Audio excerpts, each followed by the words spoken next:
Throughout history, few were given the power to control the destiny of their fellow man. Tribal chieftains and powerful shape.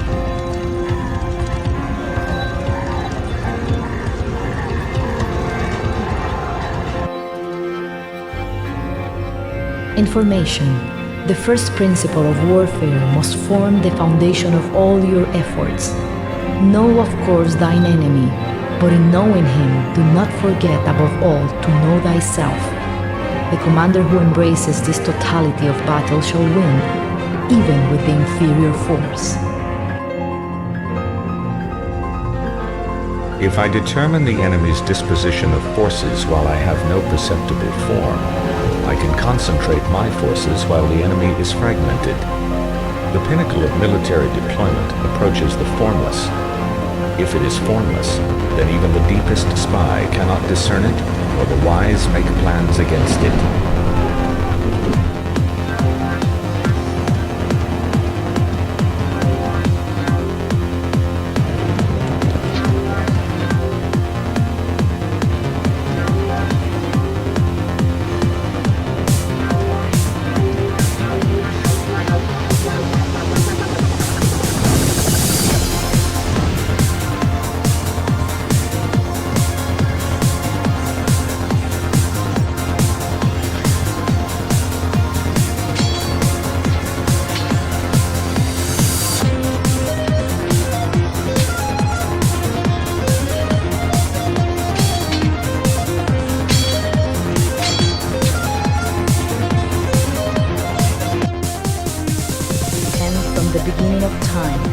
And each new frontier has brought new ways and new places to die.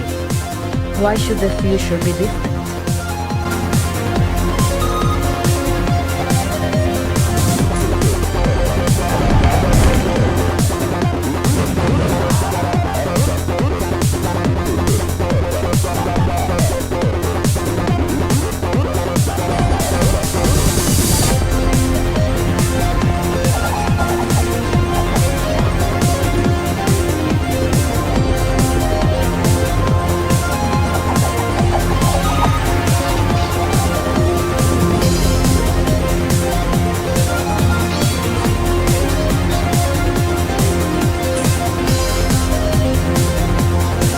Resources exist to be consumed, and consumed they will be, if not by this generation, then by some future.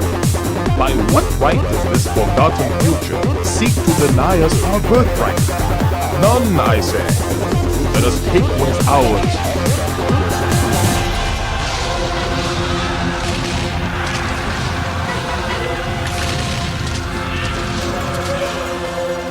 First triad of victory, for it combines mobility, flexibility, and initiative.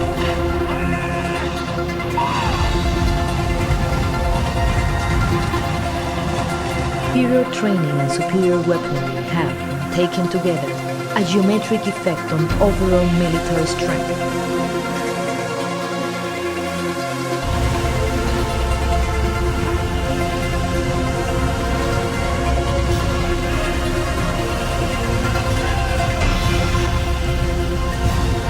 War is war.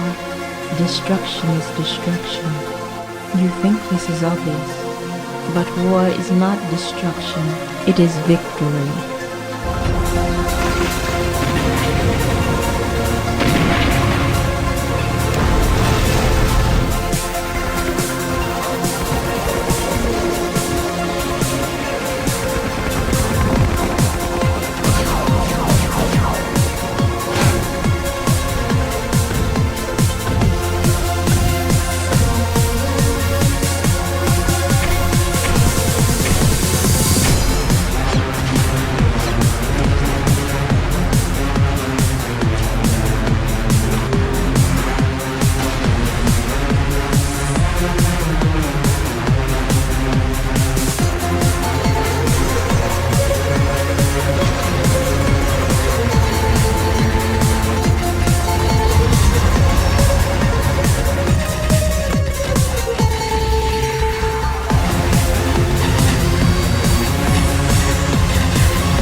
We shall take only the greatest minds, the finest soldiers, the most faithful servants.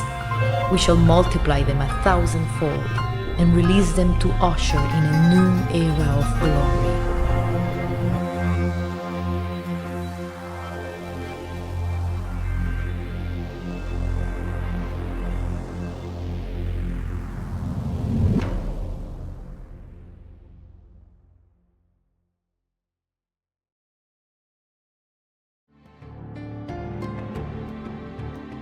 Like, we're all up.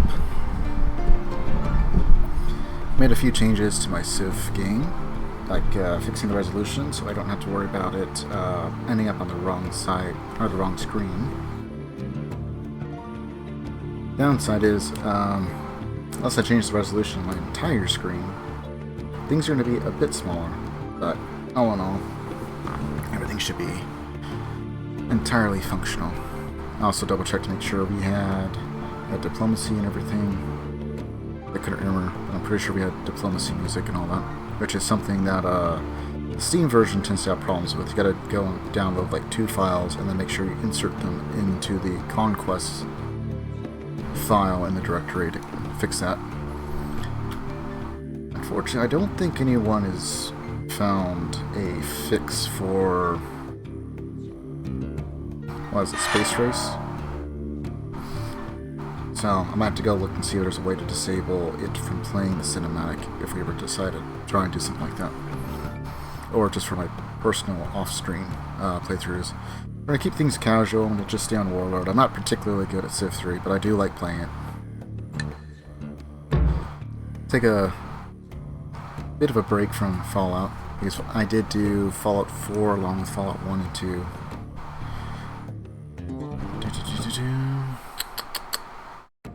Looks fine.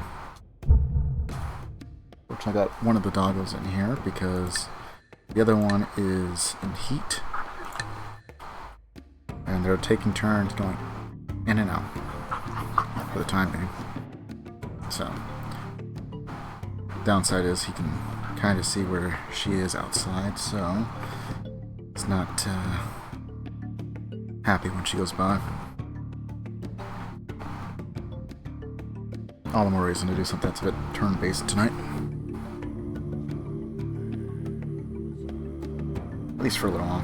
It should only be for like the first hour, hopefully. Oh, yes. Alright, so last time we did a random, we ended up with Germany. Just keep doing this.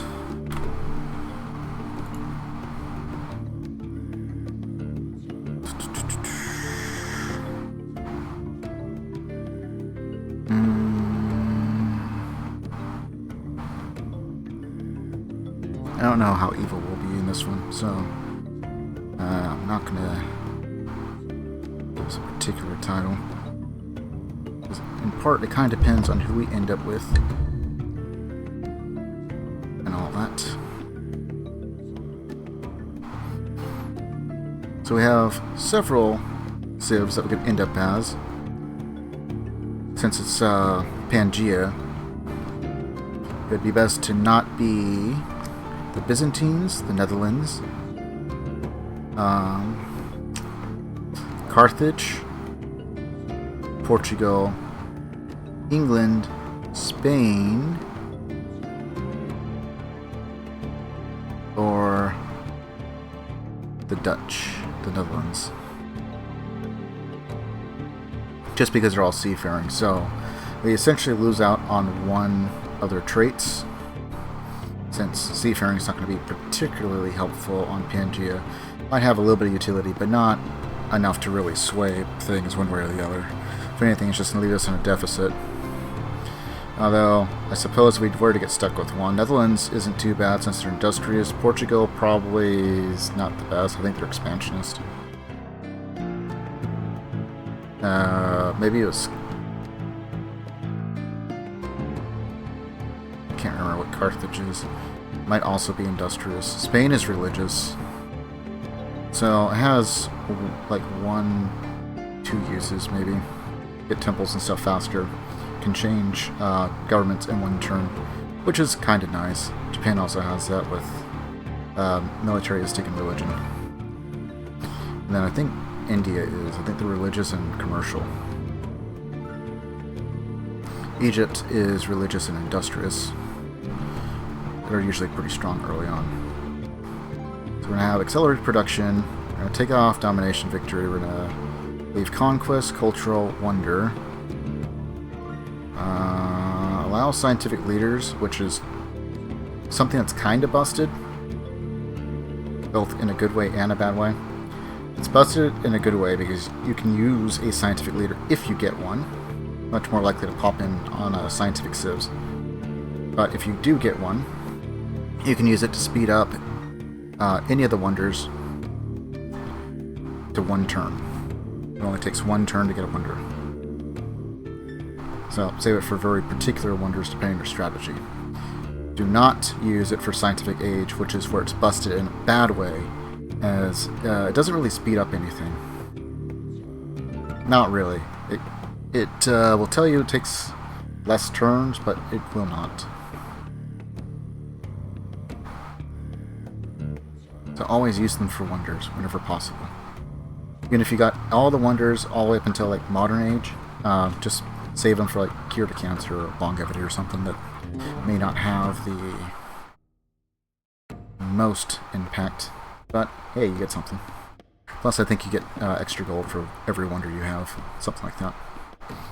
Not entirely sure on all the specifics, but we're going to have all random. Let's see.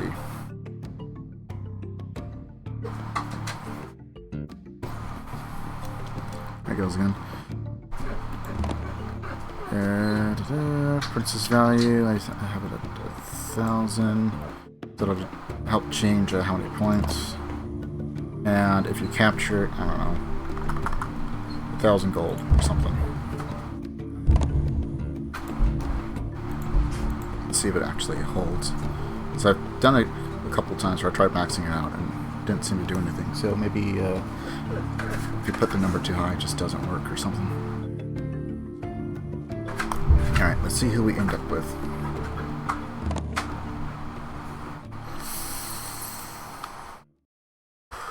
Farming, road building, irrigation, We're scientific and religious. So we're probably Babylon. Babylon.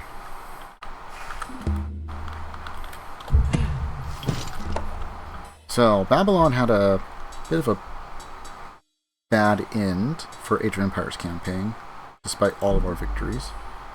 So maybe we can give them a happy ending this time. We go here. You can't move the princess. Just gives it more reason to capture a capital if you can, other than victory points. So we're going to attempt to go for philosophy and then into literature. If you get philosophy first, you're the first one to get it. You get a free tech. So sometimes I use it for literature, other times I'll use it for seafaring, because Great Library on Archipelago does not really help all that much unless you have friends. And if you don't see them as friends.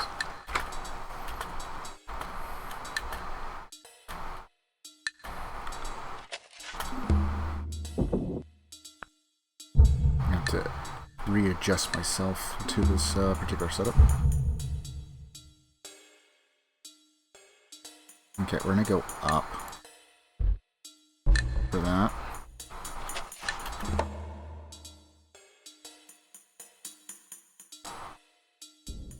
For this one, we're gonna go ahead and send them out that way.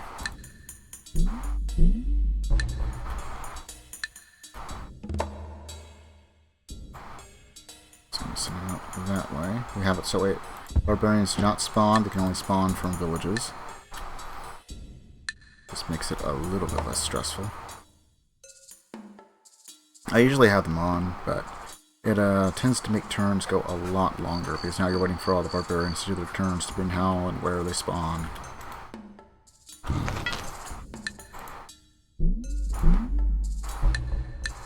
Actually, You are going to go out that way. Nineveh.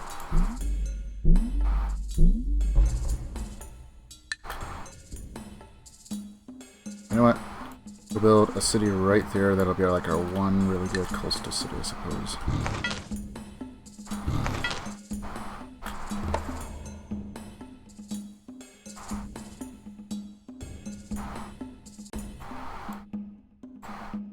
I should just open up the city menu.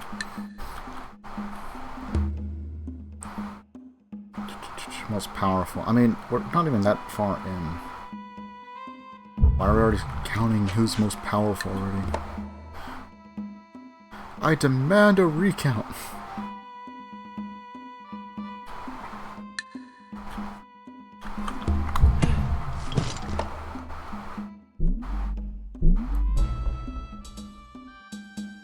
Okay, I'm not going to necessarily worry about that just yet.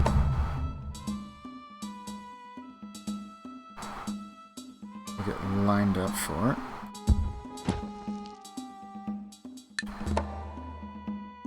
I guess that'll work.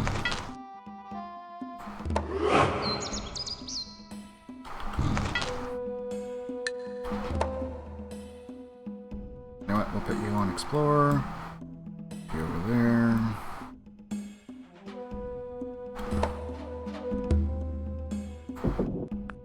Start pumping out workers.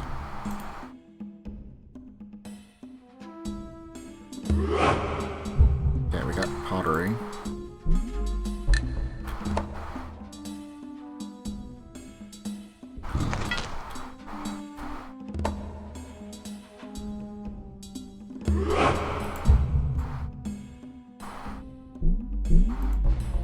Figured if we get a free settler, then great. If we get a city, which should do, but on the off chance it did. I mean, I'd rather have another spot, but there are worse spots, I suppose.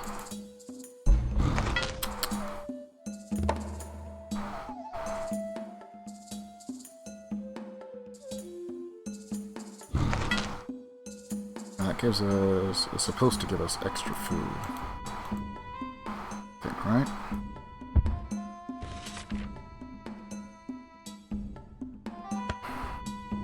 Luxury resources. Wines give us a +1 food and a +1 to commerce, which will not come into effect until we change governments out of despotism. There is a despotism penalty. Oops.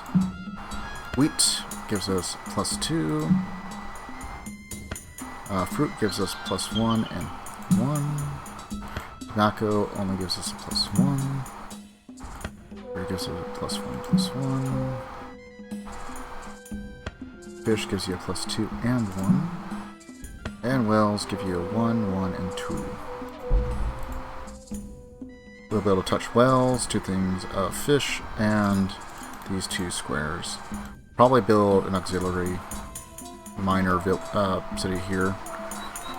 We'll probably be able to touch well.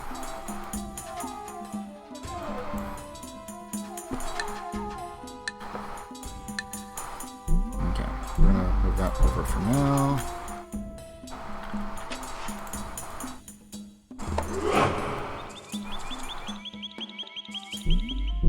Okay, and we're back.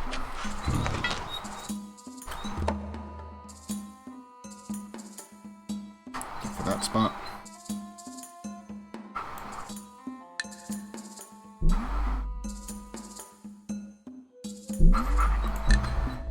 Build a couple of bowmen. There's one. What's that gonna take?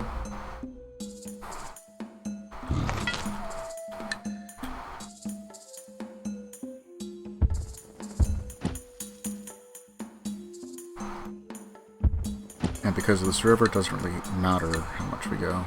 The only road that would help would be that one.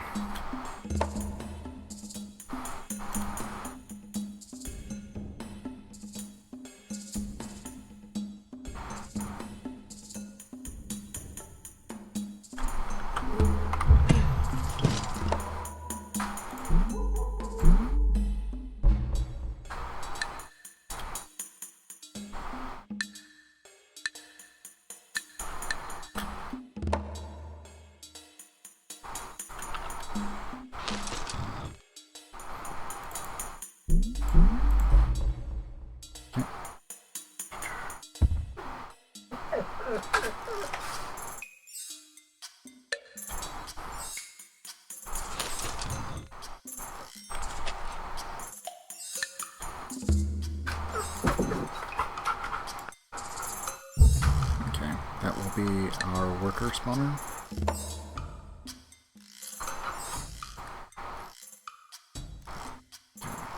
So this guy over here.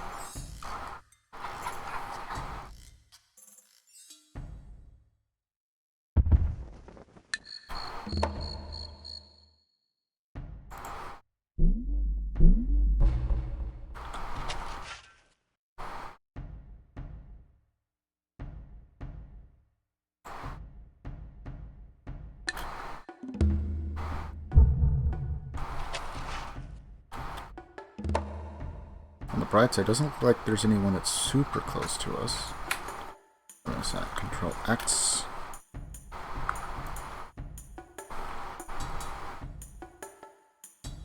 Okay. Go down there, don't look. Another conscript we can use to scout. Right. I guess we'll build. You know what? We'll build a granary. Just so we can get settlers out faster.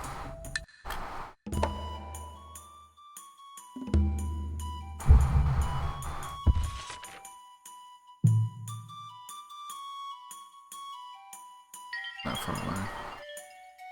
9, 10.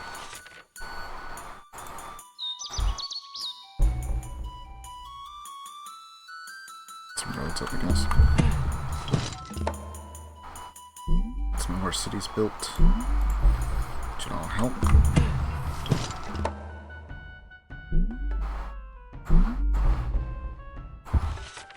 Okay. Now I can afford it.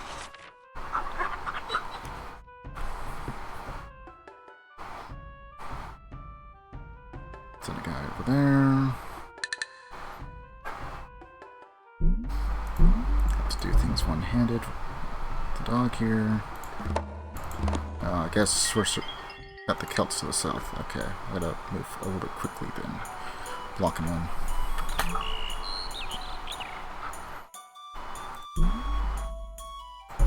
Two more.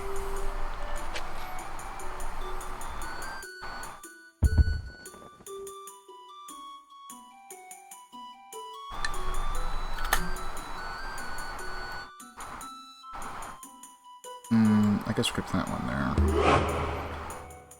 That mysticism.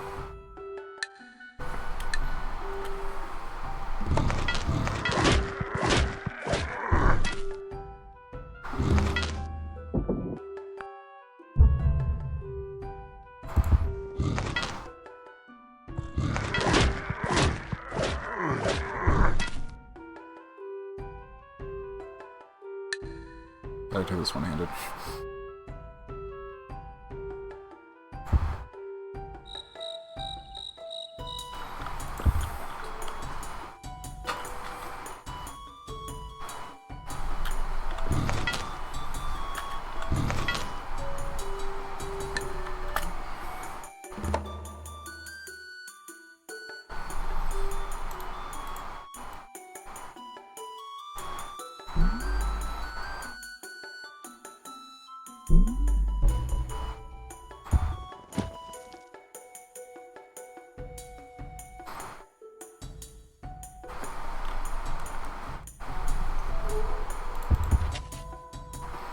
Okay. We're gonna go for that spot first. Yes, start working on a temple to pre-build. Got it. We got literature. Okay, so go. Those two. And can't hold shift. All the dog demands pets. Okay. Send that one down there.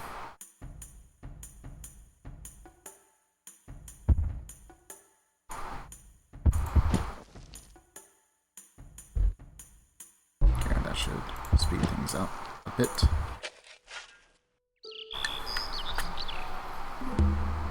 Colossus guy.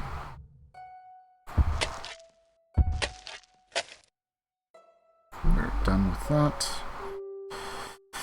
We're gonna pretend to build the Oracle. I don't really care about the Oracle.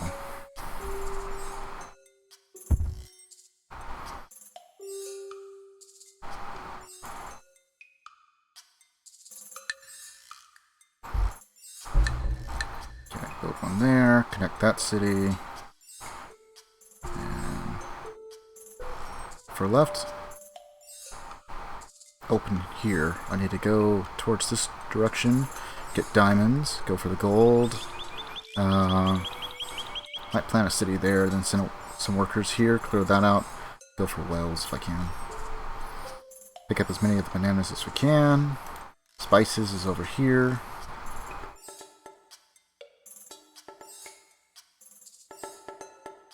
So, first settlers going to go down here, solidify that. Then we're going to start sending settlers north. And if I get excess troops, I'm just going to block this off, and they can't get through until they get map making. Depending on how many more civs are down south.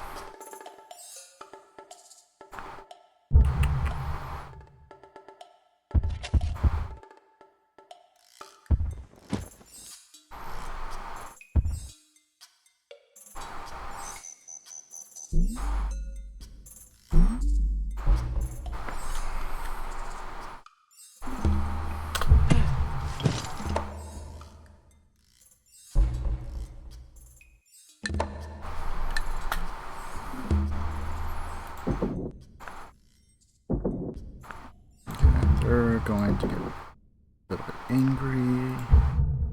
Worker there.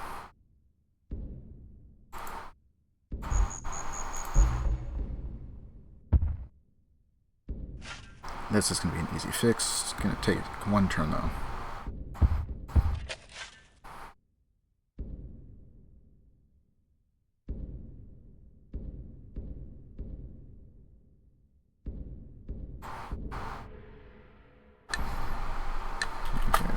Probably the capital there, right?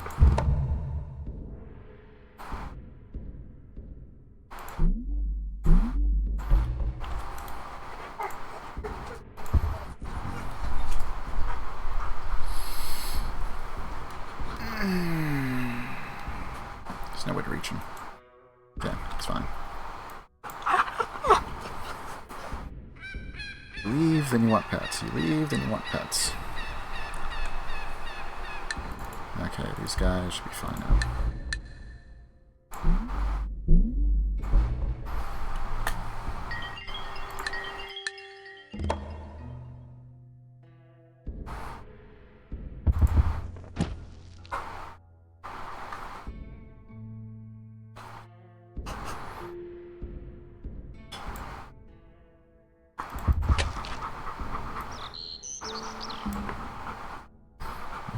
One worker there. We're going to build a temple, I suppose. You know what? Since we're going to cut down a tree anyway. Library.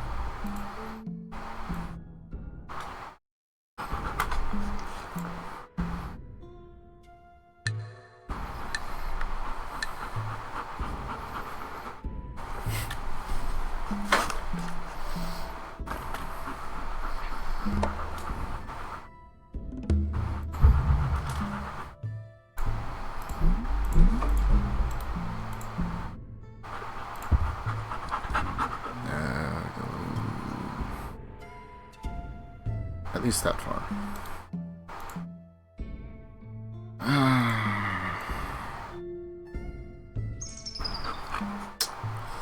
Figures. Let's hoping to catch him. They'll probably build right there. I'm gonna build there for sure.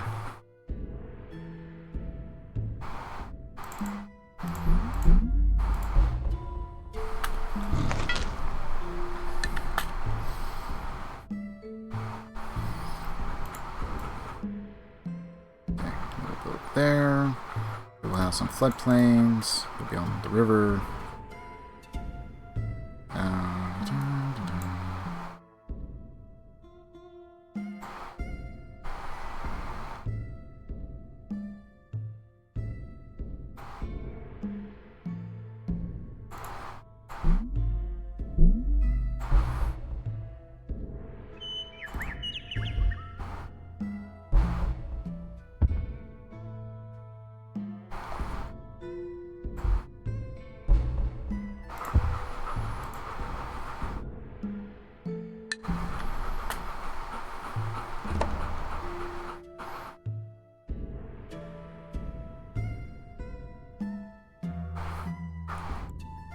I'm just gonna place them there because that'll force them to either build there or to leave.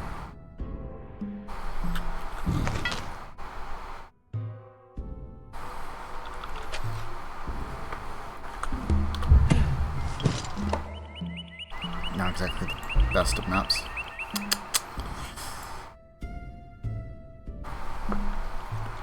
Oops. Press the wrong key. I thought I was pressing R. Guy's gonna be a dick.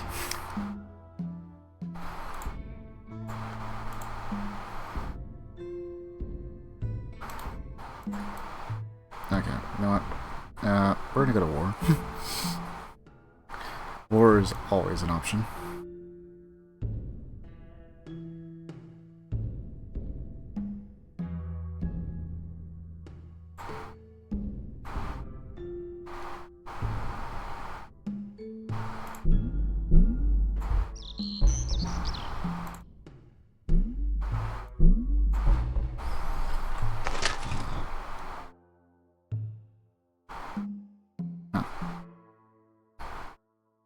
I was building something else. I gotta pay attention more.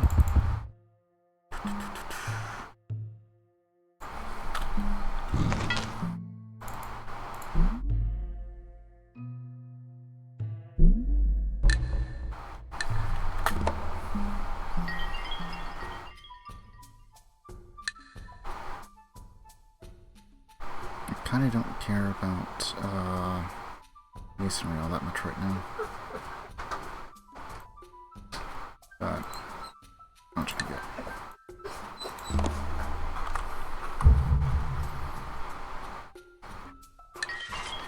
Yeah, I guess.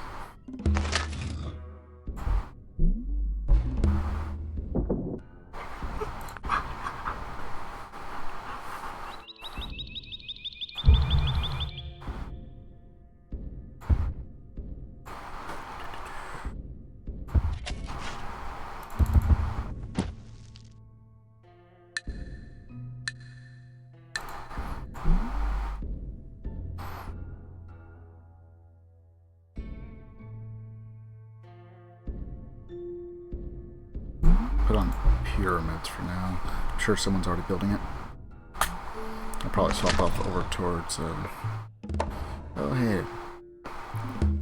Do I have a warrior with you? Yeah, I do.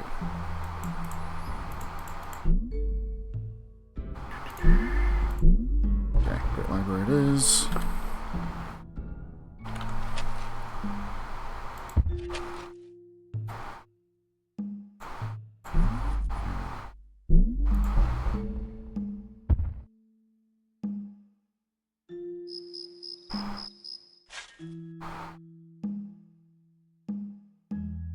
I guess go there. One more.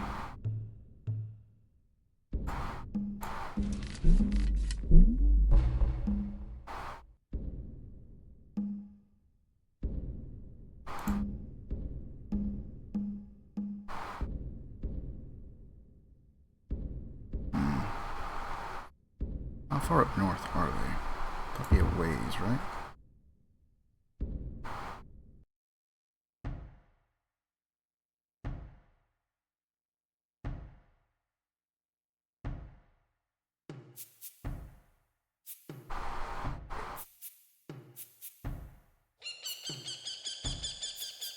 Do I go towards this direction? I think we'll go here.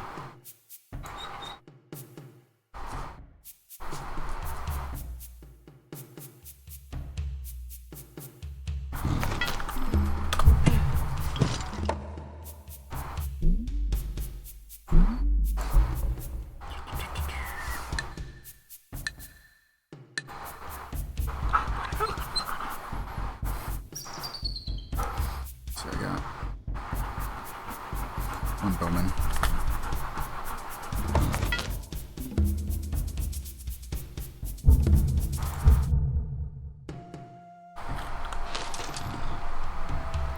Put up a small army of bowmen. Gotta get a bit more over here. Let's put barracks if we can.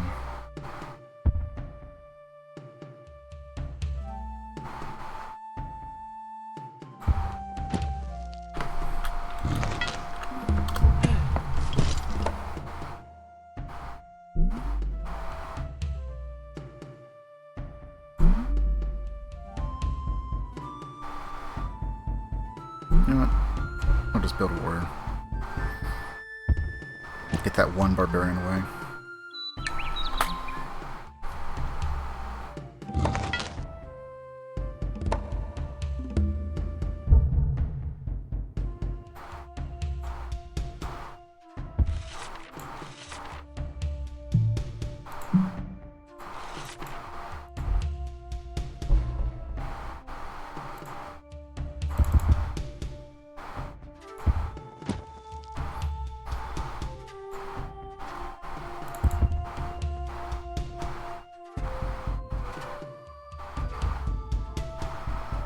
Really? That's the only place with iron?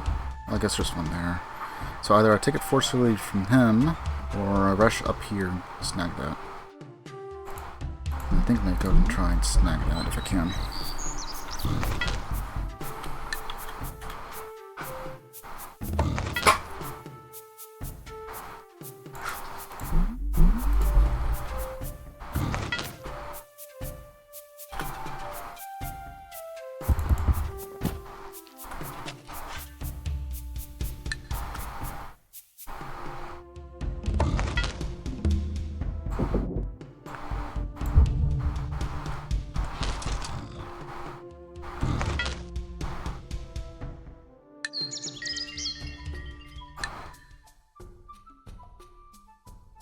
I don't see any horses though.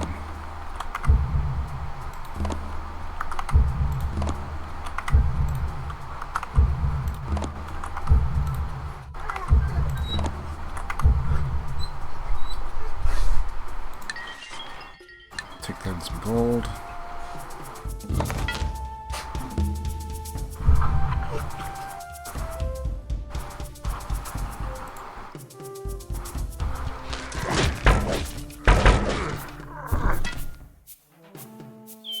Well, since he's already downed, let's go.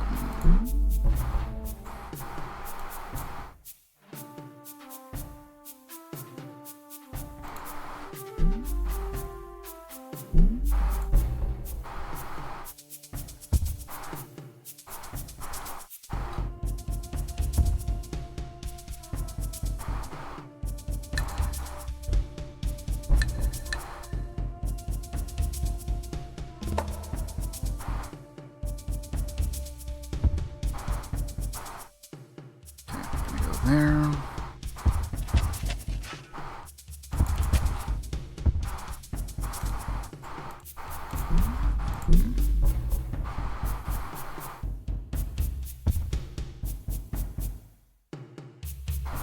See if we can get them up there fast enough.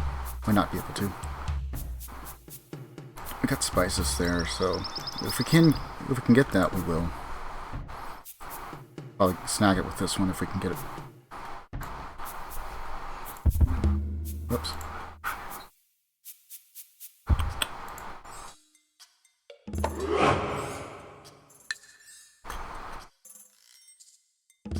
Barbs.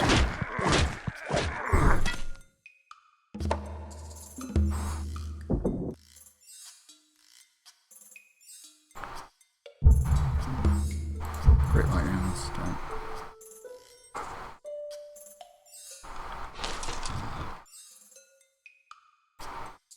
Couple there. If he doesn't build there and keeps going, I'll see if I can snipe both.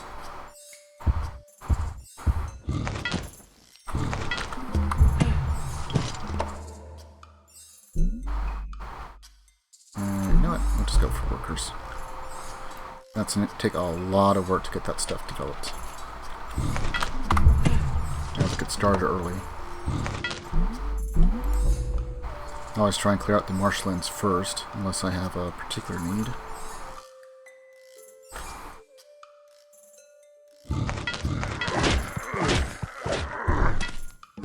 Okay, got promoted.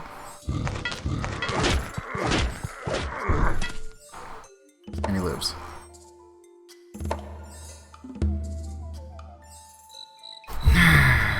Well, that is unfortunate. Missed it by 4 turns. Alright, well, let's at least get that so we don't have to worry about happiness.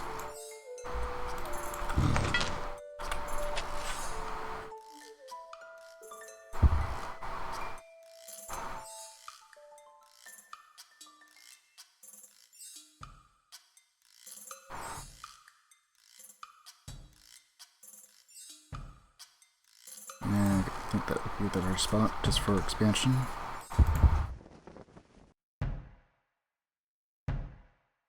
Looks like they left.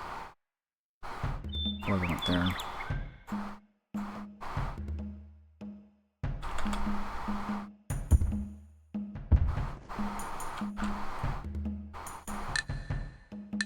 Oh, I thought we left a village untouched.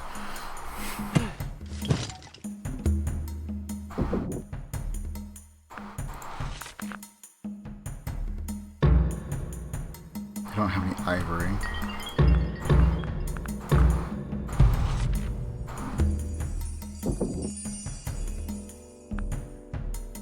Okay, so that should help with that. We obviously aren't going to be getting temple or the Artemis Temple, so this guy's just going to die otherwise anyway.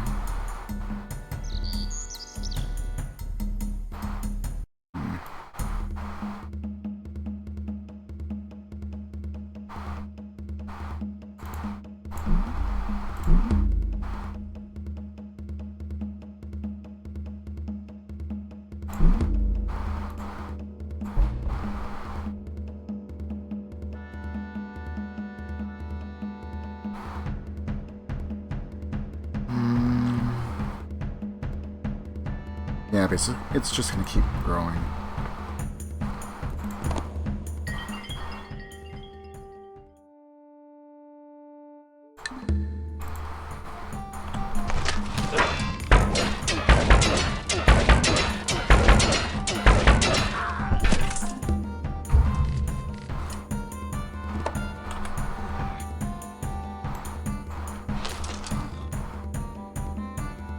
That guy over there.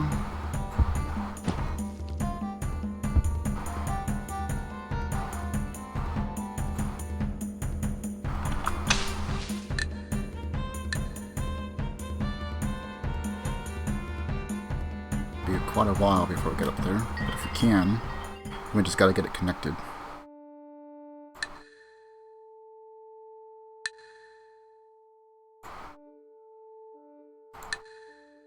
Huh. Yeah, I'm not worried about it.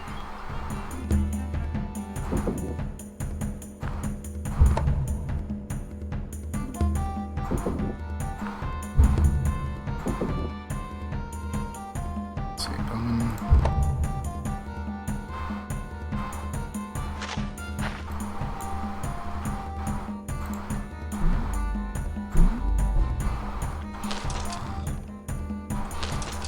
Problem is, we're not going to be moving very fast.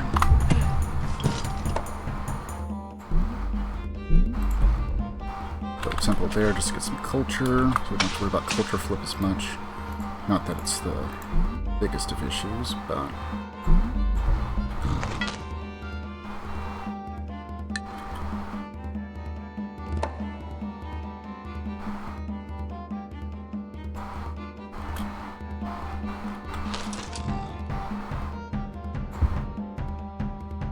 Okay, start connecting down up there.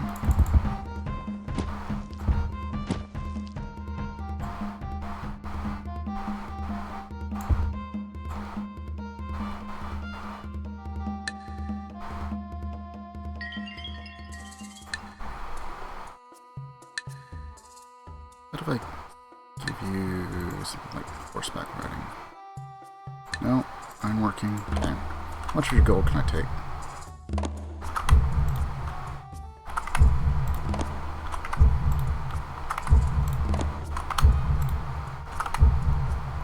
I hate when it says, we're getting close to a deal.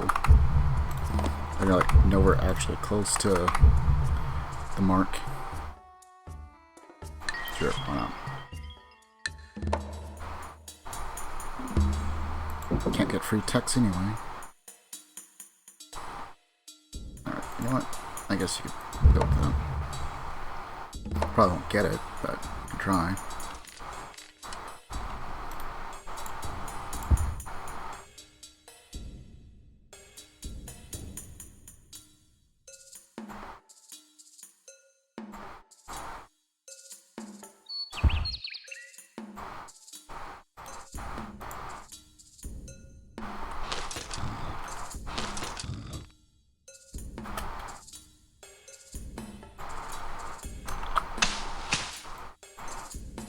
for that one since that has banana.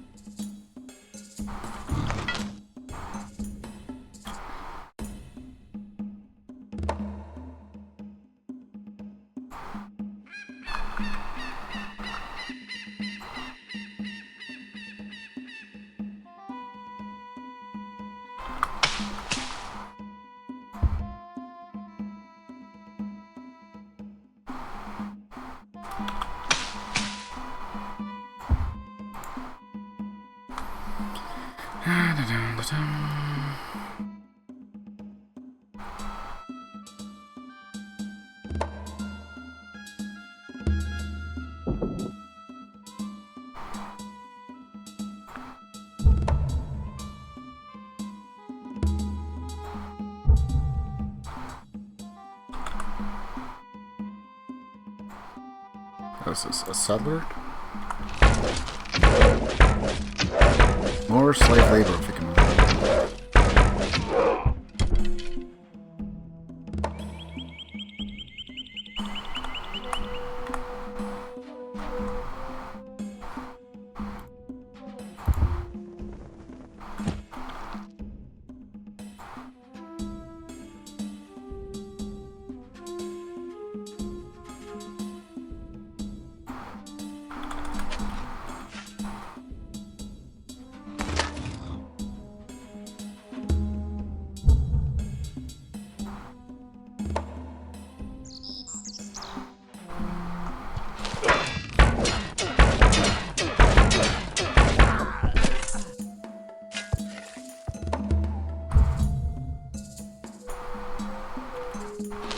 Sacrifice one and get the rest of her stat.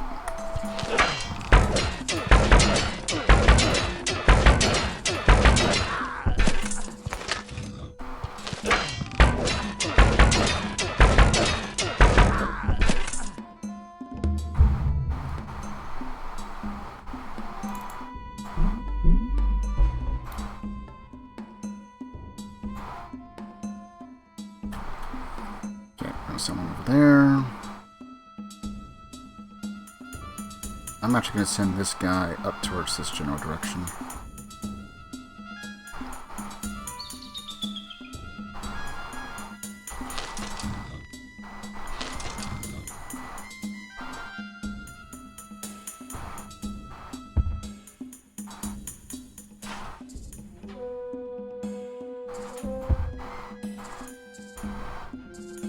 Okay, that's now connected. Go up there.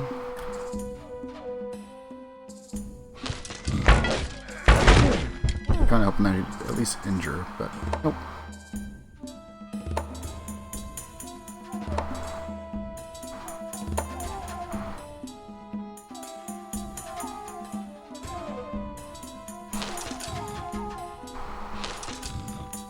Let our stack recover.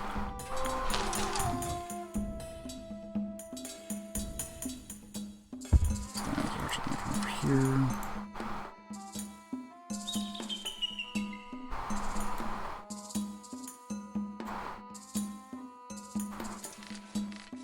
Got available.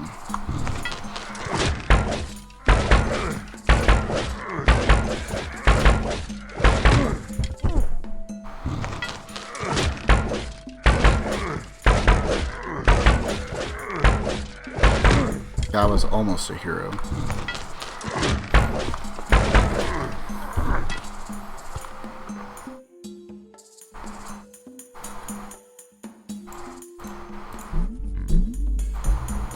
Oh wow, warriors out in one turn.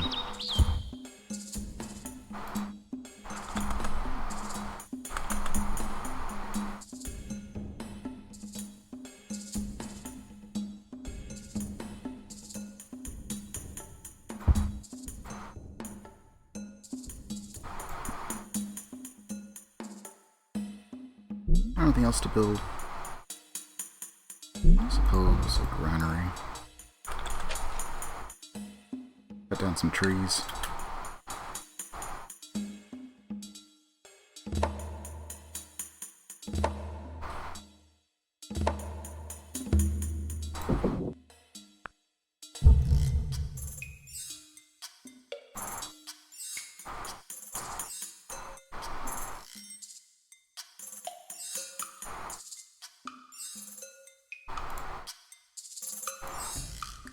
it's not within reach.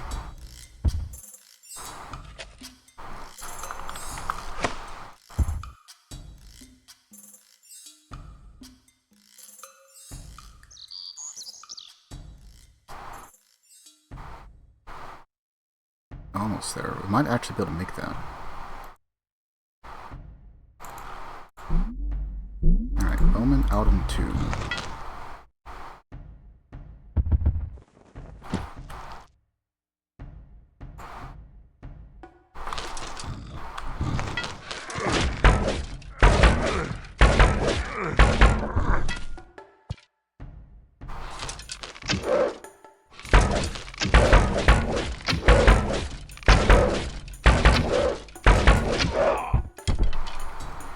Should win the majority of our attacks against archers.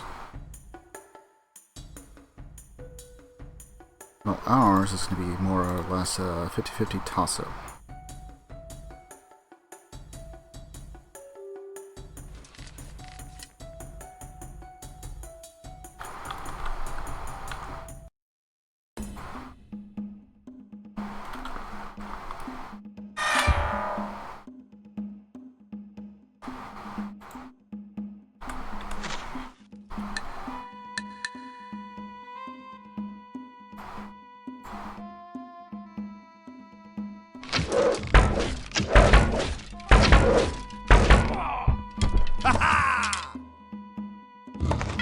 Is he going to attack?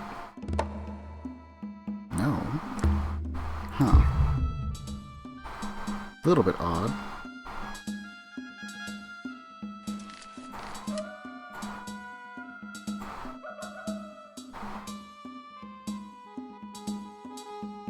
Okay, so it's best if I attack from that square.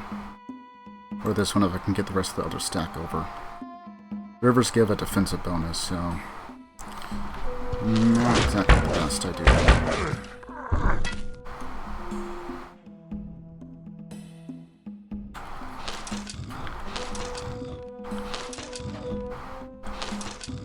Actually, no.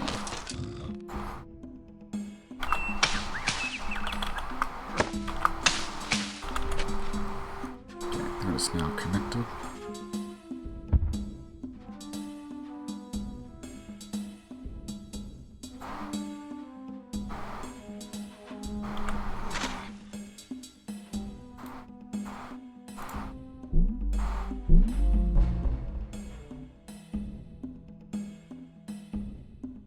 I forgot to build a warrior for that.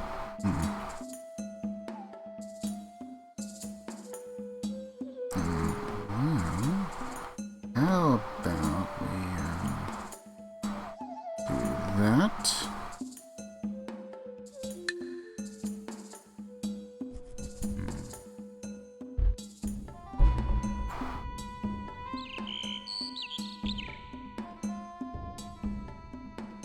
Get this guy like right around there.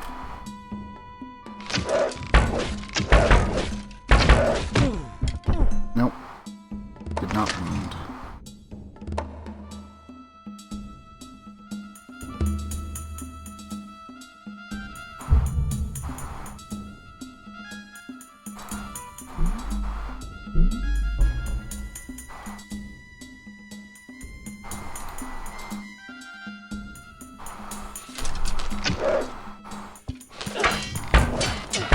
I'd be able to take this one.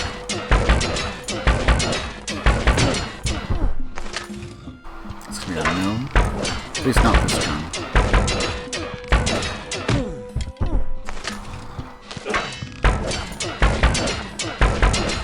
Let's get one guy. Alright, we're gonna need a bigger stack. Whoops. Not what I was expecting. I was expecting it to give me the settler.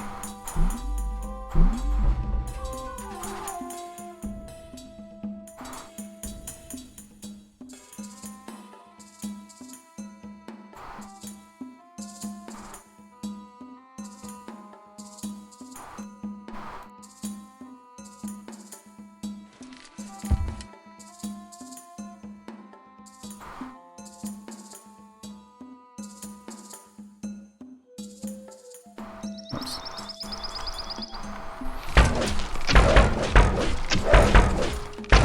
our stacks.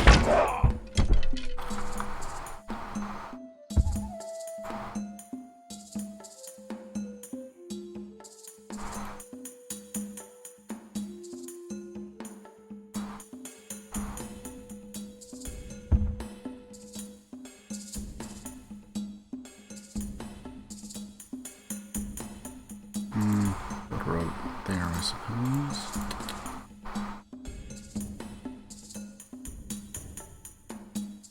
Oops.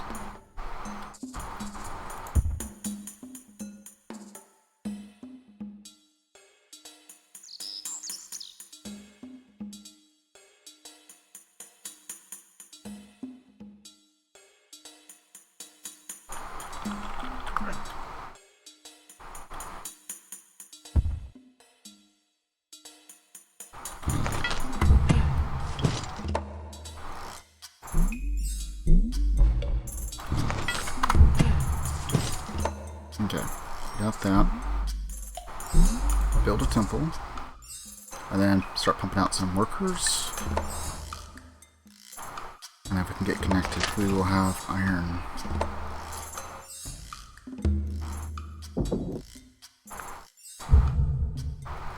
Strangely, no horses though. Lots of jungle and stuff. Incense over there. Iron there.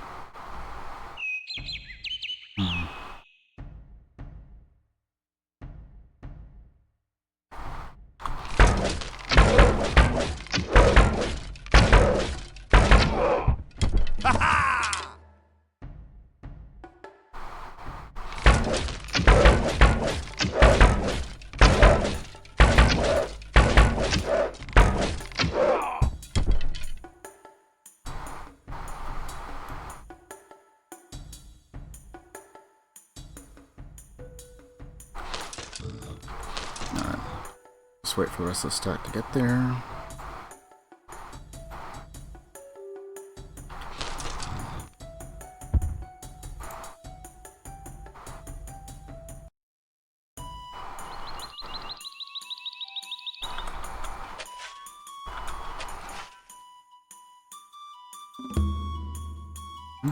Oh.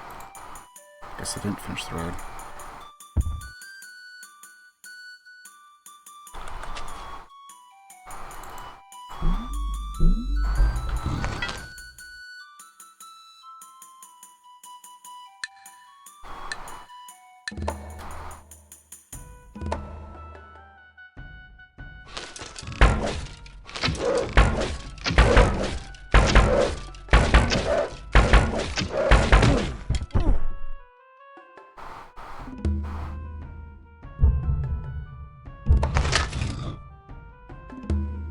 Although, soon I should be able to swap over.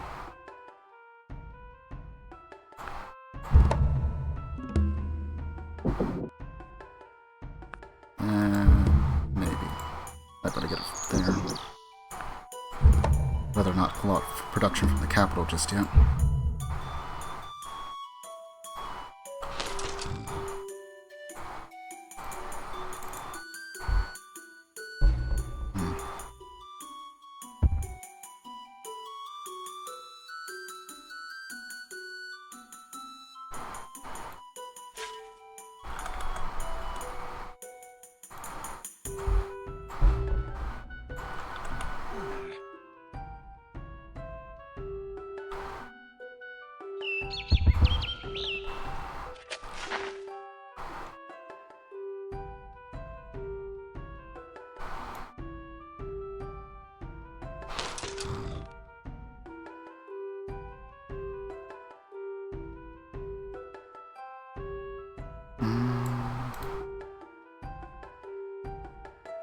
Probably is it, but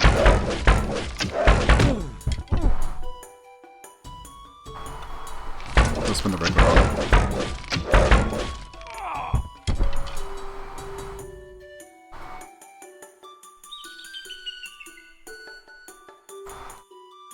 Alright, wait for one turn.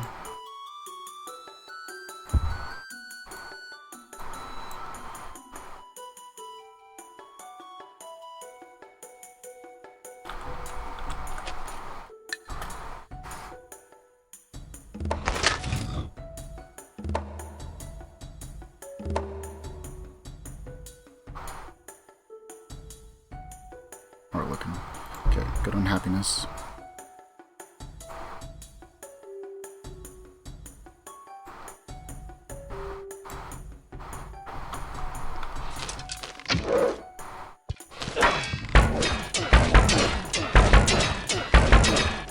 Come on, get him. It's one down.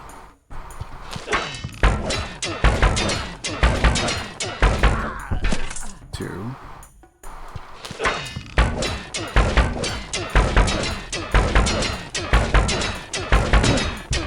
That close. No cigar.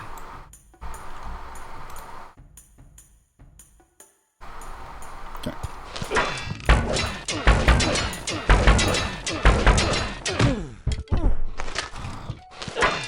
Let's put a dinner.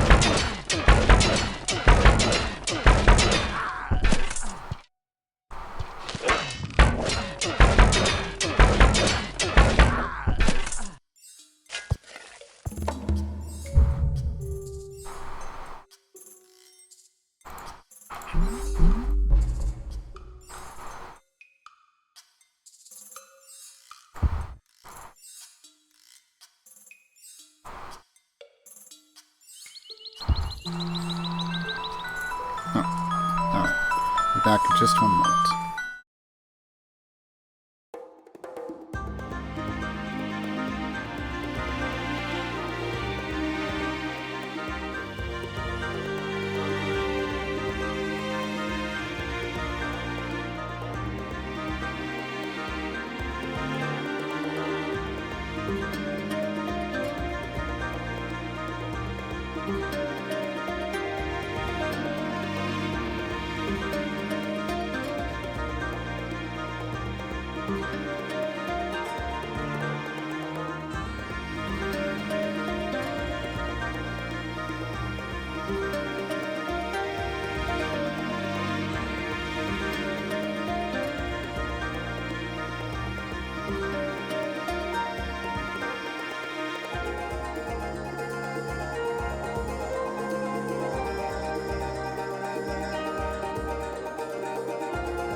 Sorry about that. Just had to let the dog out. Let's see. Place there, maybe.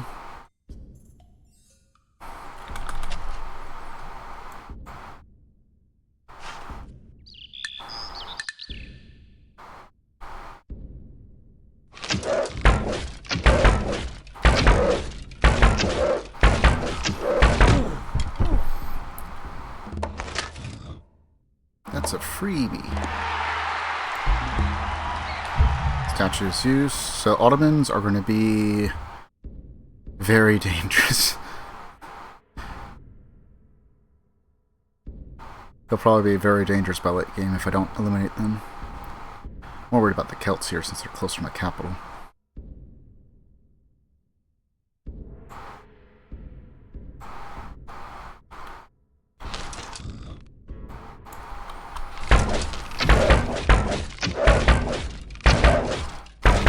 Oh, come on, you should be able to win that.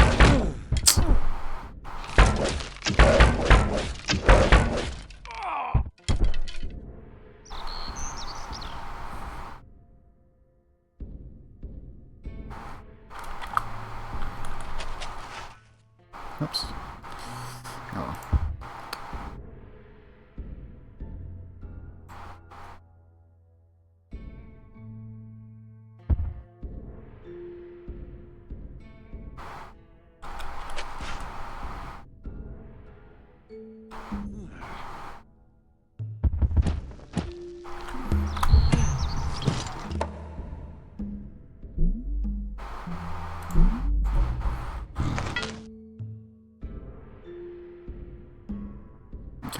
Let's see, going for right on here. That should solidify us here as far as territory. Maybe one more city here.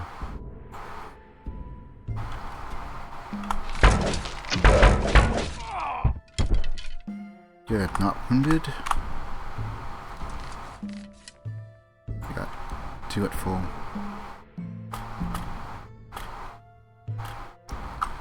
But wait, 1 turn. We have the entire army mass to throw at them.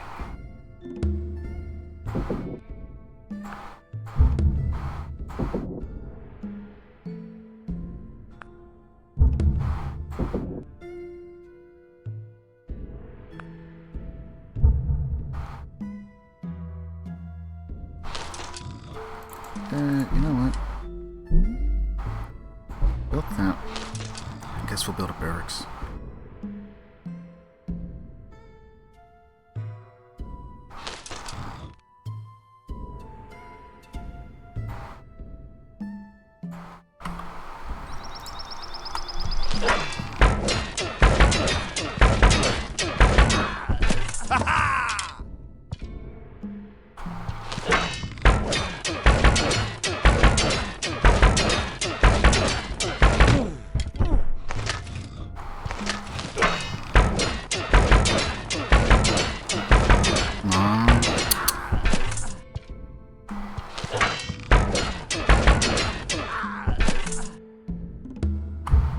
One city that's ours.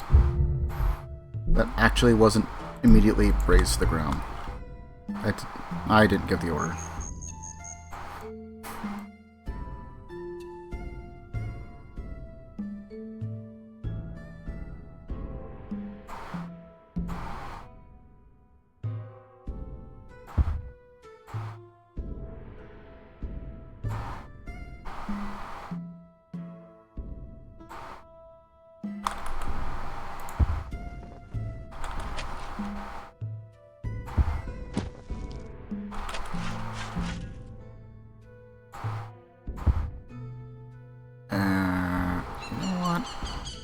You guys should just chill there and irrigate.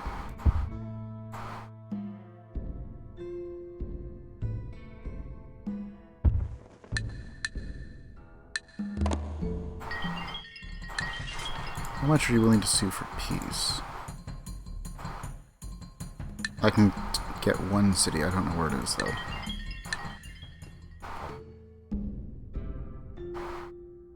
Usually they just give you, they're willing to give you like useless cities that are like on the halfway around the world. But occasionally, you can actually get a useful city.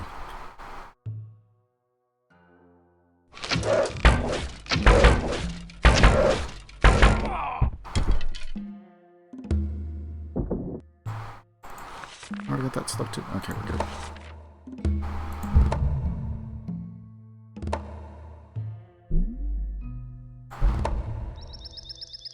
We could probably do that faster now. What can we get quickly? Harbor would be 10. Oh, I'm sorry, granary would be 10 and 10. Well, ace. Guess we'll just go with the harbor for now. Swap this production over.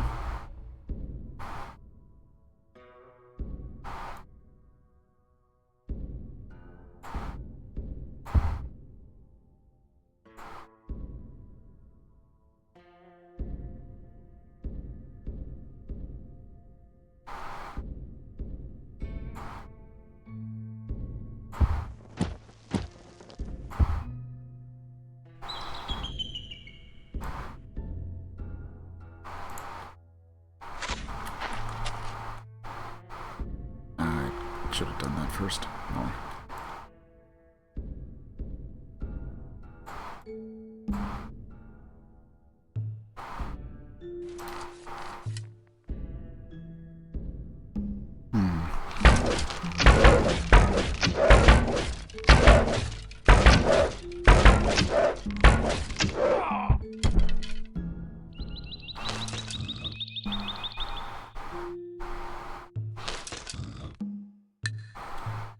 That ought to work.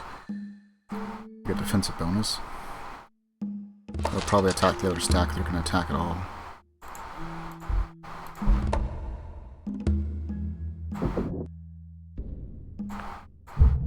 One turn.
So once we get close, I'll build a settler, build right around here where I wanted to the first time before they built there.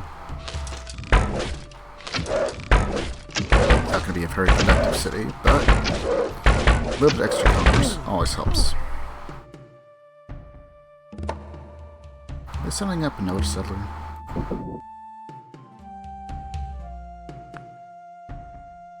You know what?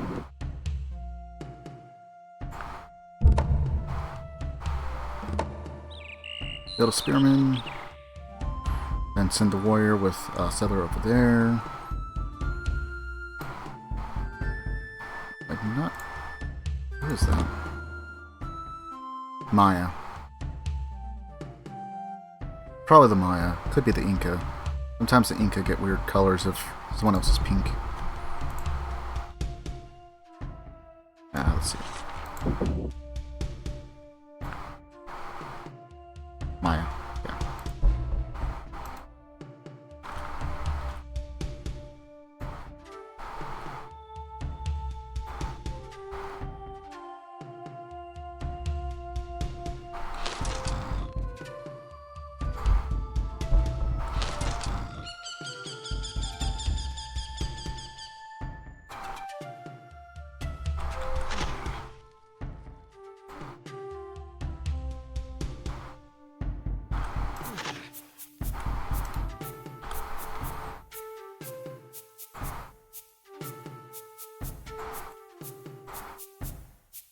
What was that for?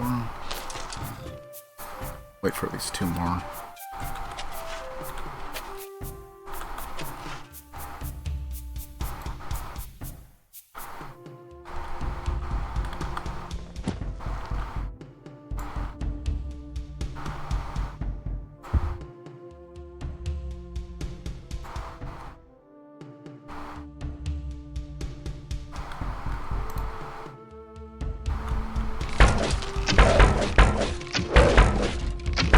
Come on, get in here. There we are.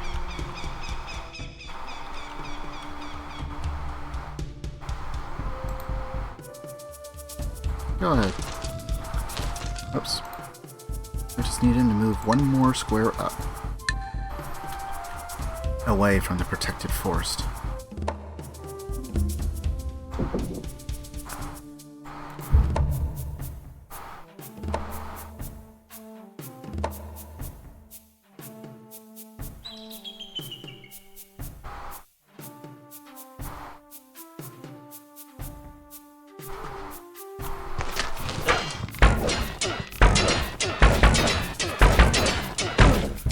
At least he dented him.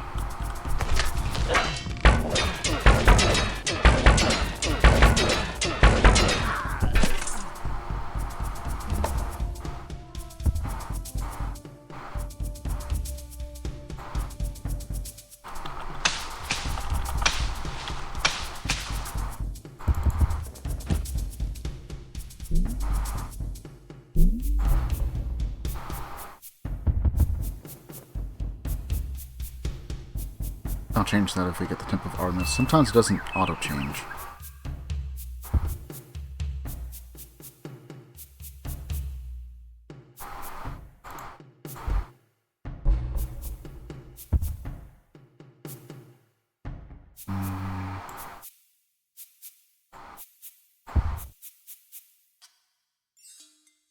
Use these guys.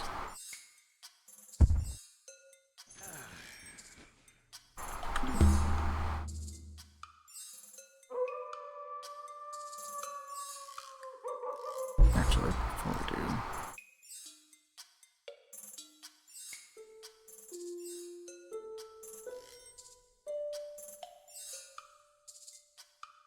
that's probably better placement. Alright. Then again, wow.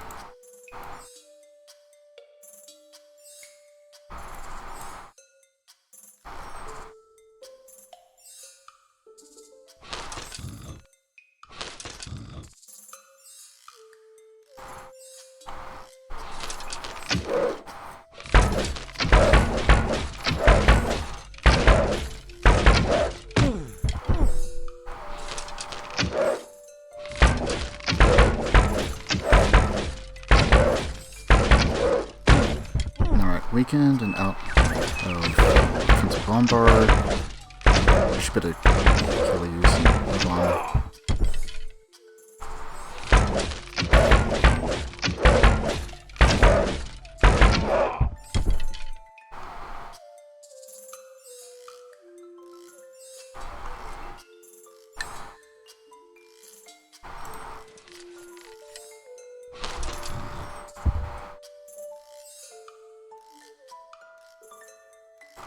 That might work.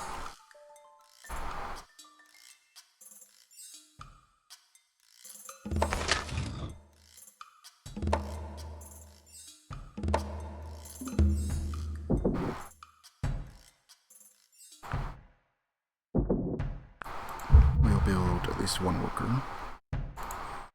Change this over.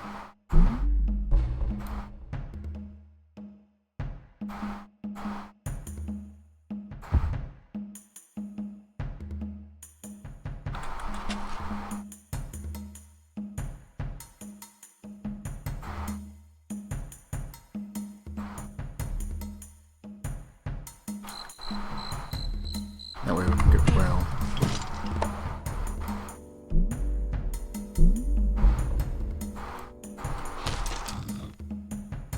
What is this? Okay, one more turn.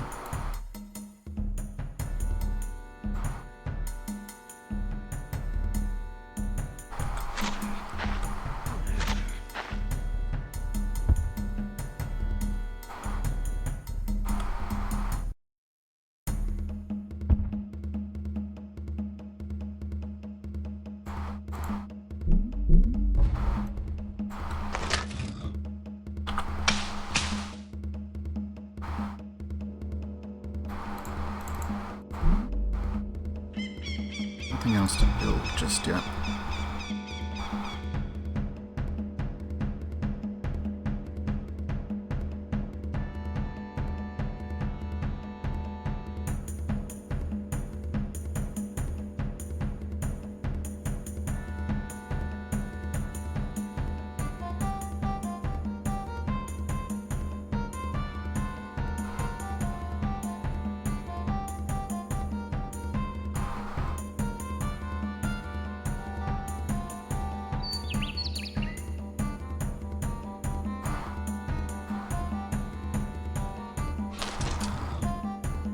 At least it can provide defense and bombard, I suppose. They're all down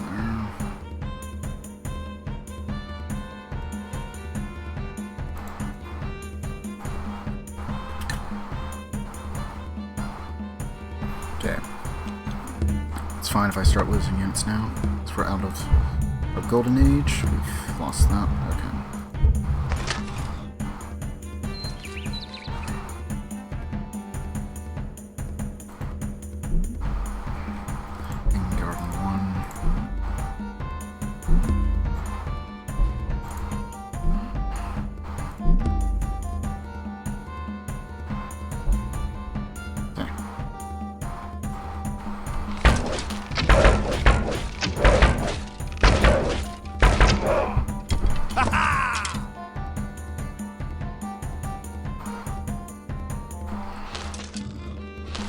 Oops, wrong one. Need you to go. Need you to go.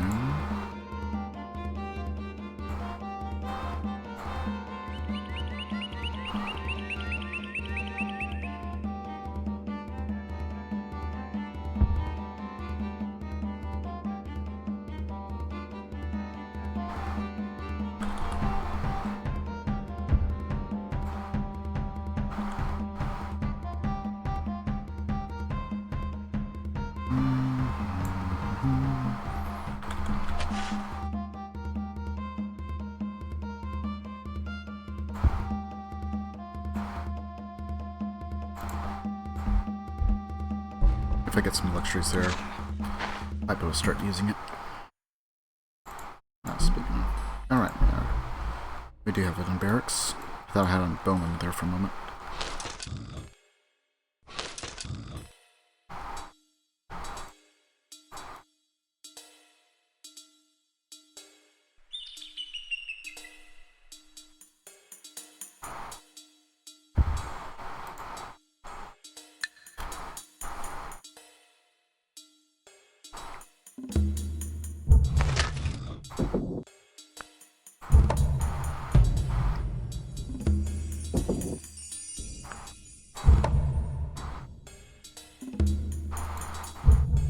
Figures. Coliseum it is. I'm gonna change it over to Marketplace as soon as we get it. If we get it any faster. You know, now that we have that, we could probably get away with this. Alright. Just barely.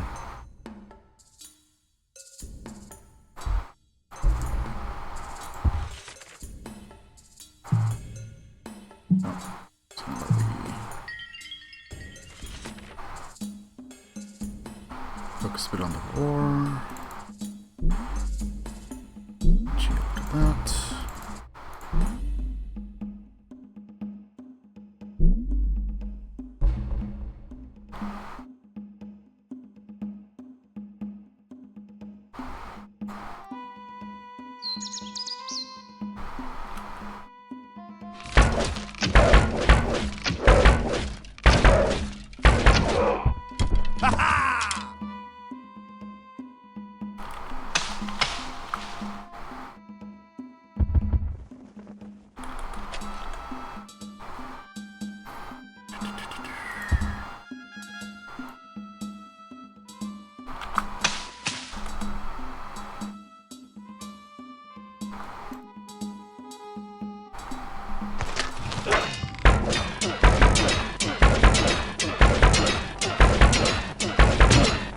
They really want to build that city.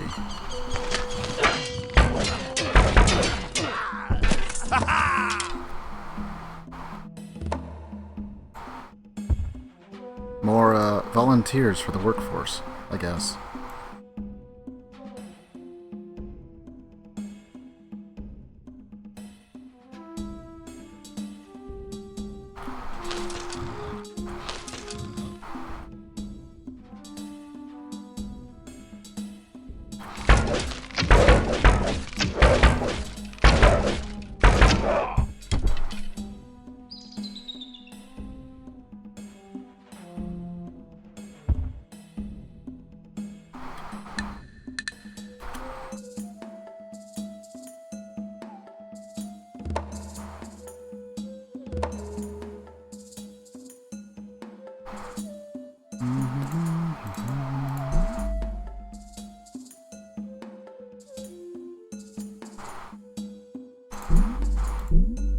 So just start building on that.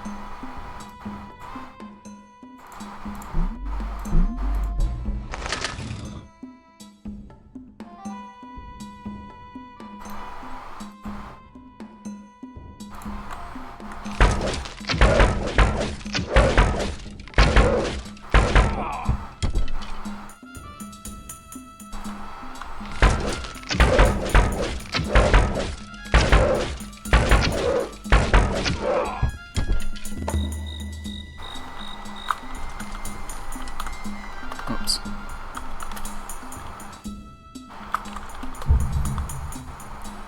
Got one leader. You can go tons and tons of battles and get none at all. But when you do, it's nice.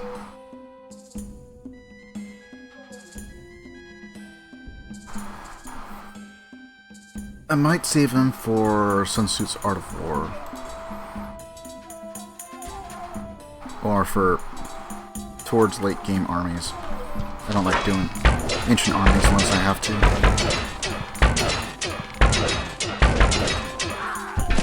Might be more necessary on harder difficulties like deity or something.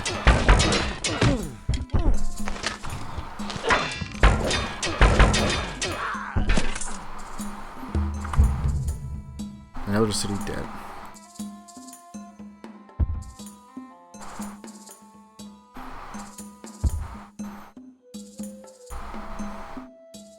My men are a little too pillage happy. Usually it's just because the population is already down to 1. Although if it has tons of improvements on it, it has a higher chance of survival, I think. I think it's still like a bit of a roll, maybe.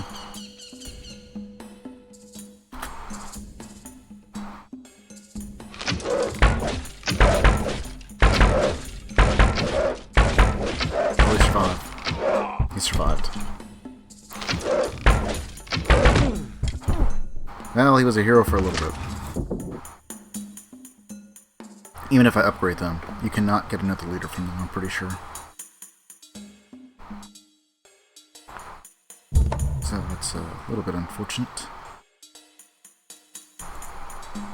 Imagine if you survived that. I survived the war!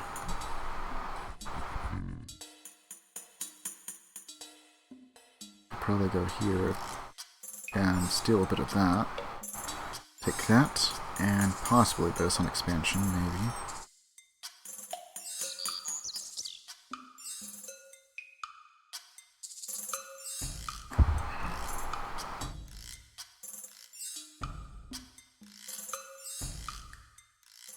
You know what? We'll do that.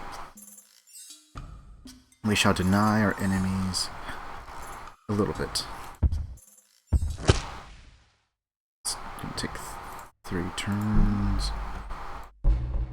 Maybe we'll have access to move over to Marketplace, maybe?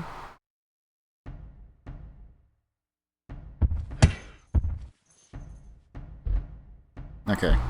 He's not happy, but he is content. That's good enough for us.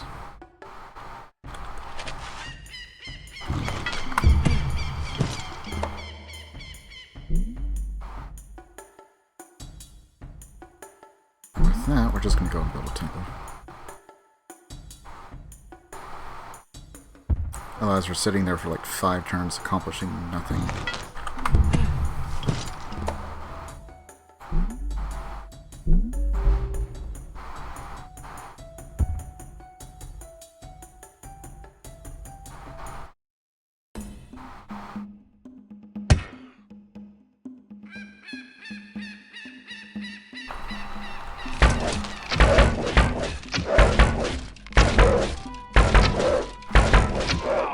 Got another kill.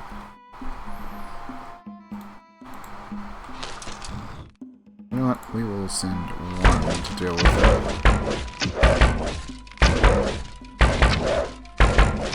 Come on, you should win. Had me worried.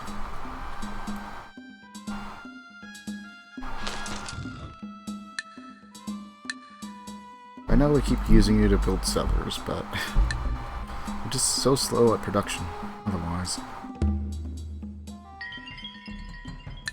About...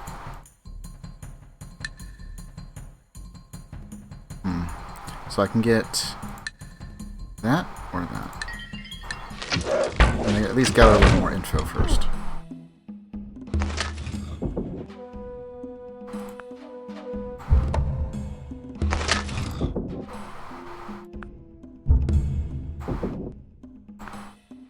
Because it would be nice to know where... Oh, they expanded. Yeah, we're fine. You get over there.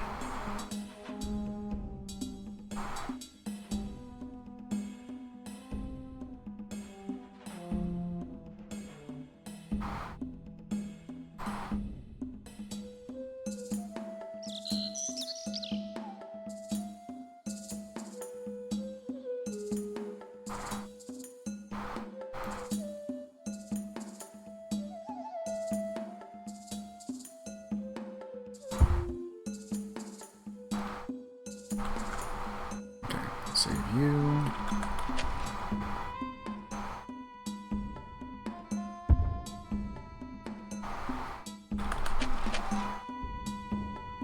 Not too bad. Hopefully not too bad.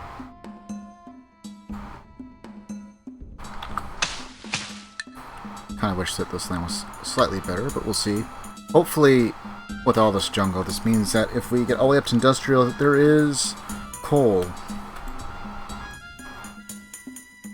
Otherwise, I'm going to be a little bit upset. It'd also be nice to have this little bit, have some saltpeter or something. Yep, another source of iron, and some ivory at least, so it's not trash. At least not entirely. Oops. We have construction, you don't have anything. We don't...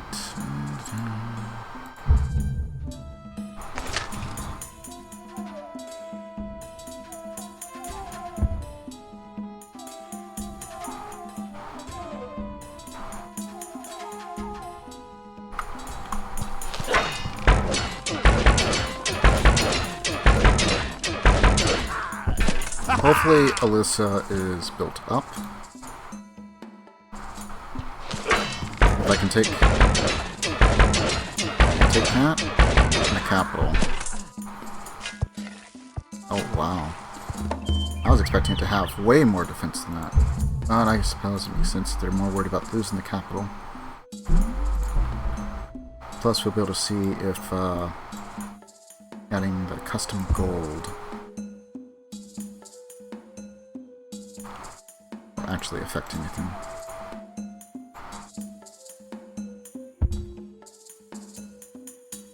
Now it's going to be way better attack from that side.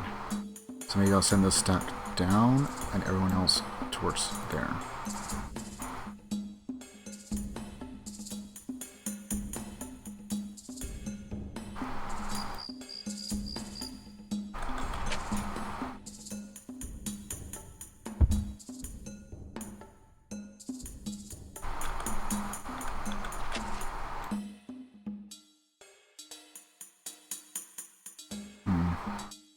Okay, I'll send this one worker towards that direction. And all he's going to do is build roads. It's going to take forever, but if we can get more luxuries, more happiness. Which means less we have to spend on entertainment.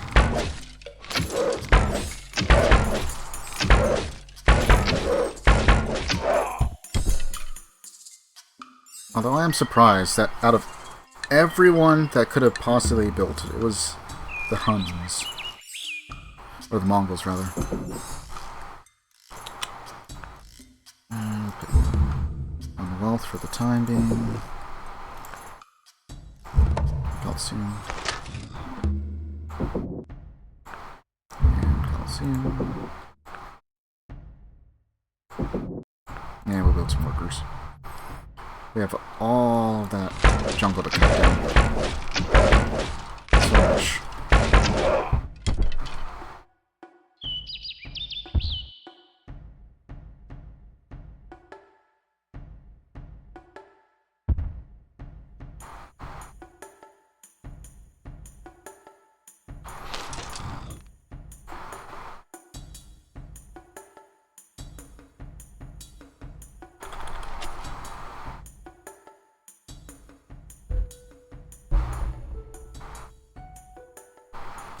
Okay, you know what?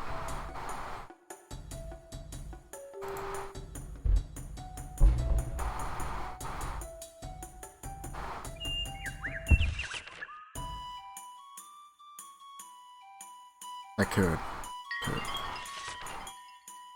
Let's see.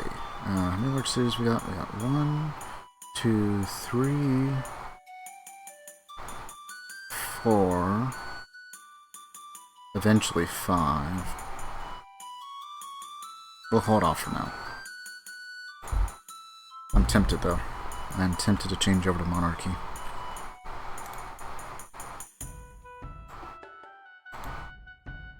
Spearman.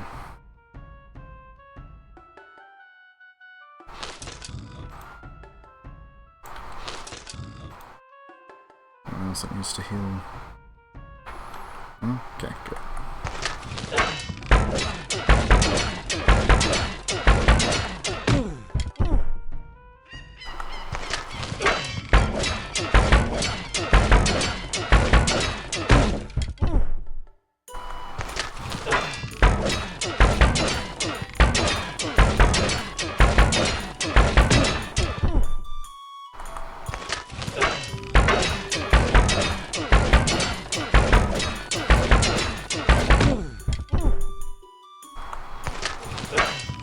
This must be a defensive stack they're sending out.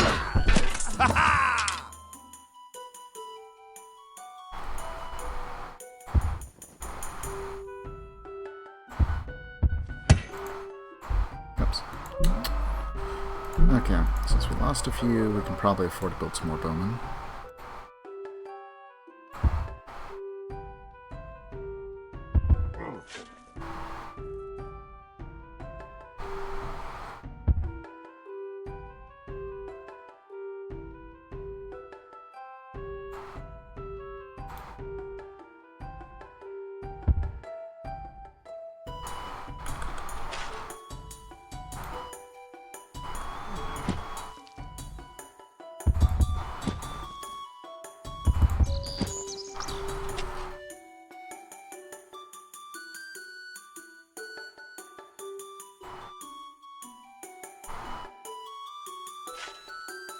these guys out. Okay.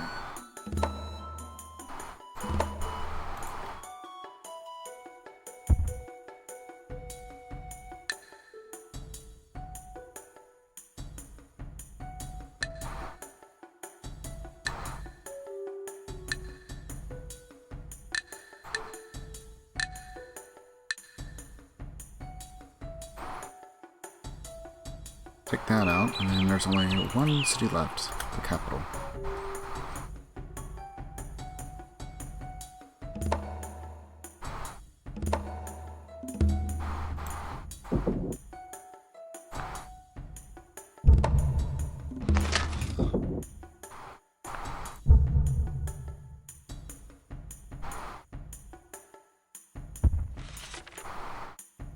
Where are we on points anyway? 43, so we are 1,000 above everyone else, but all it takes is one war.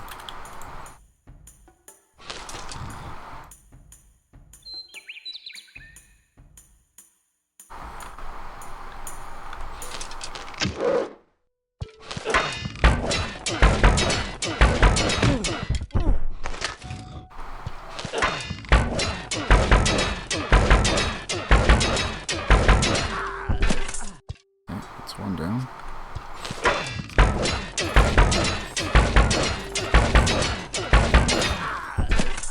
Two.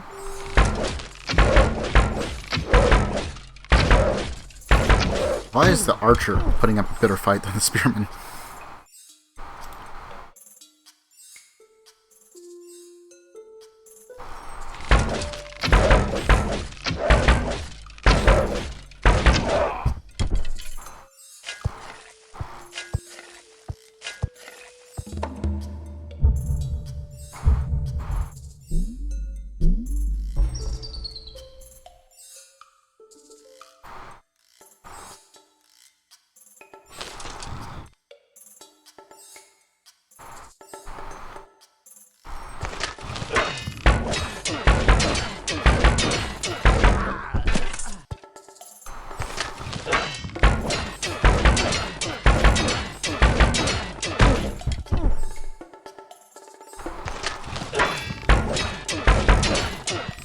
He's already in the red.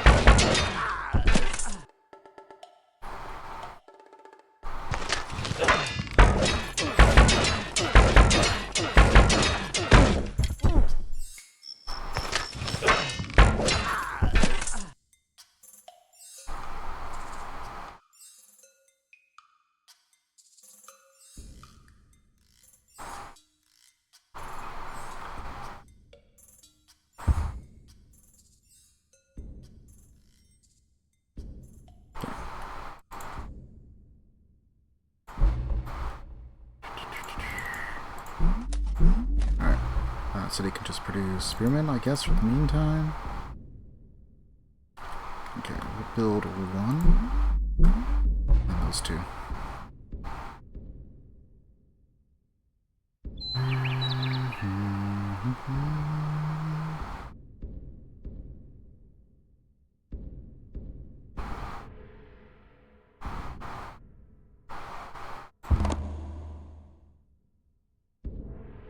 Yeah, I guess I have.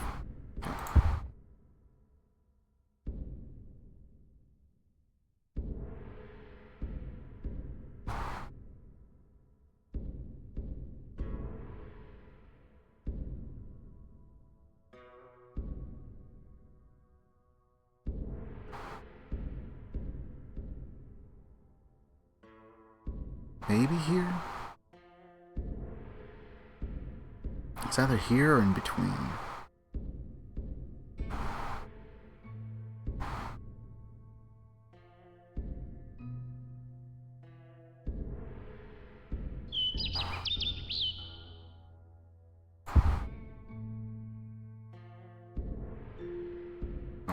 Oops.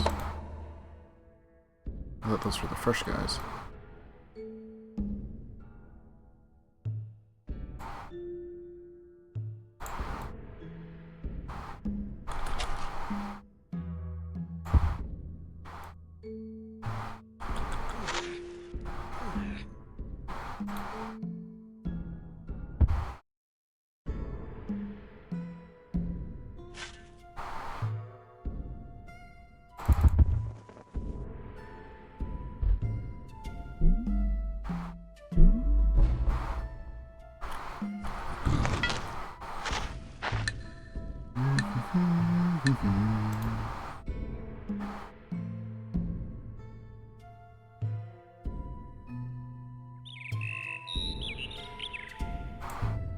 still no horses.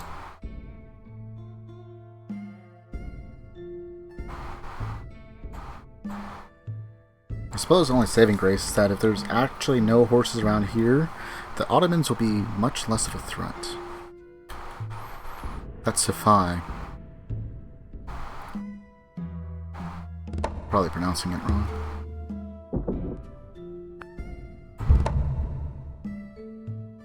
But their cavalry unit is a beast.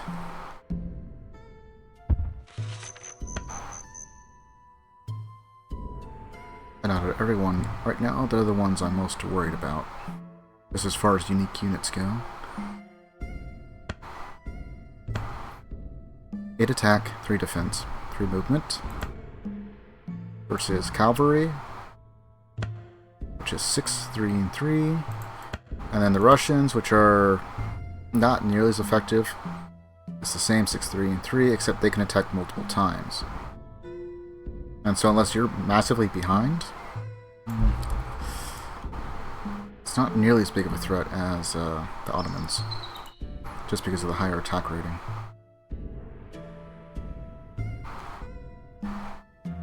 Actually, I might have to...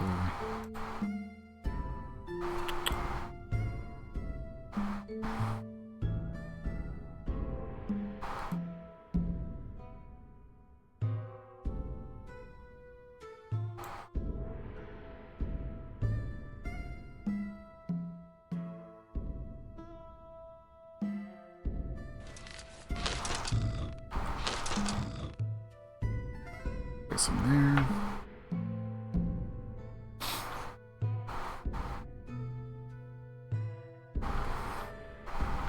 Which one is it? Do they even have anything? No, they don't. Oh well.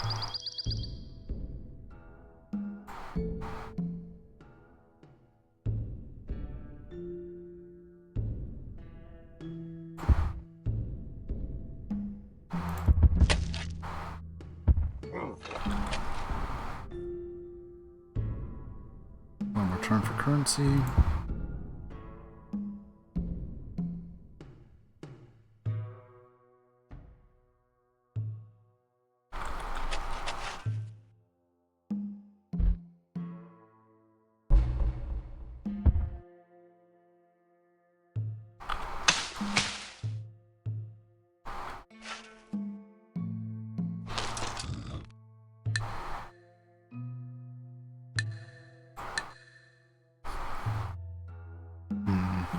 I suppose the question is, how many spearmen?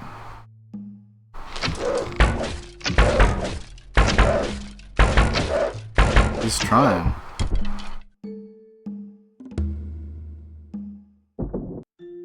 Okay, last one with the arrow.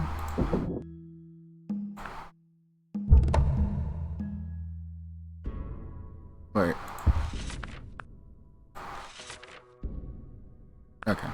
Like, pretty sure that was required for Republic, but...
I'll just stack everything.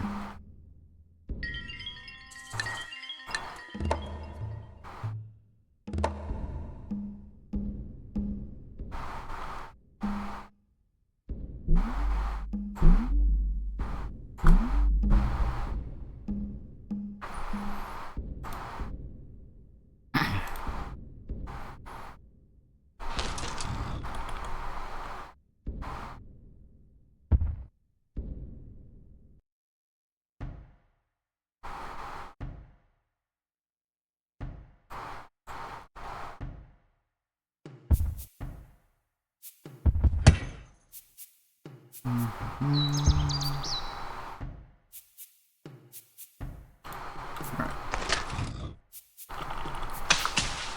So far, so good. Got our iron. Hopefully we have coal somewhere. We have another victory slot. If all goes well, life should be good.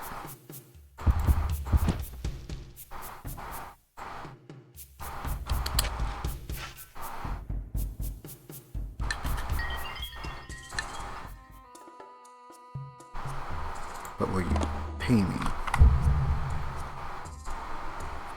And that's for me.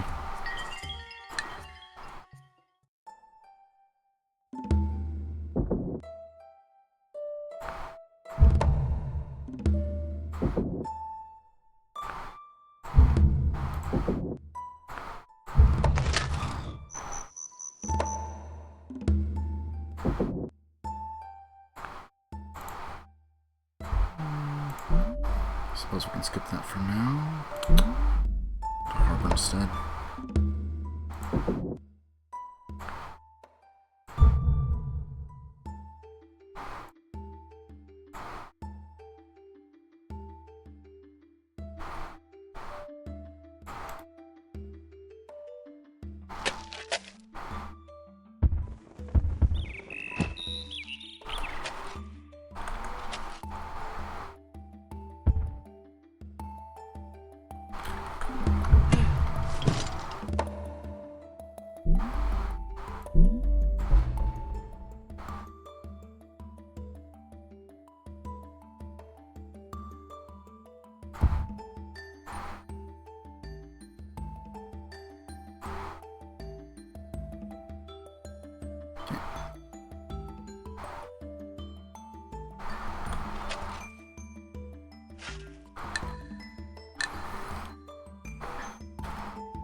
Alright, at the marketplace, and then we'll go for rushing Sun Tzu's Art of War.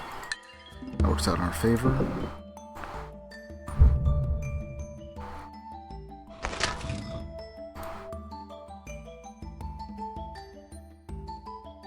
Oh. Can I not? Weird. Oh. You know what? I messed up. I'm gonna go for that.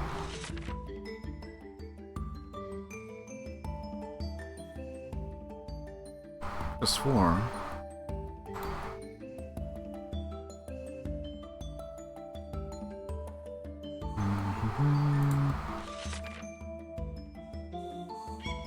Can create an army or hurry production of certain items in a city.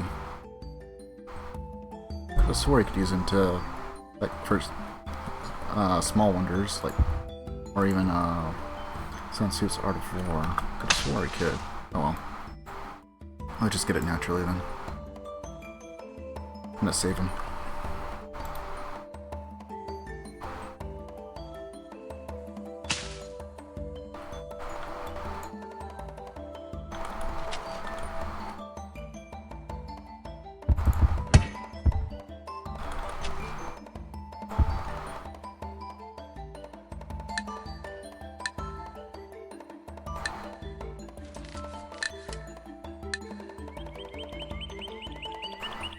It's a bombard. Alright. We shall attack this next turn.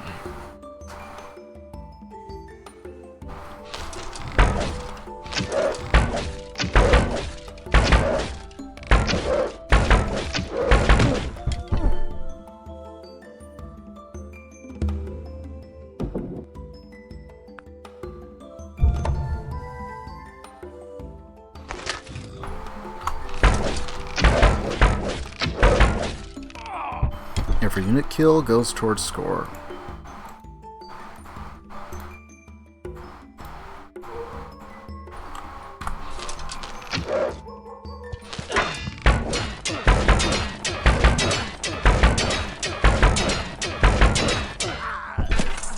Good, good. That's one.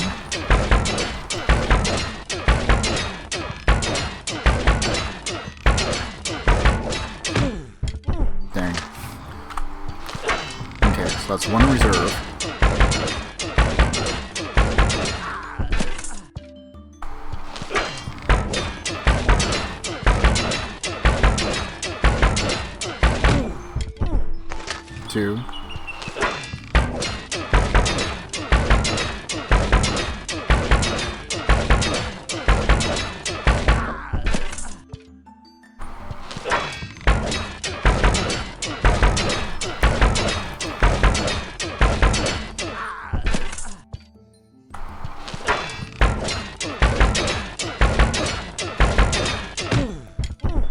3. 3 and a... So we got 3 and an archer.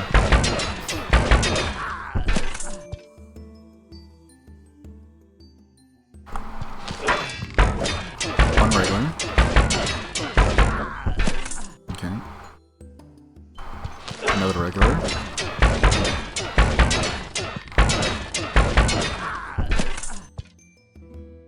Okay, so there's only 2 left. It's worth the risk.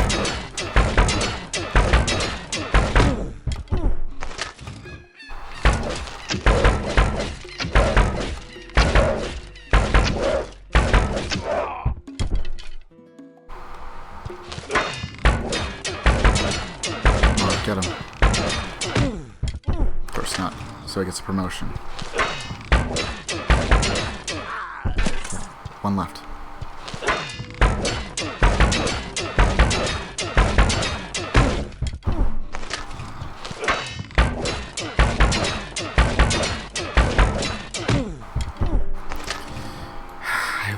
I wanted it this turn.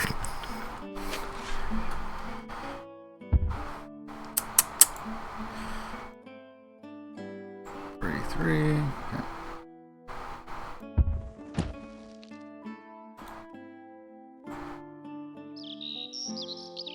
Are they really gonna like build over there? I think they're gonna try. We could probably take the mountain too. But once I get this all developed, it should flip. I have no idea where they are. This is Arabia. I don't even know where Arabia is. Should probably spend some of this gold and find out where their capitals are, right? I will with Arabia, just because they're already here.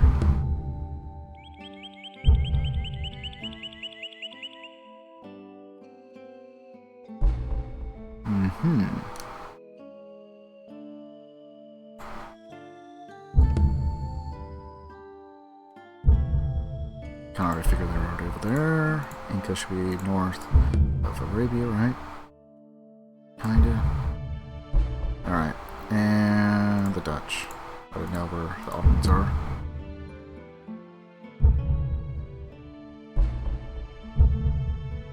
No. Oh.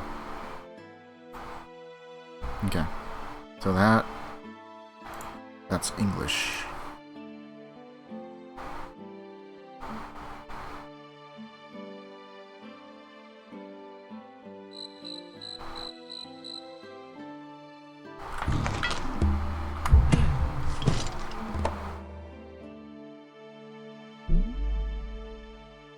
Oh, you know what? I needed to go one over. It's too late now. We'll play with it.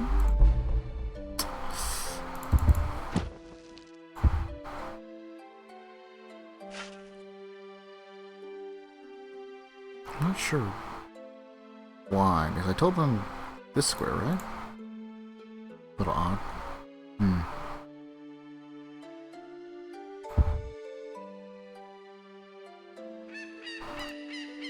Okay, let's start developing that way.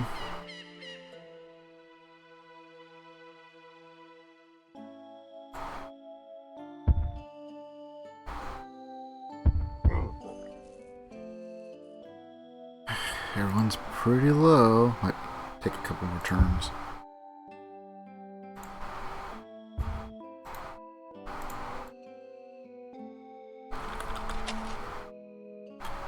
I'm gonna leave at least 1 unit in that city.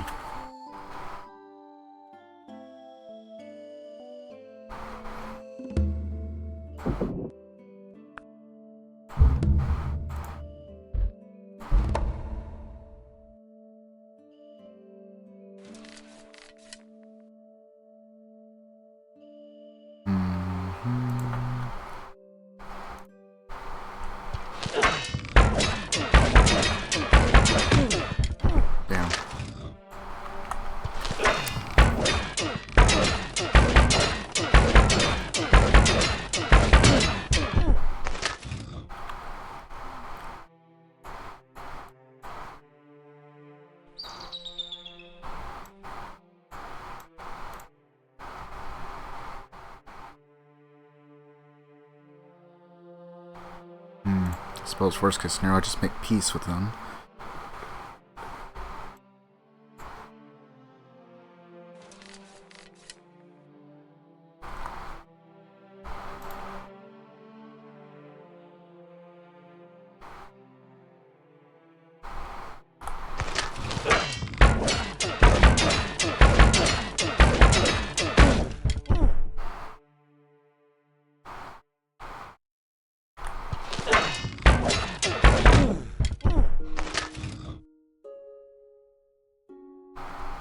They got... what? They were down to the last spearman, like I swore.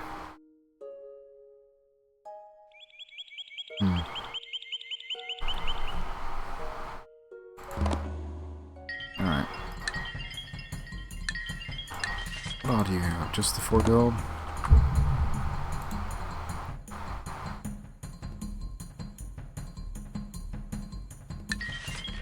Alright, we'll make peace for now.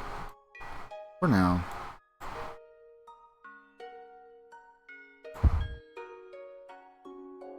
Just so I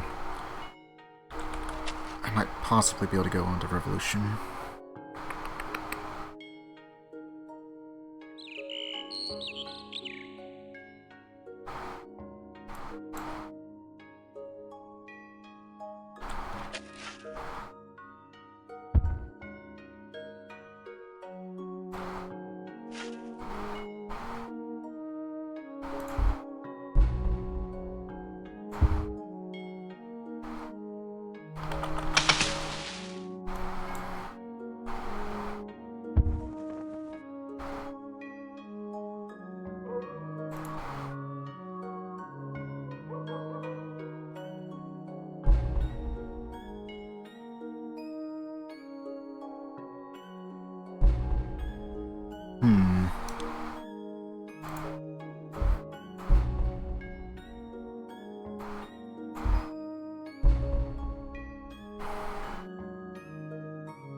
Yeah, I guess we go for it, right?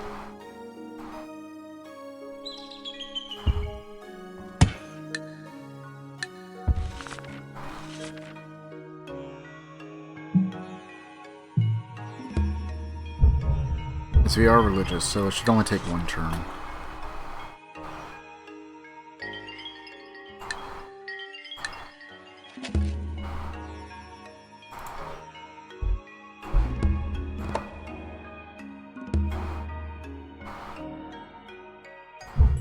Oh, I thought the Ottomans finished that. I guess they were only building it.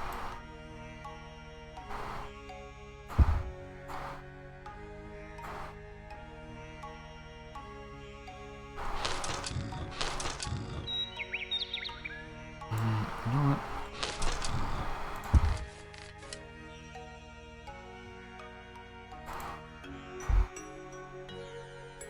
Just in case. Should be fine, but just in case.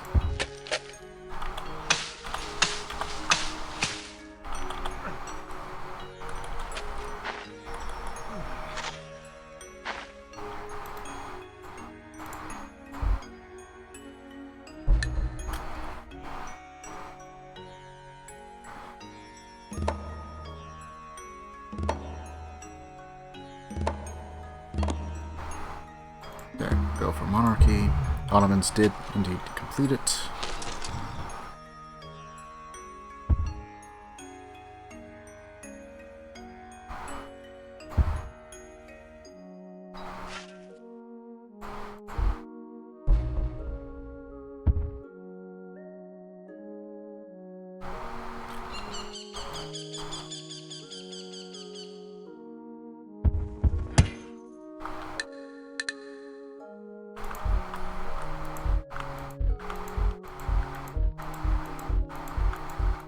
Now that we no longer have penalty.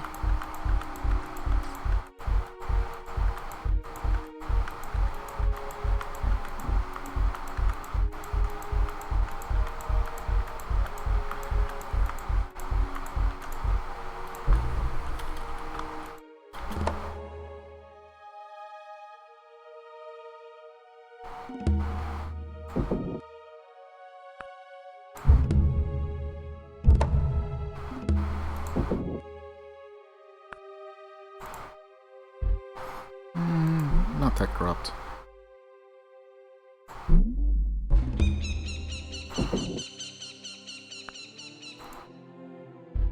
A bit more corruption.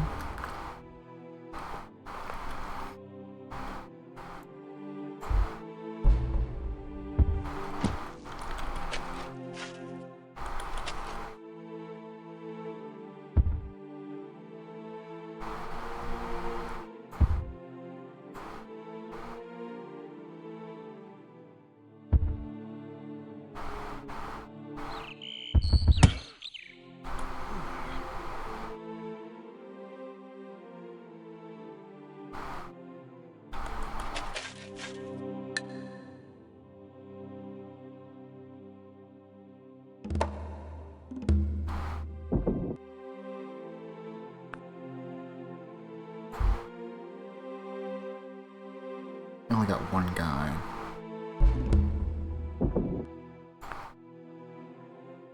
Let's see.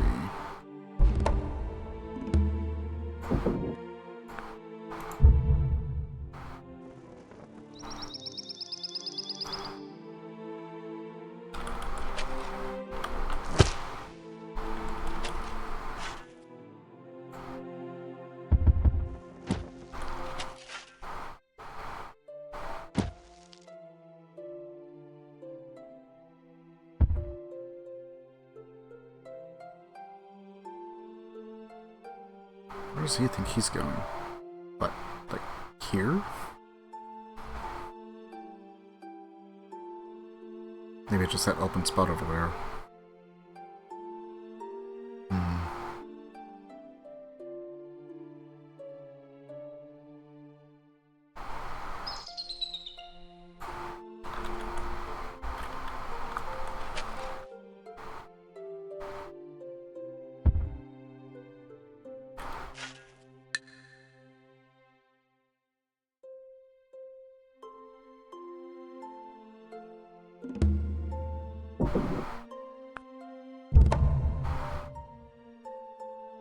We get some money coming in.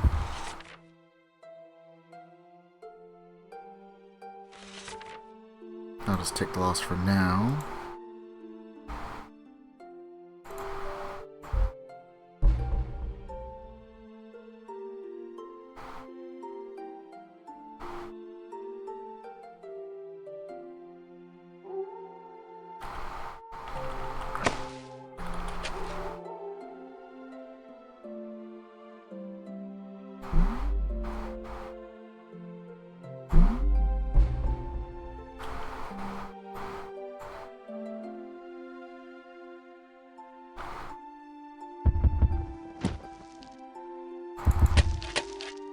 Some city growth, as much as we can.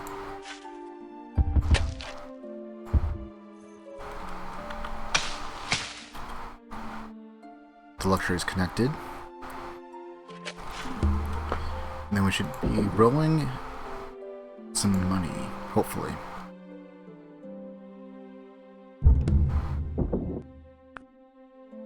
Right. Now I can do that. Not very corrupt.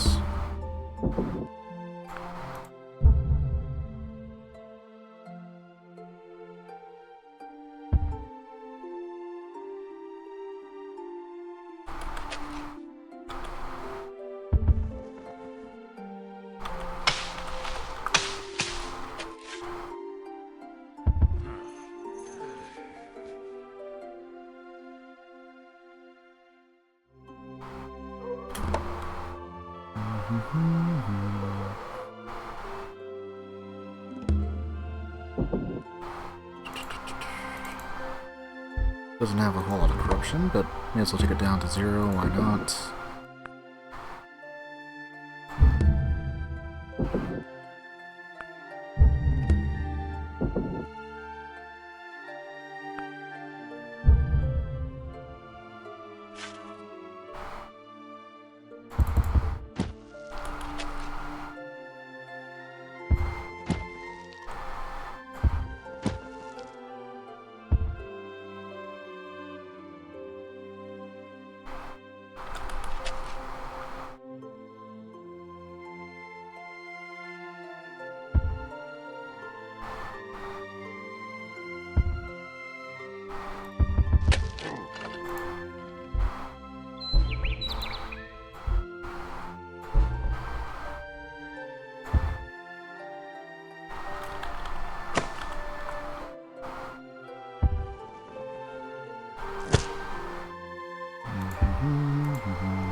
I got so much jungle to cut through.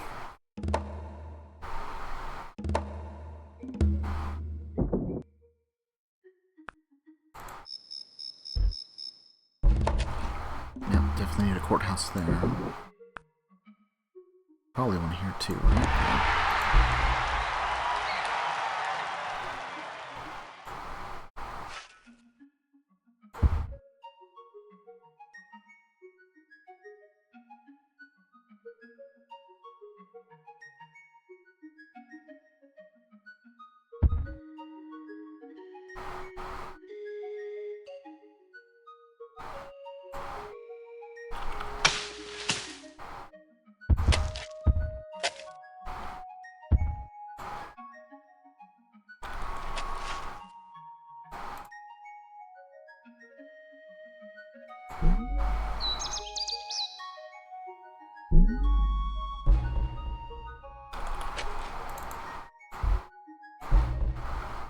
Okay.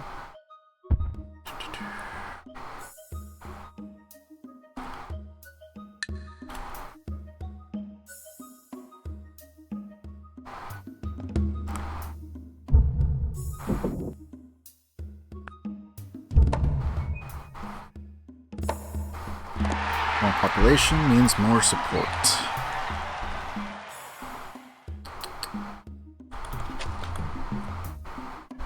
And more taxes.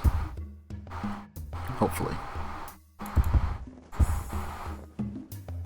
Any better? Kinda.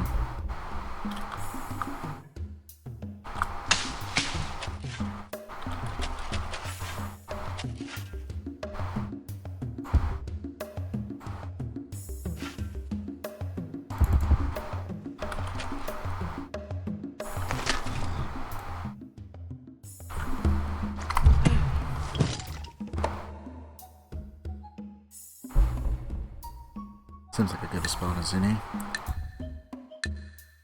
Just to give this city a little bit more support, a little bit of a buffer.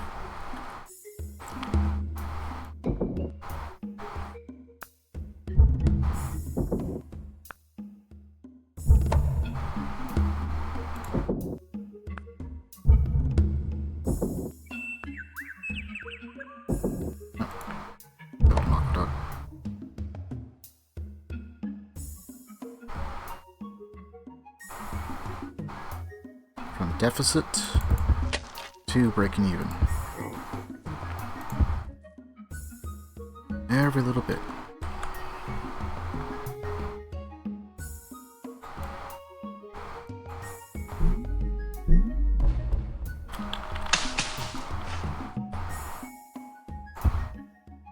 Alright, I go for the iron.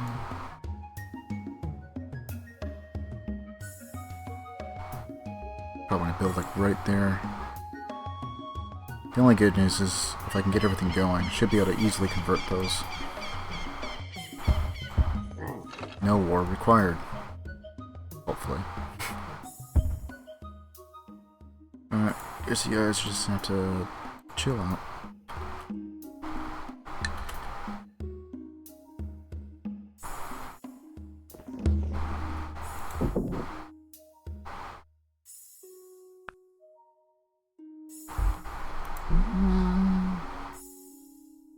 They're content, they're not unhappy. Should be able to get an aqueduct and then move over to Colosseum. Get a marketplace. So we are going to need funds. More funds, more war.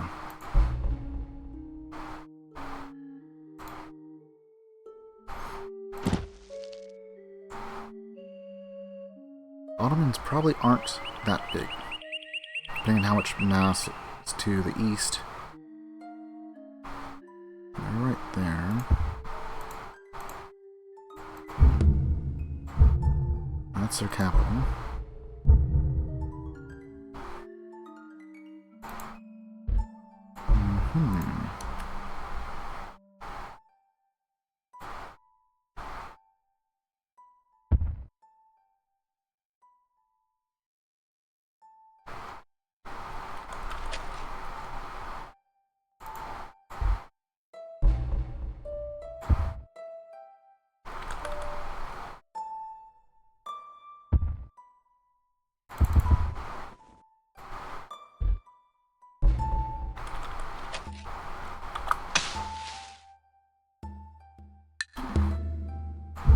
now have pikemen.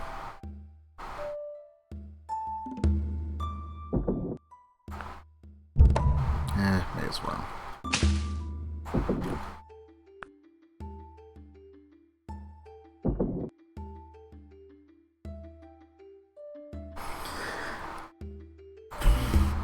I gotta get more land cleared before population pop over there anyway. So, some yep, harbor.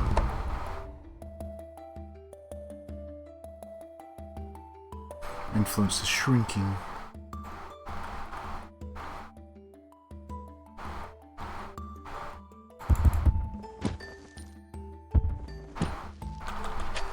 I predict he can't have more than maybe 10 units.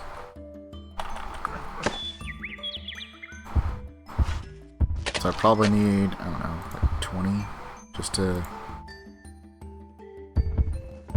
take him out in one turn, maybe. Perhaps more.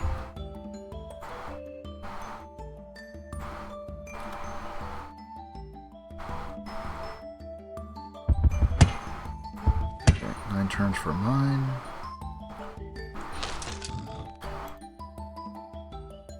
Three, 4, 5, 6, 7, 8.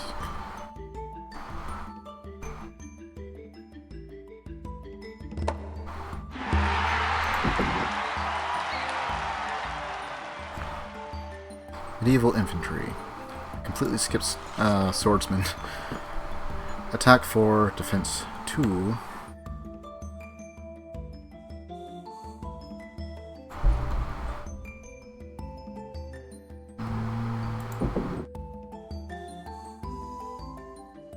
Yeah, I suppose.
They're plenty happy, but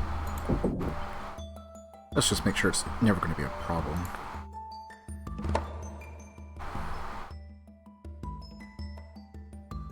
Actually, did you... I think they do have the courthouse.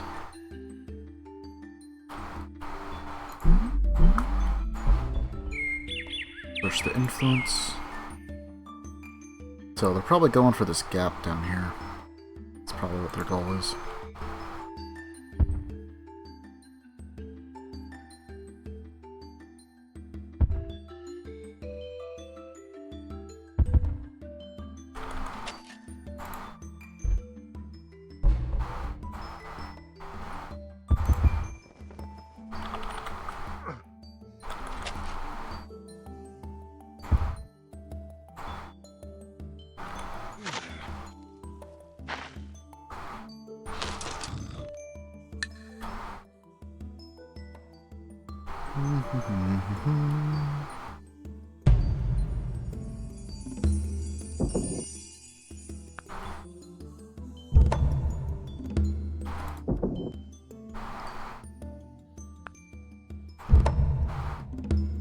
Nice.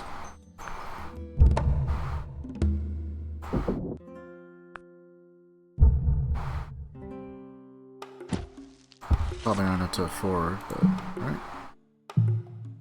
We should be able to do that.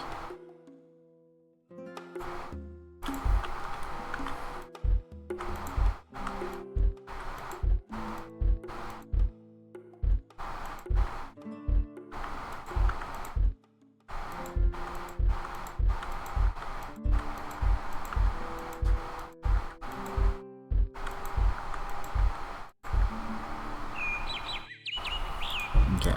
So we're able to have everyone work and not have to worry about civil disorder, at least for now.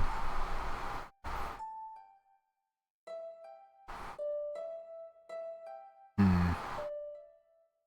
I want to deny that iron, I'm going to have to take either all 3 cities or get a small stack up here and destroy them. Since I can't use our great leader to rush, and I probably can't use it on this next wonder, I'm going to be going for Leonardo's workshop. I don't know. I don't have horses. And I kind of hate to use it to build an army of medieval infantry or something like that. I don't see much point in doing an army of longbowmen, unless you absolutely had to. Oops.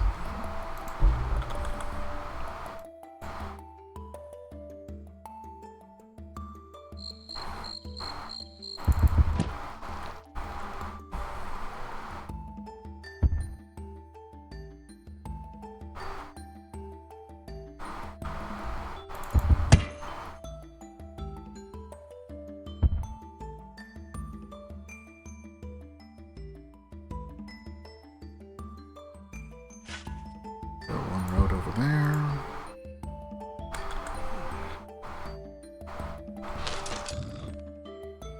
$12, $13, $14, $15, $16.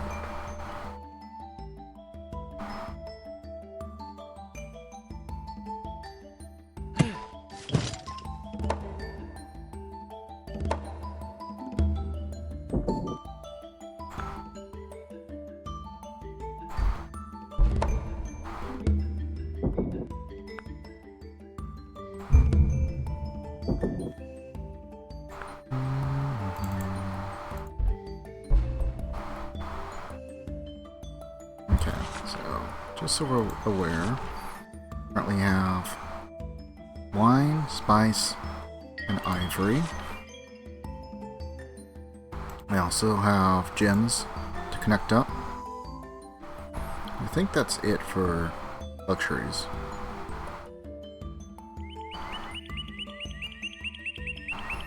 I mean, it would have been nice to snag that. That looks like it's going to be a small city, so that's going to be a negative.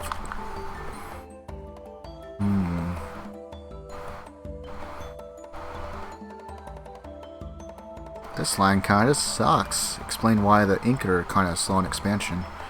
Unless they expanded more westward.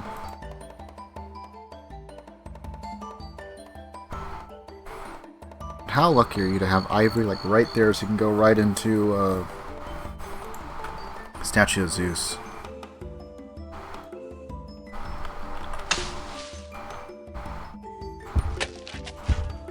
I think one of the wonders that everyone should definitely go for is Leonardo's workshop. It halves the cost of upgrades.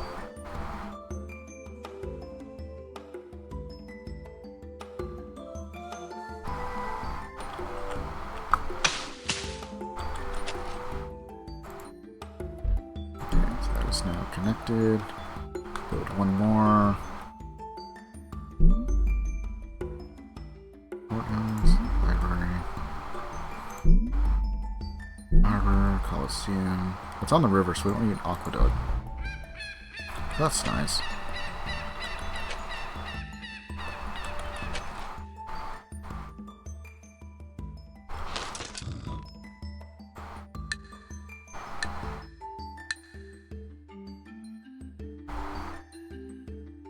You know what?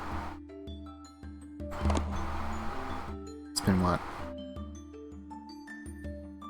I want to say like 15 turns. Got 20 gold.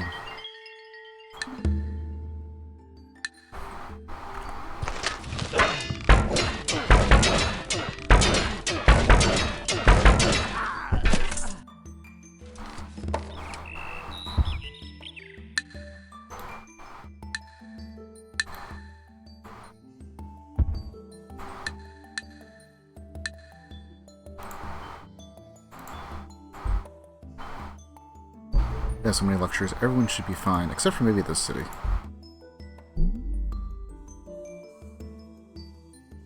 To which, buy that.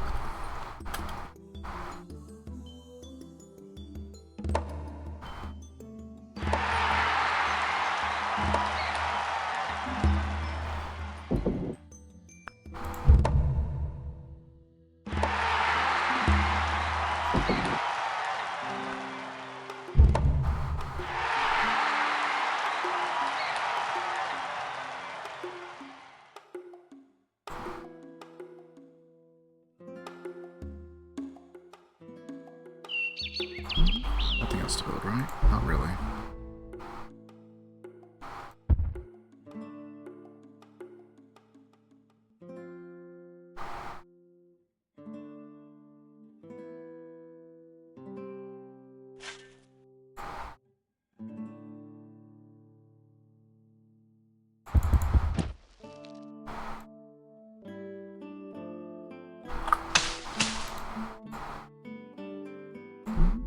You know what? We will have you build one more set of workers.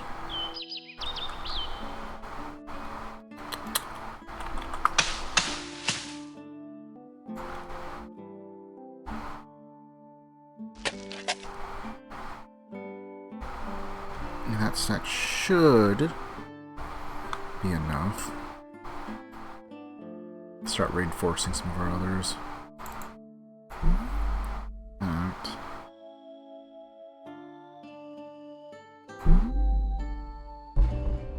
Let's build some pikemen.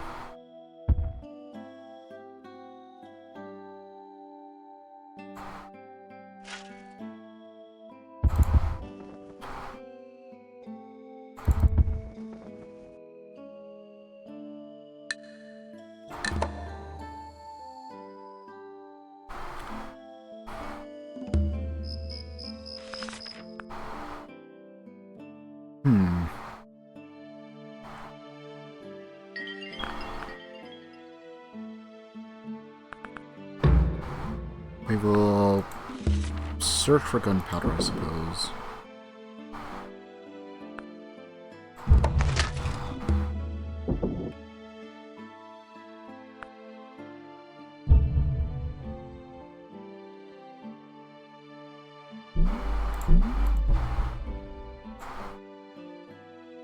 Oops. Okay, we put one here. 1, 2, 3, 4, 5, 6.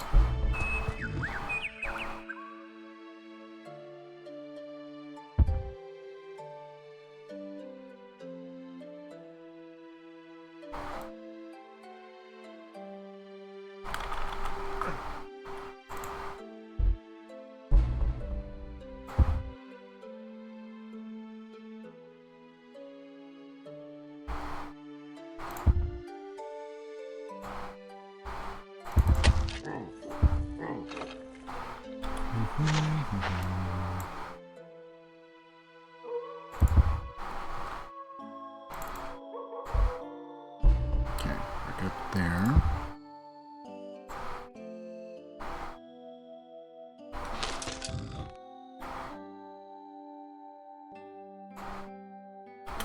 Wait, one turn.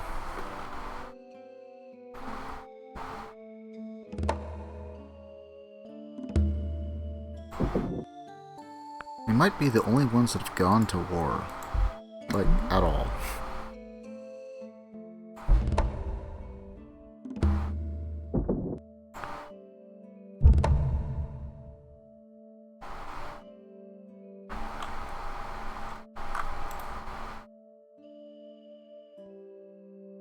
Okay, I lied. We'll wait a couple turns just because medieval infantry can bash through the spearmen a little bit better.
We're doing happiness fairly well.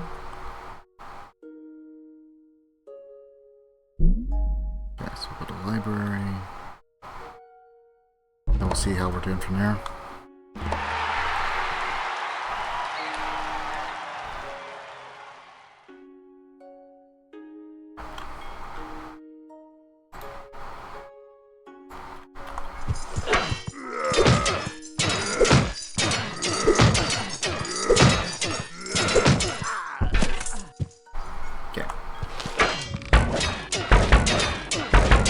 How many spearmen?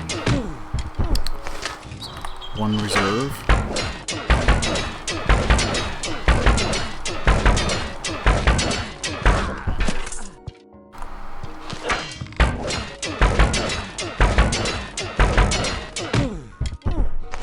Two.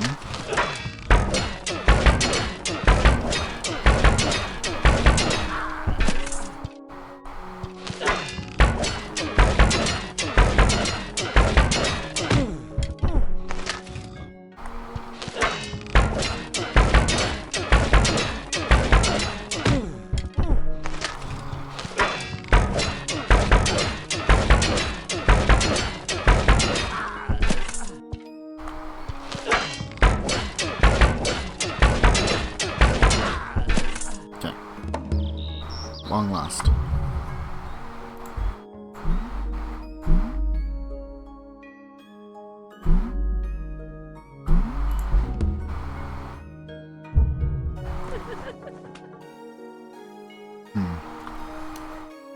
I guess the gold for Princess doesn't actually work. I was curious if it did or not.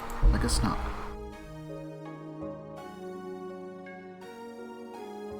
So, let's see.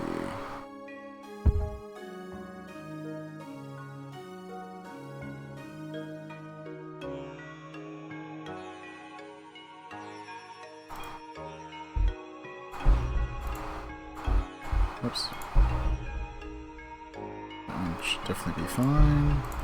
It's this one. Okay.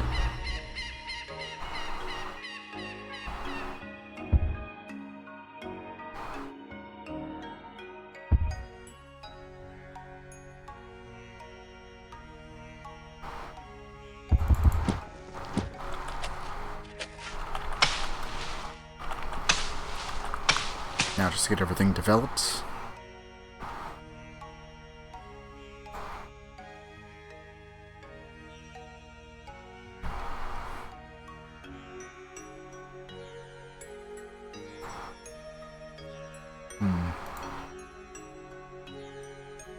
You know what?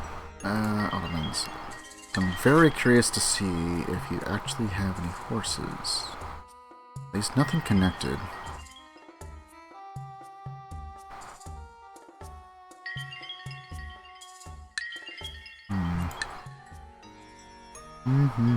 Ah, horses right there.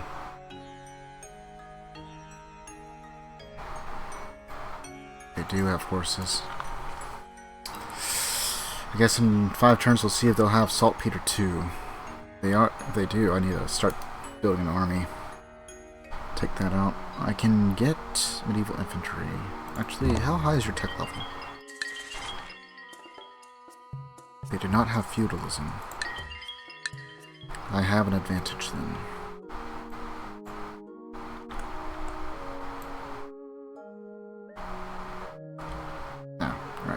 I forget.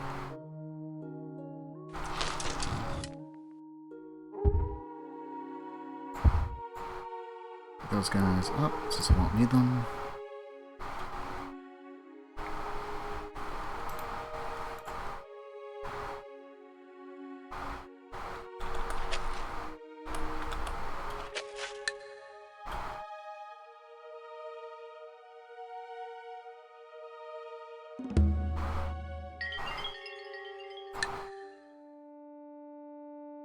We got for resources, horses. Got lots of luxuries though. Well, I get all the rest connected. I could probably make a trade and get some horses.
Seven turns.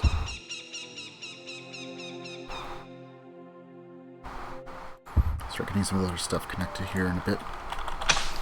But got a lot of jungle to cut through.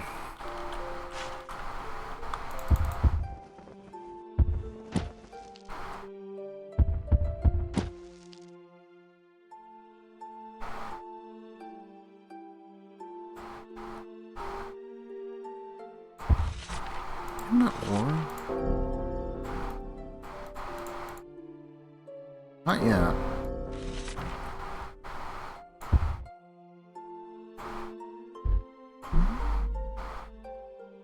Everything's built.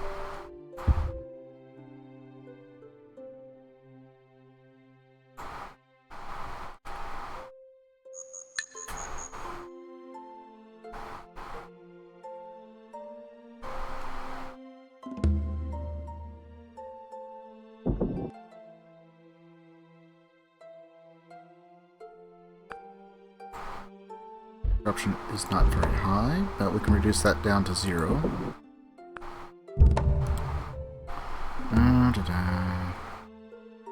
So the Dutch are considered most advanced in the Arabs than us.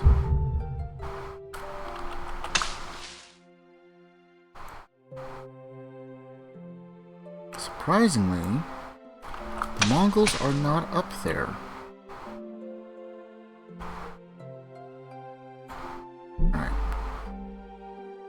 It's going to take forever. When I build a single galley, I'm just going to sail it around and see who else we can make contact with. Not that it really matters all that much, but still.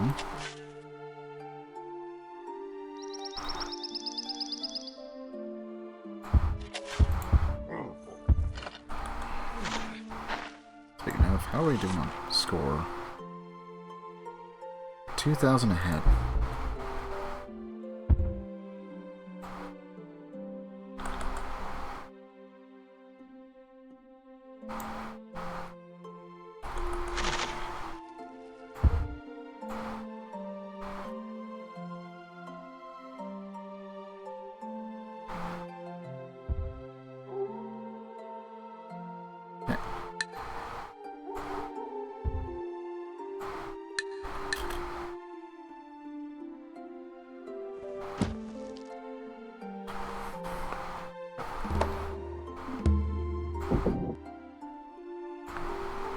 Marketplace.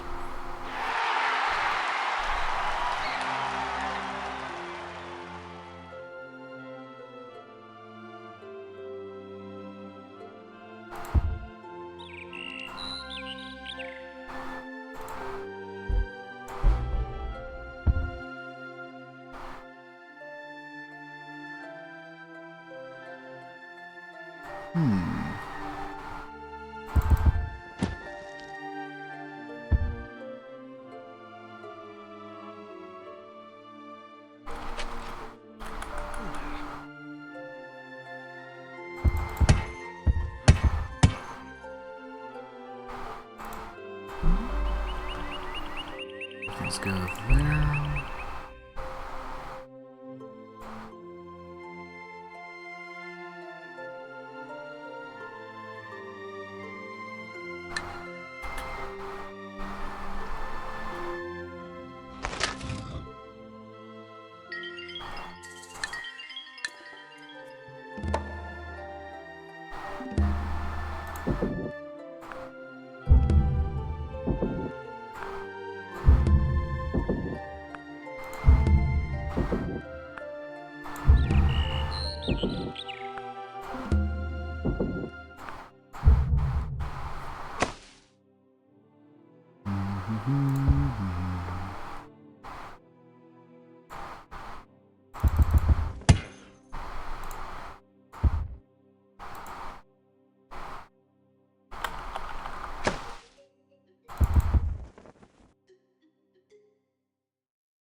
Okay, back to wealth.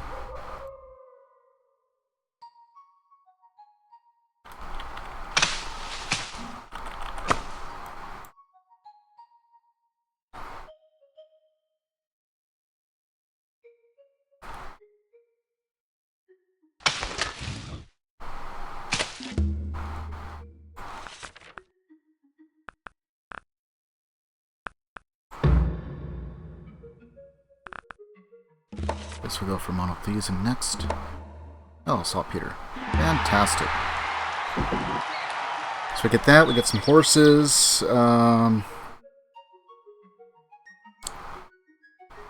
Take over the Ottomans. If we take out at least that one city and maybe the iron, it should be a threat after that, even if we can't conquer the rest.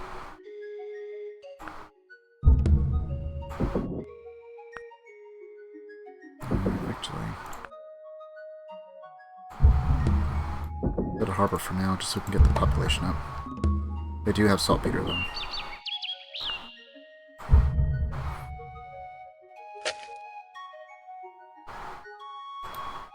I could potentially get access to that one.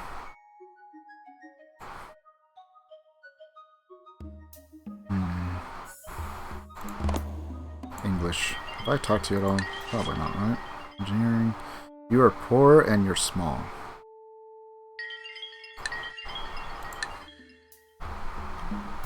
Curious. Or even are you? Pretty close. All the way down here. Right next to the Arabs.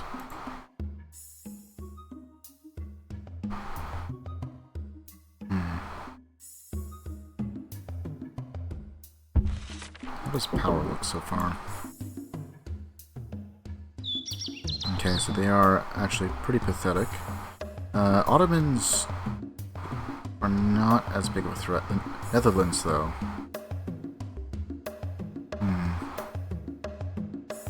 The Maya probably aren't, since they're so far north. The Inca also had the same problem of being too far north. The Arabs, surprisingly not. At least not yet. Of course, when you're doing stuff like this, where you're... Well, maybe not. They got the bonus. So they're doing it correctly. Sometimes the AI does weird stuff with their land.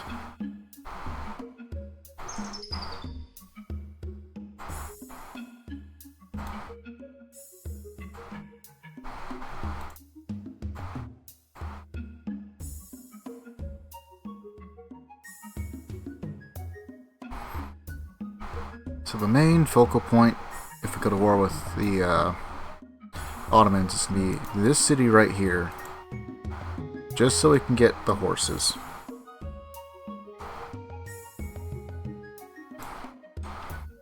Okay, so I'm going to do, let's go ahead and get over to that. And maybe we just go right for military tradition. So that way, as soon as we do, we can just start pumping out tons of cavalry. Plus, it's not like we're going to be anywhere close to railroads, so spamming infantry is going to be a bit harder across a wider gap, which it's not too bad. But it will be if they get other nations involved.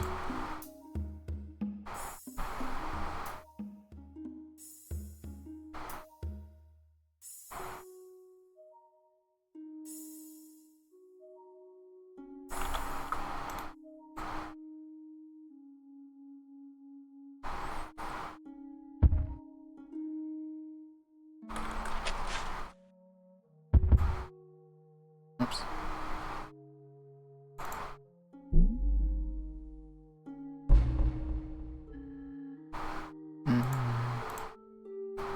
I guess we'll just keep it on that for now.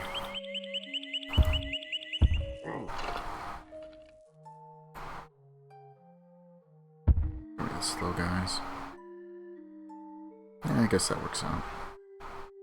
So we can just keep pumping out pikemen, and maybe by the time we get the wonder built, considering no one else beats us to it, which I think we should be fine, right? I don't think we have any knowledge of anyone else.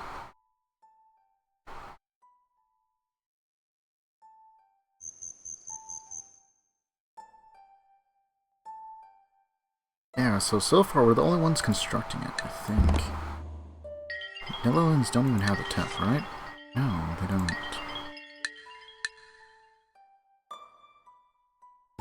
How far away are the Inca? Okay. And just to be safe, the Arabs. Oh. So unless someone has a scientific leader, we are good. That should be just about guaranteed. We don't have contact with the Mongols. And I'm the only one with the tech so far. So. Alright, put you on wealth.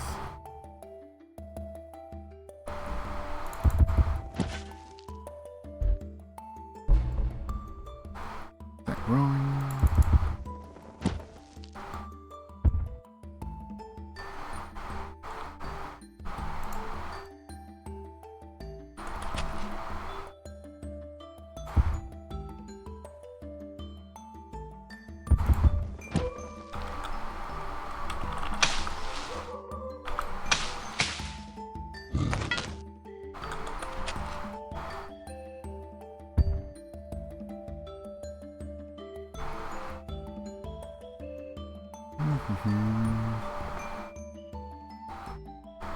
There's gonna be lots of waiting. Waiting for stuff to get built, waiting for stuff to progress tech-wise, land development. It's gonna be a bit boring for a while.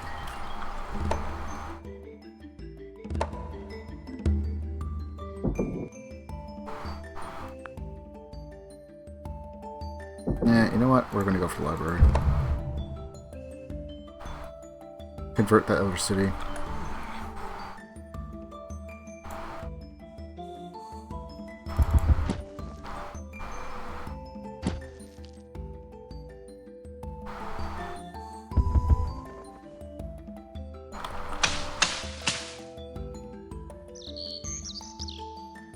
I don't know where that guy thinks he's going, but all we need is another expansion, which won't happen for 30 turns, and that 12.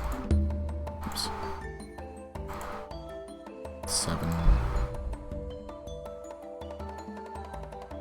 Nothing for a while. 16.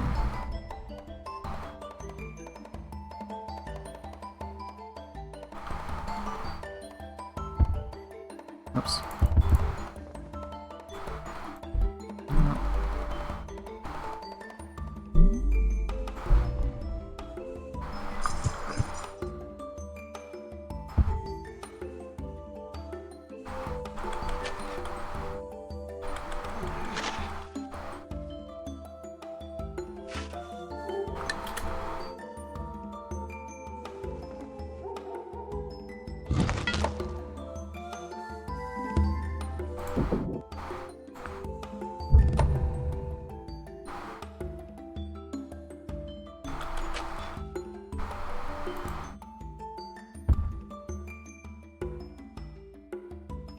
So you can cut that down.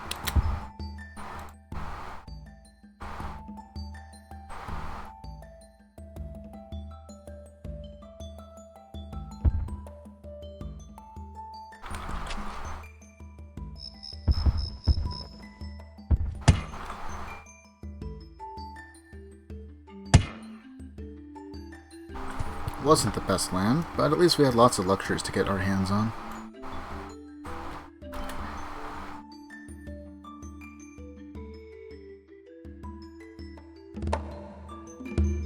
Pretty good starting location, all things considered.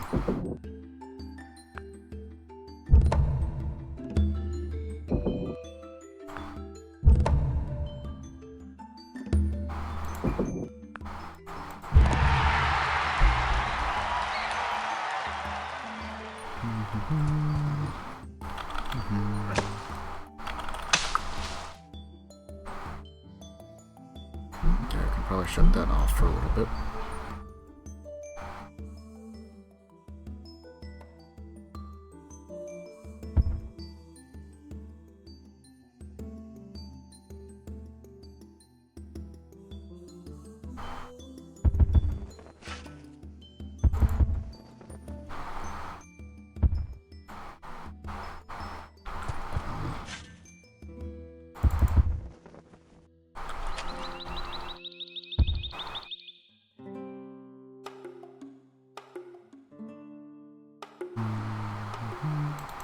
What's that, jungle?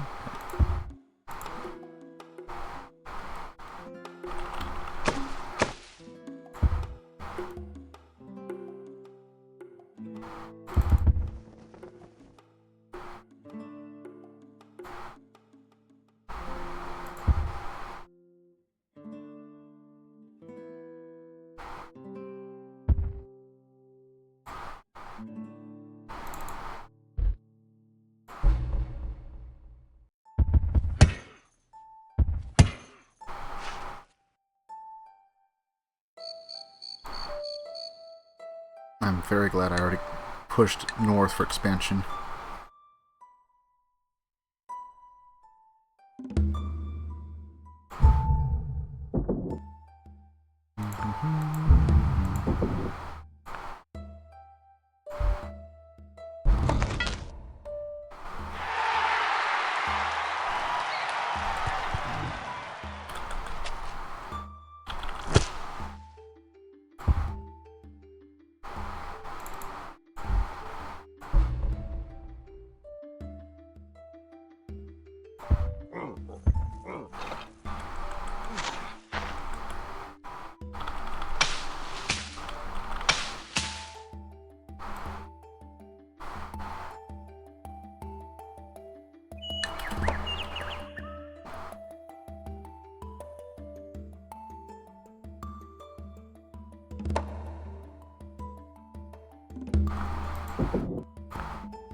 They just started building it.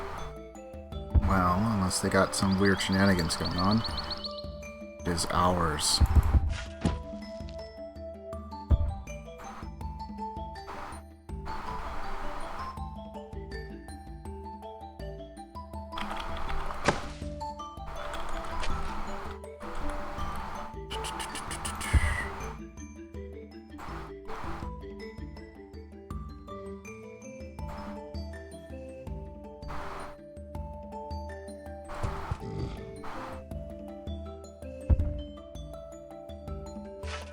Of course, gonna stand right there on that square.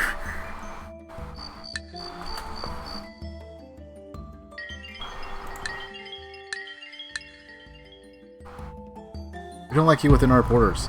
Well, why are you in mine? Huh? Why?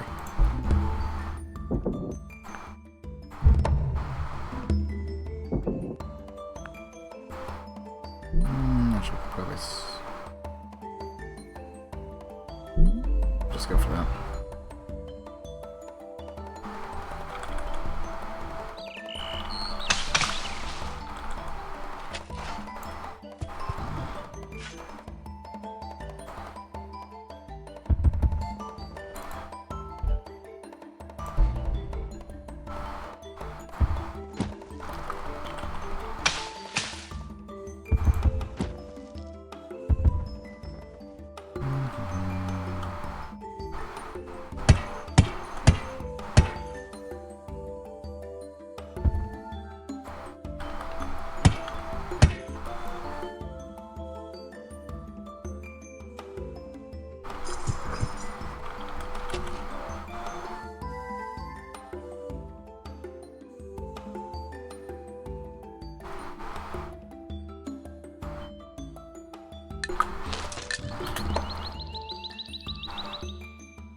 I just think it's a good policy to have at least one unit for the stack in Sentry. We're just going to have them sitting there for a while.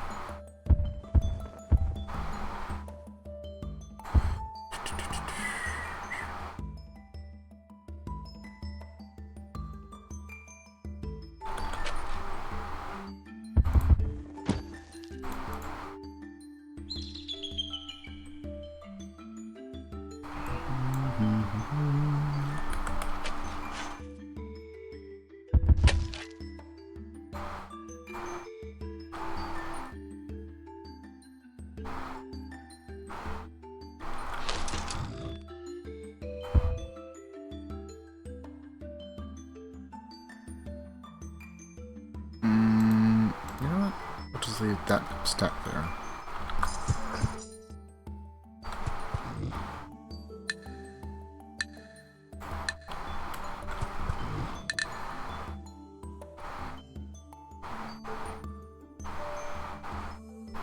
No, that part's actually not connected.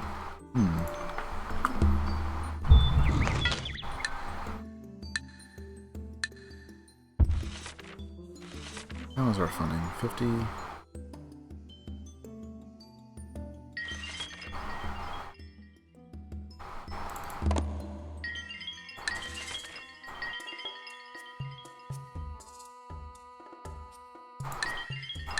I think it was the Netherlands that might have extra, right? Okay. Good to know for later. I'm gonna skip knights and go right for cavalry.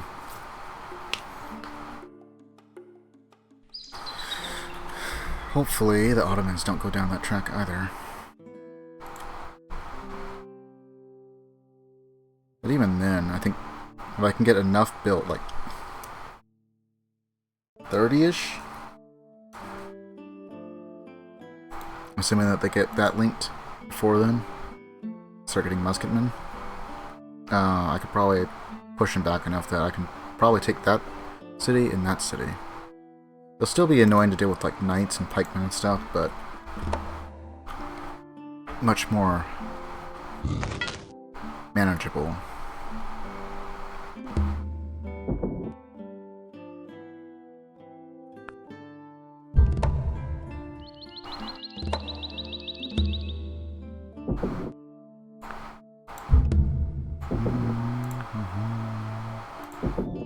Oh. Do we have an aqueduct? We do, just not enough land.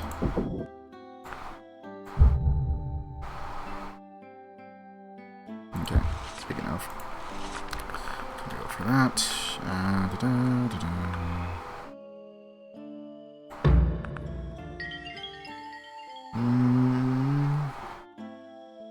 Thinking economics, and then science, and magnetism. I'm not too worried about getting navigation. It's not required, so it allows you to trade maps. As long as one of the other civs has it, I shouldn't have to worry about it.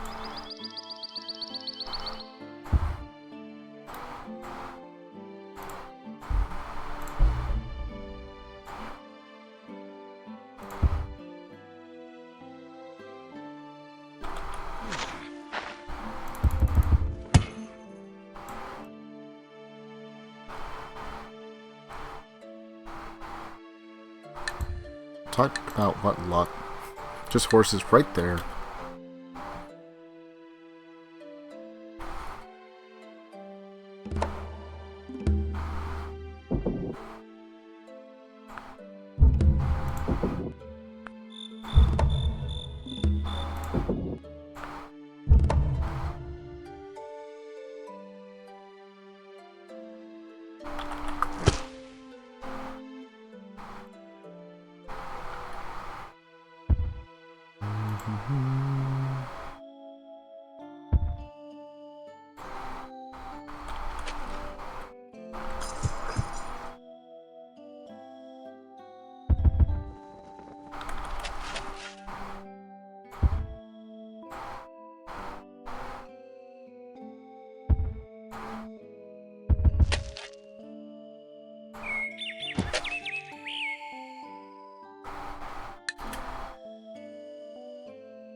Just put everything else on wealth, I suppose. Gotta be able to afford upgrades, even if I can get things built.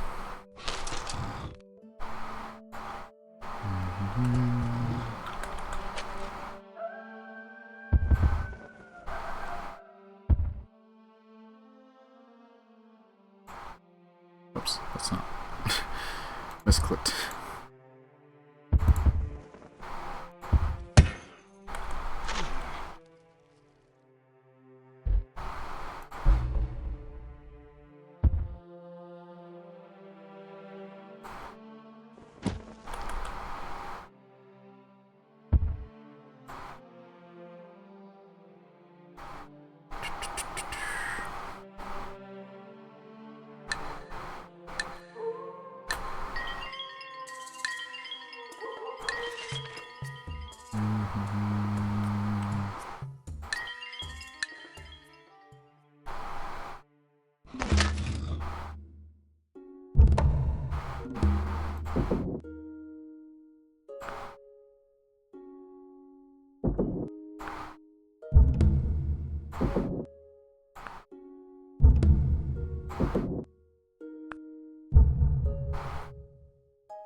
Okay, that one's gonna be a little bit harder to flip. This one should flip most definitely.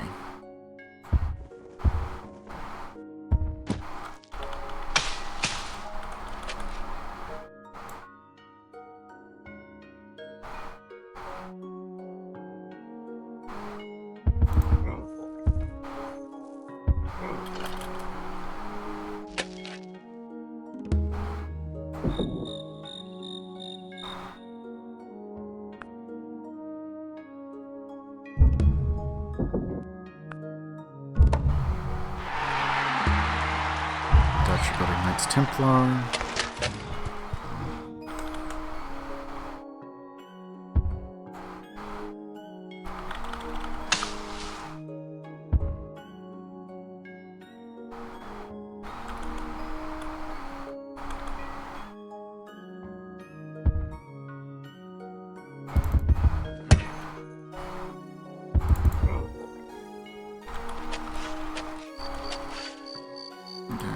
Connected.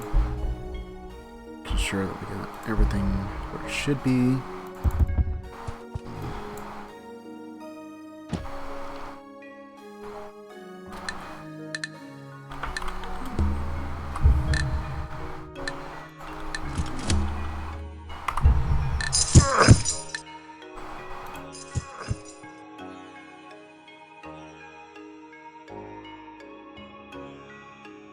Okay.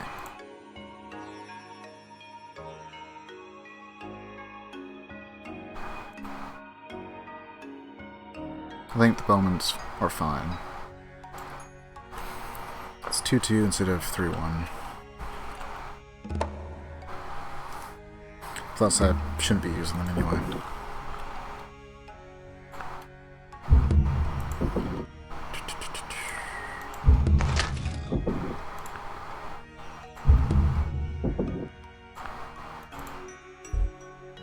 A bit more culture over there, and I should be able to get that converted.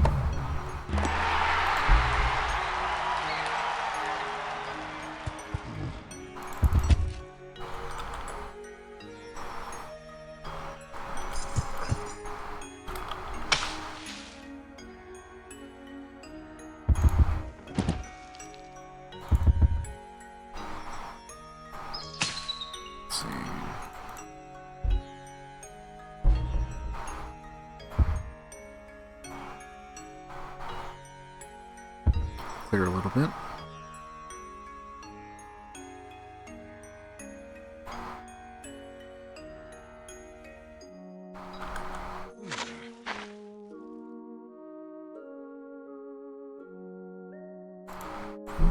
Actually, we're going to put you with that, then go over to wealth.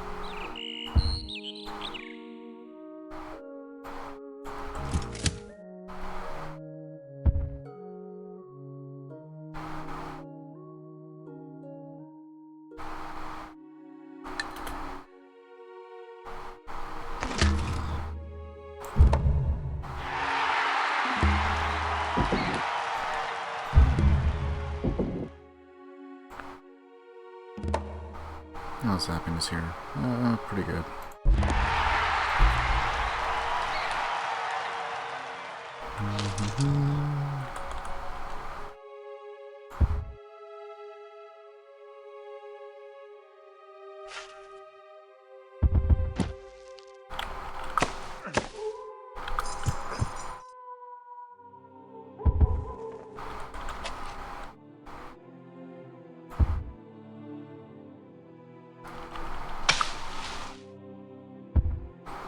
So much jungle.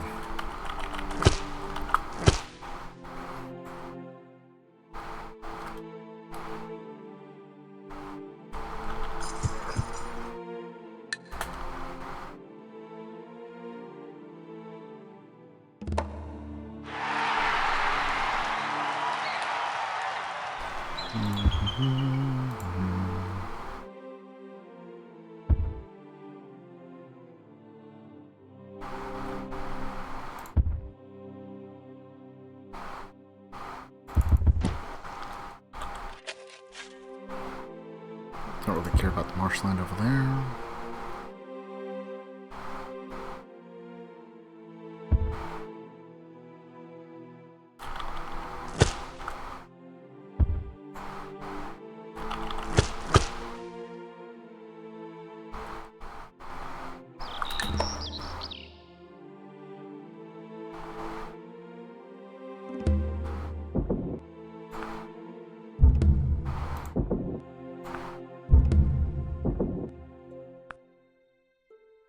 Corruption's not too bad.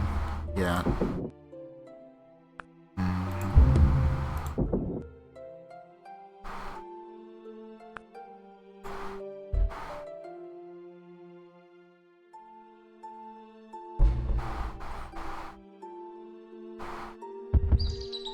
Build up our defensive units. We're going to be using pikemen and the like.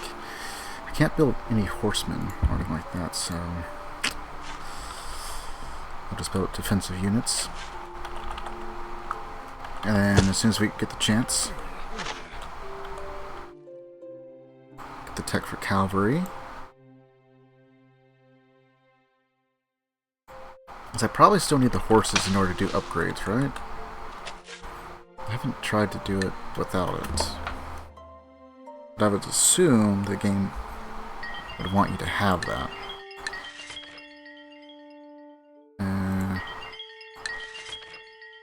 Good. I could find someone that would trade me for gold per turn or something, maybe.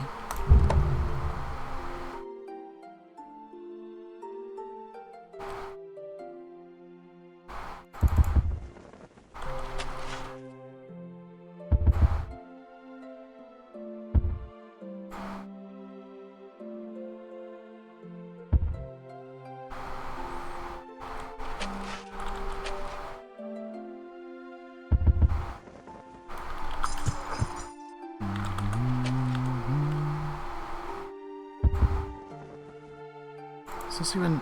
No, it's not.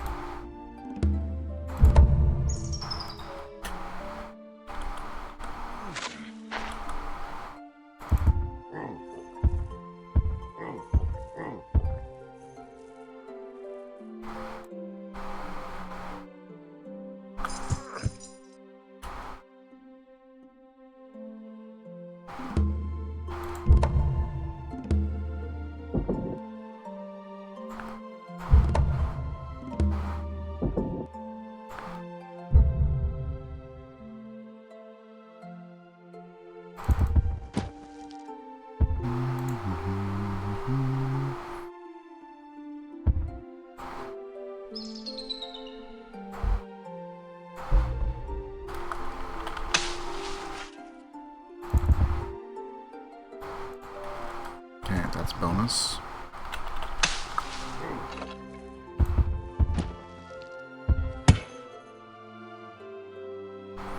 Keep making our way over towards the west, see if we can find anyone new.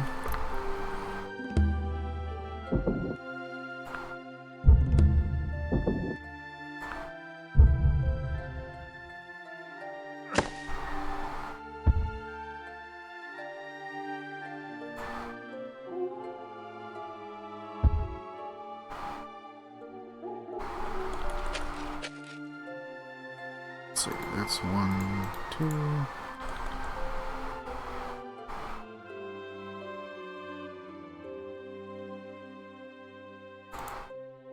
Yeah, so that's out of range of everything, right? I just need to build a road. I don't actually need to cut it down for anything.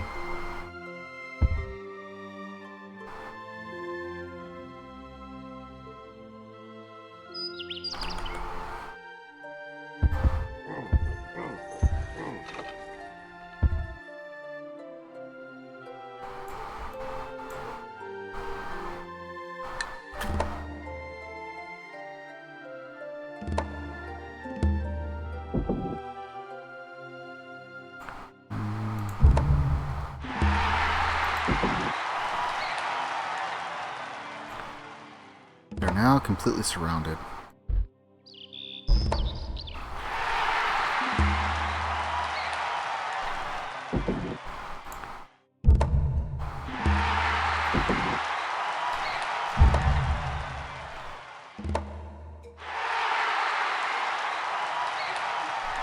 That one might be a little bit harder to crack, but we should definitely be able to convert this one.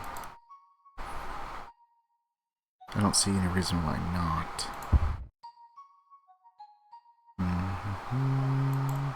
Oops.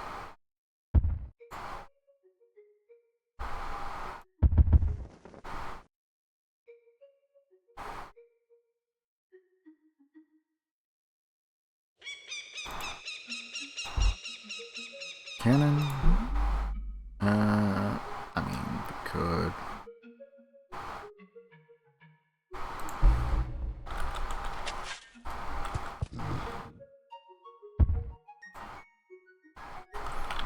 At least until we get more shields per turn up in that city.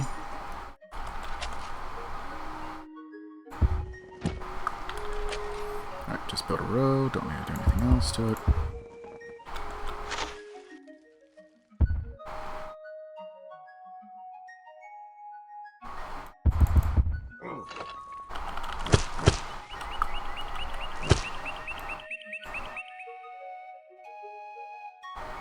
Find out who purple is. Iroquois, Portuguese, Korea, maybe. India sometimes.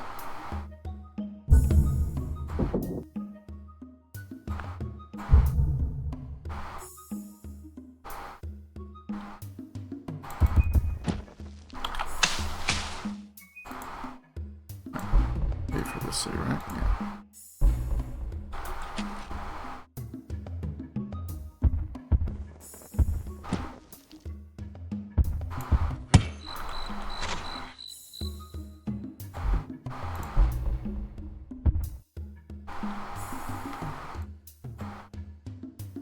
Iroquois.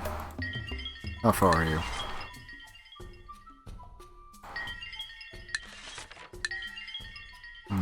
What if I gave you both? Would you give me Republic? No.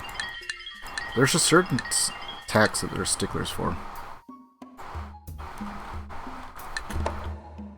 The way that the AI values certain tax is interesting sometimes.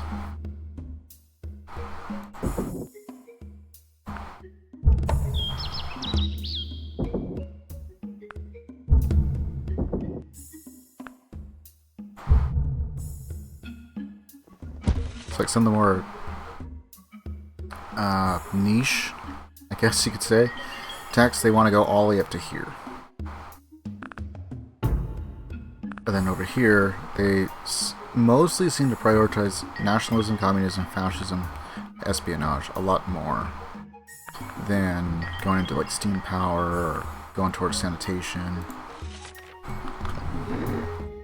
Sanitation isn't technically required, but a very good reason why I should go for it. Hospitals, higher population, which means even higher production and economic return.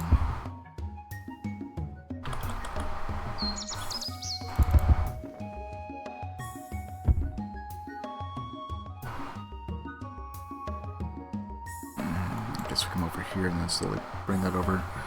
The irrigation really won't do too much until we get railroads, if we get that far.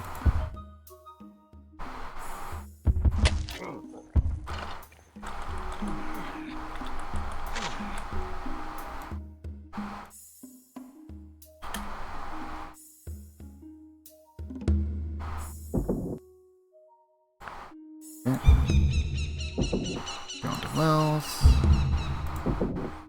Just kind of slowly build everything, I guess. That way, if we do get it all the way towards late game,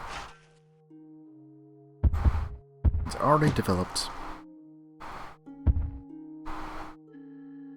I'm hoping we end before modern era. Maybe like somewhere in the middle of industrial. But who knows?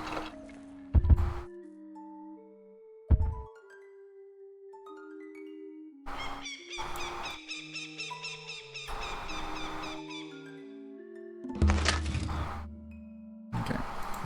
We now have military tradition, which means I can go make that trade and start pumping out cavalry as quickly as possible.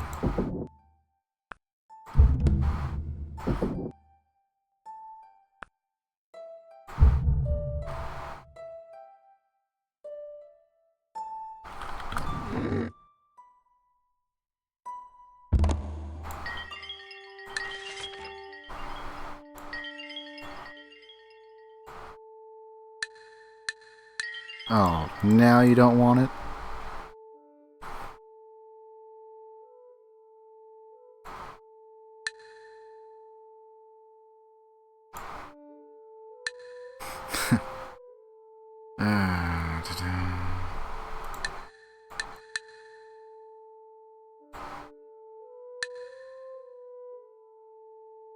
So I want all of it.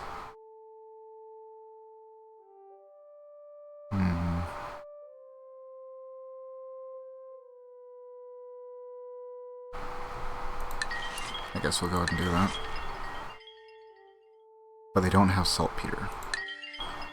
At least not connected.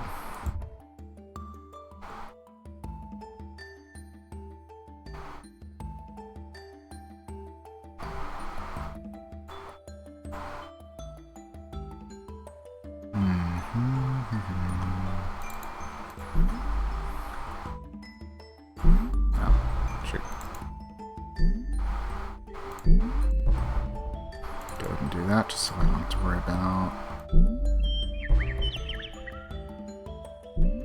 war weariness as much.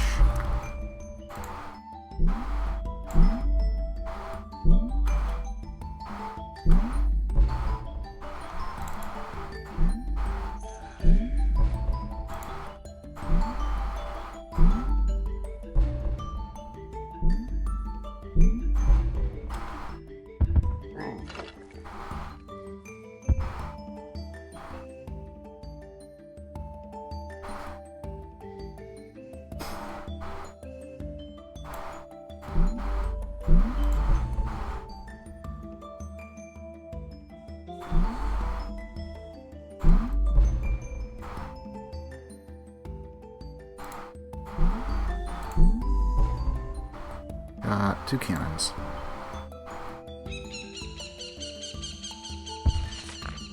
Got 3-0. Could probably afford to pull back a little bit, right? Don't really need to worry about chivalry.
We're looking here.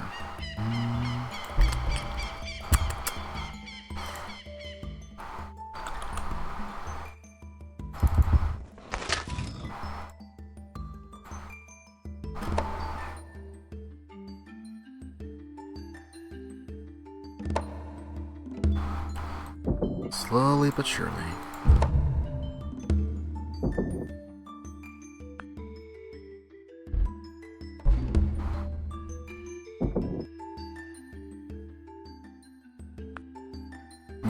Actually, yeah, we could do that. That, and then into Cathedral Marketplace. Well, good for them. The English are building the Knights Templar.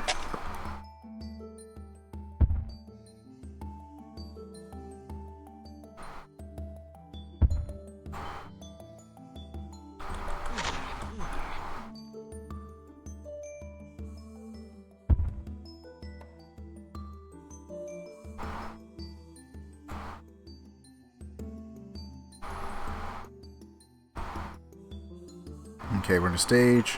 1 stack up here, 1 stack over here, and the last stack down here.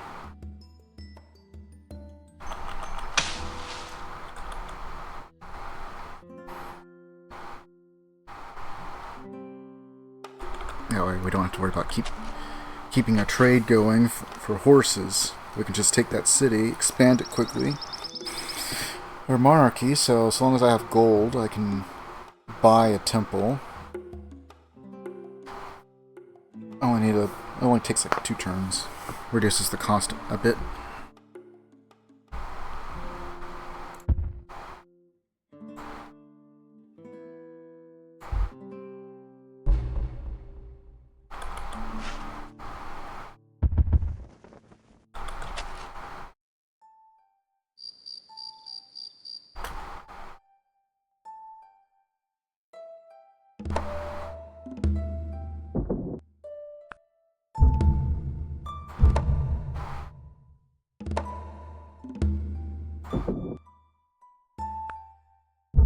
Marketplace up.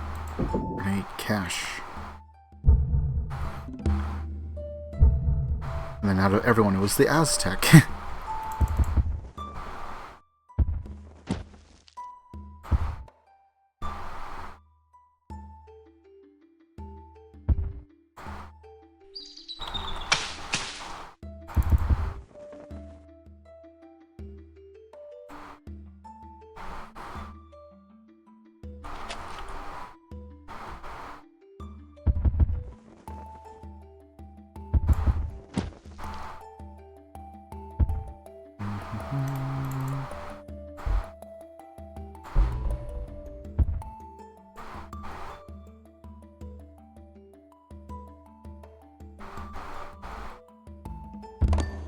Not far the Ottomans anyway.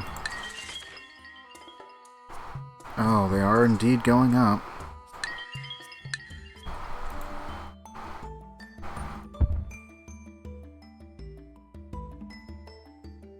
They're just there. We got saltpeter. We have horses. We need to start getting towards our special unit.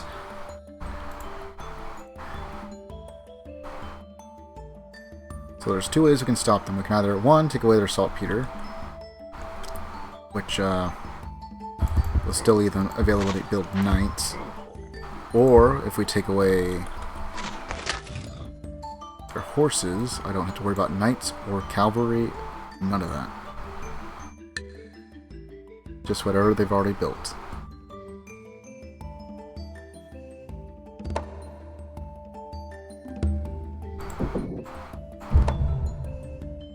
So we're just gonna mass build as much as we can.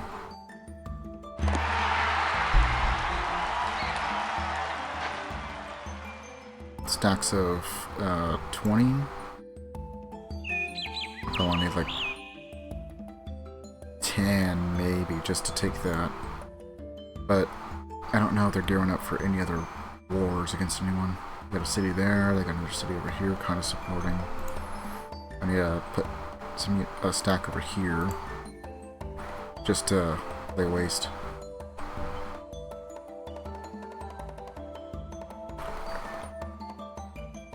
If I can keep a front pushed, might even be able to take the capital and eliminate them.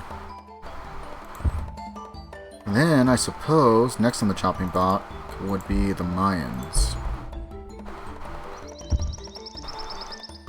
just for proximity.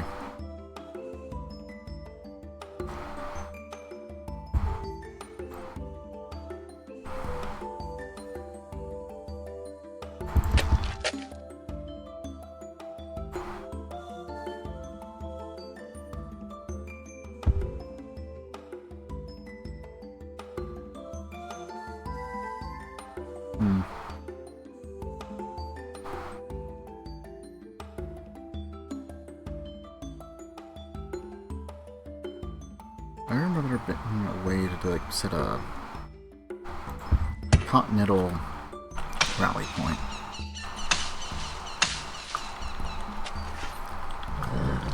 Maybe someday I'll look it up, and I'll just keep whatever is built here.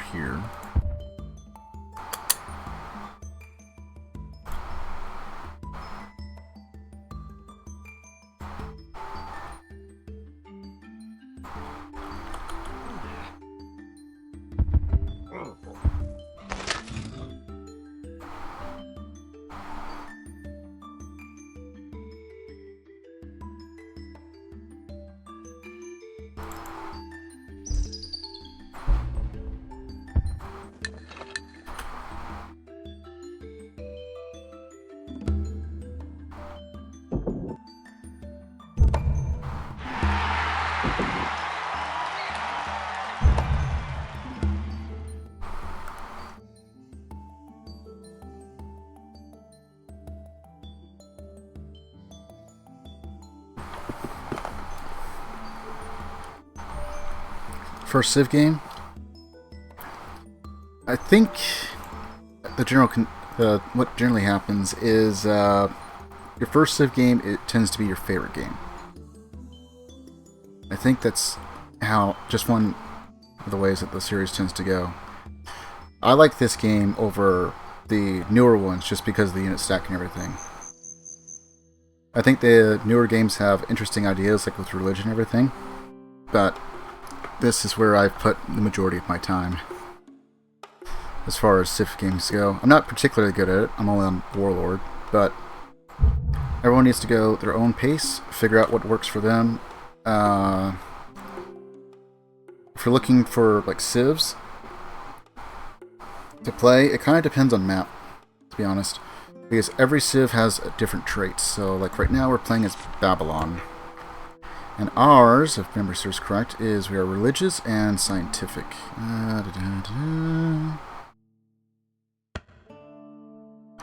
So scientific and religious. So we start with bronze working, ceremonial burial. We get bowmen instead of archers, which gives us attack 2, defense 2. There's this thing called defensive bombard, so that's why the range is 0. If you're attacked and you have a stack of them, they will take a shot at the enemy attacking. and sometimes you can deal 1 pip of damage. You have veterancy. Regulars start with 3 health, veterans 4, elites 5. Elites have a chance of spawning military leaders. Everything's kind of simple, but it gets complex as everything kind of layers up. You can go into bowman, or longbowman rather, so on and so forth.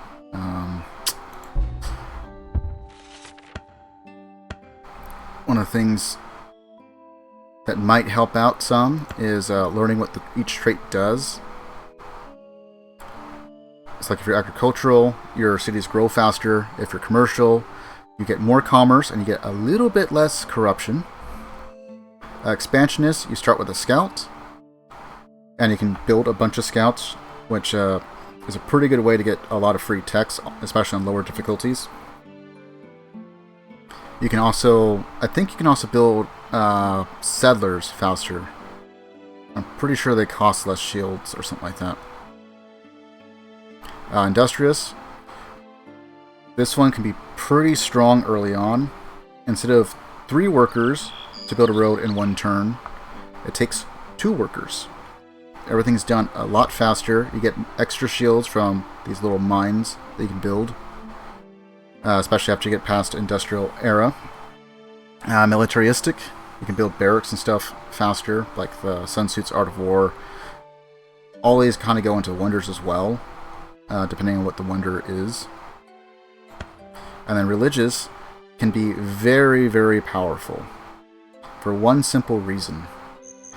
When you go to change a government, usually there's a revolutionary period that can take from, I want to say, like 2 to maybe 8 or 10 turns. If you're religious, 1 turn. I just put this on random because I've played all the civs. Some I can play better than others, and some I'm just more unlucky than others. Like, for a while there, every single time I played China, I always got stuck surrounded by like 20 to 40 tiles of like just nothing but jungle. And you're not going to be doing a whole lot during that time. But there's so many different strategies you can do. If you really like the music in this, there are scenarios in the Conquest. As I'm assuming you picked up the complete edition, or maybe you picked up all the expansions alongside it. But if you have the Conquest scenarios, a lot of the scenarios have extra music added to them. And my personal favorite, especially for the music, is playing the Son Goku map, which I've actually done on stream twice. The first time I lost due to a diplomatic victory that I completely forgot that they had built a particular wonder for. Although, that one was pretty funny. I learned in that game, you can destroy the Great Wall with bombardment, which usually gives all the cities in that civ a free wall. But destroying it, they lost all their walls. It was kind of funny. I didn't realize you could do that. But there's that. There's the Rise of Rome that has special music to it. Some of the American, like Native American maps or scenarios have them. And I think some of the medieval ones also have their own. I always forget which ones do and which ones don't. I haven't gone through each and every single one. There's a lot of different twists that they add in the Conquest that can make it a little bit more fun and challenging at the same time. Like the Son Goku map, entirely different units, entirely different tech tree. It's like you have different eras and all that. Typically, I also forgot one of the other traits. Scientific. Once you pass into the next era, you should be getting 1 free tech. And it's going to be one of the starter ones. It's like in this one, you can get nationalism. You're not going to get ironclad. But you can also get steam power or medicine. I don't mind if I get nationalism, but I would prefer steam power personally, myself. I think it's luck of the draw. I don't think it's set or predetermined by Civ. But there's a lot of really cool strategies you can do, depending what kind of victory you want to go for.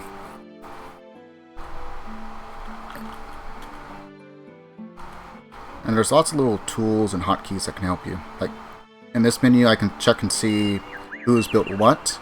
I can look to see what city it's in. Yeah, you can advance through the ages. Each age has its own requirements that you need to do, so you do not need to research every single tech. You don't have to. Like, if you wanted to, you could skip literature, you can skip republic, you can skip monarchy. I personally don't recommend it. This particular tech, I don't know if it'll let me... So this one, if you are the first one to research it, and you can also pop it in the little goodie huts, the villages that are out, depending on if you have barbarians turned on or not. If you get this, and you're the first one to get it, you get to choose any tech for free. So the typical strategy is to immediately go for philosophy. This is what I tried to do, but failed. You go for philosophy, and then you go into literature. And the reason why you want to do that is this wonder right here.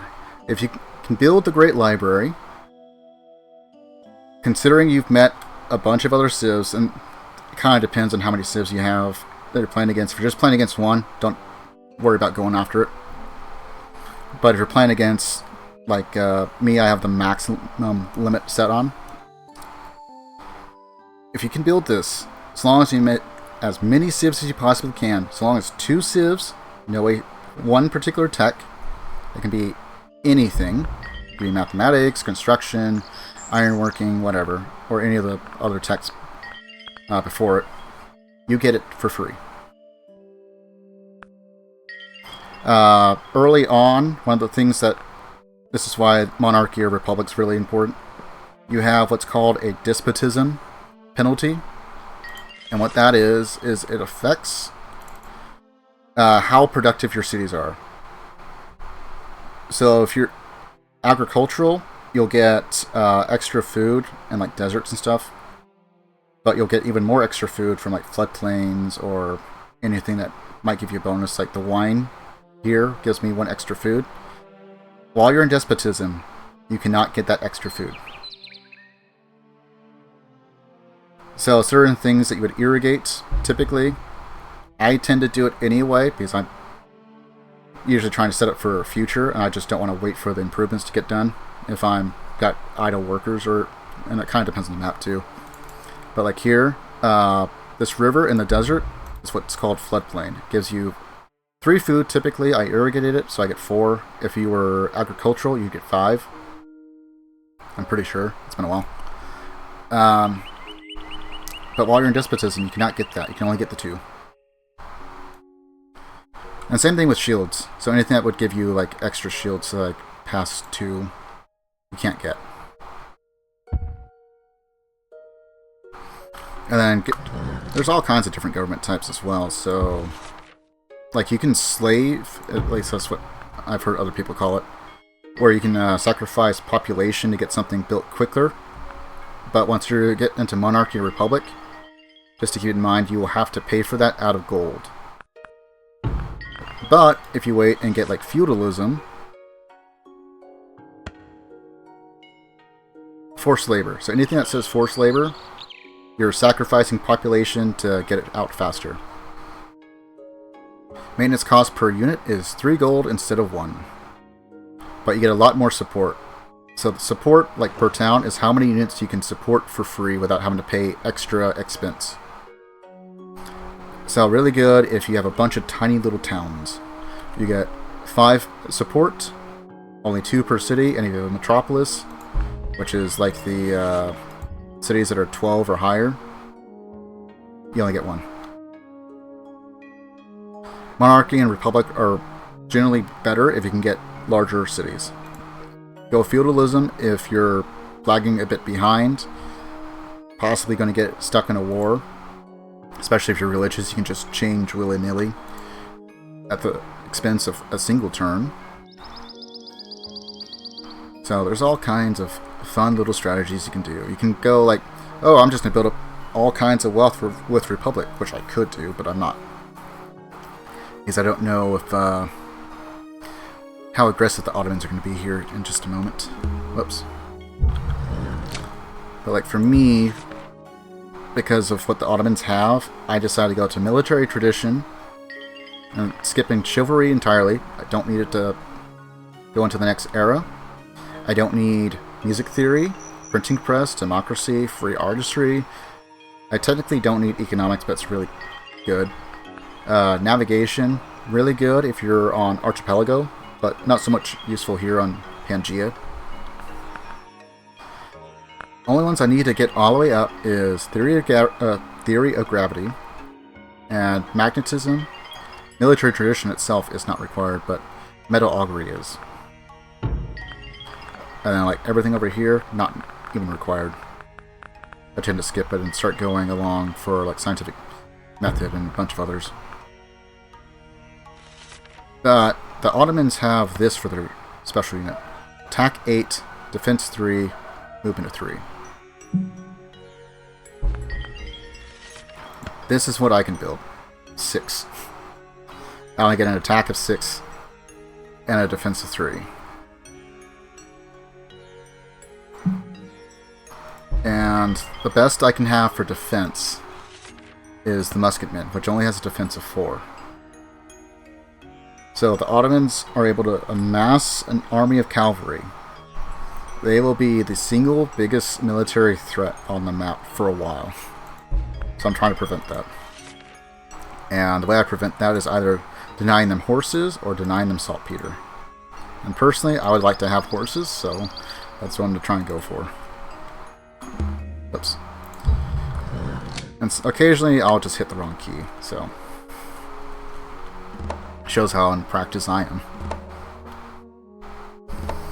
But I play other games too, like Age of Empires, which I did all the campaigns on Definitive, and I did a little bit of 2. I did the Rise of Rome expansion campaigns. And that's kind of like a fun little spin on the old Age of Empires formula, because it brings back Age of Empires 1. Makes it so that way you can trade on land, buy and sell resources, and build gates. It also pumps the population, I think, all the way up to like 200 or some such thing. So if you want really crazy Age of Empire 1, Rise of Rome is the expansion for you.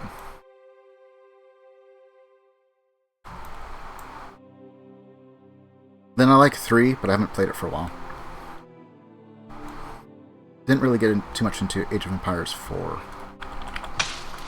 It's not bad, just doesn't seem to be my cup of tea. But I like to do some of the old strategy games. No, I probably won't ever claim to be particularly good at them, but I do enjoy them. We've done Command and Conquer, Tiberian Dawn, Tiberian Sun, Red Alert 2,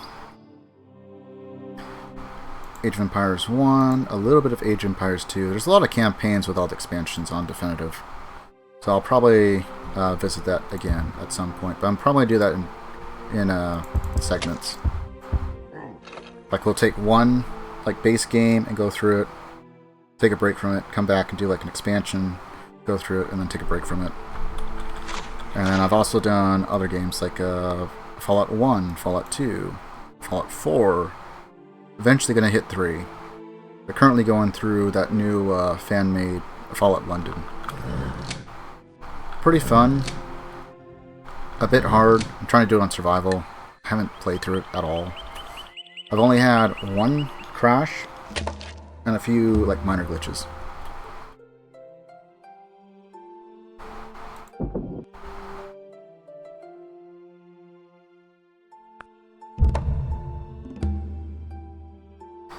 RTSs, I mean, there's some games that are like way faster, and there's other games that are a little bit slower. I've tried my hand at like StarCraft, and it's fun. It's just not enough to keep me hooked to it. I don't know why.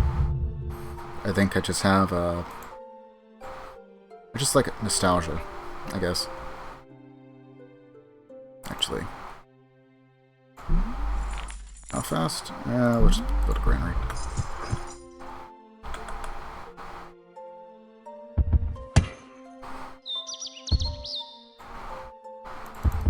But some of those RTS games are certainly much harder, which is why I'm not quite sure on whether or not I want to go and visit or attempt to do Fallout Tactics, which is more RTS, RPG, like real time.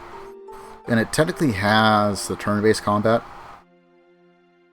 but from what I understand, reading like some threads and stuff on it, is not balanced for that at all. So I will probably try that off stream several times, like first mission or something like that, until I feel like I will be comfortable at the speed that the game goes and all that. But if you end up liking Civ 3, another game you should visit, especially if you like one that has a little bit of story, lore, and atmosphere, is Alpha Centauri, which I've done maybe on stream once. It is a bit different, a bit harder. The texts are very different in how you go about it, but it is fun. But it's one of those things you kind of have to be in the right mindset to try and learn, I would say.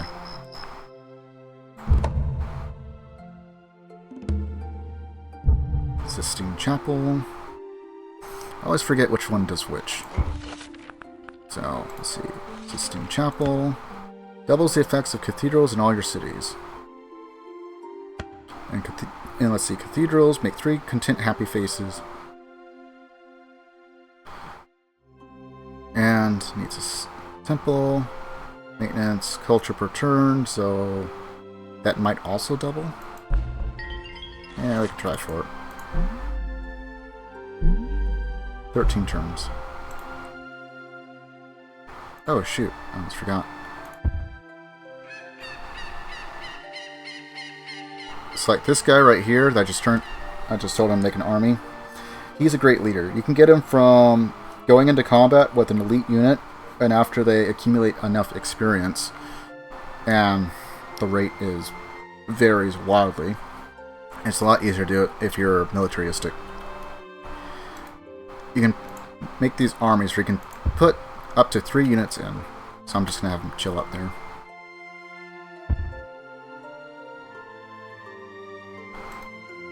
And they will move a little bit further, and when they attack, all 3 units, and sometimes 4, if you get a particular minor wonder. But that requires you to have multiple of these guys. I don't know what the minimum requirement is. I want to say 2. And you can just use them and just devastate civs, because you can just throw them like just about anywhere. As long as they're not massively weak, you can just like throw them behind enemy lines and just start destroying roads and stuff.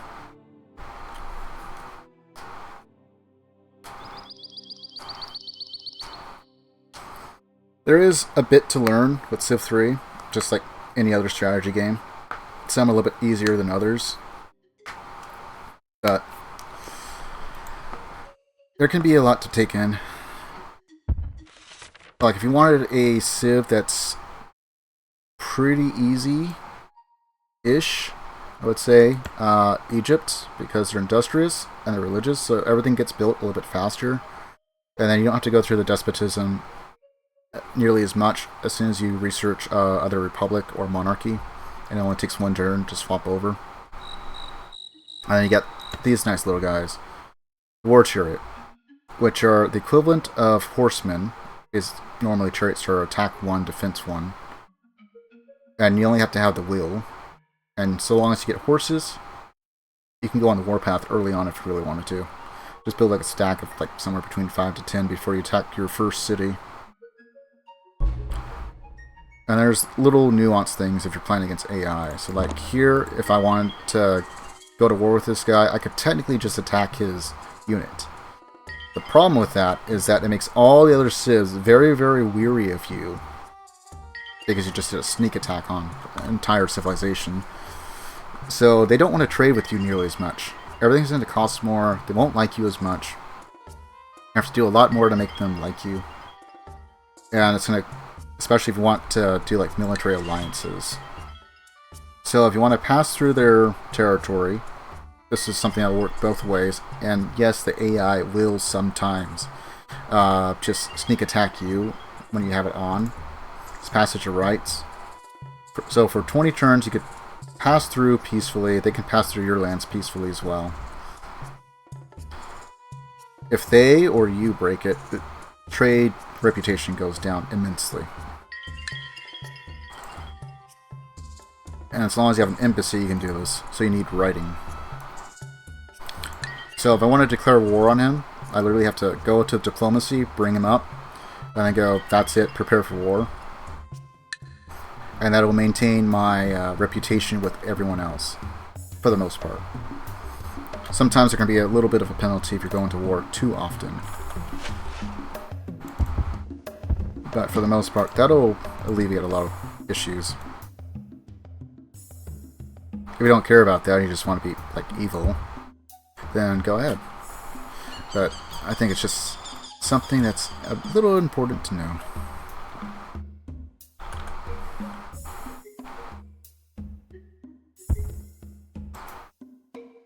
And then once you feel like you've mastered the game, there's all kinds of mods and stuff.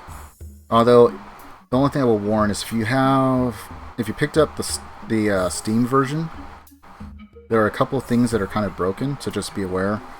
Scientific Victory, the video will crash the game. That's supposed to play if you achieve it. So, probably best to turn that off. I don't know if anyone's come up with a fix for it or not. And then, like, I went in and changed resolution, but it's not too big of a deal, I think, for some displays. And the biggest thing is the diplomacy when you're talking to people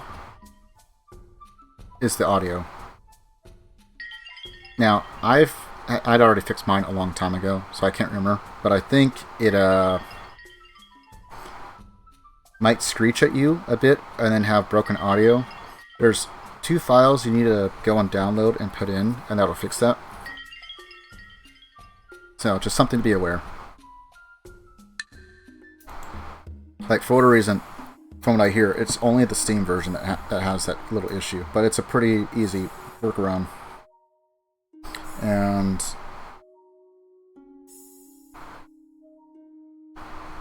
so, let's see.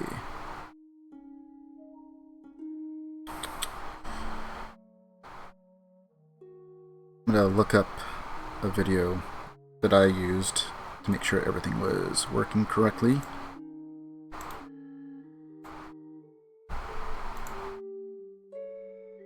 This is one of the games that I can go through without having to close up the game and stuff.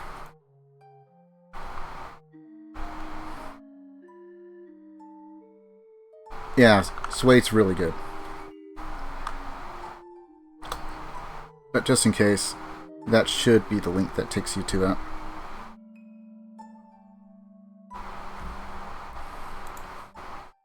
Because that's what I used to make sure that everything was good to go on my end.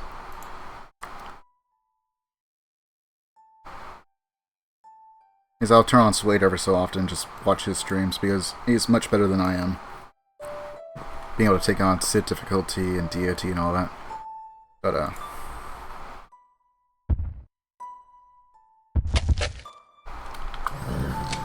I just try and play what I can when I can.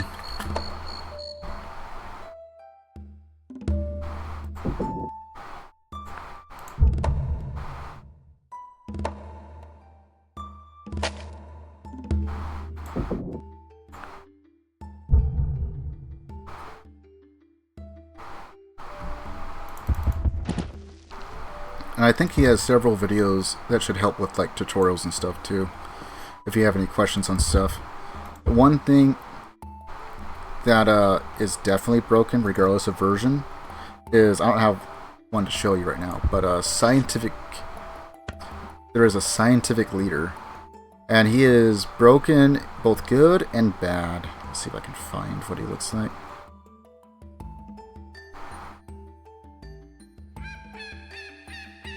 Maybe he's put together with the great leader. But anyway, if you get a scientific leader,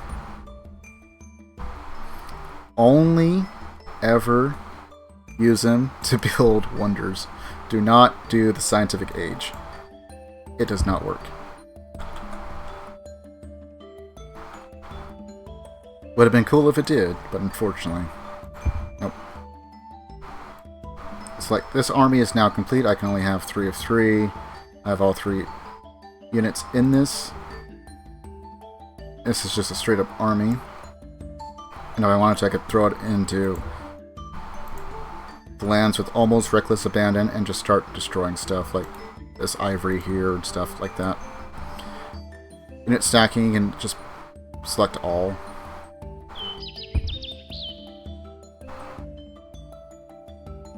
Two different options. You can move all the units in the stack. You can move some of the units in the stack. And sometimes it works well, sometimes it doesn't. I think it kind of depends if you've already used it. And then you'd like to try and mix in other units on top of it. Not really certain why, but it could just be an issue on my end.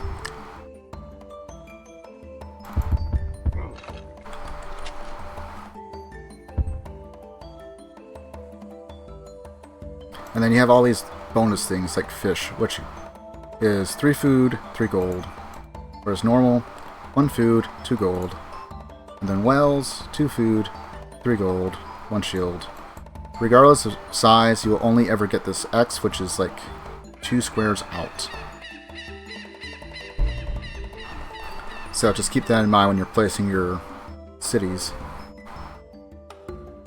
I try and space mine out as much as I can, although sometimes, like if I wanted to be a bit of a dick to them, like over here, I will just plant over here so their expansion cannot go in, as long as I make sure I have enough culture.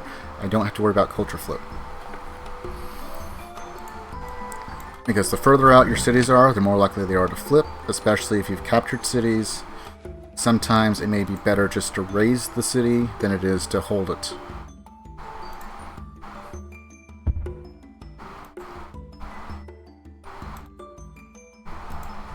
And while I've never had to deal with him, there is always the threat of evil Gandhi if you're on high difficulties. Or so I've heard. I've only had like 1 Gandhi that was ever aggressive. And by the time he was even a threat, I was already maxed out with the modern armor tanks. So it was a non-problem for me.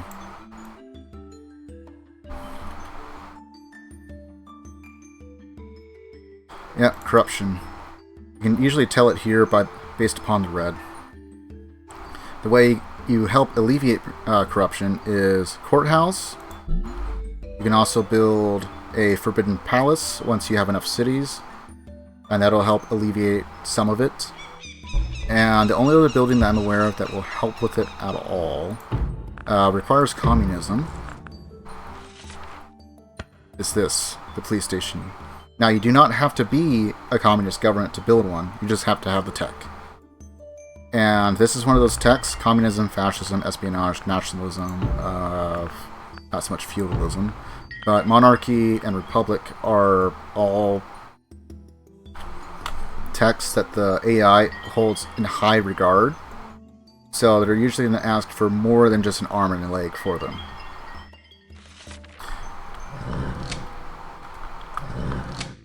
And I've only used fascism once, just to try it. Fascism is good with workers. It speeds up production a bit. The main problem with it is you will have no cultural output if you're trying to do domination. We have to have like 66% of the world unless you change it in custom. or certain scenarios that might have it reduced much more significantly. But you need to assimilate by having majority of your population in that city before it can produce culture, regardless of what improvements are in it. So you're going to be building a lot of settlers to do that a bit more quickly. It's like they hold Republic in high regard. They want chemistry. I'm not giving them chemistry. They don't really have anything I want. They have chivalry, but I don't need it. It's not required.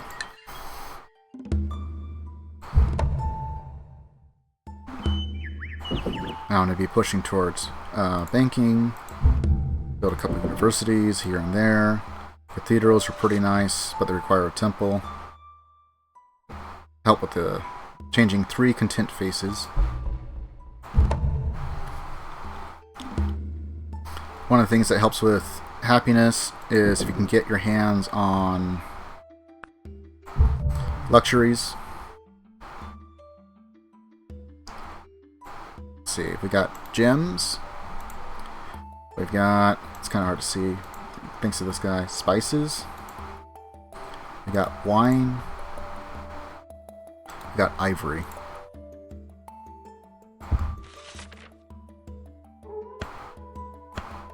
There's also furs, silks, and dyes that I don't currently have.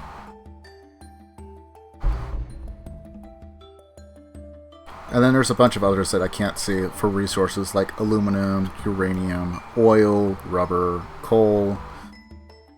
But one of the things that does help is, if you want to memorize something, once you really get into it, is what kind of terrain resources start popping in.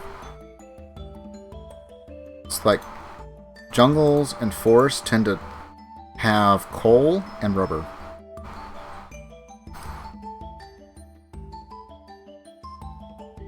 Desert areas tend to have saltpeter, although they can also pop in mountains and hills. You need mountains and hills for iron. It will not pop in anywhere else. And then horses tend to be on plains and grasslands.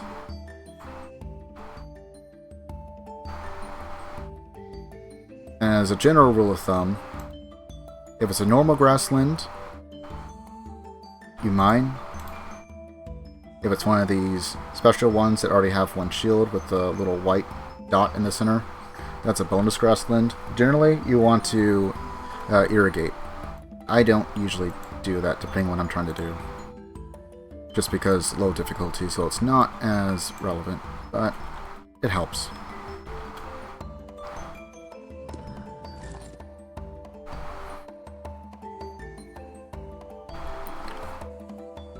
A lot of things to keep track of when you're trying to play, especially if you're trying to play on harder difficulties, just to have a long-term plan.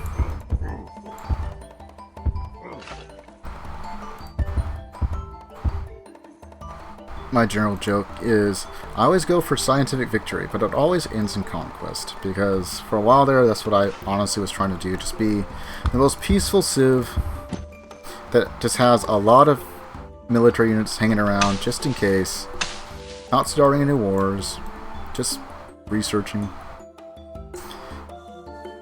And then I always get one civ that tries to pick a fight with me, but I'm like almost an entire era ahead by the time that happens.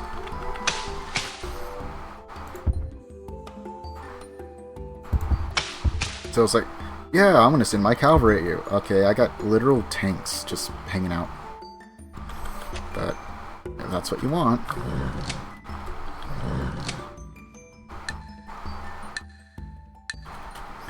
Yeah. I also like role-playing as Evil Gandhi sometimes. I haven't done it on stream yet. But maybe someday. And here's one of those one-sided deals.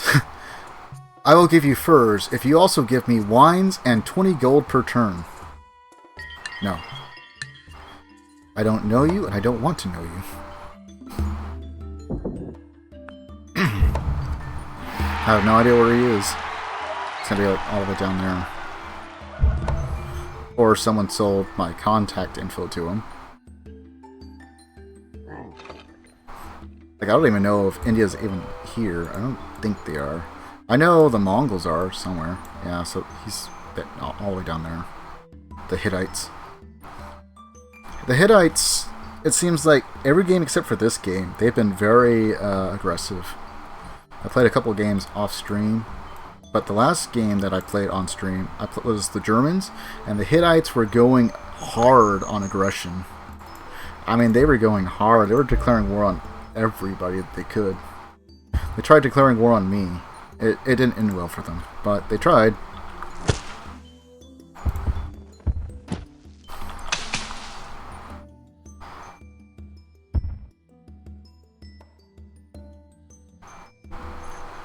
And then, if you want an easy golden age, whatever your unique unit is, if you get one victory with them, instant golden age. Gives you all kinds of production. If you're still in despotism, it acts like you're not in despotism. Although it works even better if you're not. But if you need to, definitely try and trigger a golden age. It also triggers if you build wonders. What wonders will trigger it? It depends on what your traits are. So if you're scientific and you build like Great Library, that'll trigger it. If you're seafaring and you build the Great Lighthouse, that'll trigger it sometimes. Sometimes you need more than one.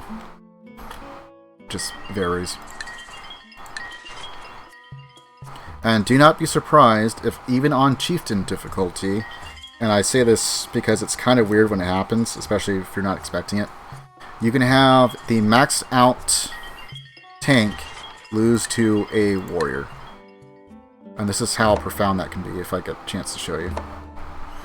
Civpedia. It's funny when it happens. Preferably if it happens in your favor and not you losing a tank to it, but the game is a little funky sometimes.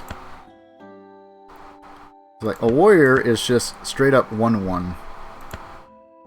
Attack 1, defense 1, movement 1. The modern armor is attack 24, defense 16, movement 3. So you have an attack of 24 attacking a unit with 1 defense. And the crazy thing is, sometimes that 1 defense will win. It's highly unlikely it will, but it can. I know, it's happened to me. And you're sitting there, wait. Another thing that's really weird, and I've caught this not on stream, but I have actually captured it because I happen to be doing like test recordings and stuff, is a galley attacking a city. And just for more definitive proof, let's see. A galley has an attack 1, defense 1, movement of 3, transport capacity of 2. It cannot attack land units. It does not even have bombardment. What it does is the Droman. And it's happened to be on like 3 separate occasions. Once with the Aztec, who dropped off a spearman and settler next to my city and then had it attack. I swear, I wish I caught that one.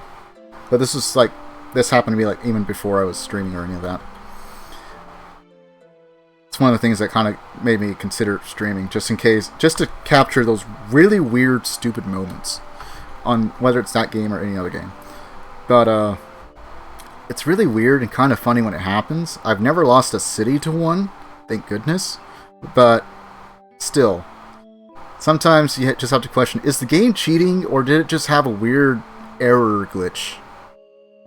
And that one, I'm pretty sure they were just straight up cheating. The one that I captured was the Dutch. I guess they're just trying to go around and find civs or drop off a settler somewhere that they had already done. And it was coming back and it attacked my city. And I actually have that over on my YouTube channel. It's not very popular channel. It's mostly just VODs. I don't even have like the link to it, but there's the channel if anyone wants to go check that out. It is funny.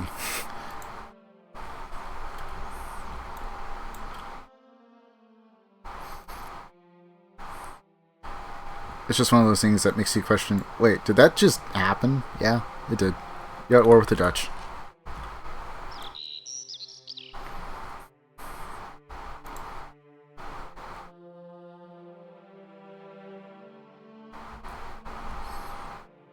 It's gonna move all of our bodies up north.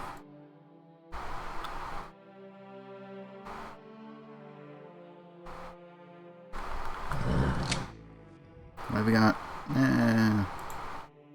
Quite a bit. But I'd like to have more. In fact, we'll just build a road there.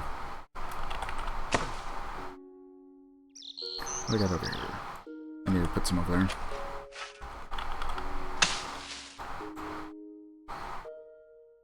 Wondering where the Mongols are.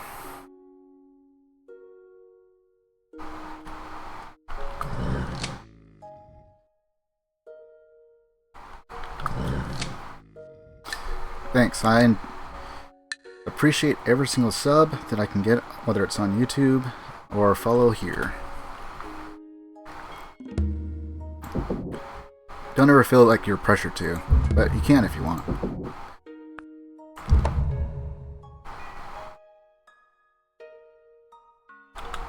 I also have like the 2 playthroughs of Son Goku. I have just about every single stream except for the ones I'm running a little bit behind on uploading. I do it mostly just so I can go back through and see like technical problems and stuff and possibly how I fixed it or got it to work.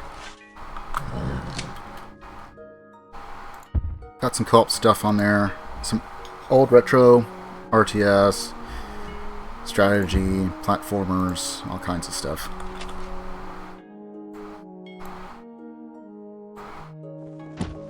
I haven't got a co-op playthrough, first time through, of Resident Evil 5 up there.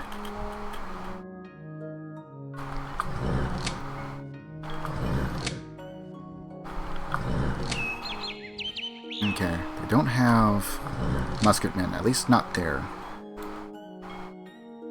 I'm gonna sneak a peek over here. Just spearmen. He's in a contact maybe, he's not gonna like that unit there, but it's fine. If it's just one turn, it's fine.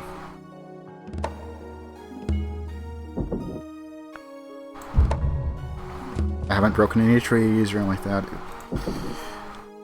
They get a little annoyed when it's more than one turn.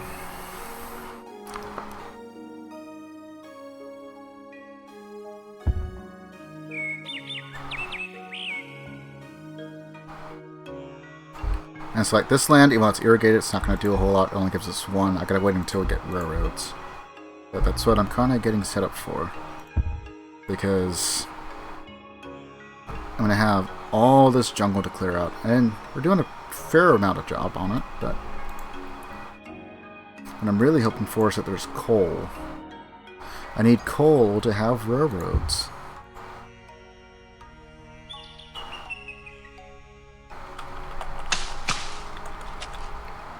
Once you get railroads going, it's just a matter of who has most production power, mostly.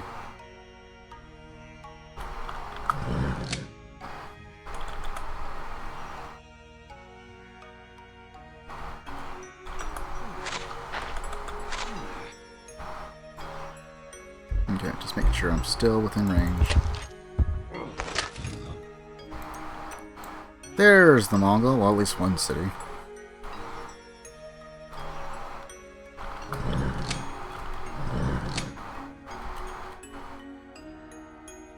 Okay, gotta start moving a stack to the almost inland, or inner city.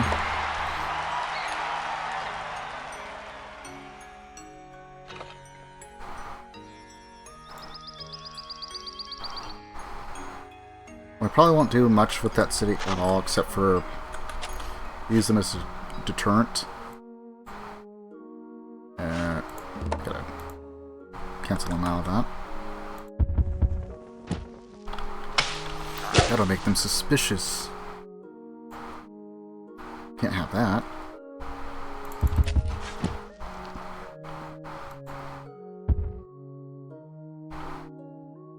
Also, I have not saved at all. We're going to try and do this all in one sitting. Technically I have autosaves, but I'm just going to keep those on just in case the game crashes. Not that it should. I haven't had any major problems with the game.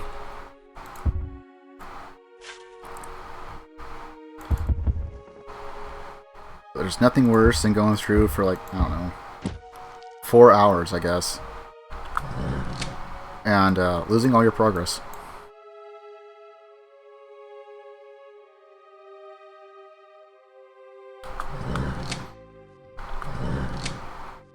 It's going to be kind of like an Iron Man playthrough, I guess.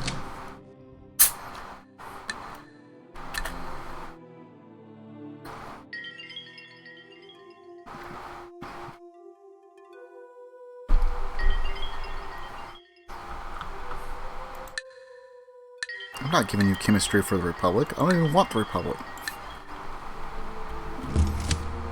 It is kind of funny that he's the one that built the Great Library. I almost had it too. I was like, I want to say like 8 turns away, maybe? It's getting pretty close. Maybe it was 5.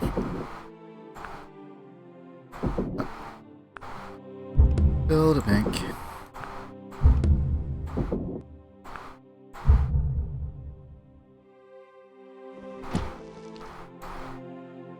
Let's see, how far away? Economics. Really won't help. How much would it cost to speed it up? 54 a turn. I'll wait a couple turns.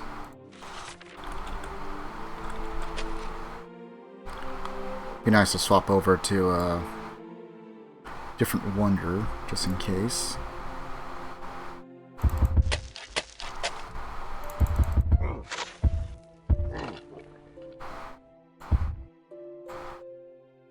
If we get the Sistine Chapel, I shouldn't have to worry about unhappiness. And not having to pay for entertainment is really nice.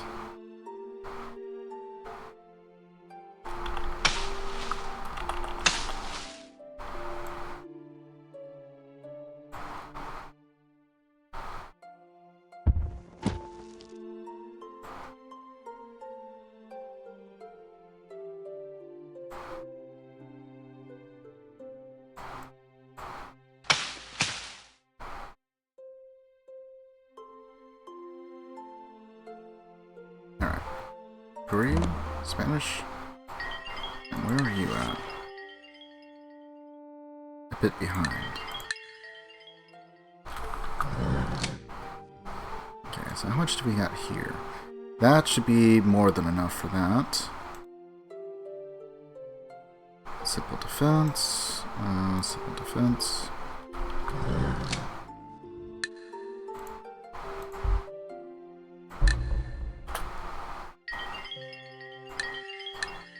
Yes, yes, I know my ship's there. No. I don't want that.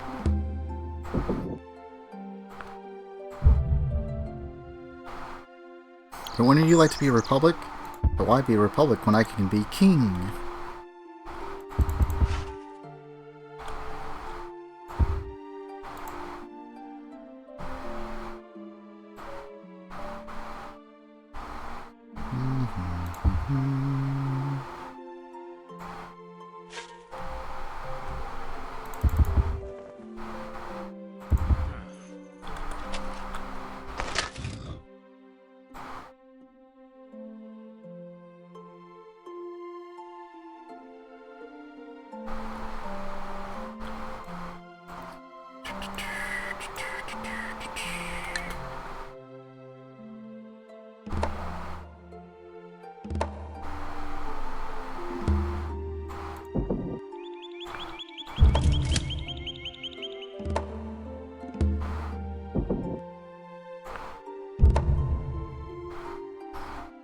Okay, we're gonna go check to see how many more turns we have with the Dutch here. 2. 2 more turns.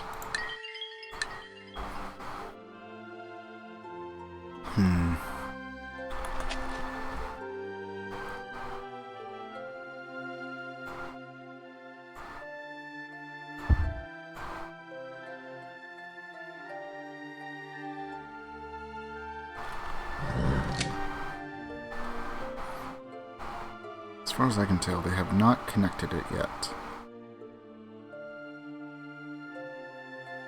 But I may not have had enough for vision.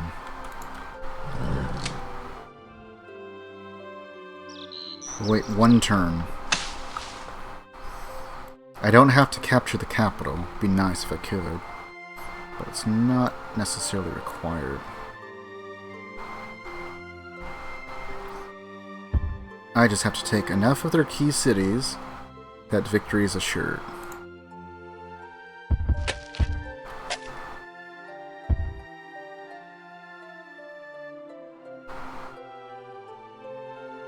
Surprised we haven't converted that Arab city.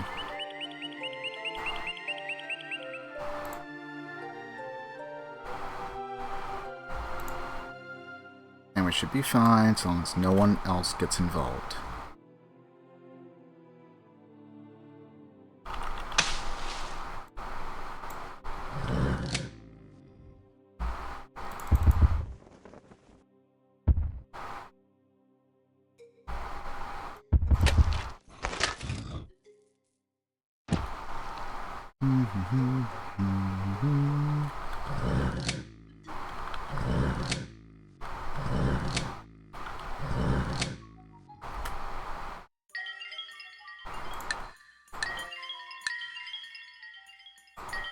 Would you like to trade for some wine? I don't know if I care about the Romans.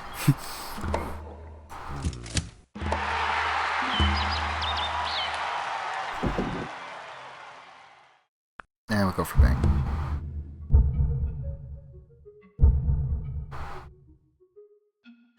There we go. Be a bit pricey, but just in case.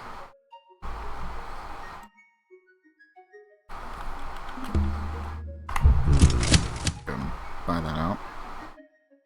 We got upgrades.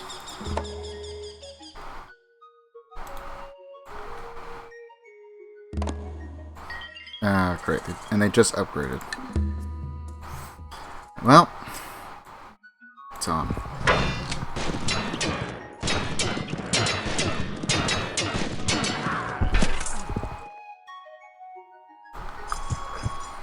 And because we declared war first, it is technically honorable.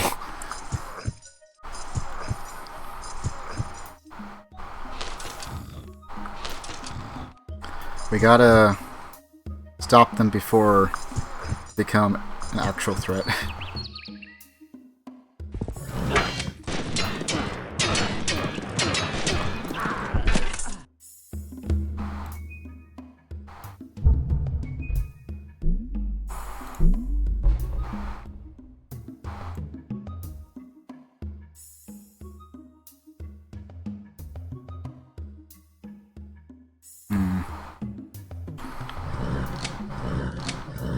We'll leave 3 behind, and put the rest of the stack like here.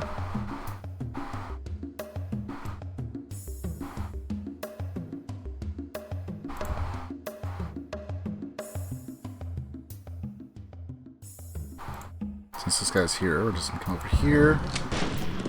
Okay, no more saltpeter, no more musketmen. And run away. Come over here. Once we disconnect that, so long as they don't have any other sources, they will have no iron, which means they can't build medieval infantry or knights. Not that they can build knights, because we already disconnected their horses by taking the city. Which hopefully, we can get that square from them. Gotta wait until resistance is over, which hopefully will allow us to get a couple of turns in of actual construction, and then we can buy it out. As you can see, we can't buy it out right now because they are resisting.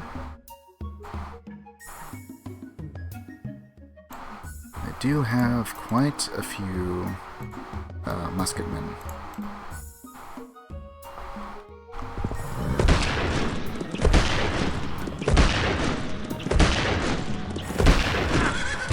And this is where it kind of gets a little iffy.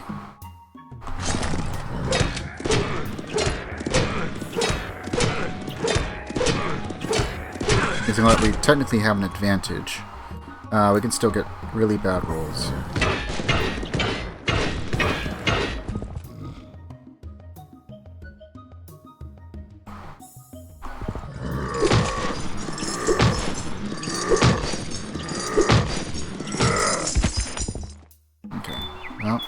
right side, we do not have very many units actually defending it.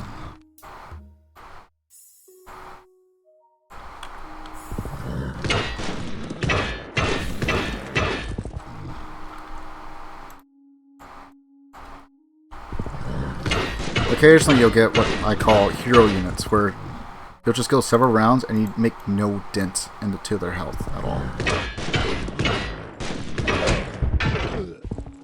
This is why stacking is a bit more important.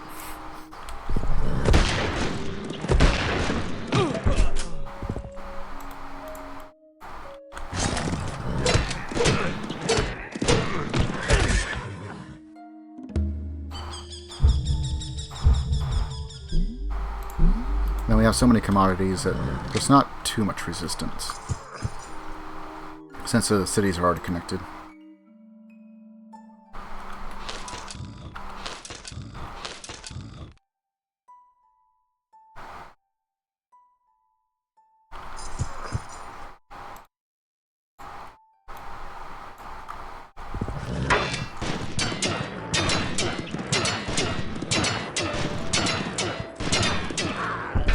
Conquistadors? No.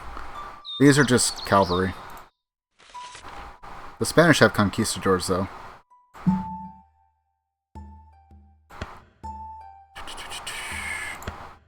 Here they are.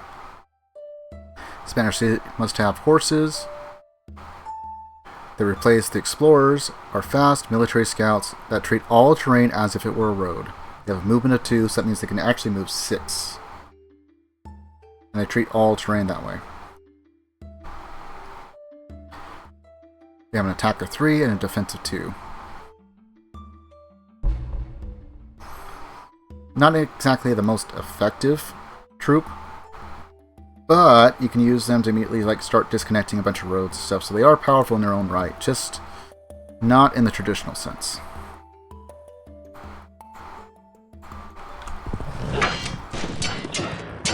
They can probably take on some spearmen and stuff time to time, but you're not going to be taking on pikemen or musketeers or anything like that very well.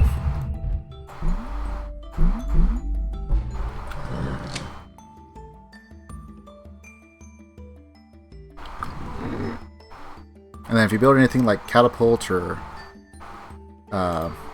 cannons or like that, just know that you have to keep them protected. They have no attack or defense.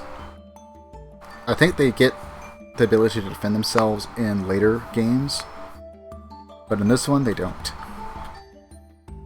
They do bombard damage of up to 8, range of 1, rate of fire of 1, movement 1. So they can only shoot 1 tile away if you so choose. If you do not use it, and they haven't used a movement, they also have defensive bombard, just like archers and stuff. So they will automatically attack, or take a shot at an attacker. On higher difficulties, you're probably going to need a lot more artillery alongside your big stack to weaken any resistance. Especially if they have something like the Great Wall or something. That's a bit tough to deal with sometimes.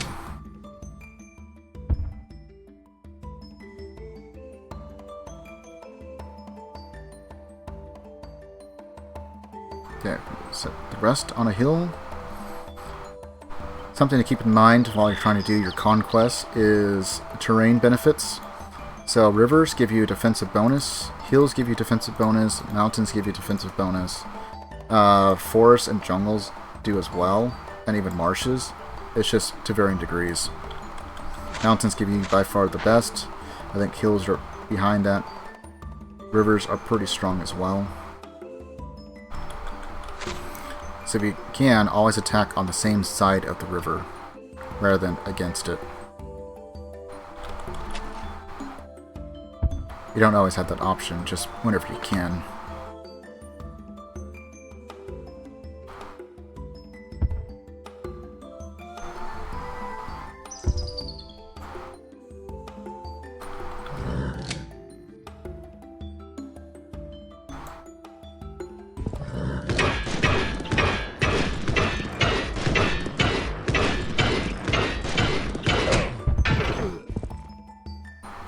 helps with like positioning yourself, especially if you're seeing this big doom stack coming against you. It's like, well, I might not be able to win the battle, but I might be able to delay them just enough that I can make them sue for peace. Just like if you declare war or they declare war on you, you cannot, no one can negotiate for peace for 5 turns. So even if you just want to take one city and they're a very powerful civ, but they have a weak spot there, before you do anything, make sure you are confident you can achieve your objectives and hold them for at least 5 turns before you start trying to sue for peace. Because otherwise you'll get a message that says like this: take me to your leader. The Ottomans refuse to acknowledge our envoy. And that's just how it's going to be throughout.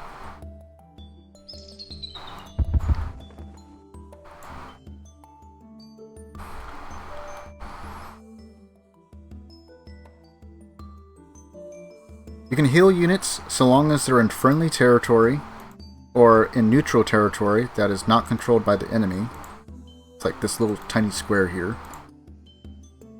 They heal fast if they're in cities, even faster if the city has a hospital, which I cannot build just yet. The only other thing that will allow you to heal inside enemy territory is a very small wonder that anyone and everyone can build. There is no limits on them. Just 1 per civ. Is battlefield medicine, which requires you to have hospitals, and I forget how many. I want to say it's like 3 to 4 hospitals, and then it'll allow you to build it. Once it's complete, then they will heal like 1 pip per turn in enemy territory. So find like a mountain, stick them there, and then maybe they survive. Once everyone starts getting flight and they start building bombers, nowhere's really safe. Bombers is one of those units that can actually kill units with bombard.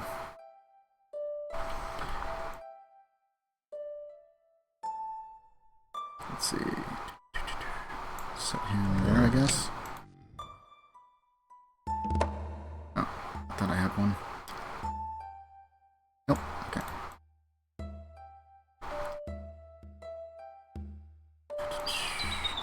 I can at least weaken the city.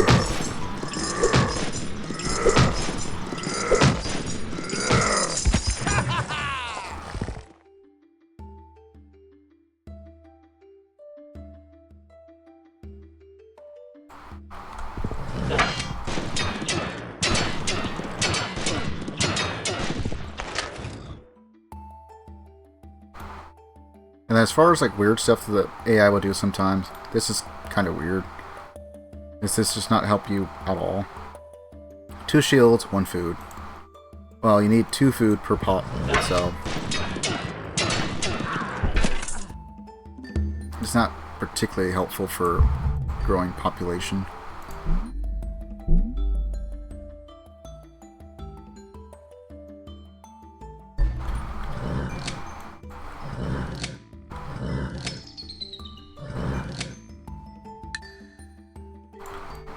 Let's have 1 guy over there.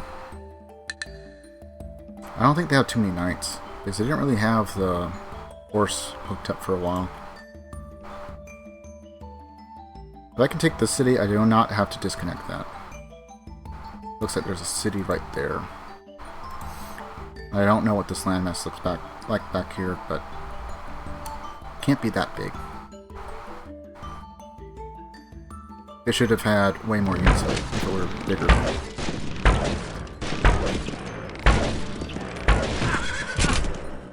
It's fine.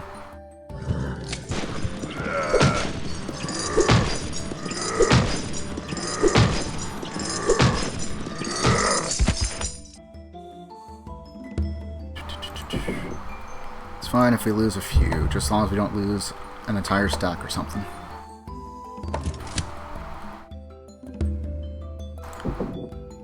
The only real threat that they probably have is this ancient cavalry, which requires Statue of Zeus.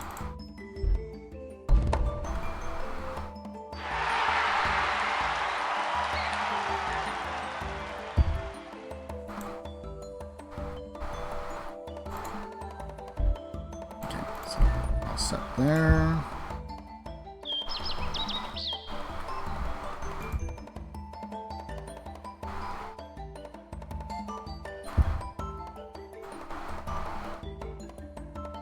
So many things to keep track of.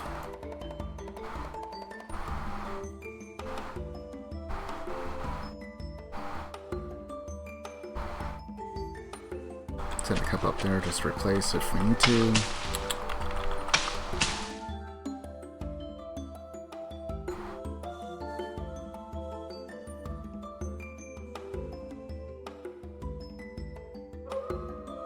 Oops.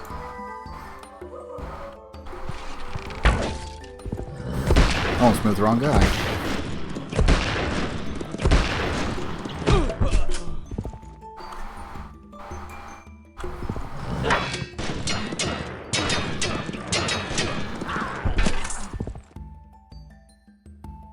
We'll probably be able to march on to the capital here soon.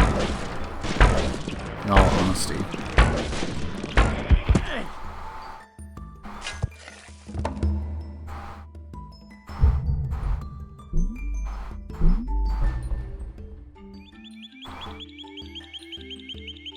Also, these little slave workers that we get, they're not very efficient, but they are free. So, one thing to keep in mind is that regular workers, it takes 3 to make 1 road in 1 turn. These guys, it will take 6 of them. They are half as efficient. Usually by industrial era, once you have to worry about like pollution and stuff, I usually just start throwing them on as cleanup duty while I move on with my actual regular workers, just because it takes so much fewer of them to use to like railroad my way through to conquest. These railroads are ridiculously strong and broken.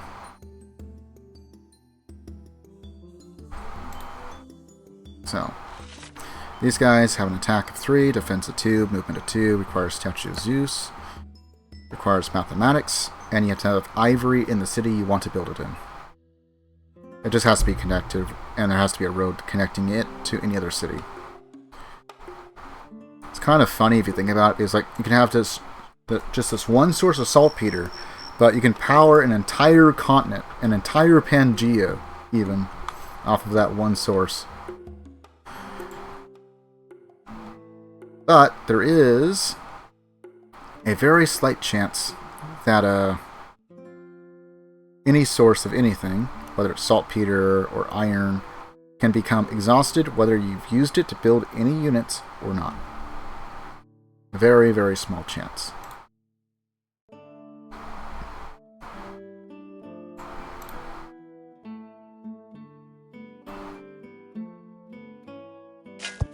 You belong to me now. Yeah, I have the barbarians set on sedentary, which means you only get the goody huts, but no barbarians. The barbarians, because the way I normally play, I usually put them on what is it called? Like raging or something. So they're just everywhere at any given time, and whenever you go into another era, typically just into medieval era, they just explode in population. So it's like, oh yeah, this one encampment was producing like a horseman every 2 to 3 turns. There's 60 of them now. Have fun. And so, just to avoid the annoyance of having to deal with only the barbarians and not like get to the fun stuff, I have them off just for the time being. But typically, when I'm playing, I usually have them on. And there are scenarios where they're just as bad, almost like that.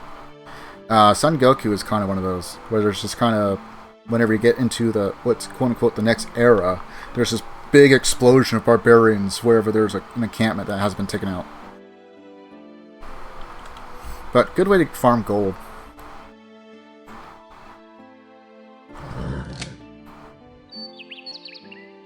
You know what? Actually, may not win, but we can try. No. So one thing that is kind of helpful is cavalry, though they will not always do it, have a 1 in 3 chance of retreating if they're in the red. There's a couple caveats to that. If their health is also low in the red, they will not retreat. If the unit is also another fast unit, like one of these, that has a higher movement than 1, they will not retreat. Just something to keep in mind when you're using your cavalry. And if you have the chance to use cavalry of any sort, I highly recommend it just for the extra movement. Sometimes they're not the strongest piece, but sometimes you just gotta hit hard and fast. And speed is just as important as power.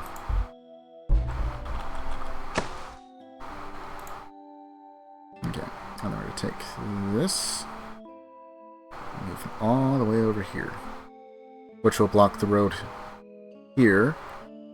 And cavalry also has a funny little thing where, I don't know if it will say it here, but if there's a unit that moves adjacent to it, anywhere around in this little box, there is a small chance, I also think it's like 1 in 3, could be lower, where they will take a shot just like on Bombard and do a little bit of damage, usually just 1 pip. And obviously the bigger the stack of them and units going by them, the more likely it's going to happen. So you can get some free damage, especially against like infantry or something.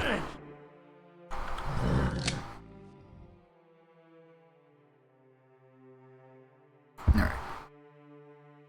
But always block the roads if you can. Let's see, have these guys chilled out? They have, so we can buy that. Oh, good.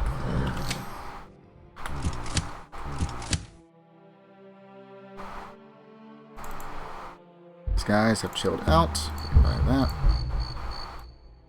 These guys have not. These guys also have not. There's just the one. And no. Also, when taking cities, if you can, try not to throw your entire army after you've just captured it into the city.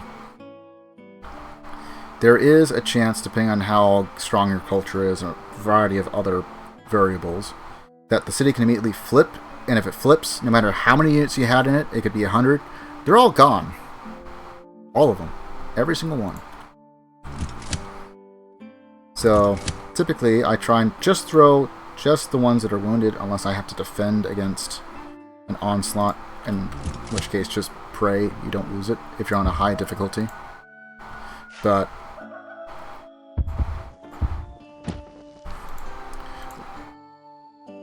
that's strategy games. There's all kinds of things you got to keep track of.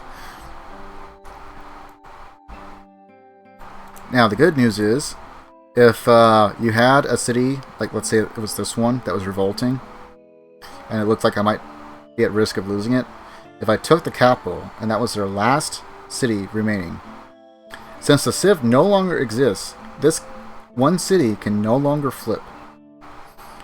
They could potentially flip to another Civ if it was nearby, but since there's not, there is no risk.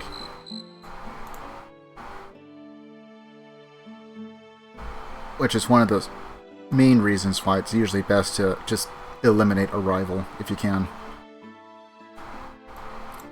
If you were to pick up Alpha Centauri, you can actually, if you beat them bad enough, have them where they're basically subservient to you. And while you don't control them directly, you can give them orders. You can tell them to research stuff for you. You can tell them to build armies for you. And since they've already declared you as like their supreme leader at that point because you beat them so bad, they can't revolt. Downside is you kind of have to go and defend them if someone declares war on them, because they are technically a separate entity, but they're your puppet, so makes sense.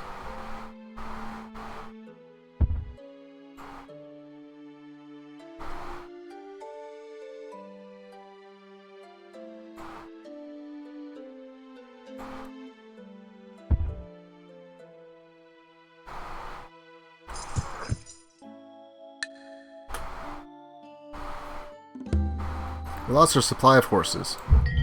Well, that's fine. I understand. They didn't want to sell me horses anymore. It was an up price, and I don't feel like doing it. There we go. That was one of the bombards. It's a little bit easier to see with the leader, with the fast animations I've turned on.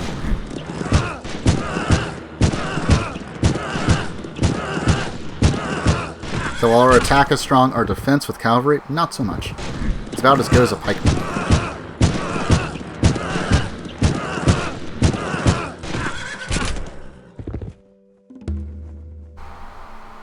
Okay, now that we have economics, good. Swap over to Smith's Trading Company. And this one is very, very good. It pays the maintenance cost for all trade-based city improvements.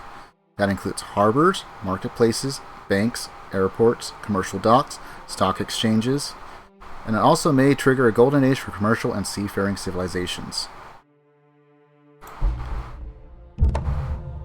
So, if I get that built, that will lower all the maintenance costs for like all those buildings literally to 0.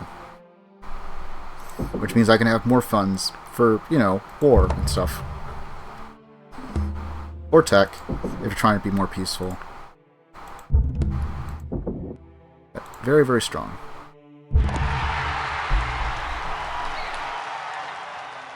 Okay. So, now that I'm running a deficit of 59 gold per turn, I'll take that down. I got the tech that I needed. Once we get that, we can raise it again, probably.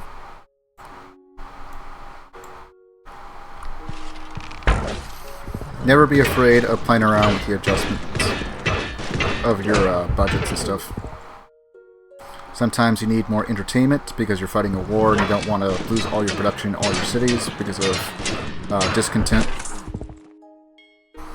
Other times, you just need a really rush for a particular tech. Just make sure your balance is never below 0. Otherwise you have to start selling buildings, and you're not going to be getting a whole lot of gold from that. You get like 1 gold for a barracks, stuff like that. It's pretty bad. Don't go into the red too much.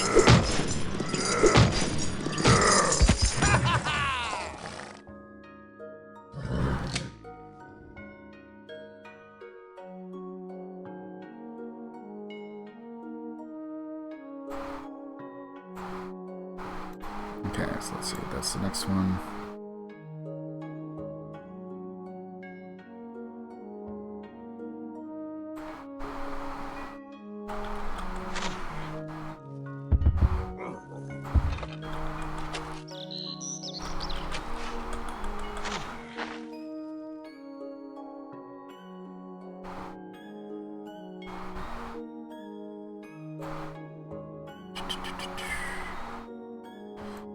If I had railroads, like from this city all the way up to here, just one straight railroad that was not being blocked by like other units, let's say like a ally was allowing to pass through or something, it'd be there instantly, and I would still have full movement for all 3 tiles. That's how strong railroads are in this game. They are ridiculously broken. Which is why you should almost always go for them whenever possible. They're just too good. If all the other civs start getting in them and you can't, you're in for a bad time, more than likely.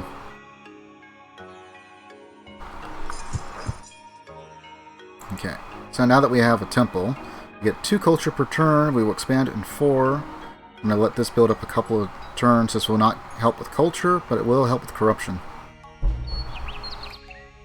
It also makes it a little bit harder for them to flip.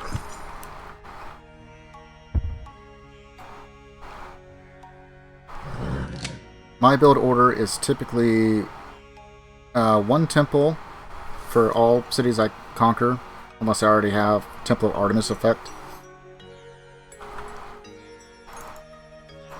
Because that'll make 1 content happy or 1 unhappy content. And then I immediately go into courthouse because it makes it a little bit harder for them to flip. Okay. And then I'm going to set that stack over there.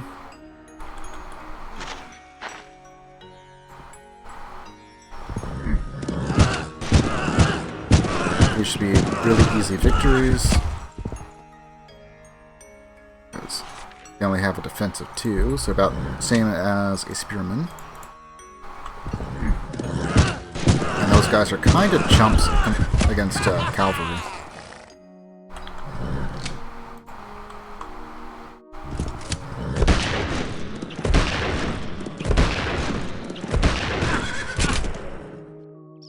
I don't know why, but it seems like I have a little bit better at luck attacking if I just have 1 unit wait and I use the rest of the stack to attack. I don't know if that's actually like a mechanic, but it seems to happen to me a lot more. Another weird quirk I've noticed, and again, it could just be like me looking too much into things, but if you're bombarding any particular tile, there seems to be like a sweet spot on whatever character you're trying to attack, whether it's like a spearman or a warrior or whatever have you, where if you click on that sweet spot and it changes for each unit, but like if it was like a musketeer, if you found like that one sweet spot somewhere on the tile when you're selecting bombard, it seems like you have a much higher, if not almost guaranteed, shot against him. I don't really have anything else to compare it to other than like my own experiences, but maybe someone will be able to confirm or deconfirm that. Just something I've noticed.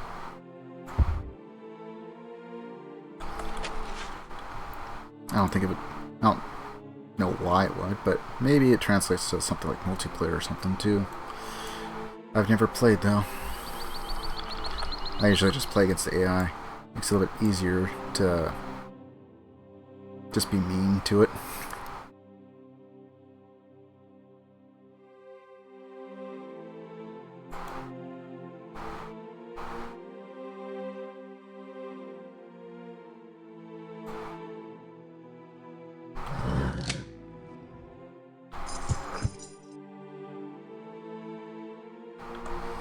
I'll just keep them there.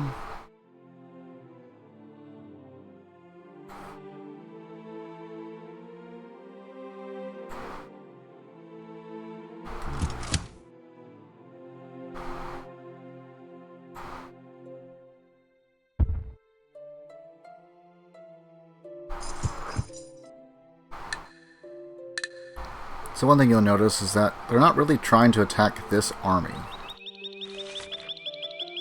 And the reason being is that since it's loaded up with 3 cavalry, if they were to attack, they would have to fight and defeat all 3. So unless they have something that they feel like they can beat it with consistently, all 3, then they won't attack. They will bombard if they have like catapults or cannons or like that. Especially if they have bombers. But they will not attack directly an army unless it's like low health or it's significantly weaker than what they have.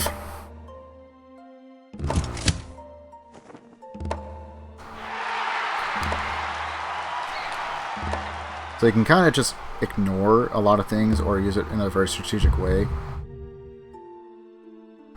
Like me just blocking that one road. I don't have to worry about defense nearly as much. As I know, since they don't have their unique unit, they're not going to attack.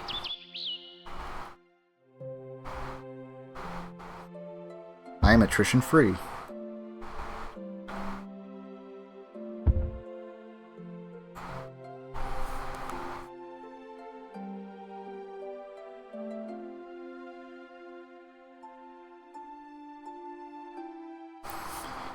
I haven't played Civ 6 nearly enough to know too much about it. But I know that in later Civs they start adding things like religion, so you have other units that you have to keep track of, and this entire thing, like, oh, well, if you're the same religion as this Civ, but you're a different religion of that than that Civ. And so, certainly makes it much more dynamic, but they took out like unit stack and stuff, which was some of the stuff I kind of liked to a certain degree. But I'm not as versed with it, so I'm not going to be of any help for like Civ 4, 5, or 6. 3 is mostly the one I play. I will fire them up every so often, but I really have no idea what I'm doing in those, so trust me, I know how hard strategy games can be. Heck, there's still like a couple of tactics games I picked up on sale a while ago I haven't fired up because I'm afraid if I get sucked too much into them, I might not be in the right mindset to try and take on other things like oh, I don't know. Command & Conquer 3, Tiberium Wars, which I have in my library, but I've actually never played it. I was trying to get caught up on some of the others, where I have played a little bit of them, but I had never like finished the campaign.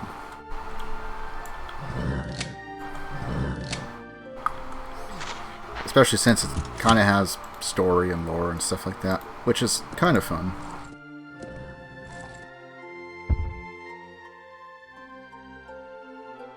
Yep, Civ is definitely one of those games. I have no experience with 2, but I did play a little bit of 1 a couple of times. And that game is...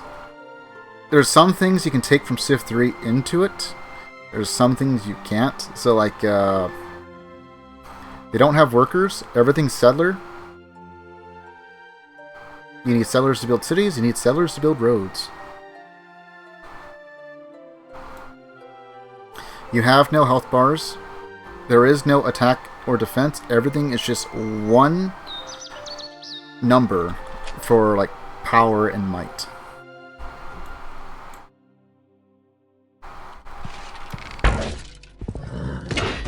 And then if you want to see a game that had all kinds of like mods and funky expansions and stuff, like, oh yeah, you want to play as like elves and dwarves and have dragons and stuff, Civ 2 is definitely that game. I wasn't a part of it, but from what I've heard and the little bit I've seen,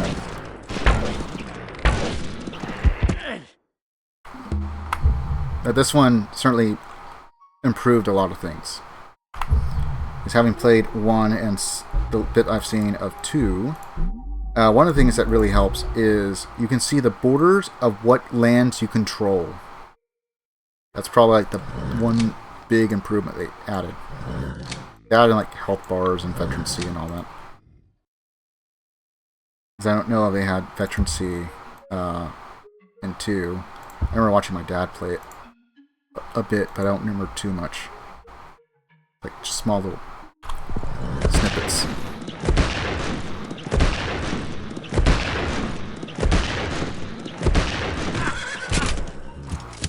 What is nice is that you can renegotiate with the AI and stuff.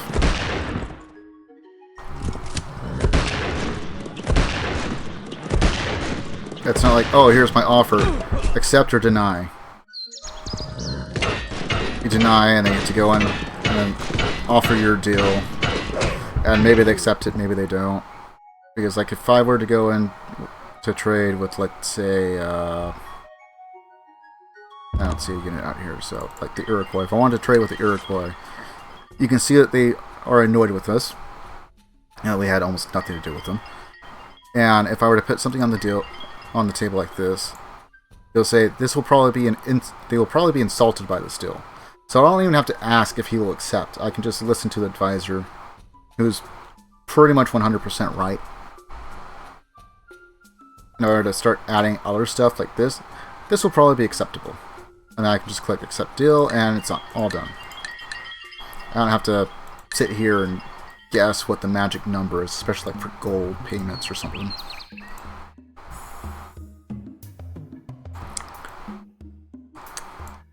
Alright, I think we're just going to go for the capital.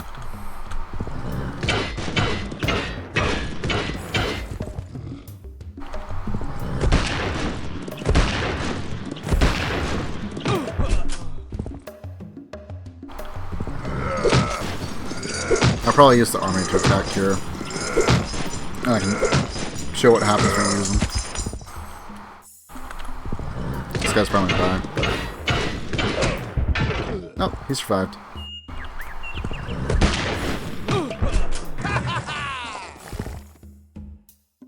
Okay, you know what?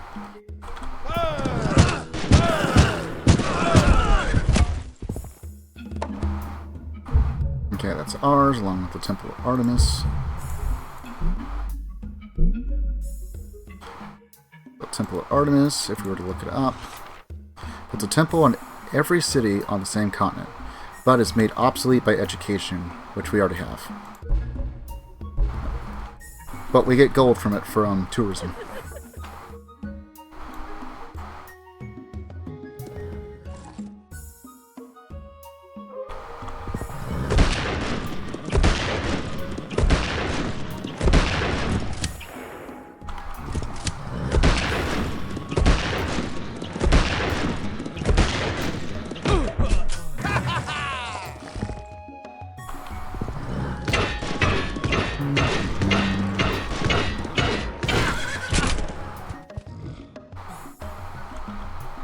Oops, that was misclick on my end.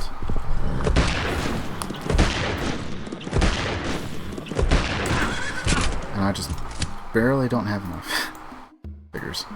Oh well.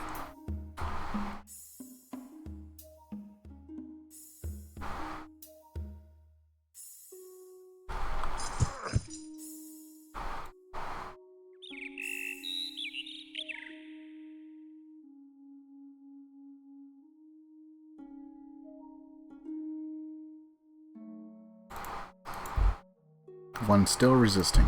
Just that one guy.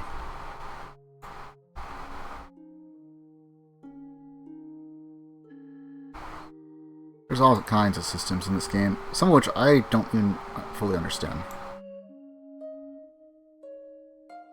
One thing I really haven't dabbled with is espionage. I know technically what you can do with it, but it doesn't seem worth it to me. Maybe it is. You can pay money to steal tech, but usually the cost to do it safely is so high. Just trade for it.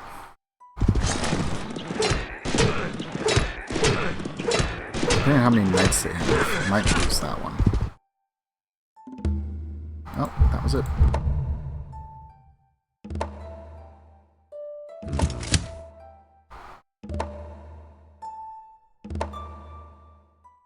Oh, I guess everyone swapped over to musketmen.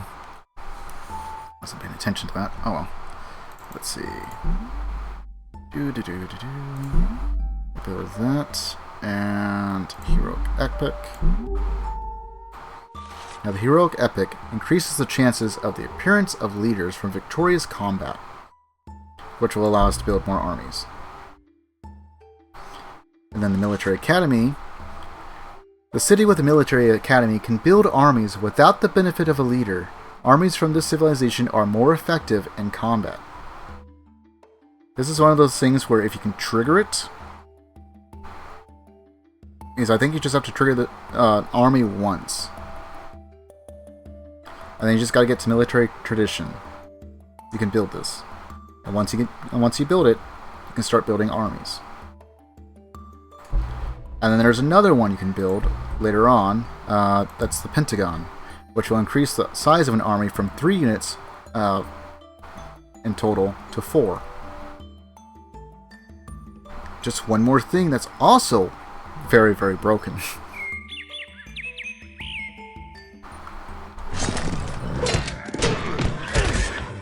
Because I get that, I get all kinds of production.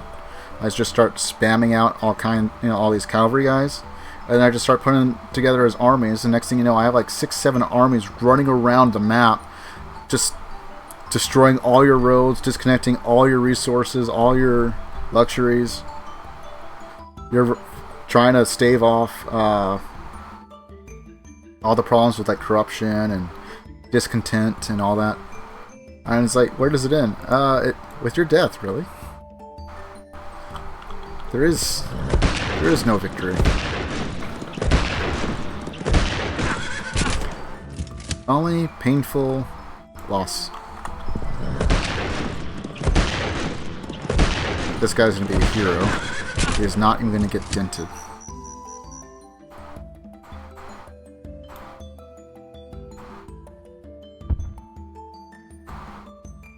Okay. So I guess we'll just chill out there.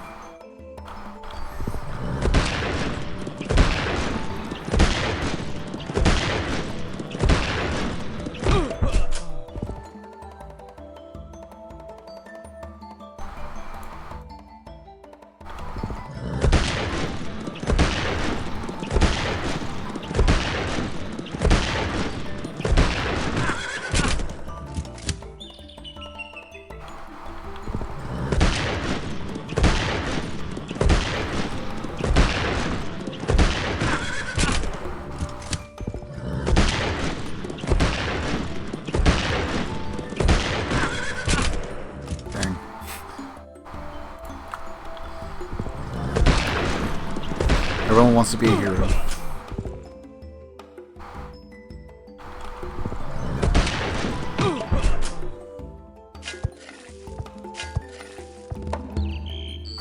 Okay, that stops the statue of Zeus.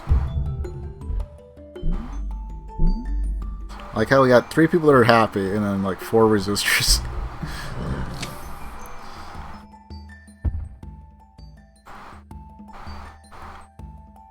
We're so glad you took us over. And what's their problem? Eh.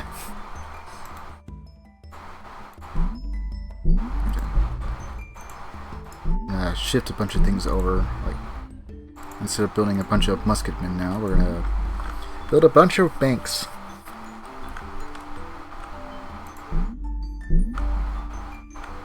Because having lots of money is always good. Yeah, it was only 2 turns, but speed up. Cannon, okay.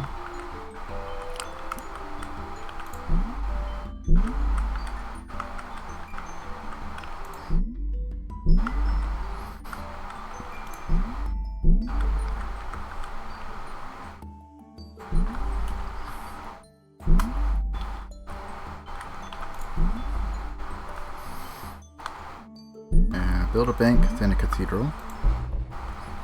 I think we should be just about good with that. The Ottomans down. I don't really see too many other people that could be a problem. Netherlands, maybe. Just because they don't really need saltpeter or anything like that. They just need iron for pikemen. The pikemen are pretty good.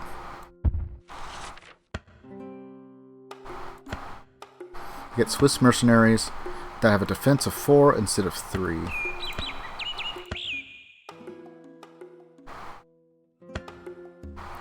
Most civs usually get unique knights. I personally like samurai. Another good one is India with the war elephants. Like Ansar warriors get a movement of 3, attack 4, defense 2. Oops. So on and so forth.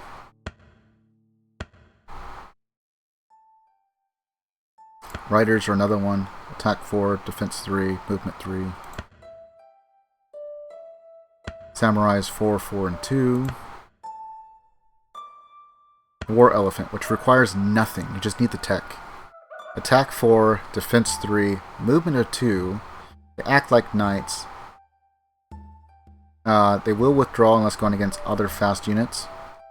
And they get 1 extra little pip on their health bar. But the biggest thing is they require nothing. You don't need horses, you don't need iron, nothing. You just build them. So you can be evil Gandhi as early as medieval era. Perhaps earlier, if you get the right kind of map.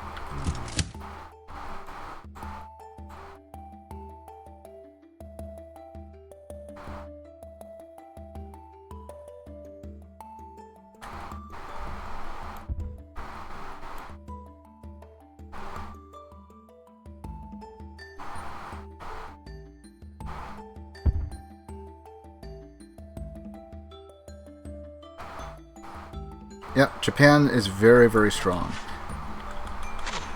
So Japan is militaristic and they're religious. So you can build barracks a lot faster. You can build Sun Tzu's Art of War a lot faster. They're religious, so you can get through despotism, revolts, into like monarchy or republic very, very fast at the cost of one turn. You also build your temples, cathedrals, all that faster. They only require iron to produce. You get an attack and defense of 4, so you don't even need to build anything else, like pikemen or anything. I would still build a few, just for when you get into the more modern eras, you already have something to upgrade, especially if you have this wonderful wonder, which is useful in any situation. It halves the cost of upgrades. They start off, if memory serves correct, with not horseback riding, with the wheel and something else. I always forget what the other one is. So ceremonial burials, you can build temples right out the gate, if you so choose, and the wheel. So the wheel is powerful to have early on, because you can already see where horses are.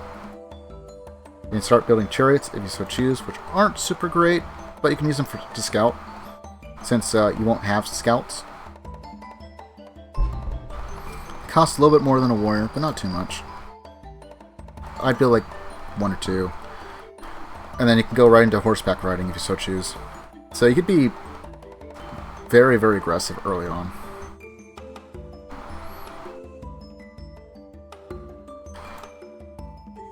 Like, probably the only civ that, ironically enough, has like a bad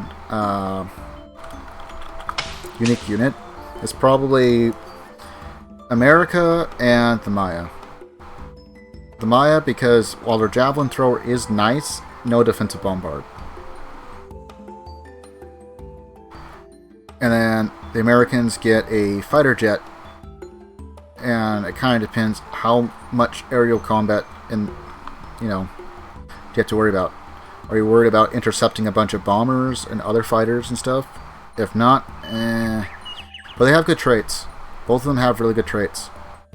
Their unique units, not so much. In comparison to like any other civ you could choose, in my personal opinion. Because another unit that doesn't have defensive bombard that replaces a unit that does is the Vikings. But they're also the only civ that has the ability for amphibious attack so early on in the game by medieval era. So if you're playing Archipelago, you could just roll up with a bunch of galleys loaded with their, what do they call them? Berserkers, I think. Just to be certain. Let's see. Scandinavia. Yeah, so Berserkers replace Longbowmen. They have an attack of 6 starting off. Only a measly defense of 2, which is still more than Longbowmen, to be fair. They only have a defense of 1 and an attack of 4. And you can attack directly from within sea-based transport vessels. So you can literally just roll up to their cities. Hi! Viking raid. Your city is ours now. Or raise it to the ground or whatever. Versus Longbow. But Longbow has Bombard. So like on land, not super great, just because of that, if you're trying to do like big death stacks for the defensive end. But you'd make up for it with the increase in attack. And if you're playing sea-based maps, you can attack directly from the sea. So that alleviates a lot of the issues. And they're Scandinavia's militaristic and seafaring. Seafaring, very, very good in sea-based maps. Not so great everywhere else.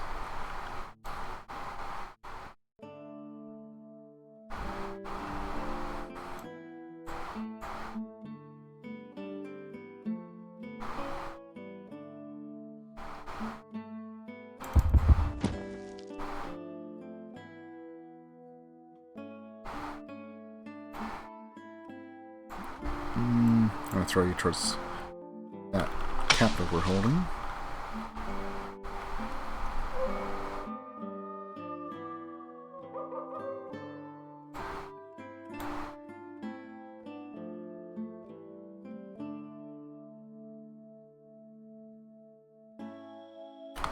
And we'll just hold there.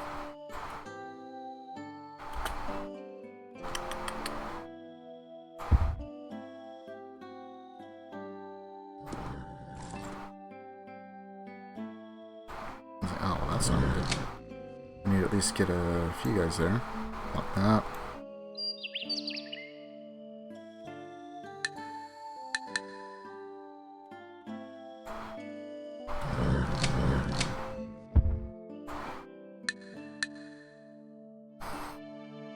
Looks like that should be the last 2 cities they got.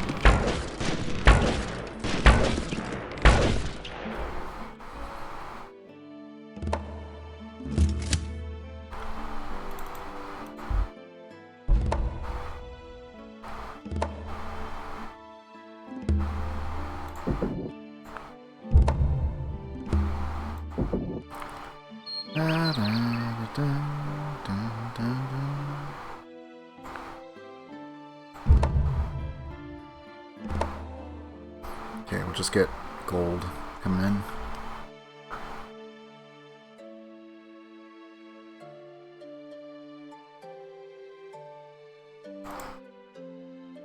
One more turn for that. Okay, well, let's go ahead and buy that.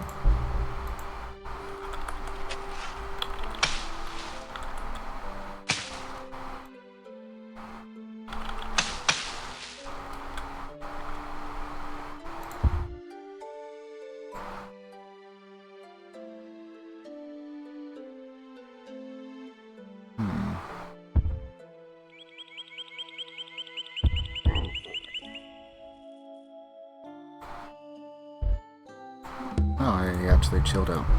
Okay. And something over here.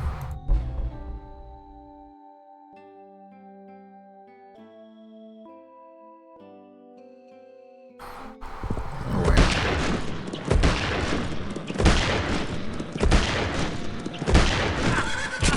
Okay, well, he doesn't seem like he's a hero anymore.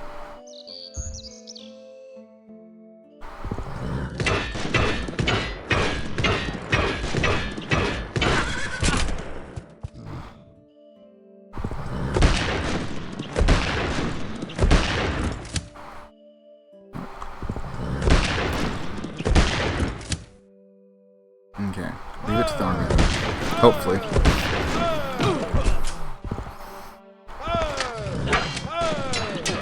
And this is for armies indeed.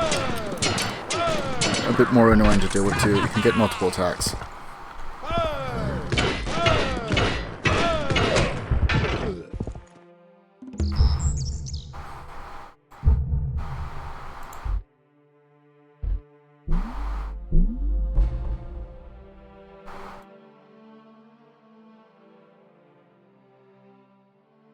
I don't even think we took any damage from that. Not hardly any.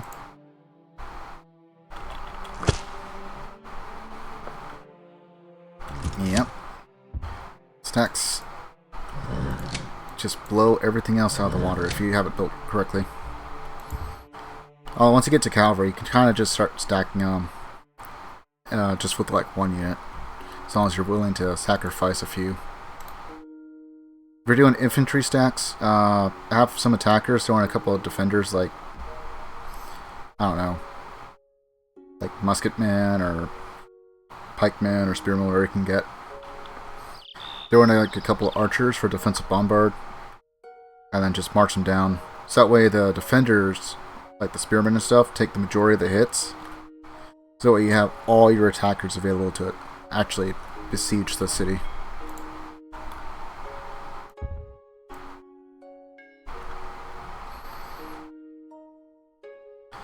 With like 50 stacks you had to fight. Yeah. I've had entire wars where there was probably like each side had like 20 stacks going back and forth with railroads and stuff. And there's like 200 units in each. It gets crazy. once you get to that point, just because it's not usually by default, you might want to go into your preferences and change, what is it, automatic moves. You can like start turning this stuff off if it really bothers you that much. But like for me, I turn off the animate moves, because otherwise I got to sit there and watch each individual unit move along with the stack. So, but like for the streams and stuff, while I didn't do it for the first time I did Son Goku, for the streams and stuff, I usually leave animate battles on. If you want a faster playthrough, you can just turn that off. Although it makes it kind of hard to tell what exactly happens unless you know what's going on in the game. But they have options at least.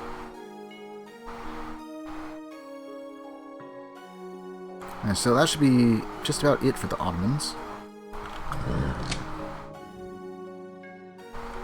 Oh hey, just spearmen.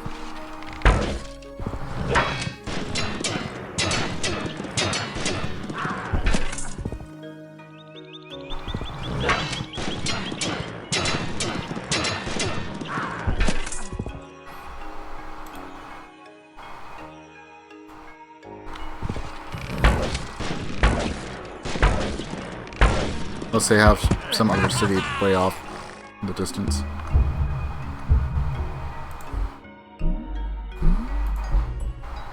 Oh. I don't know. Is that one? Yeah, it has to be.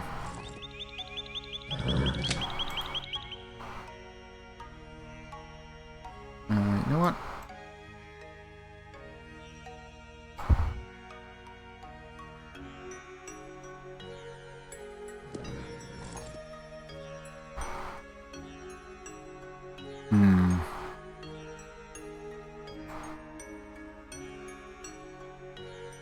I think I'll let them live for now.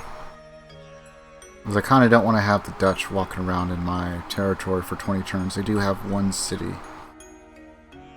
Or no, that's, wait. No, that's Ottoman, is it? I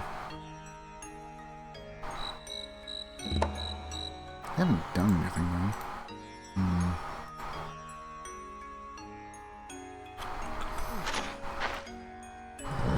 The one city I just kind of just left alone.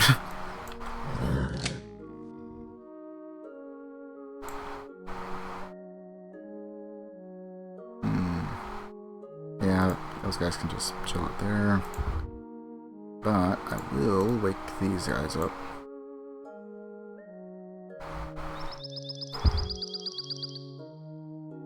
I guess because they didn't send anything out, I just forgot that they were.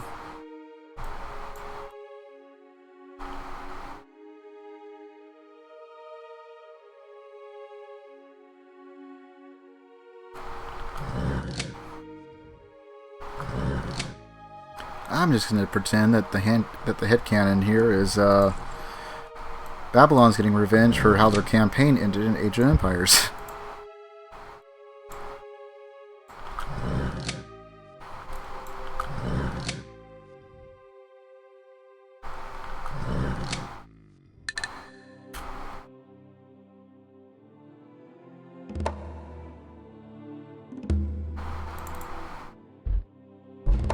Just one guy.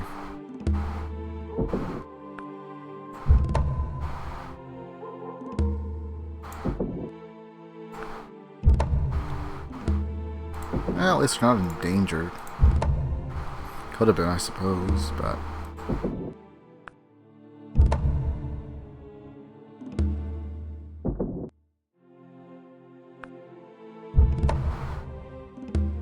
Okay, and it's ours. We now have horses.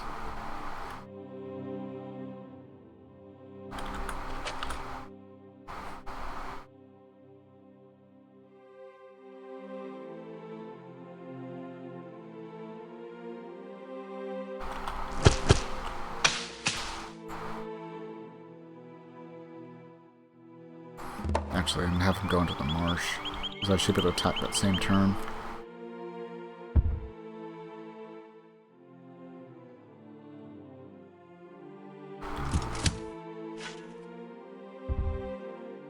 should also mean we can. Okay, build a bank first. University, and then cavalry.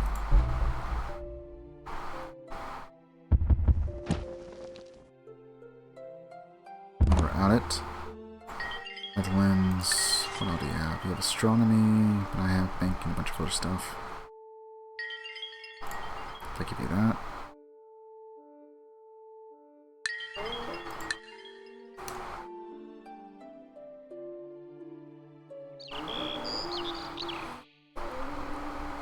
Just my dog.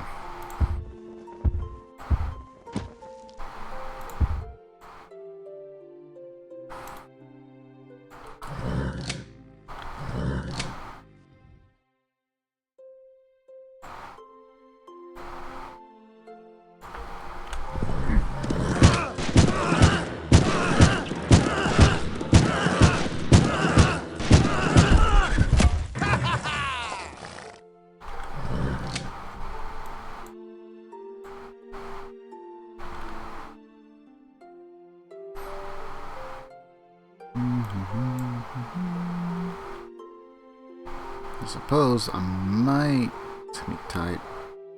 I might be able to get away with one turn with my army being there.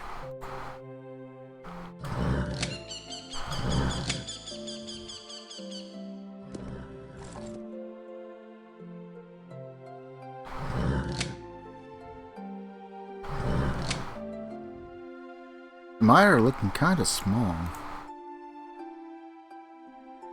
Oh, they have one more city up there too.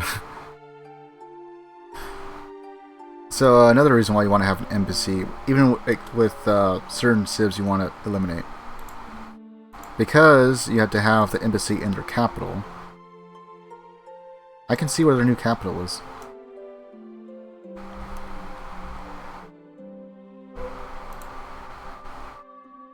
As you can see, this one doesn't have the symbol, and neither does this one over here. This little star off to the side on the right. Just like with the Mayans. And this little monument is for if you're playing a score game. It's points of interest that you need to have under your control. It's like right now, if you were to open up for score, we are now sitting at 21,000. The next one is 8,300 points.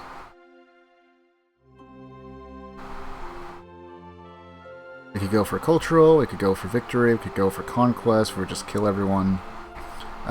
Wonder victory, which I've never actually been able to do, because I usually hit one of the other triggers first. Pretty much. I'll probably let them live just because I can't get to their other cities, but I'll probably start targeting the Maya next, and then kill off the Ottomans once I have a straight shot. Because I just don't want to do a treaty with them, as allowing them to go through my lands. Because one of the things that they will do is sometimes they're feeling cheeky while you have the passage of rights. They will literally march an army all the way down to your capital and then attack. Or any city that they can get to that looks like it's very weak in defense. And because you have the passage of right, you can't declare war on them justly, if you would, because you gave them permission to be on your lands. So,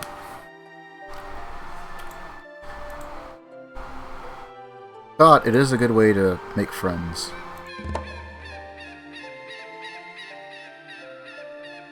And having embassies helps you make alliances and stuff, because you can't have a military alliance or things like mutual protection pact unless you have an embassy with them.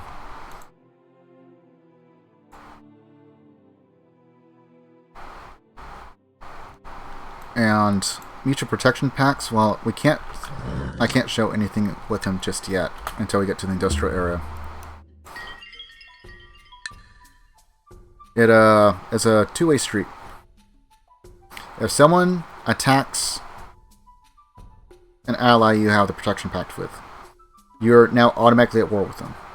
If someone attacks you, or they simply put a unit in one of your territories, they are now at war with them.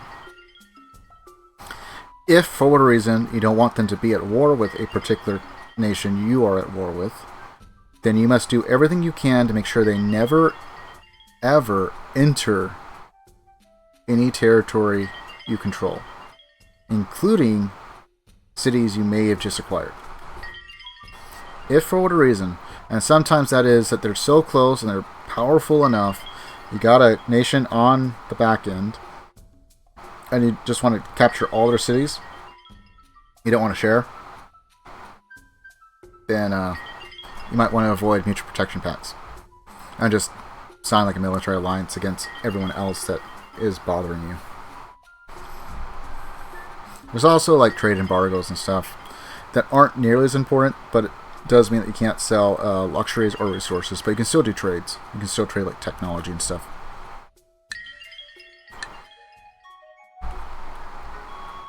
We're kind of ahead, and I kind of don't want to share tech unless it's something in particular I want. It's like next we're going to go into physics, and then we're going to go into theory of gravity. That will give us Newton's University, which will double scientific research. It's not entirely important that I have this, but it's nice. And then once we get magnetism, once anyone discovers magnetism, everyone and anyone can sail in all the different ocean and sea tiles.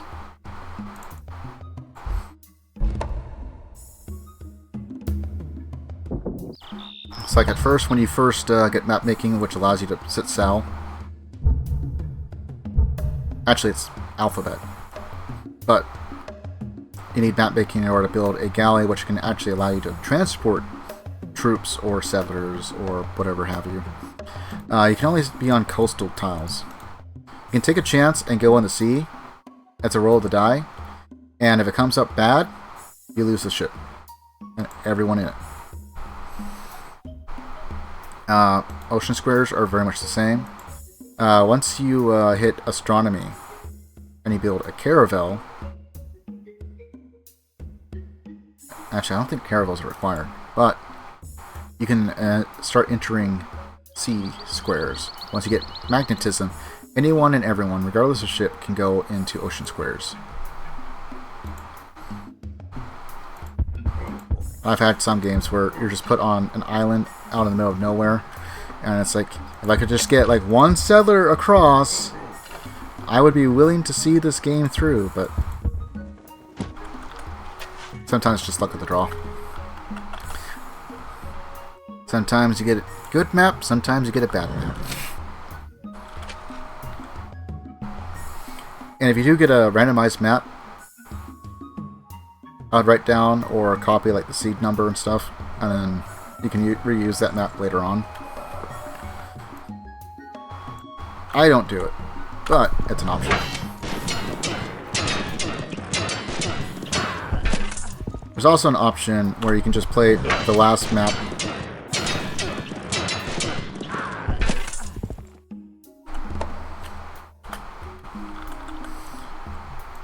So I like that they have that option. Let's see if I get you over here.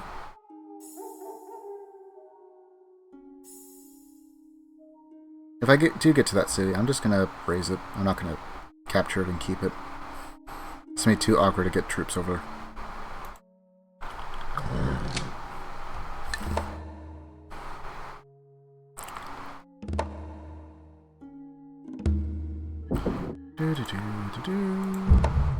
With the Copernicus Observatory, which will also give us an increase to our science output. Like we already need more.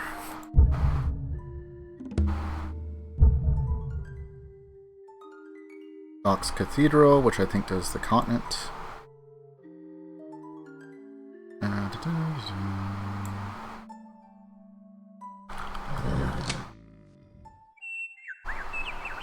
Oh, we're just kind of sitting there. I see you.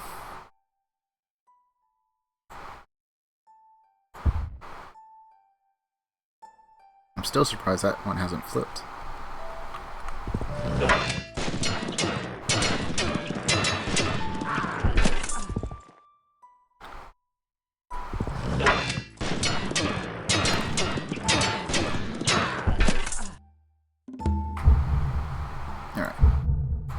it's ours.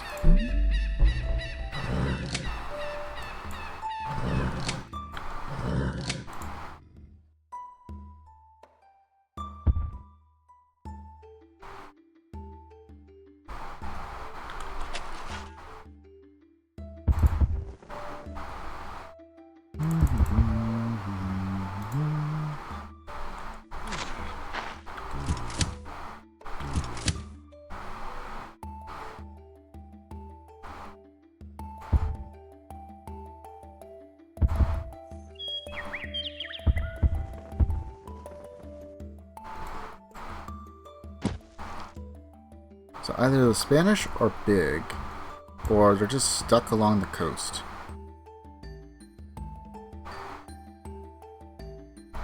I'm just curious. How many cities do you have? Ah, they're fair-sized.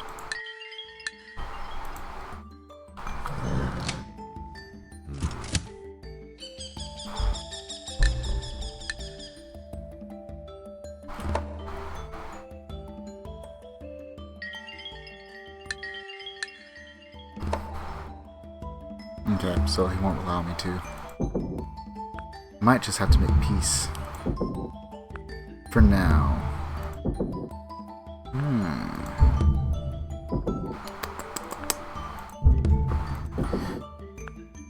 Alright, well.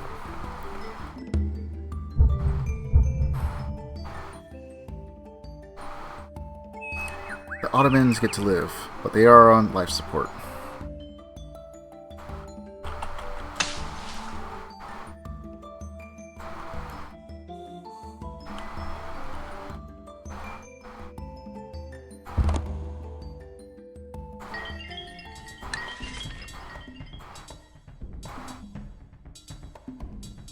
They'll just give it over.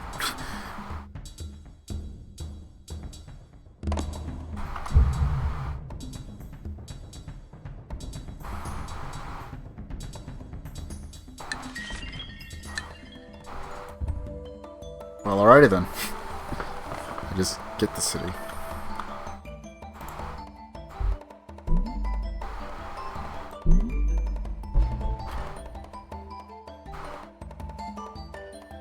I'll get a temple built first, and then we'll get one musketman. Wait for the border expanse, and then maybe, just maybe, I might be able to slowly move some troops over.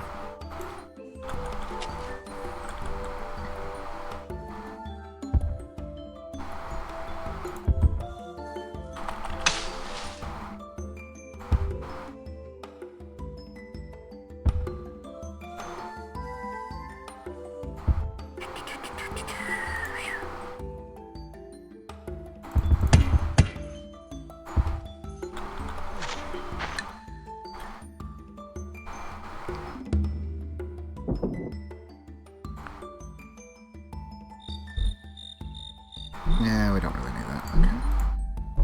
Wealth generation.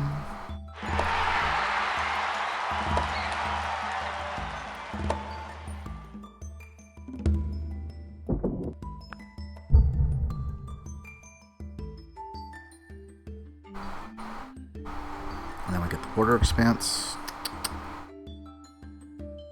Everything is looking up.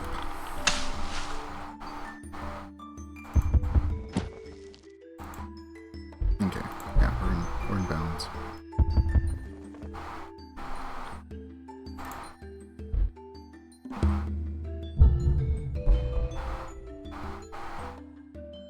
Do that. That should be one turn.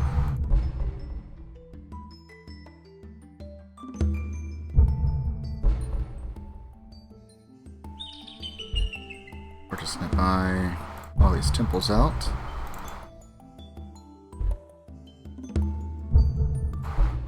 So we can get the border expanse and at least start using some of the other tiles that are already improved. Save on time for construction.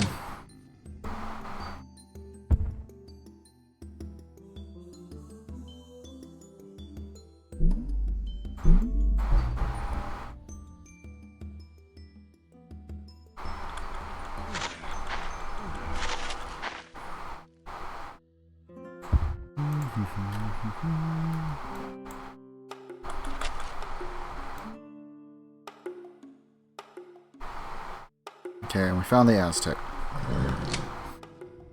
Haven't exactly met them yet, I don't think, but we know where they are.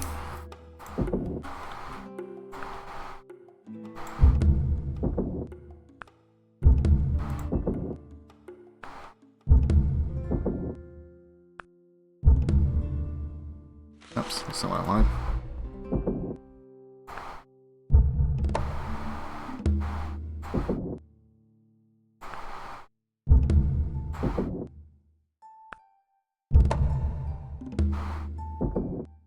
Put the granary up so we can up our population once we move over to hospitals. Let's see, actually. Pump out 1 musketman.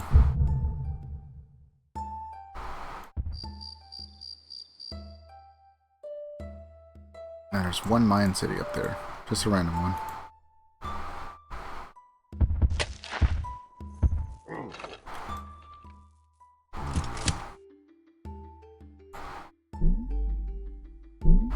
Bank, University, Calvary.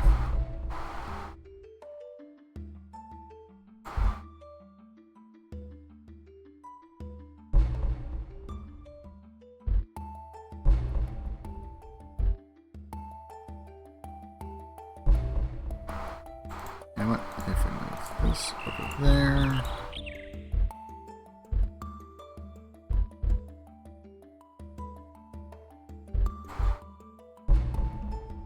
I'll just rotate that around so we can actually make use of all 12.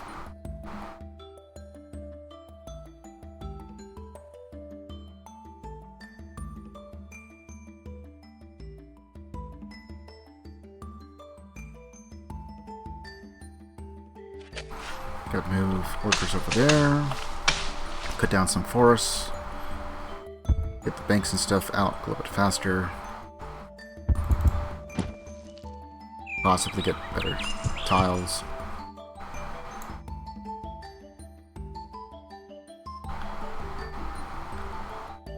Okay.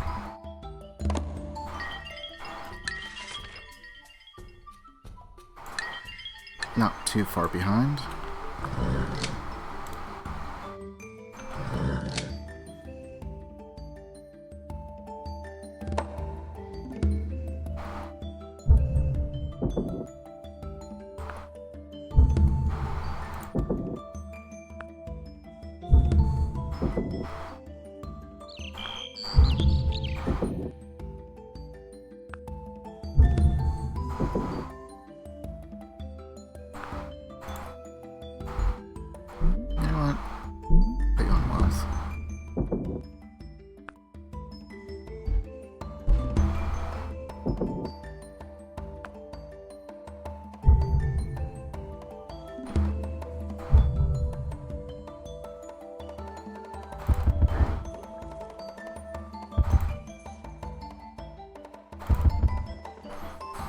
Do some more building, get everything ready to go.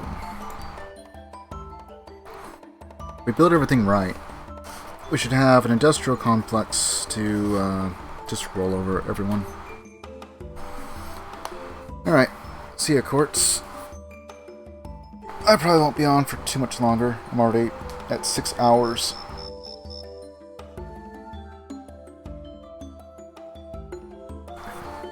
The last playthrough I did took 2 streams as well. But that's kind of what I expect from playing on the largest map I possibly can. So, get as much prep work as we can, and see if anyone decides to pick a fight for some odd reason. AI sometimes gets testy if you start getting close to victory.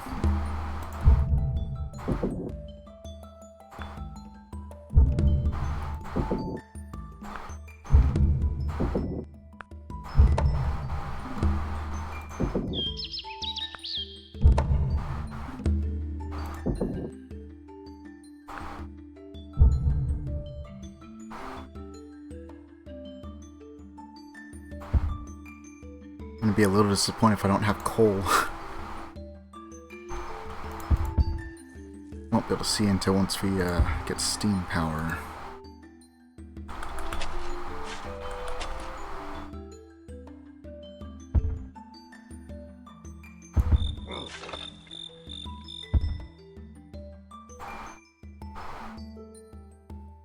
Okay, this way we'll have a straight shot.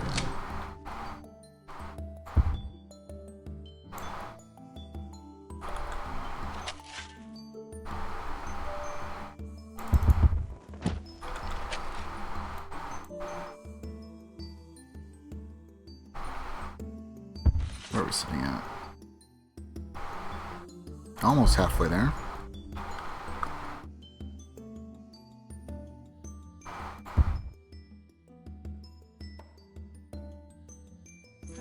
Yeah, we'll just have to wait there for a bit. Kinda don't like doing that, but not gonna do anything else useful for a while. Just like a turn or two.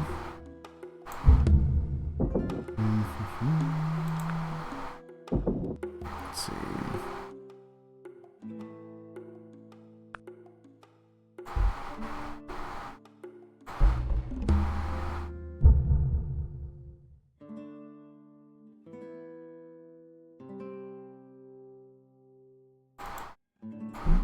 That's fine. Military Academy it is. And I can swap over to Theory of Gravity. Newton's Academy.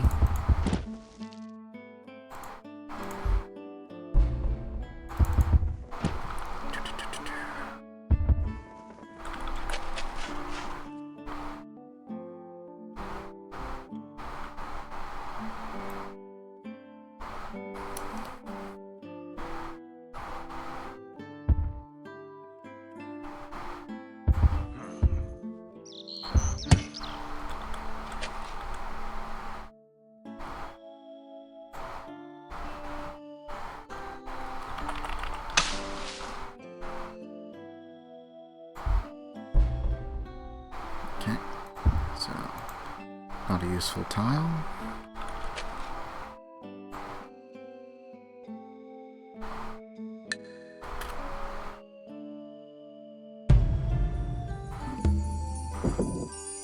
There's one more down.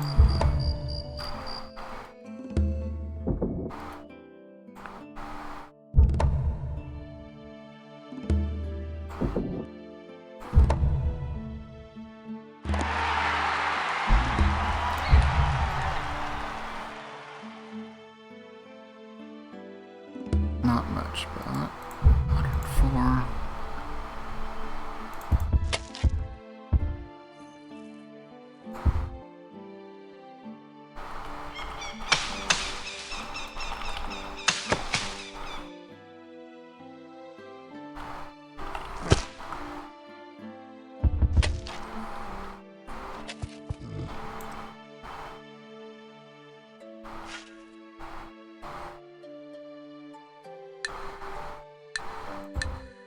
Okay, looks like Rome.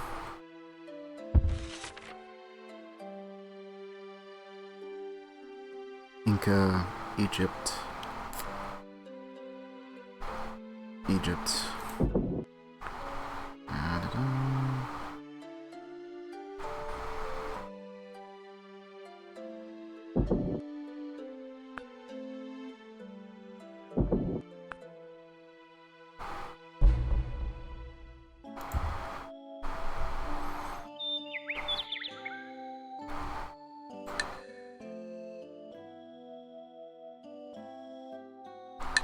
Okay, so we do have musketmen.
So much corruption.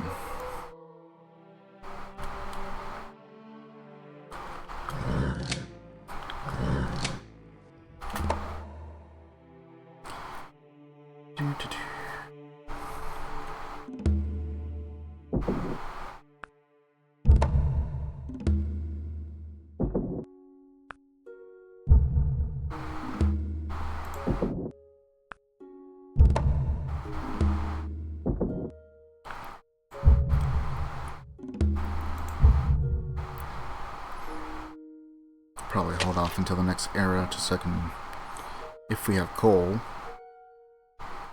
I will be able to link our entire empire and just steamroll.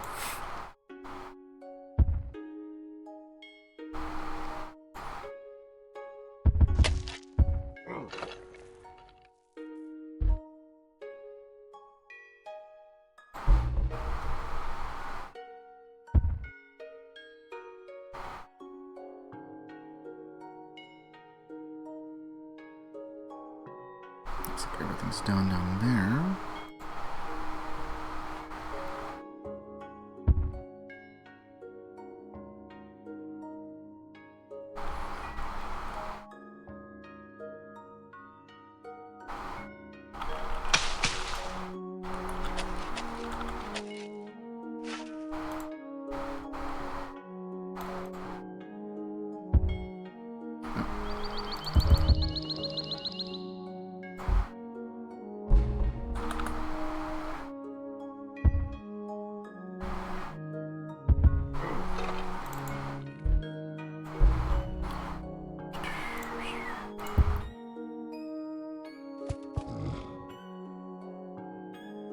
Okay, so no one has magnetism yet.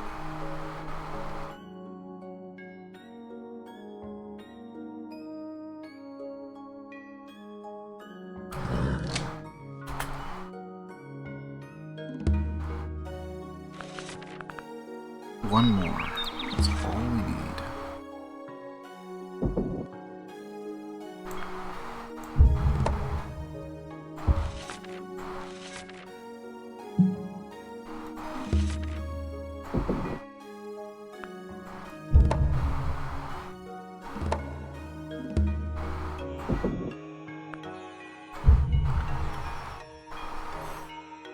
Okay, get the aqueduct, swap over.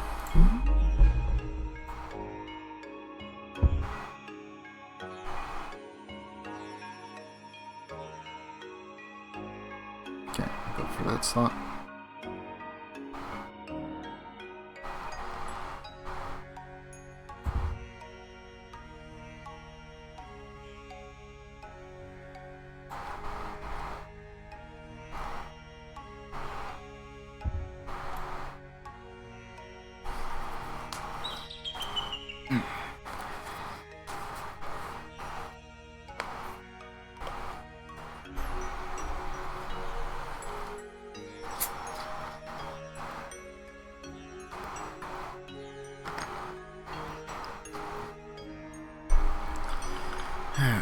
Alright, so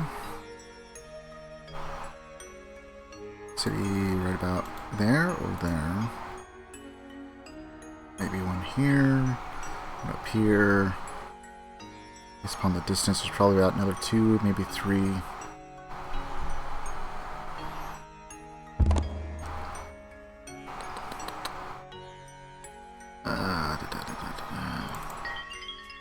How many cities do you got? A few. It's probably got others elsewhere as well.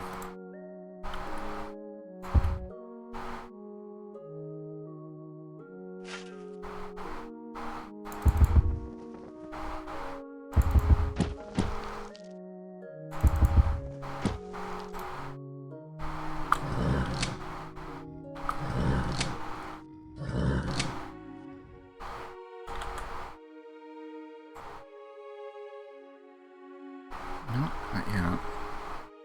Might be the first one.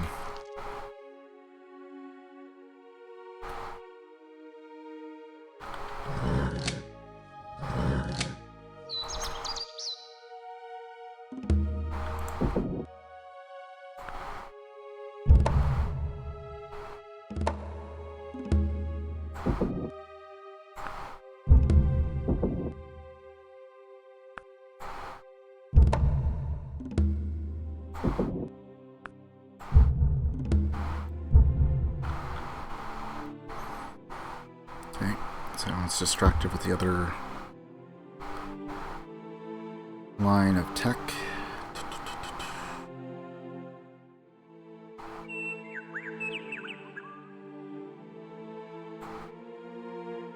Okay. Just have those guys stay on standby for the time being.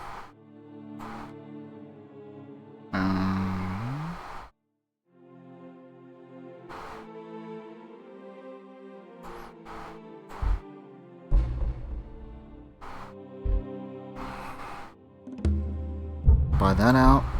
Actually, we're going to buy that out, and we're going to swap over to build workers. Because I'm going to need a lot more workers. I still have so much jungle to clear out. And then I'm going to have to lay it a shit ton of railroad, considering we even have coal. Good news is I have 2 sources of iron, so don't need to worry about losing one to exhaustion.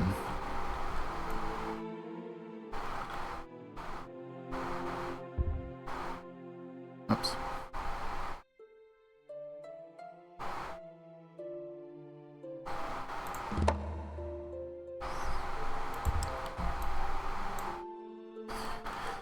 So I haven't laid on the wrong tile.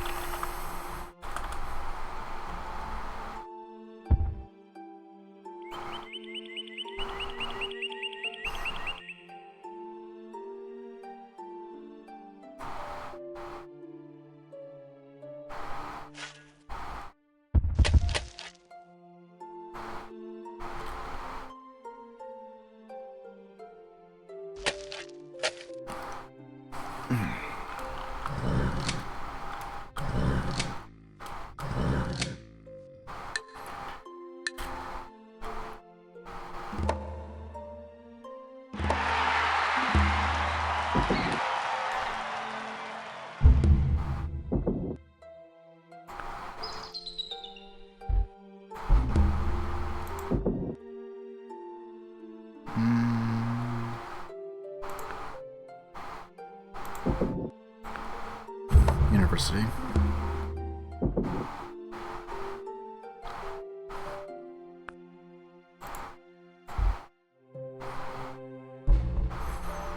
Pop out some more workers. Just have them stay on standby.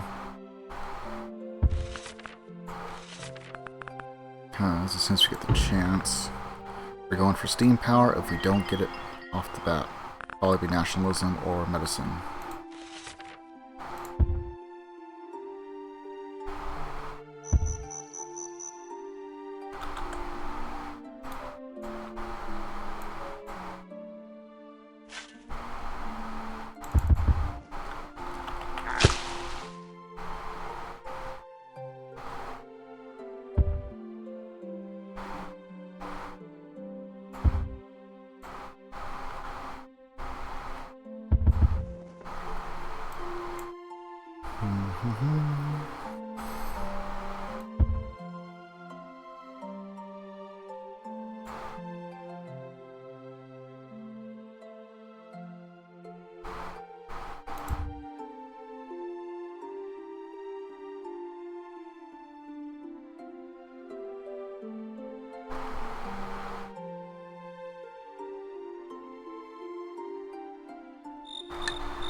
So,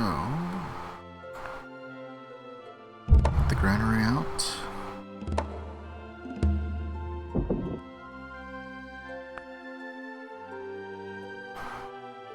Until next. That's with the courthouse. Dang. Might need to plant forbidden pallets somewhere around. Let's go and buy that.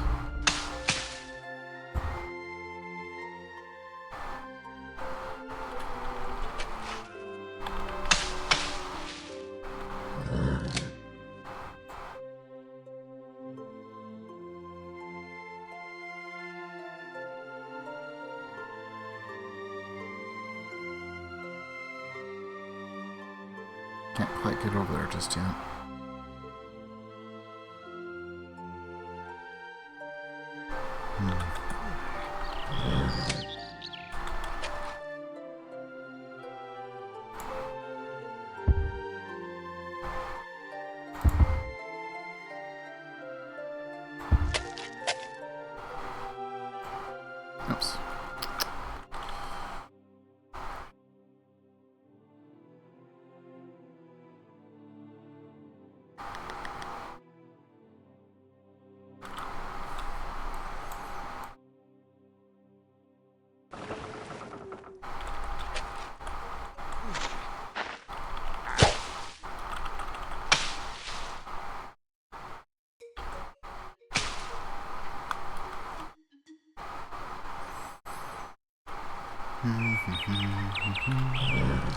It's one more turn.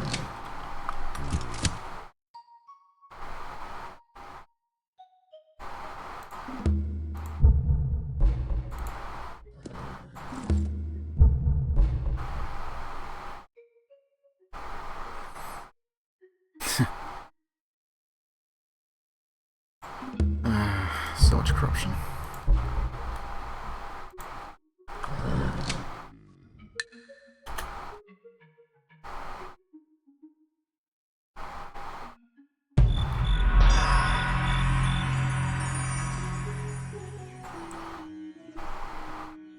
Hopefully this will be the last era. Alright. Oh, we just get it. Nice.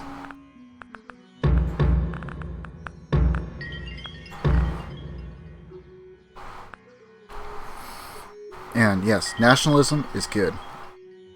But since we're so powerful right now, and I can generate so much more cavalry than everyone else right now, I'm not going to worry about getting riflemen or having to worry about drafting. Instead, I'm going to go right for replaceable parts eventually after I get production up and population up. Okay, we do have coal. It's right there. You can see it. Oh, this is going to be nice.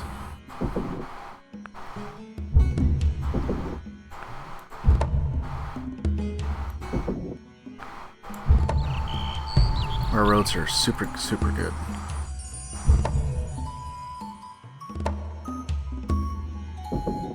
We even have more coal. We just don't have it connected. But we have one piece, and that's all we need.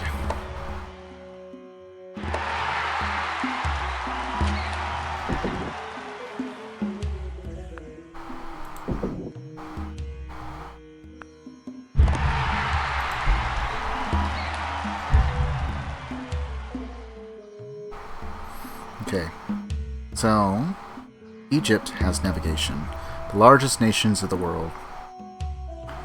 The glorious Babylonians, great Mongols, fine Egyptians, mediocre Hittites, the puny Aztec, the pathetic Dutch, the hopeless Inca, and the forgotten Romans.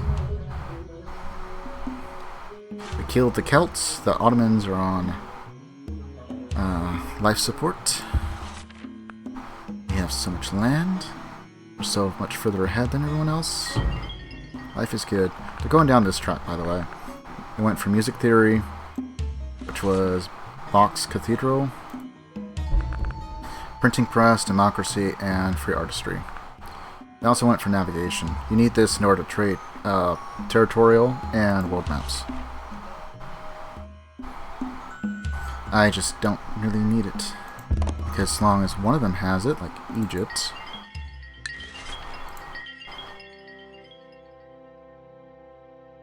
So like, I'll trade this to them. I don't know. I'll take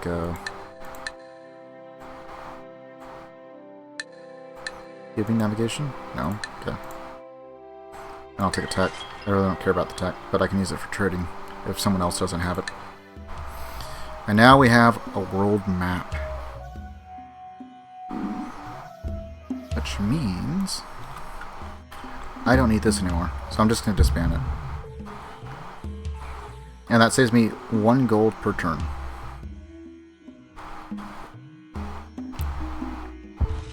If you're ever wondering how much you're spending on units, you can always come here. I just don't worry about it too much. If I'm doing everything right, it should be a very minor problem to worry about. Usually I'm more worried about scientific spending and happiness. Total units, 237. Allowed units, 140. That's how much we can have for free support. Army support cost is 97 gold per turn. And that goes up 1 gold per unit. Does not matter what the unit is.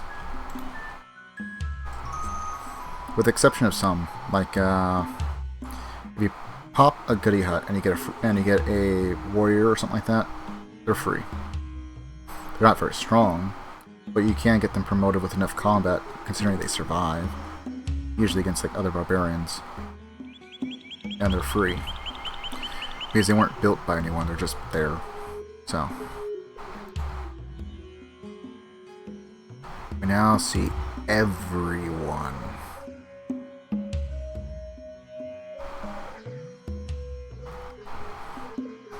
everyone.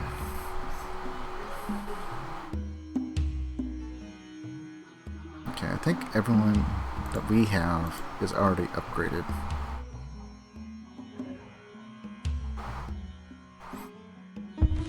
And there's one thing I do like. All the leaders, their attire and everything changes with the eras. There's King Hammurabi, who is supposed to be Hammurabi, wearing a top hat and a suit.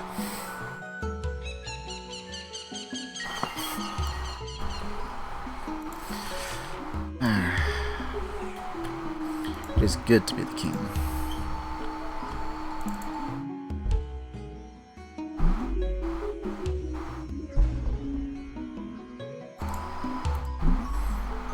I kind of don't care if I get it, but if I do, it helps a bit, but it's not super important, just because of everything else I have, but decreases the number of unhappy citizens on the continent by 2 per city. So just by having this, 2 that were unhappy are content, 2 that are content become happy.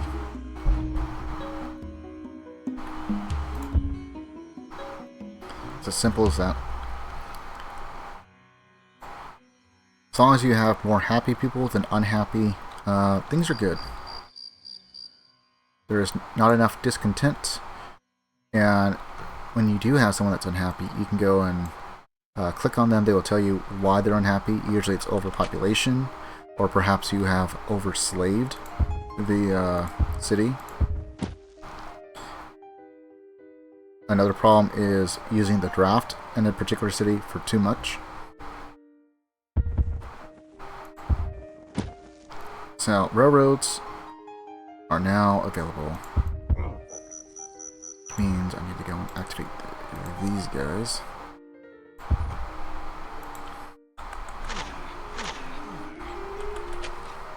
It's going to take 2 turns with 3 workers, or the equivalent of 3 workers.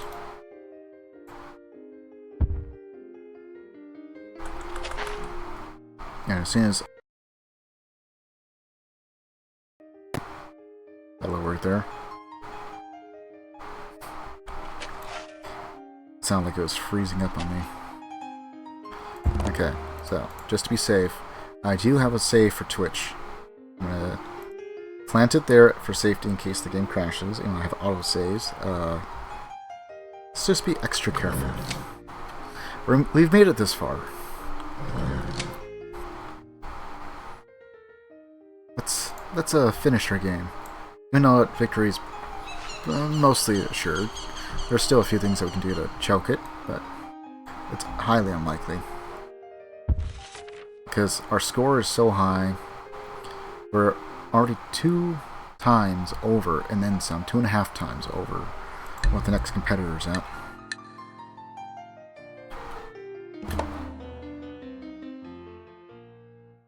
And then railroads, as good as they are, you do need coal, and you also need iron. Those are the 2 requirements.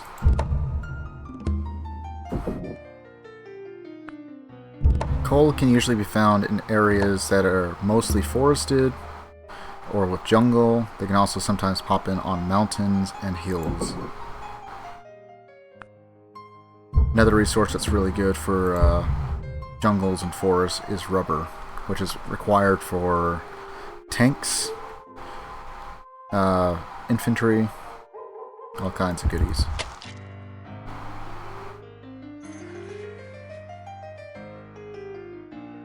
Is it really just the one? Okay. Let's try and build one there. Okay. So, this right now produces 1 food, 1 gold, 1 shield. The shield is not going to go up, because that is not the improvement we put. Once the railroad is done, this food will go up to 2. Same thing with the mines. So if you're getting 1 shield from the mine, you will have 2 shields from the mine once the railroad is over it. You get instant transportation without using movement points. So if you have like cavalry, you will get 3 tiles movement, or up to 9 across roads, normal roads. But railroad, it's instant. It's gonna be a while before I can show that. But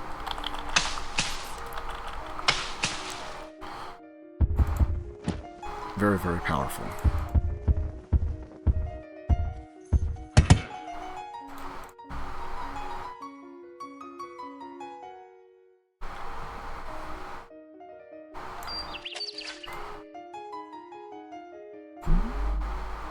Anything else? No, we're good.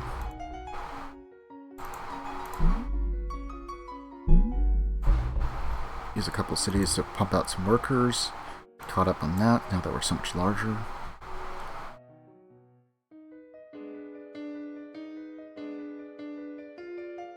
They did not have nearly as many workers as I thought they might have.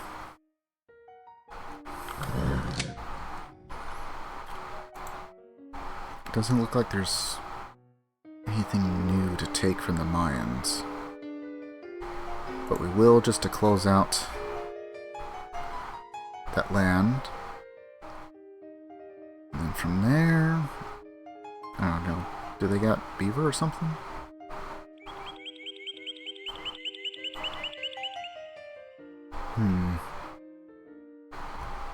Nope. Just the one random English city.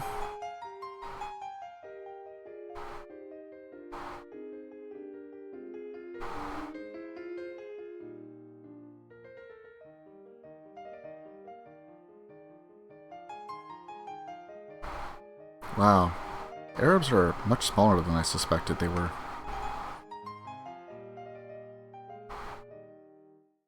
England is just fractured and kind of all over the place.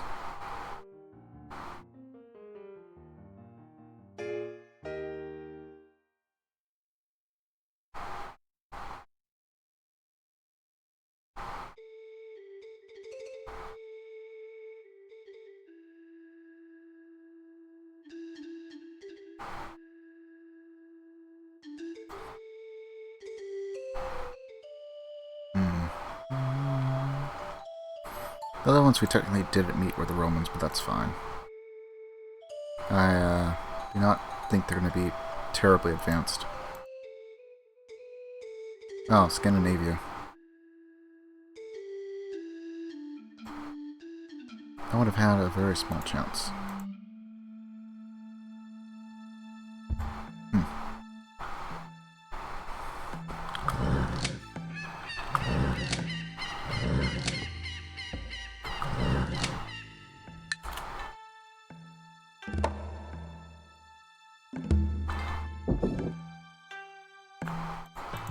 Finish up some improvements down there.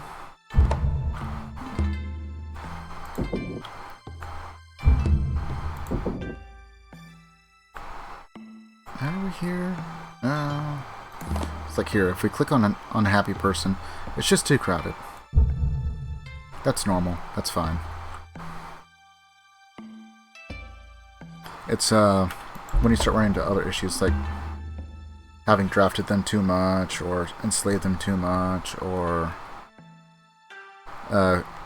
if you have foreign, or you just took over a city or something like that, they will tell you, stop your aggression against our mother country or father country. I don't know. I can't remember if it changes. I think it does if they're German.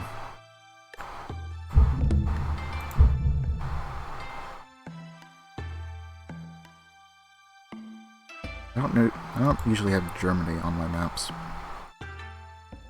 But like over here in Istanbul, if I were to go to war again, it would tell me that stop the aggression against their country, which is just this now.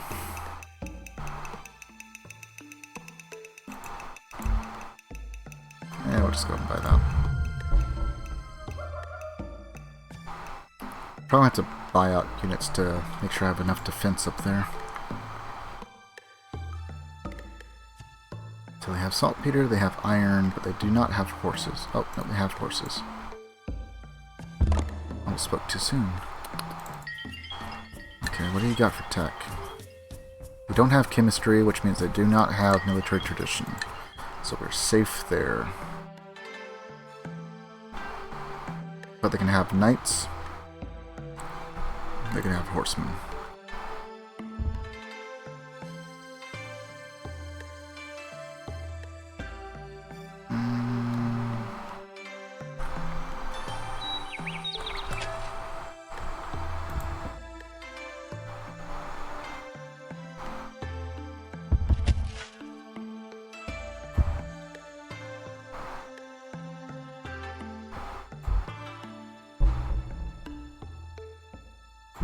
Anything else we have to build after that?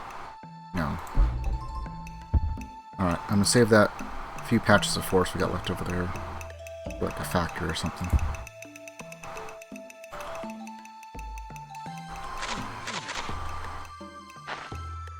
Is that one complete? Yeah. So now we get 2 shield from that. I don't think this was a bonus one. No.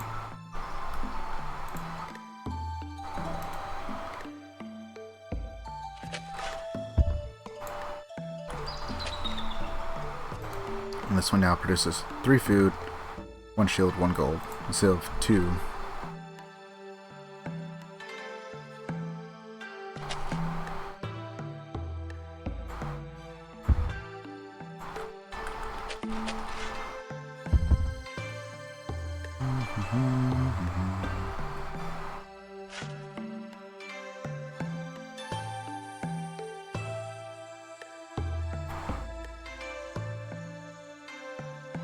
They probably invade right now and be fine. I'm only concerned about this one city. I'm not doing elimination or anything like that, where it's much more profound if I were to lose it, but still.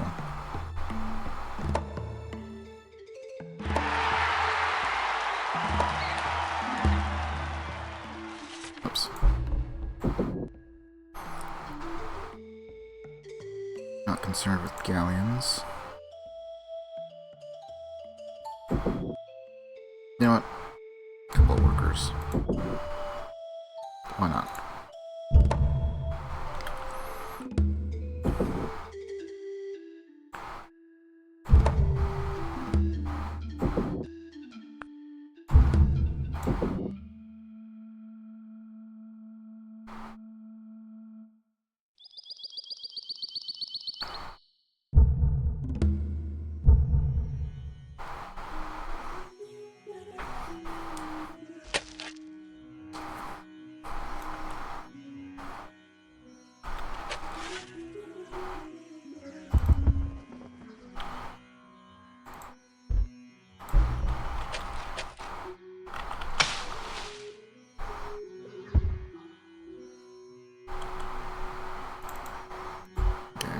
Sure.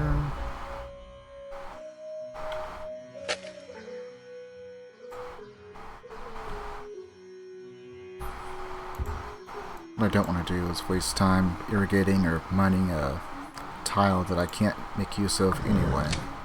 Oops.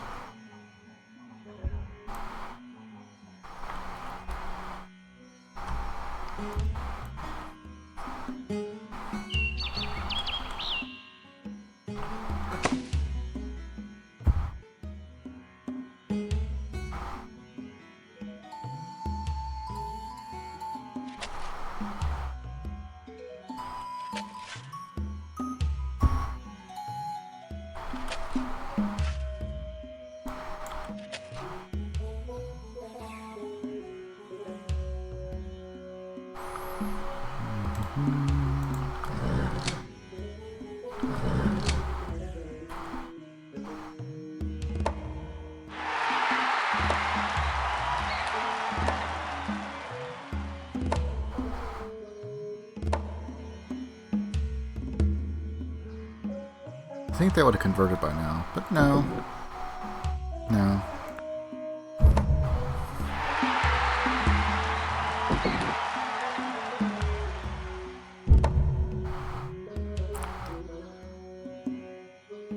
Okay, that should be enough from that. Got a wealth. Oops. I was hoping to catch it before it scrolled all the way up.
I wait for some of these railroads to get completed. If I can at least get one, I don't know. This is for going towards Maya to Istanbul. It's one consistent line. Should be enough. Just to end it quickly.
Got so much coal.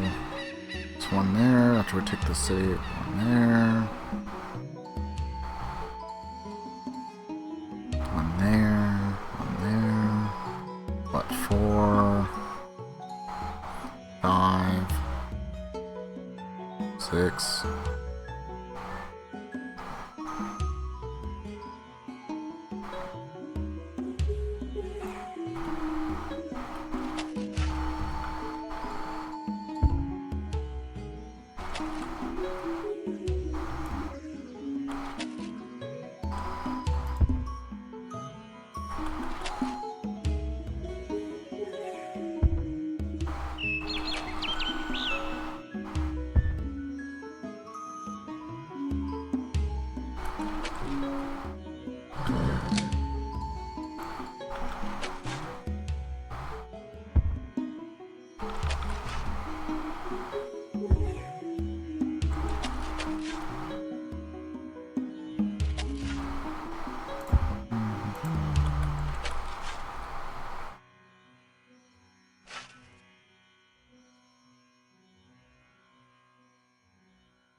Time to go for factories. With the only real downside being pollution. Which is all the more reason that I need even more workers.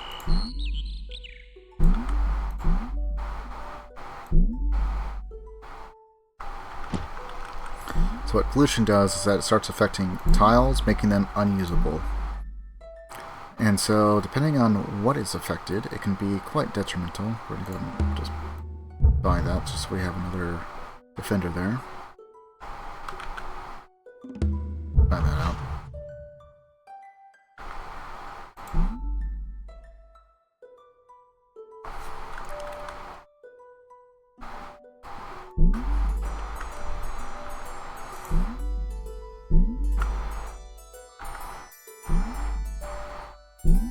factories are going to increase our production, reducing some of these cavalry down to 2, even 1 turn, depending on how well we built some of our cities.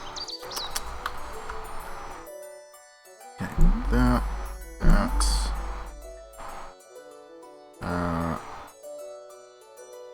Harbor, I guess, and factory.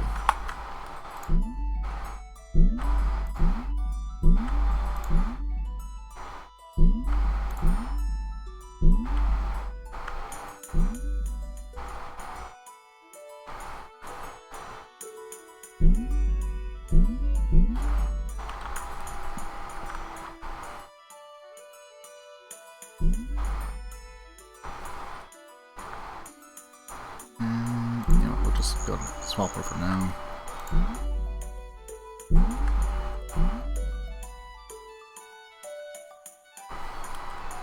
One more, then factory.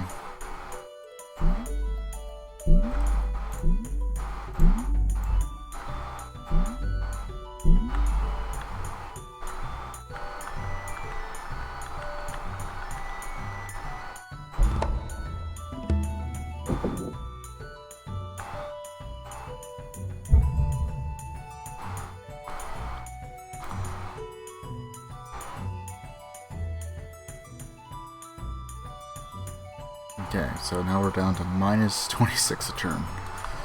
I have to turn down the scientific spending just for a little bit.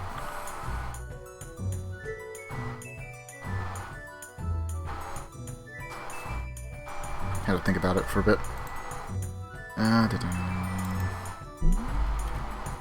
so we're build that. We're probably going to buy out the factory. I'll let it go for 1 turn if we can afford it. Otherwise, I'll probably bite the bullet and then spend all that we can on the factory. Oops.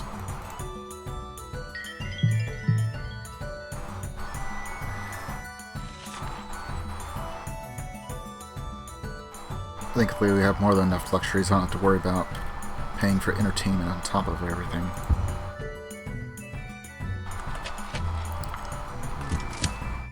Once we get to recyclable parts, everything will speed up immensely for worker movement.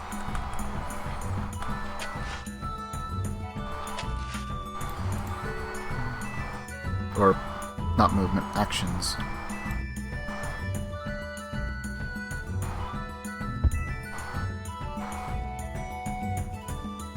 I think that's pretty nice. 3 shields are ready for coal.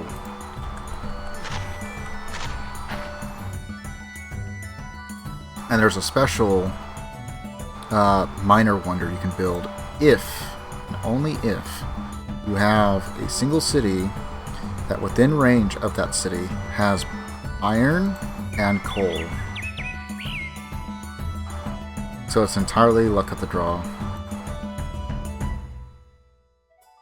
It's like if we have iron here and we have like coal somewhere within its range of anywhere within the city, there is a special wonder you can build called the Iron Works. Oops. Small wonders. Production increased by 100% in the city where it's built. The city that builds it must have iron and coal in its city radius. So it's not that you just have it, it has to be within the actual radius of the city. So if you want to wonder, that is 100% luck that you can even do it.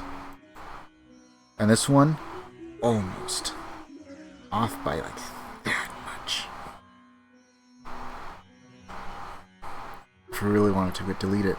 Move over the entire city by 1. And I'm kind of tempted to do that. You know what? We're just going to go ahead and do it. We're going to take down the population as much as possible with workers until it's got a population of 1. I will sell whatever's in the city, and then we will just build it so we can have the ironworks, because that city will be immensely more helpful than what we have right now, just because of that extra increase.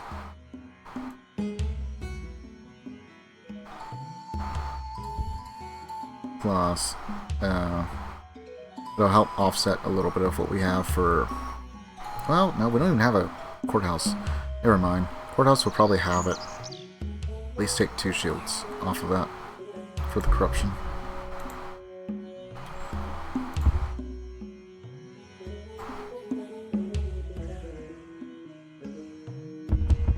It's like now that I can see everything.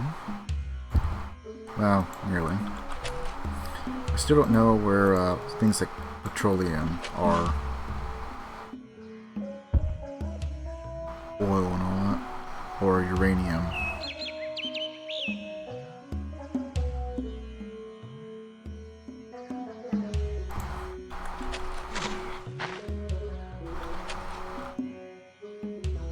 Try and keep these in sets of 3. Makes it easier later on when I'm trying to do like a conquest line where after the majority of our home cities are set and I'm trying to go across the continent, it's easier to get it done once you have them in sets of 3. Or 2 if you're an industrial civ.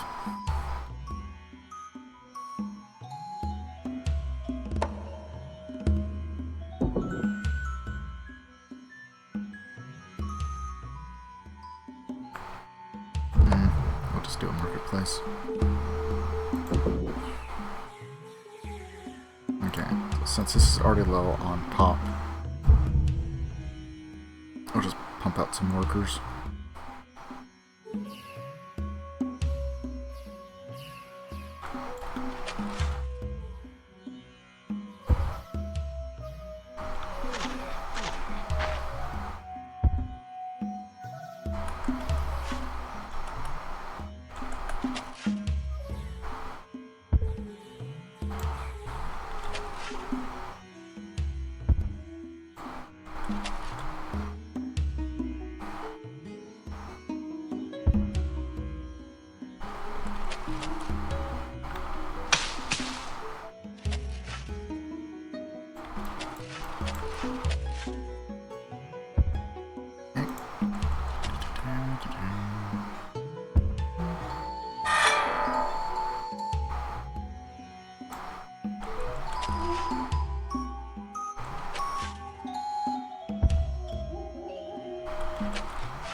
Alright.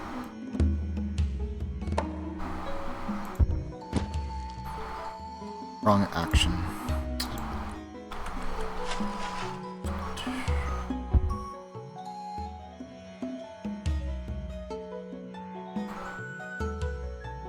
Okay, that's probably close enough for that.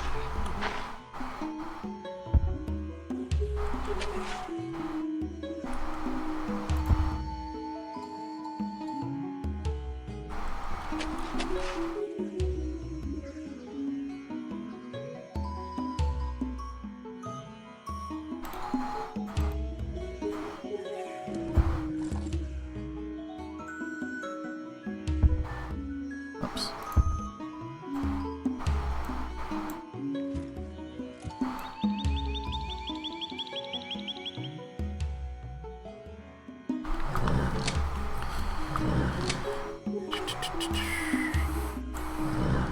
I think we're pretty well set.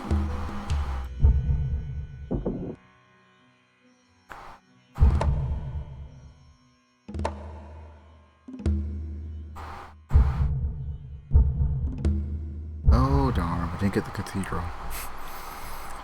Oh well.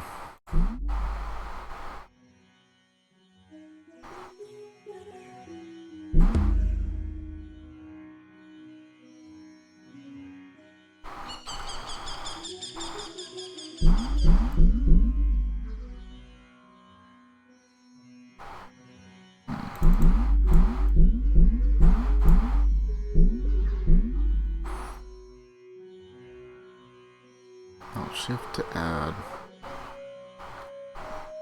Right. Well, now that's off of there. Let's go ahead and swap over to that.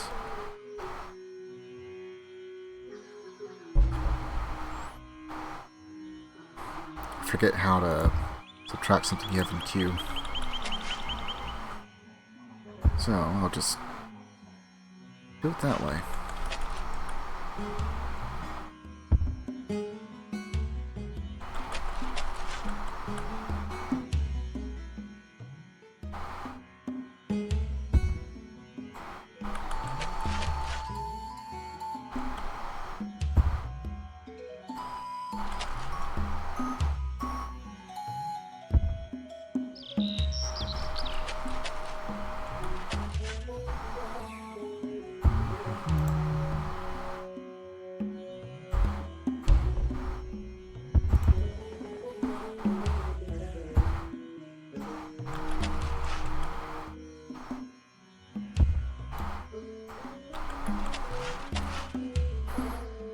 Alright, so there.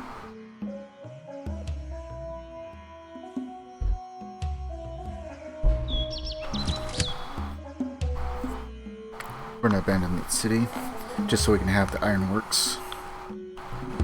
Oops.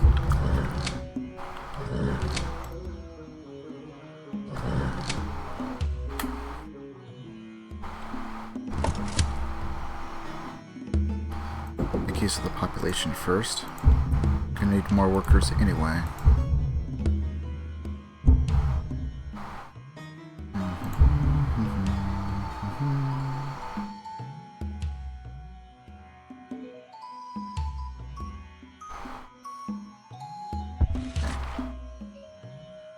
Victory.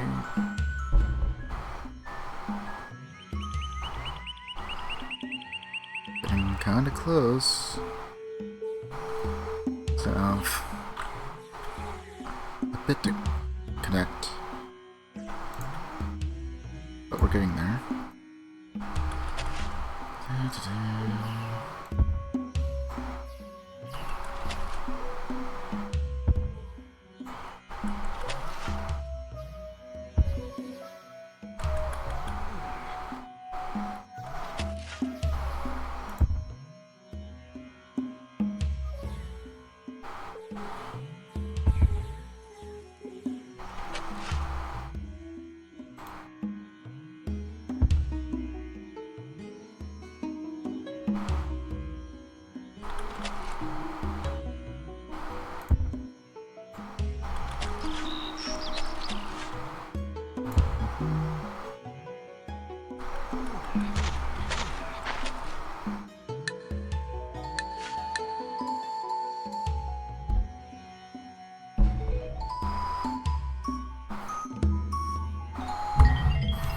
What do you want? No, I'm not giving you steam power for contact with Romans.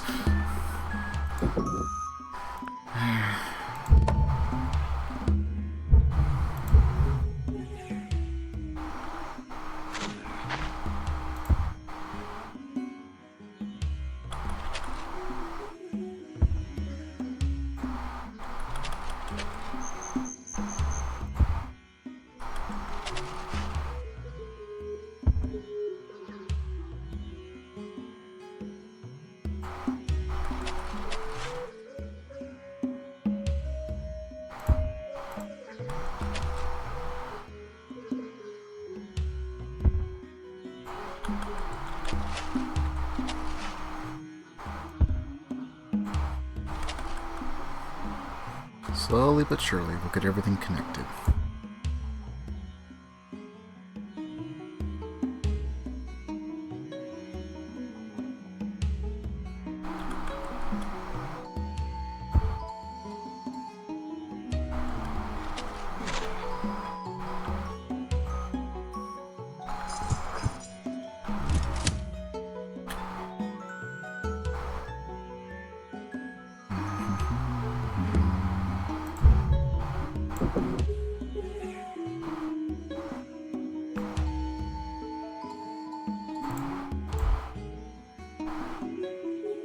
You know what?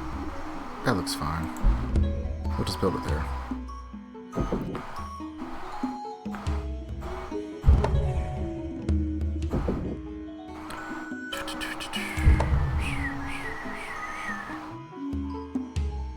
Start popping out armies.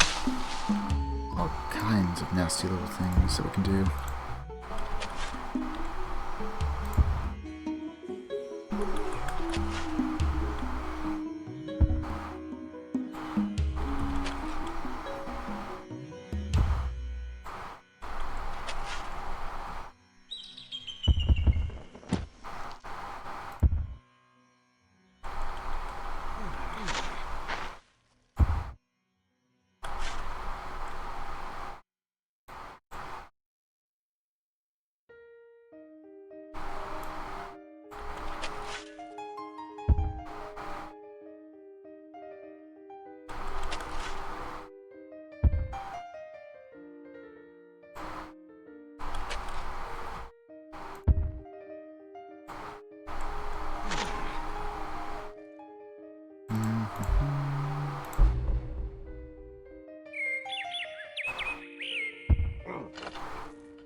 I'm missing that. Other than that, nearly fully connected.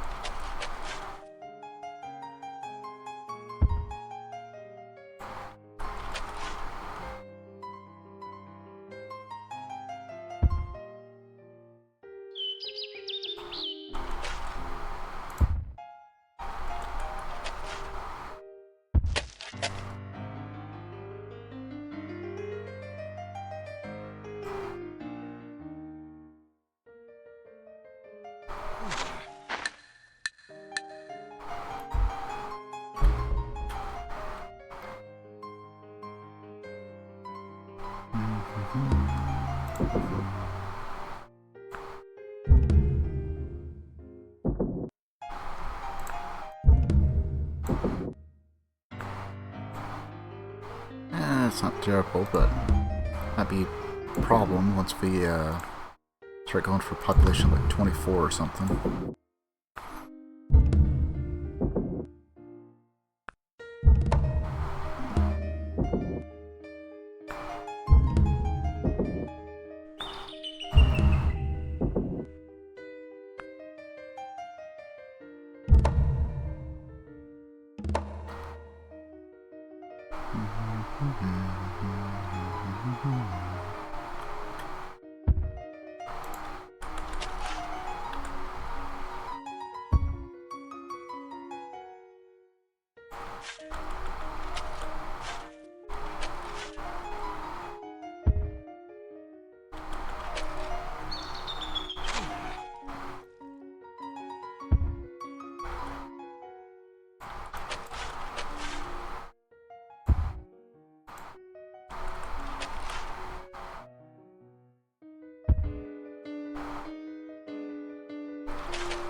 as long as we're aggressive enough, should be able to take this city over, move over a bunch of troops to support it,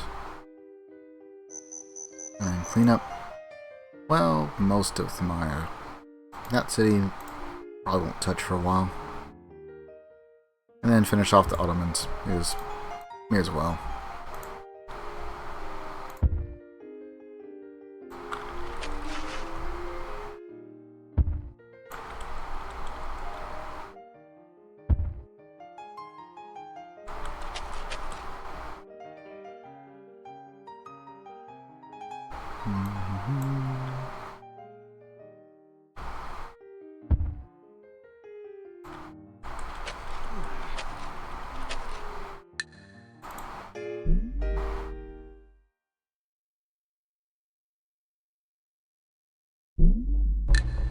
I guess.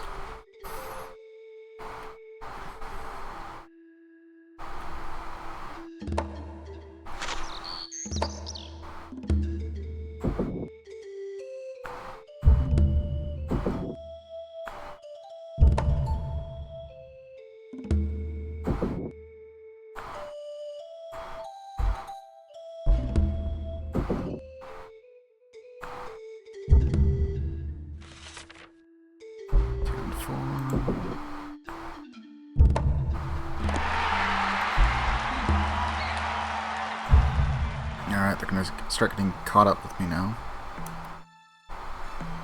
At least a little bit.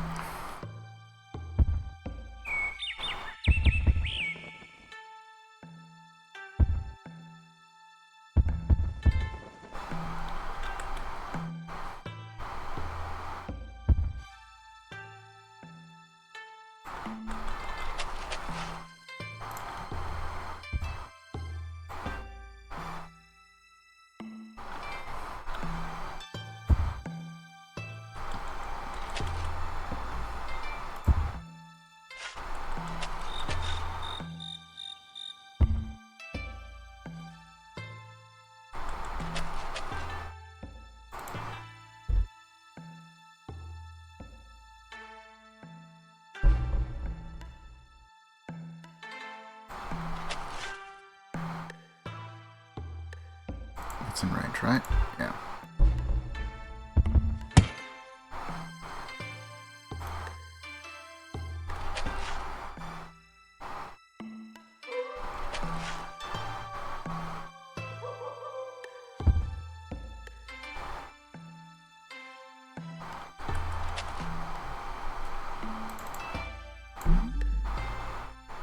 Okay, so that's probably good.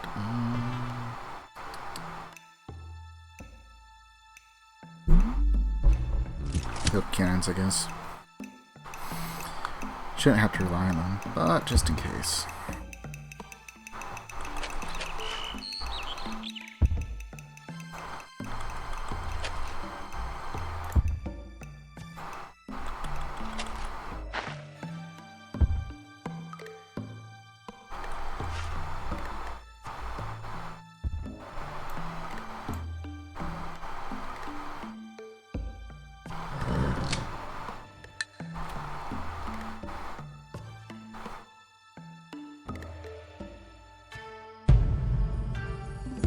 Okay. Now with this thing, reduce war weariness in all cities. So it can still happen, but it's significantly less. Go for factory.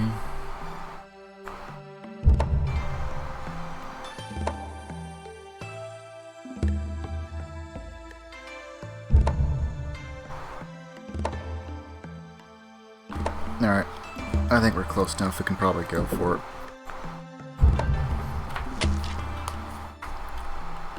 Finish up all these little prompts.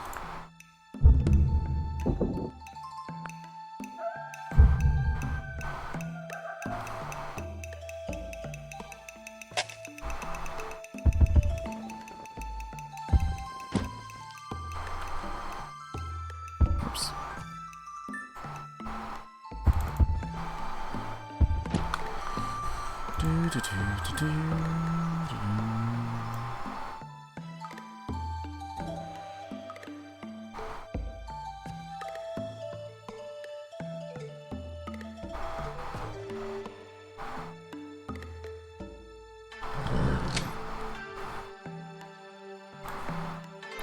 So what makes this so broken is the 0 turns.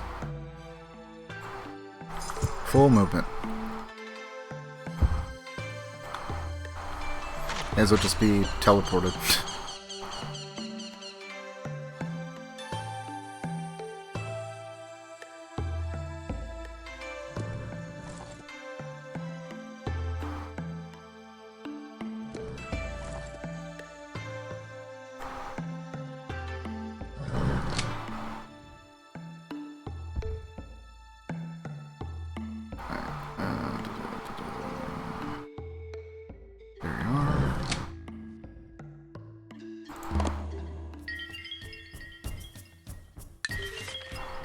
Sure, he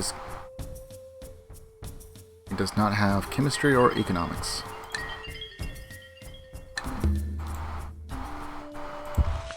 So what that means is he doesn't have military tradition, which means he doesn't have cavalry. Best thing you can have is a knight. He does have gunpowder, so he has musketeers. How many? Who knows? Pikemen. Medieval infantry, maybe a couple of unupgraded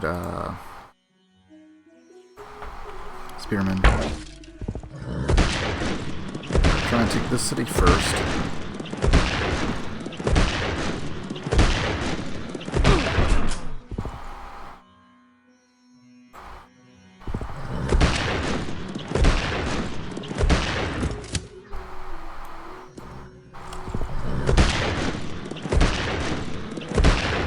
It is a walled city, so they have a defensive bonus on top of everything. They have an attack of 6, they have a defense of 4.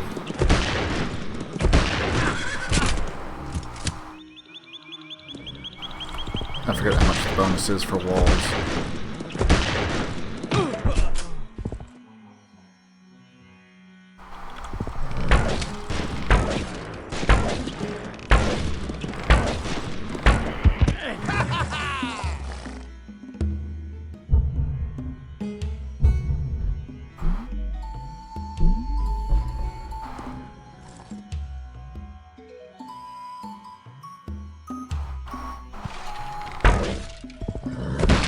Got one free hit on this. Not going to be taking it with that unit. And another.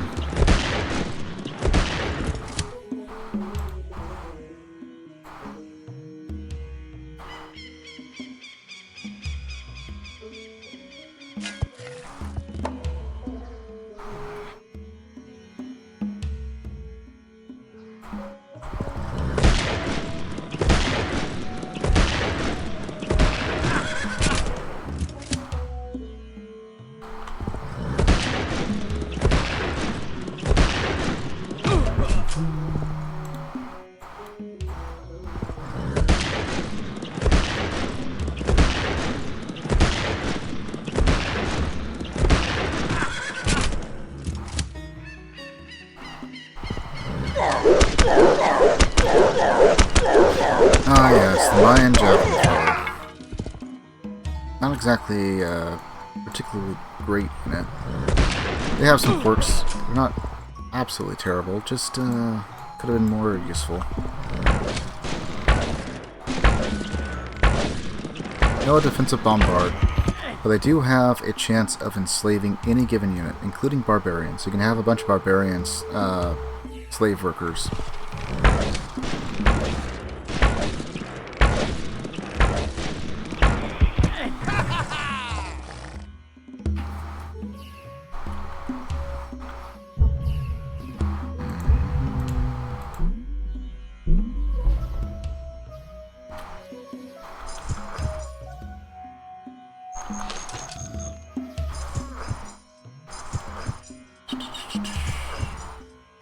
Yes.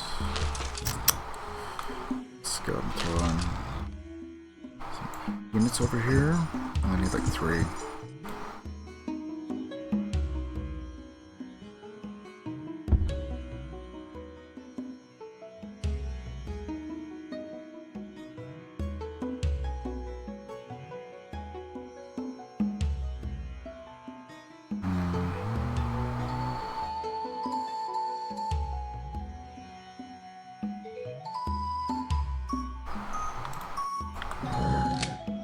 sentry.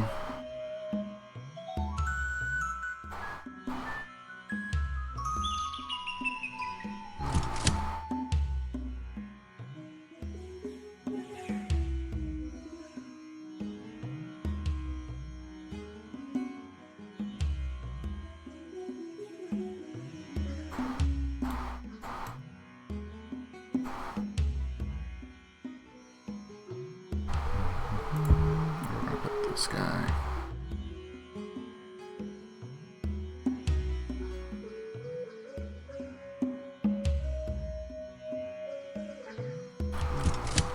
That should work.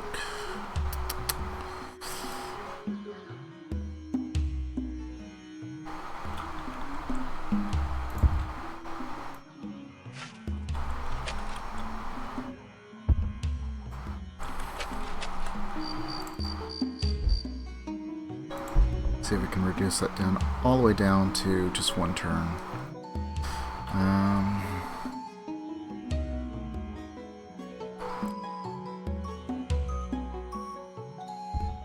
Question is, will we have enough?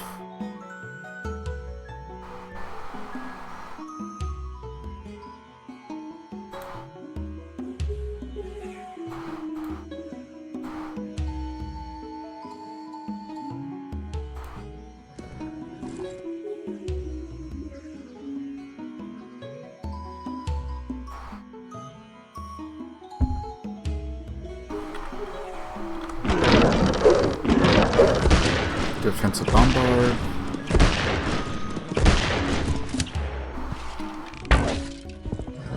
And another.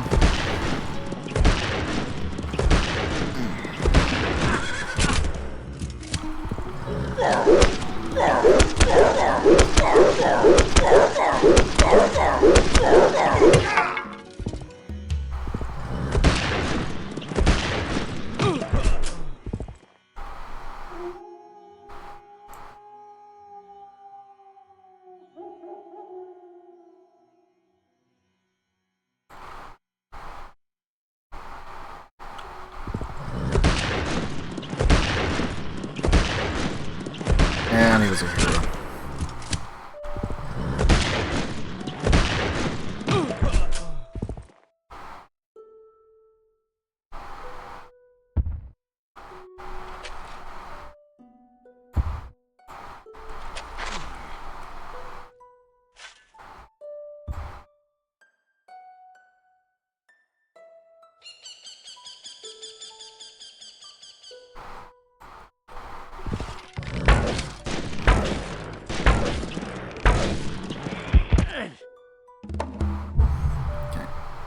One down.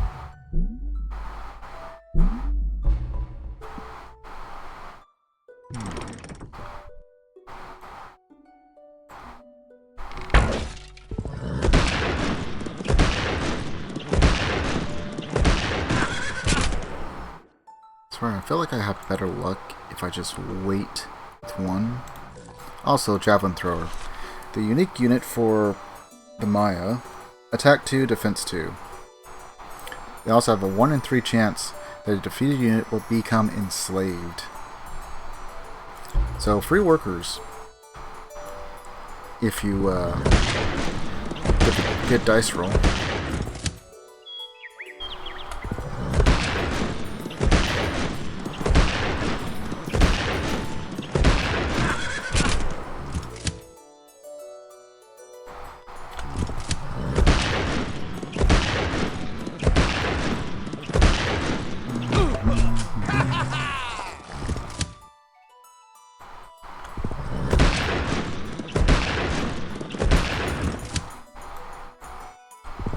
At least we have lots of cavalry.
just left.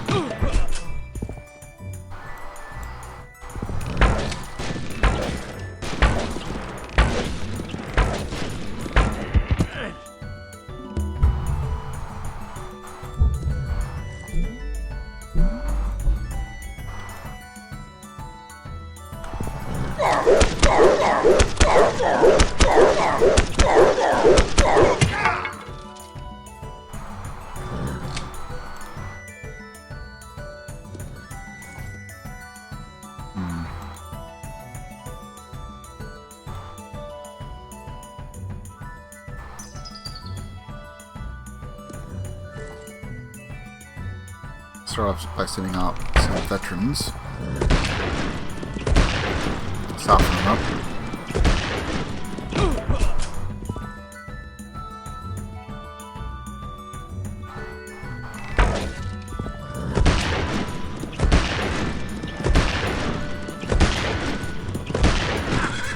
Okay, that's one in reserve.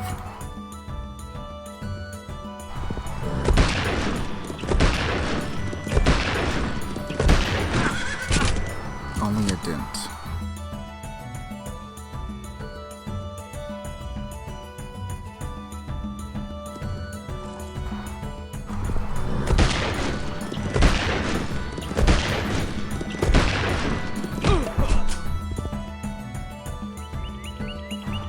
Alright. Now we can send in one elite. Might be just enough, maybe. Yep.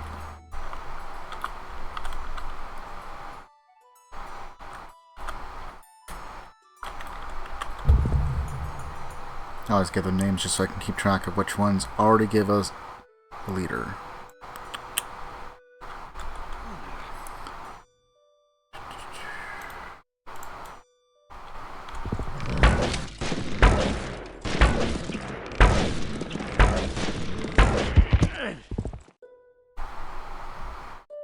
So quite a few archers here.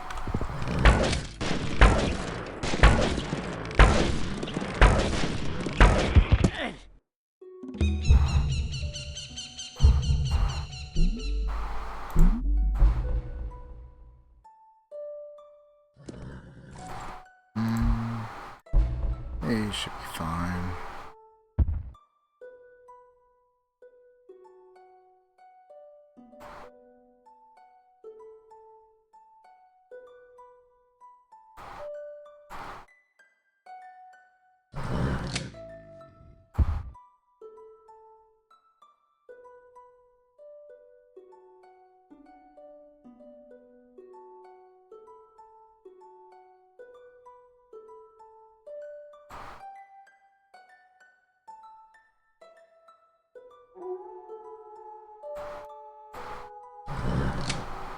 We got 3,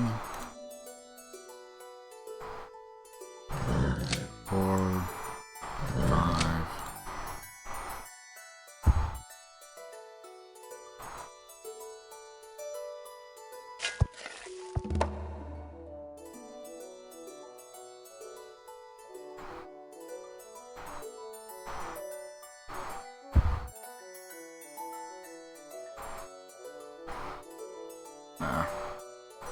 Let's add one guy that just got there.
There's a bit of a chance we lose that city that we just took.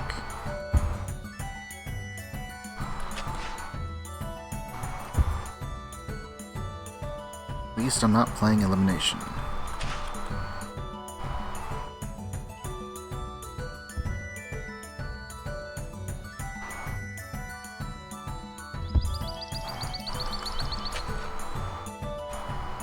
So otherwise, that would probably be fatal.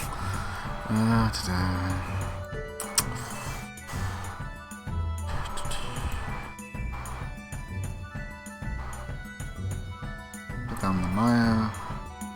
But I don't know. Inca, maybe?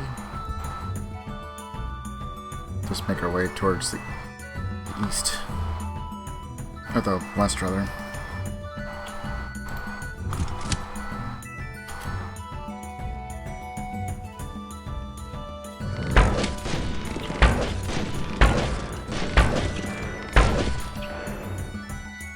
Probably just enough to entice them.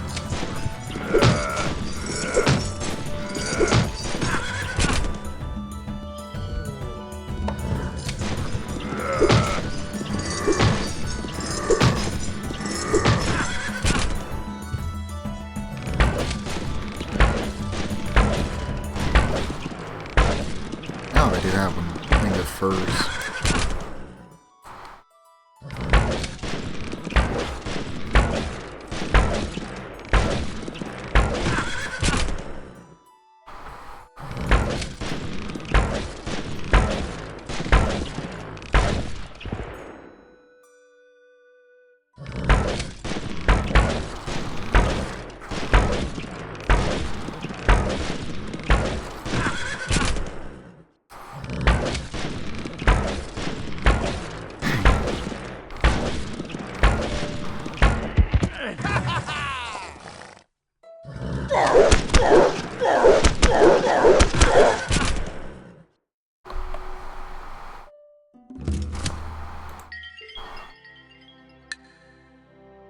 No. I'm not paying you 51 gold for silks. Yeah, okay, I guess.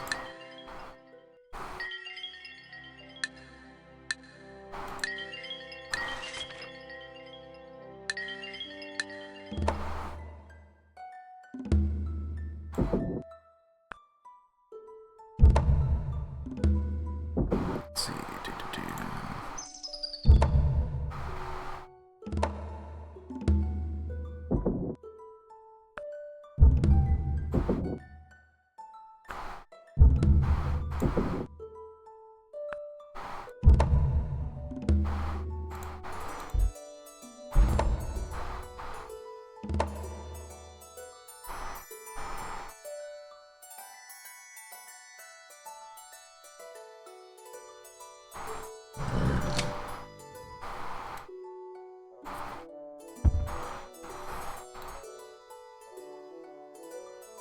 No retaliation from that side, so...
church real quick.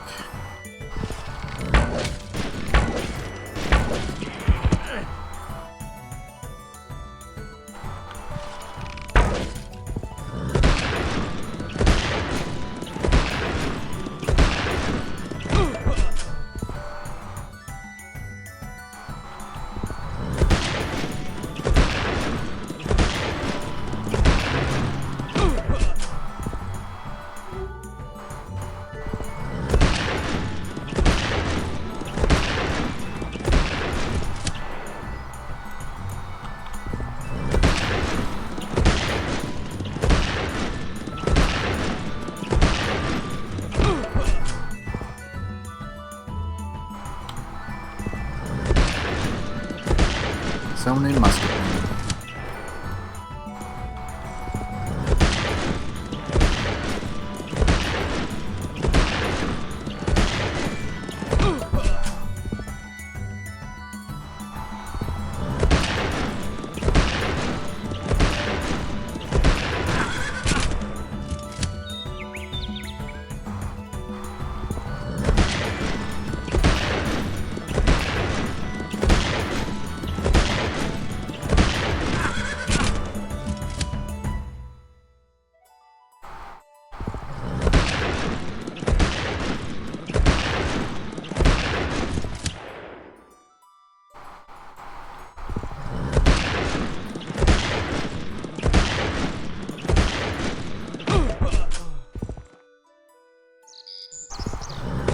Be like 4 in reserve.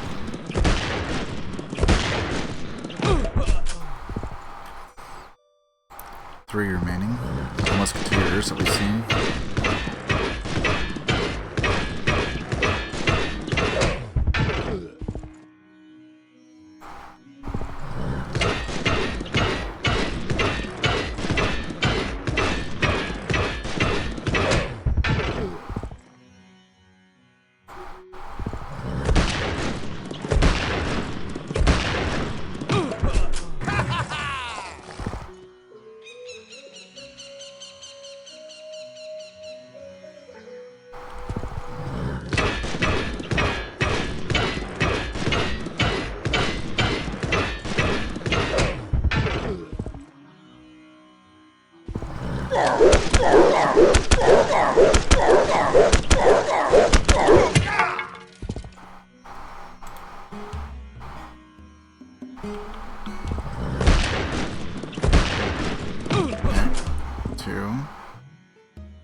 For the shot.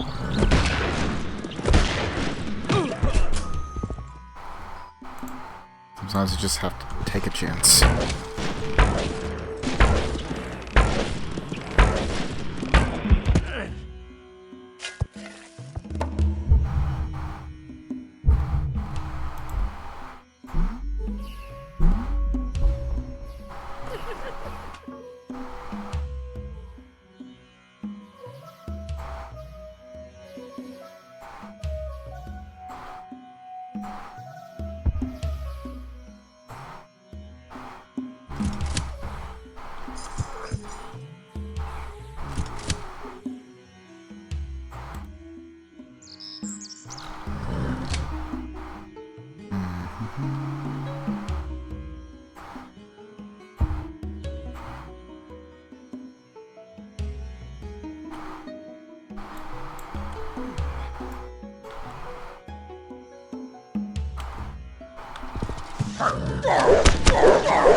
Well, at least he's in the red.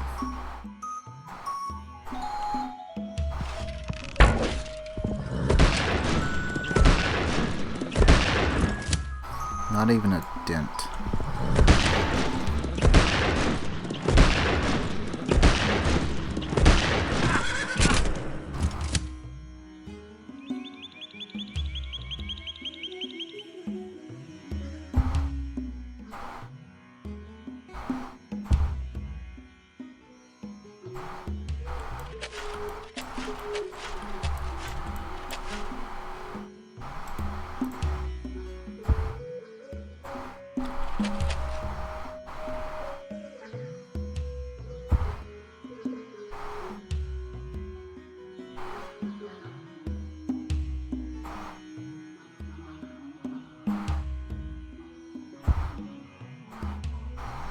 Okay, got their army.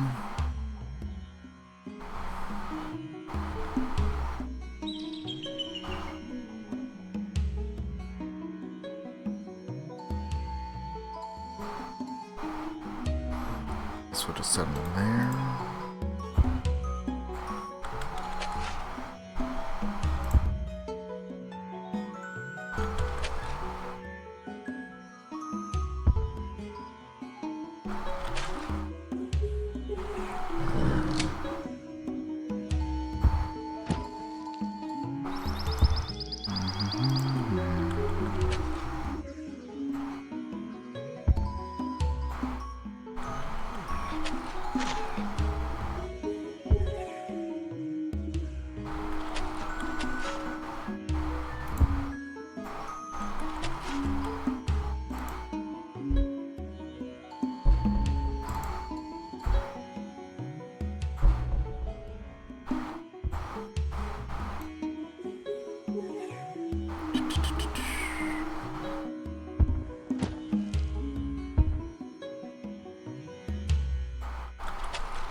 Gonna try. They still got warriors?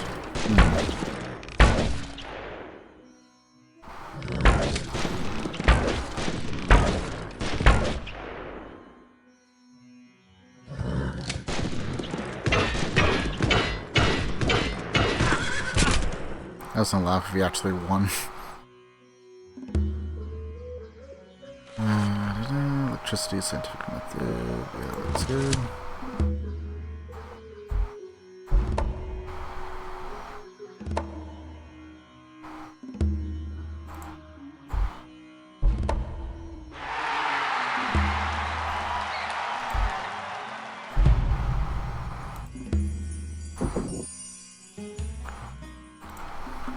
Okay, gotta change everything over from cavalry over to hospital.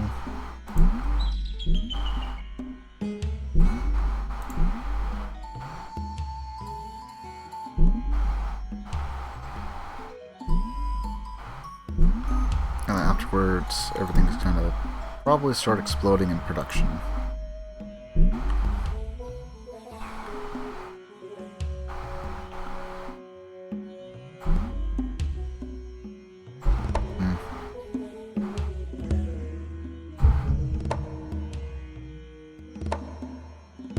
Not surprised. There's always at least one.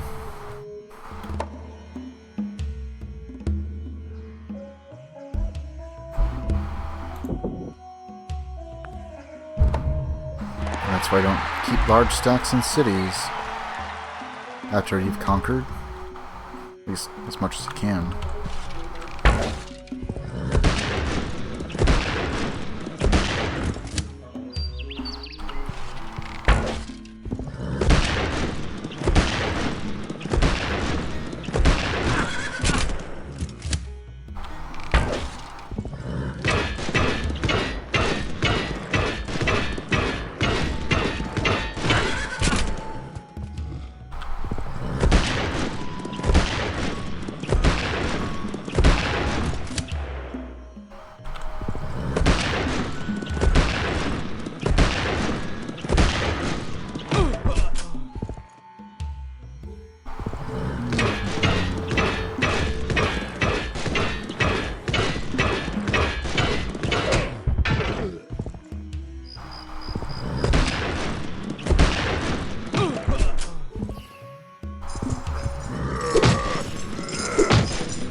Sometimes you just get stubborn and refuse to take a hit.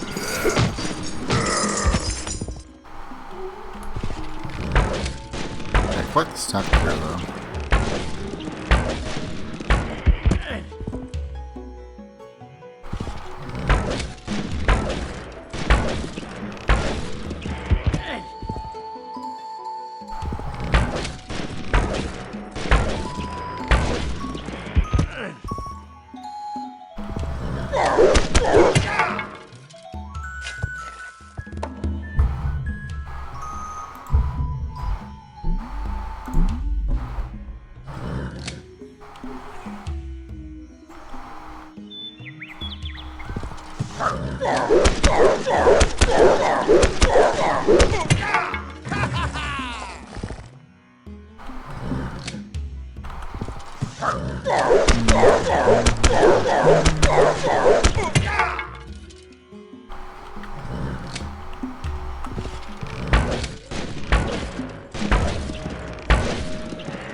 Just fortify that grip there.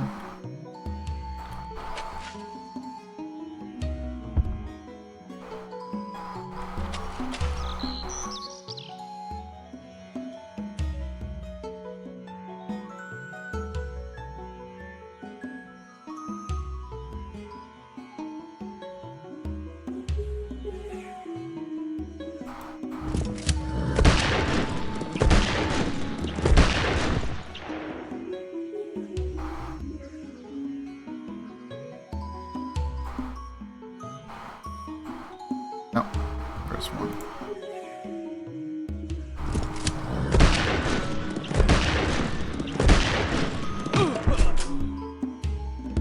Fine.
Now he's gonna try and be a hero.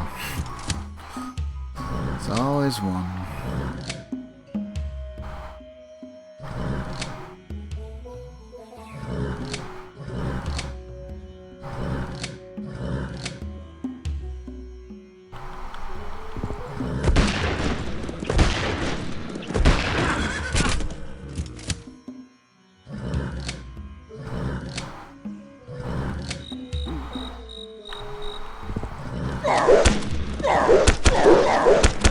Well, just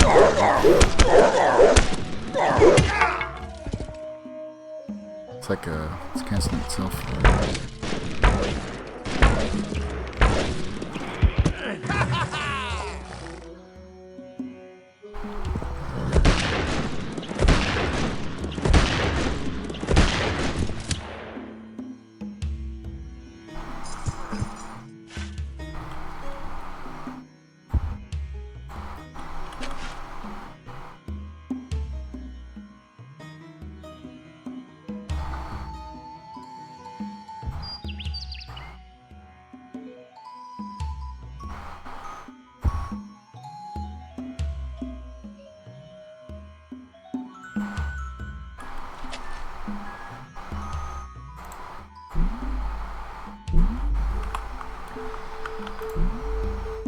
Alright, hospital.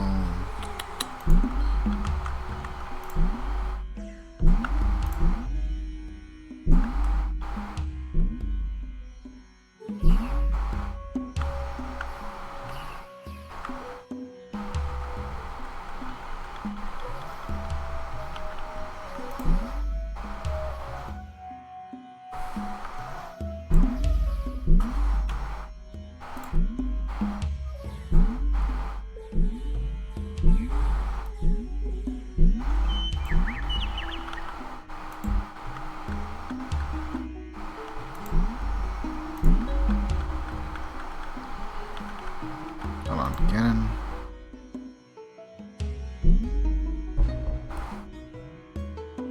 I think we're fine. We don't need cannons anymore.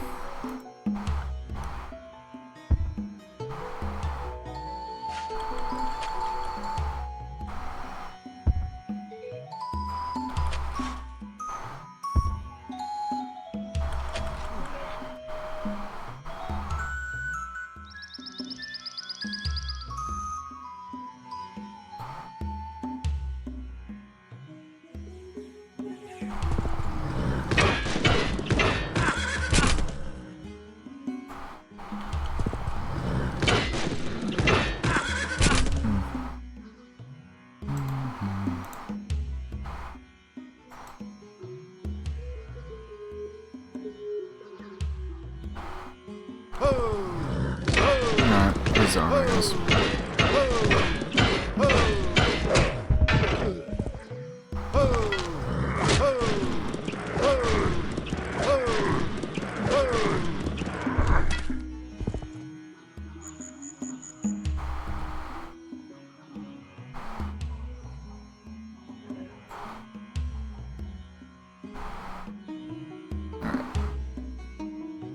So I'll move this in over here.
Alright, we can make a deal on that. How about gems? Sounds good. I will sell you iron. You don't have steam power yet, so. Sure. How much would you give me for saltpeter? A lot. Figured as much. Okay, that's it.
2 to go.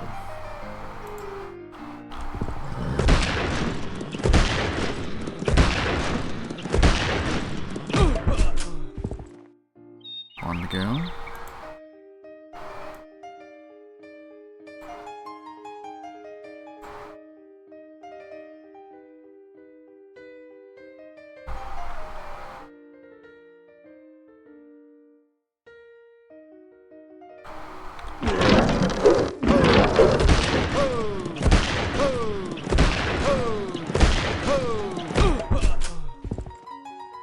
I should put an end to that.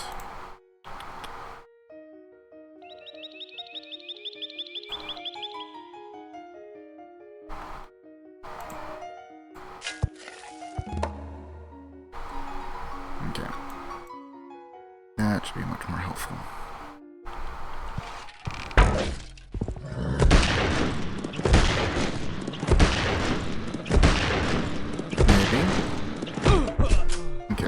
The elite's dead.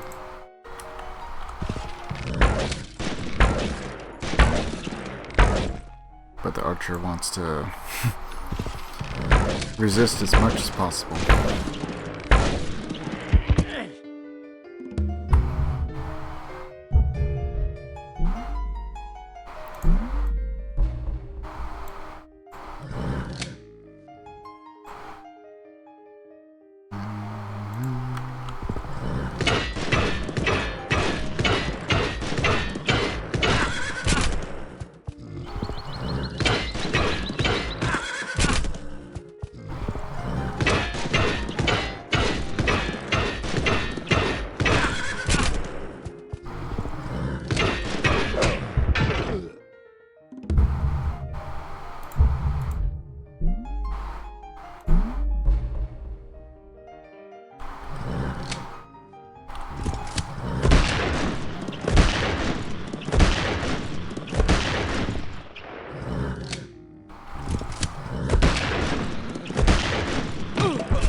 Alright, and then they'll have one city there that I'm aware of, and I don't think they have anything else.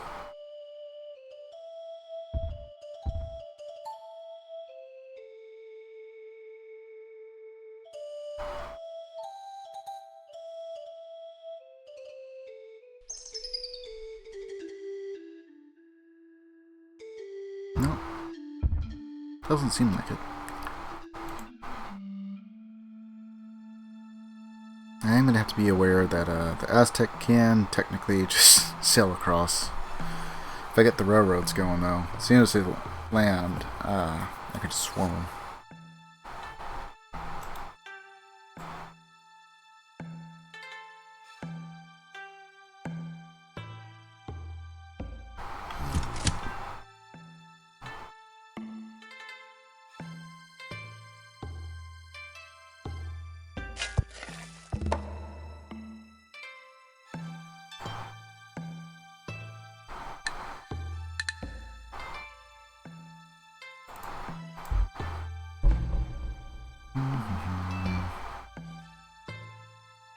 How far away are we?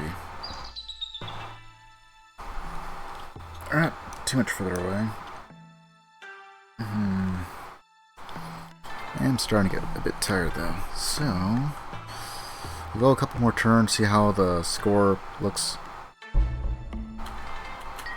And maybe we might be able to finish it out in one night. Not about anything? Not really. No, not interested. Oh look, pirates.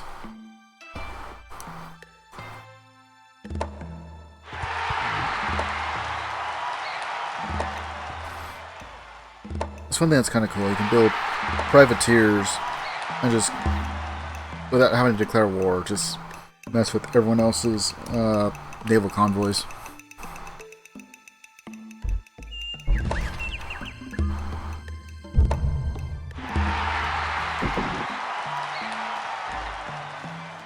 all the way down to 1 turn.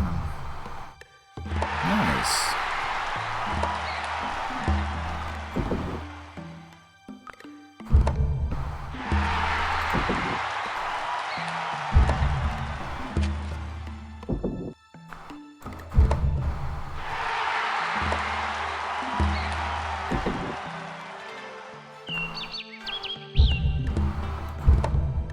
Okay, so now I can build battlefield medicine. Whoops.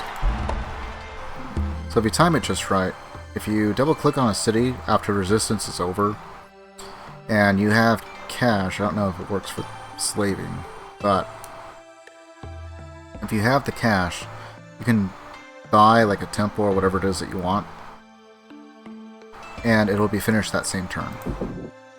I'll see if I can do it at some point, maybe. So that's just starvation. I need it to be resistance then.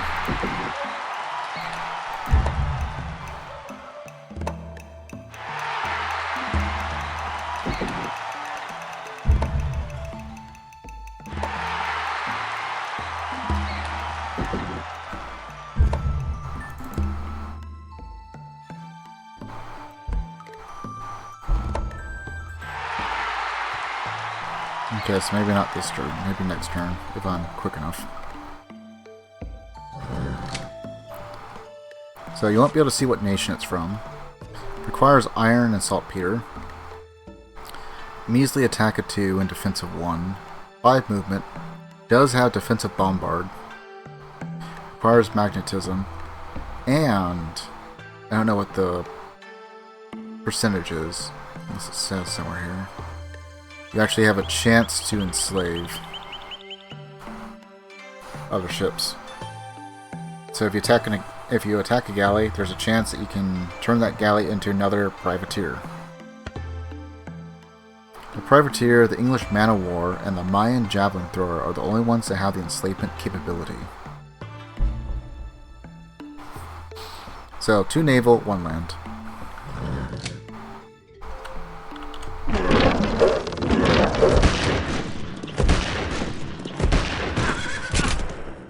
I swear, I had better luck if I just have like 1 unit wait and then attack.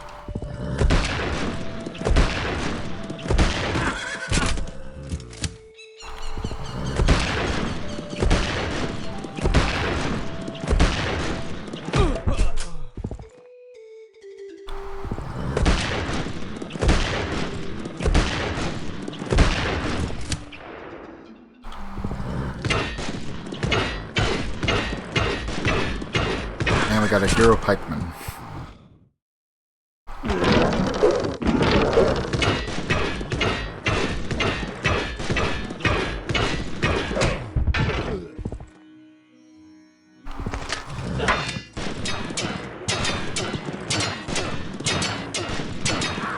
Okay. It's all ours.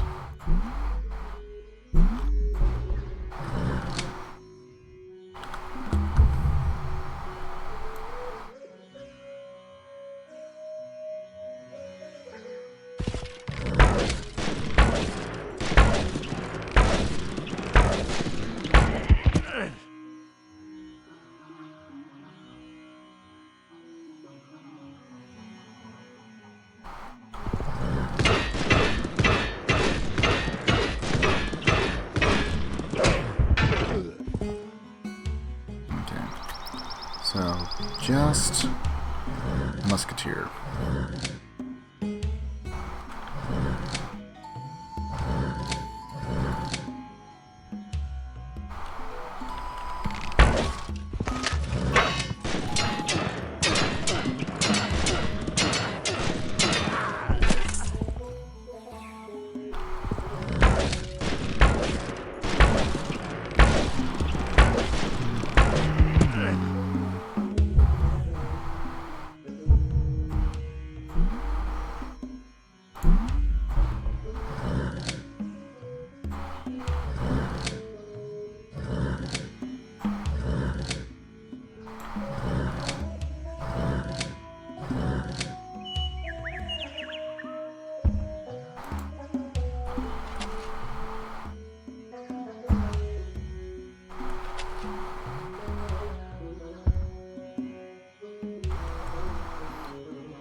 Alright, after we capture this one, we'll make peace with them, since I don't feel like going all the way over here just for that.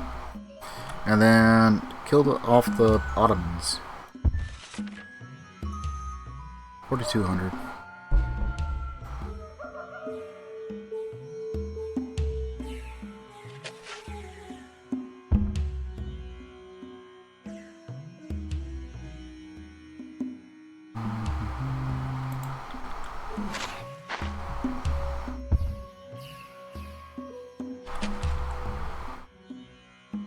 Alright, you know what?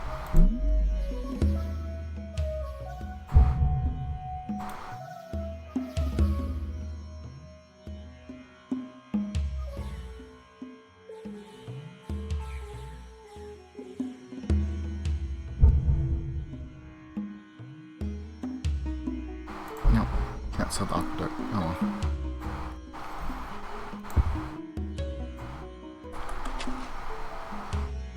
Not super important now, but we were going to get rid of that city, replant it one tile away, and go for ironworks.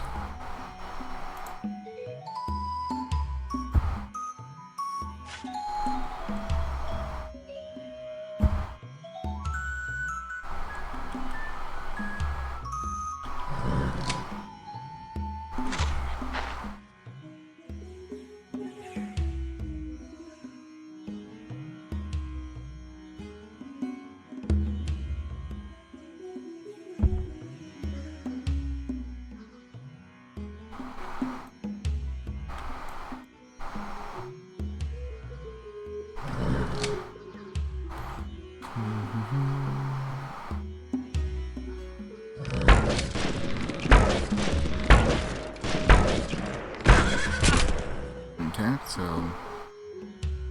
we got one free kill.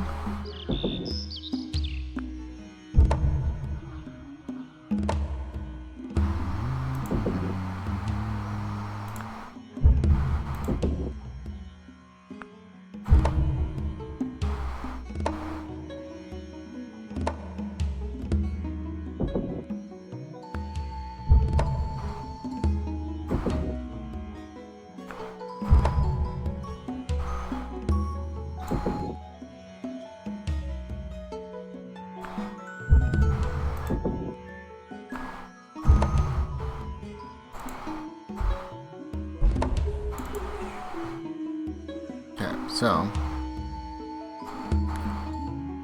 we buy it now, since order was restored and the resistance has just ended. Boom.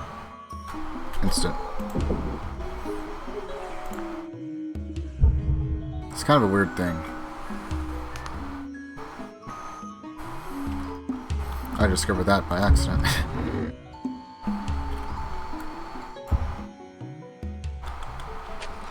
And this right here is pollution, this orange stuff.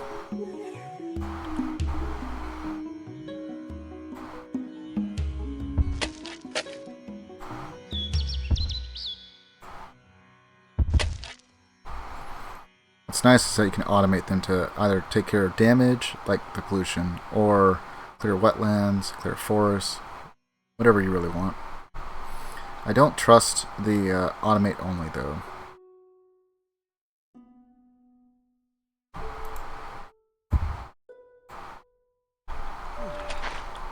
It's not always the best at deciding what you need to do with each tile.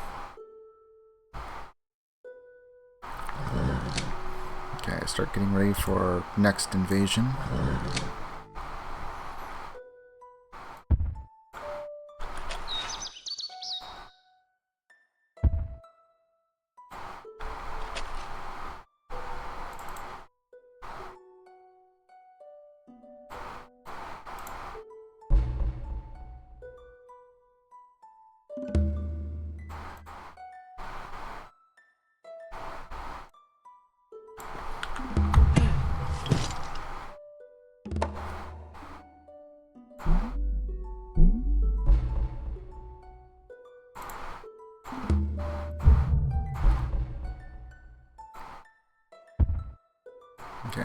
think all we have to do is just connect that with a road, and then we can start building ironworks.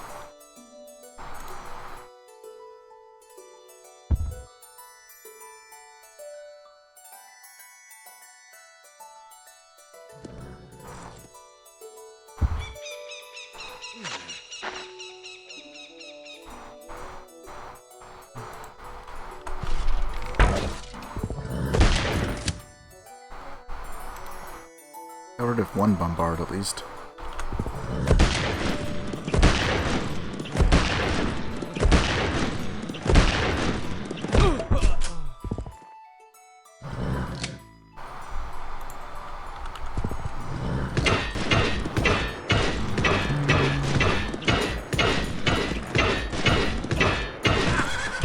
Almost.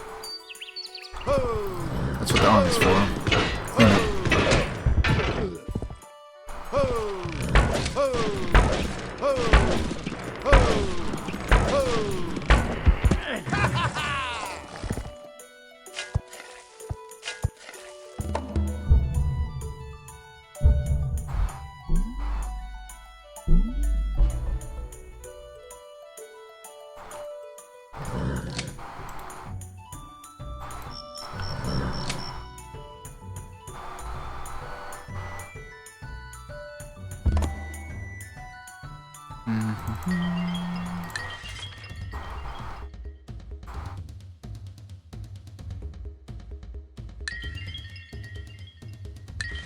I don't think I took it. Here we are.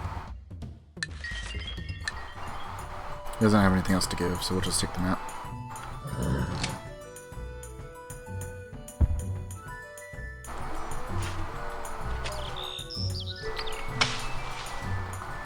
Must be my dog.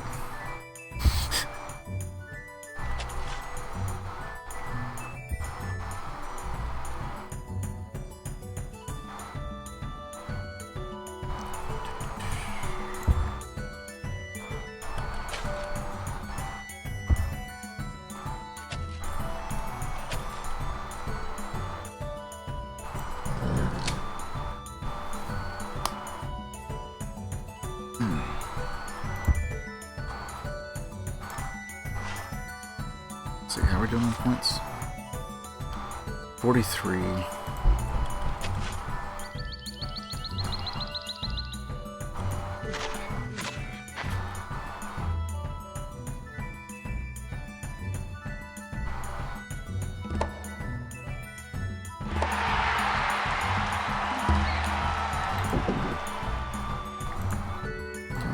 Battlefield medicine.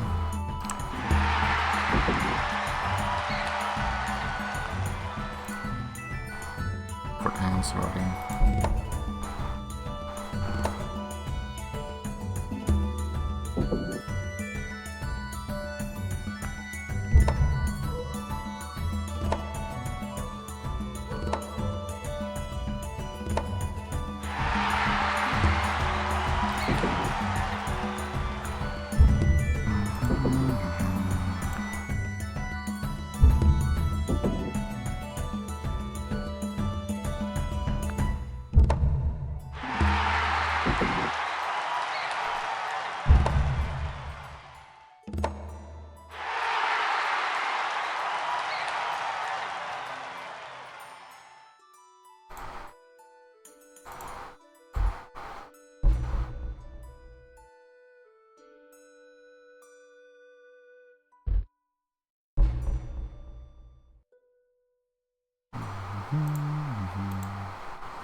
So 43 and a half.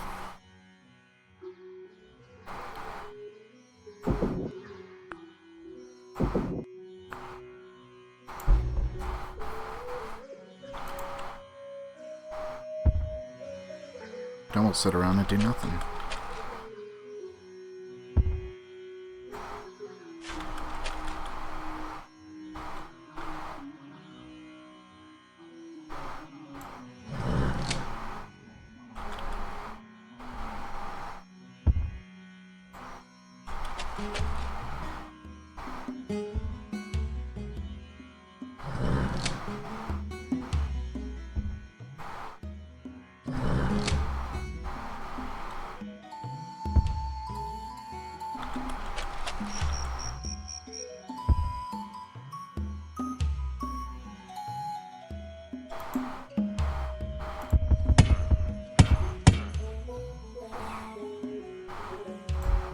Should be there.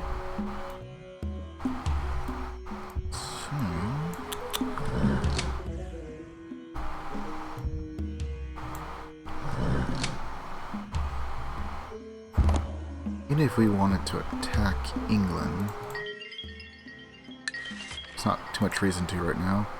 We'd still have to wait for like 16 turns.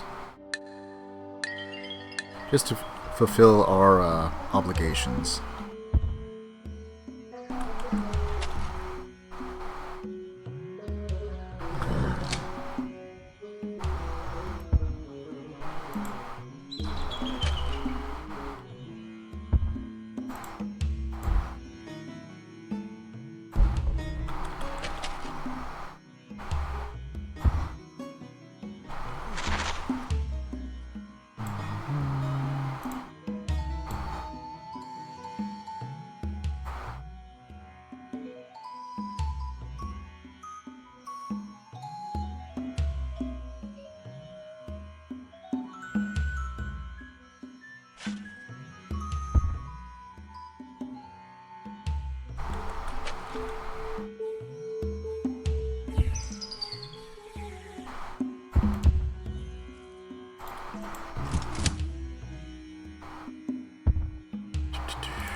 Interesting.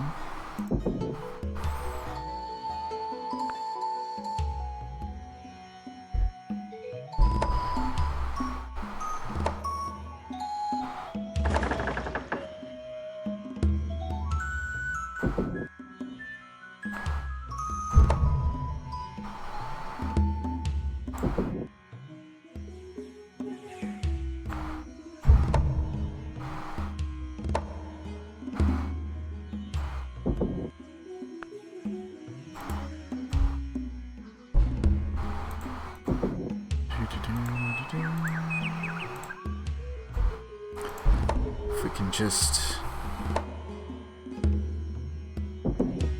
slowly but surely get our numbers back up, shift everything over, hopefully not get too many nations at war.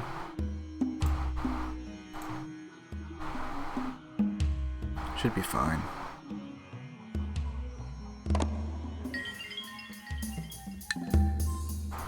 Okay, I'm just gonna wipe these guys out.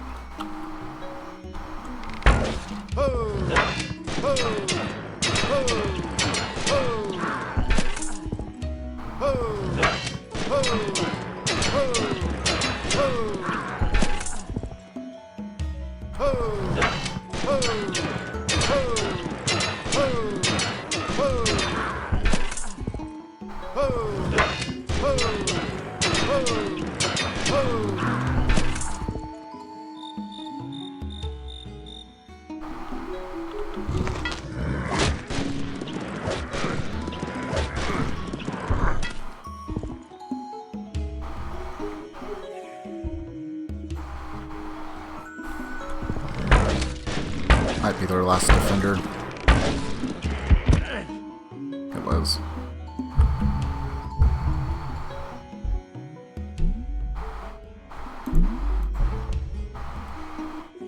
Or Ottomans.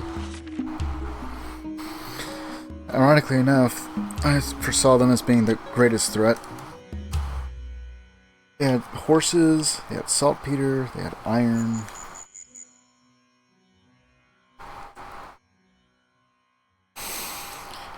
I could not let them live.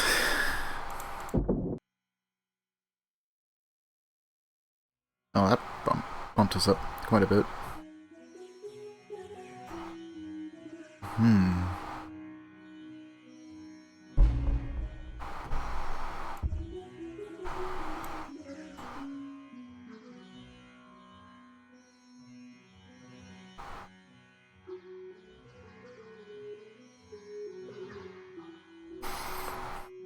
Okay, let's see. I see iron. But I don't see horses. This is good. This is very good for us.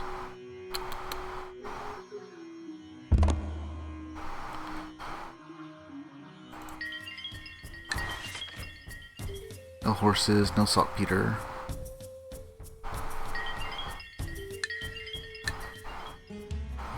Okay, we are going to wait for one turn.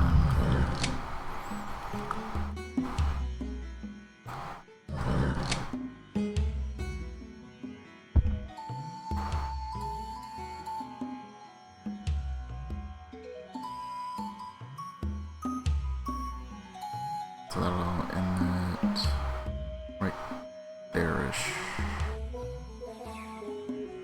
Gotta go over here, then down, then I can attack all in one swoop.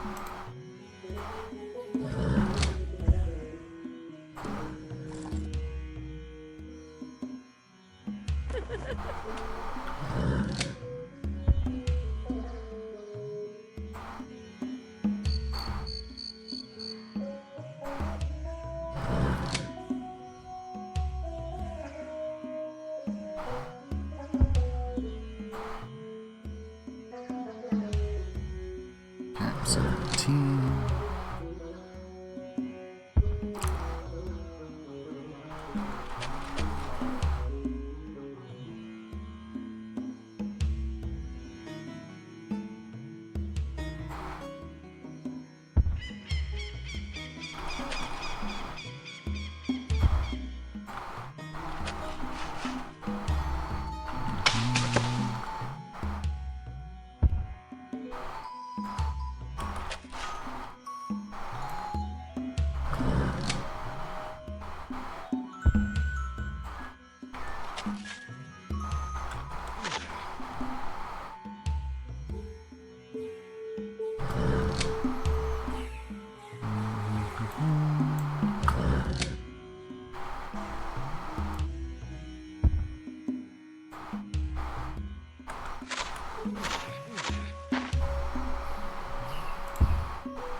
Dog.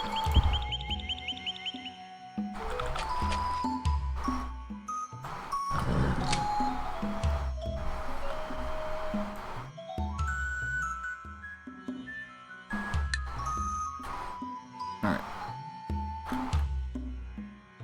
Now, we'll just go now.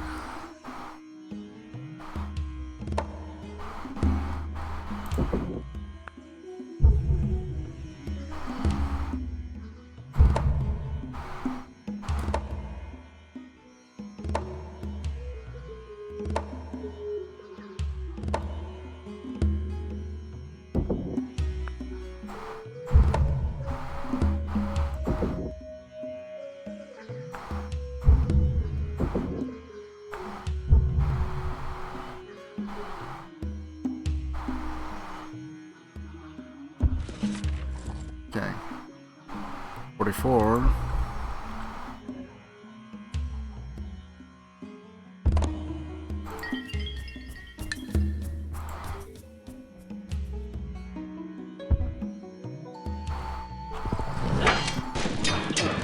Puny little spearman.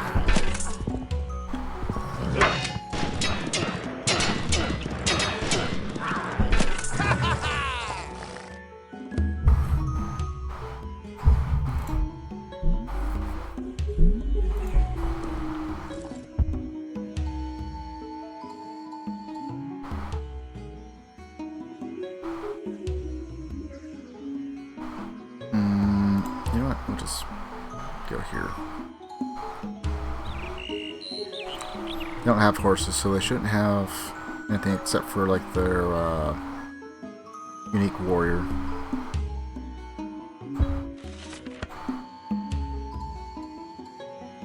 Let's see.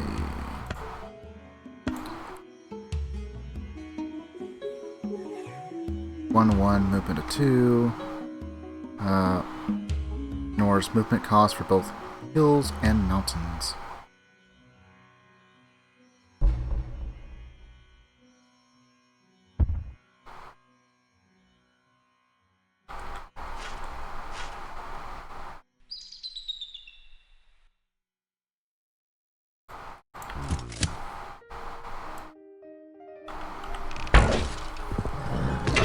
Pikeman.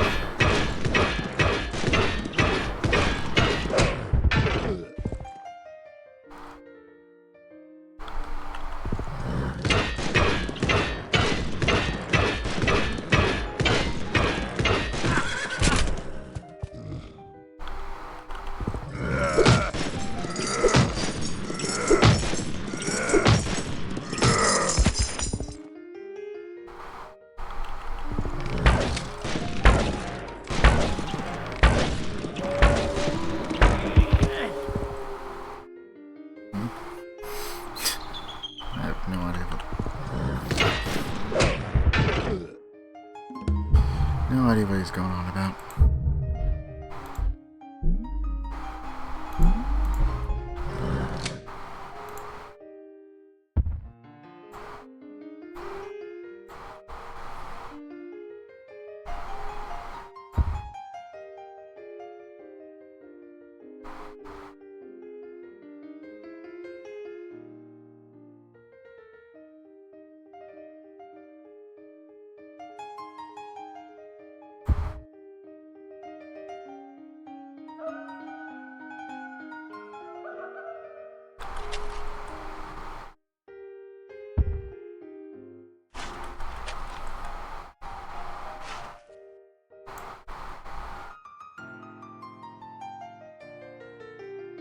Just gonna casually go in and take over a country, I guess.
Let's see, I can attack to the north. I can just run along here and attack anyone that tries to pop in.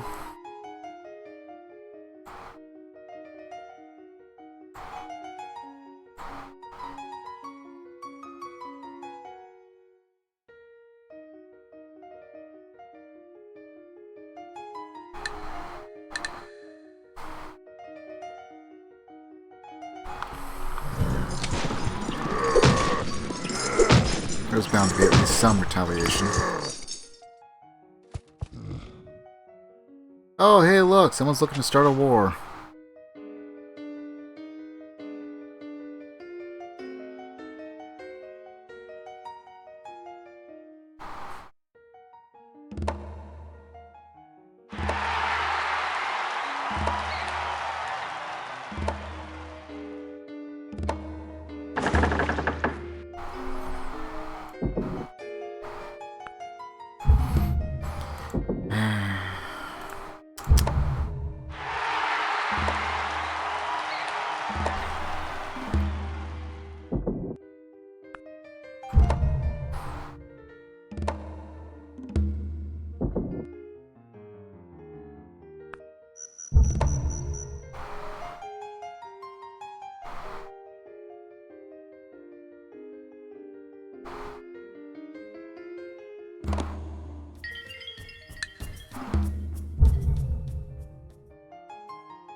This may not work, but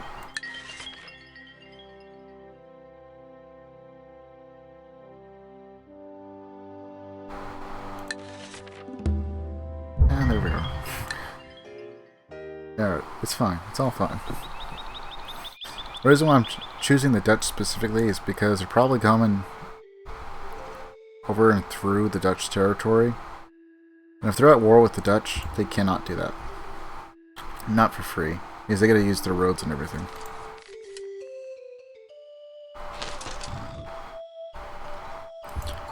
And so now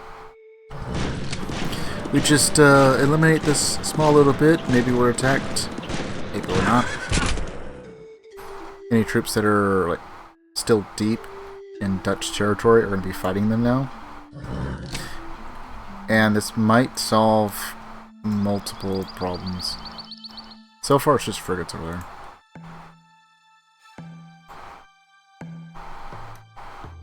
One caravel, one galley. Might be a little painful to get troops over here, but it should be a non-issue.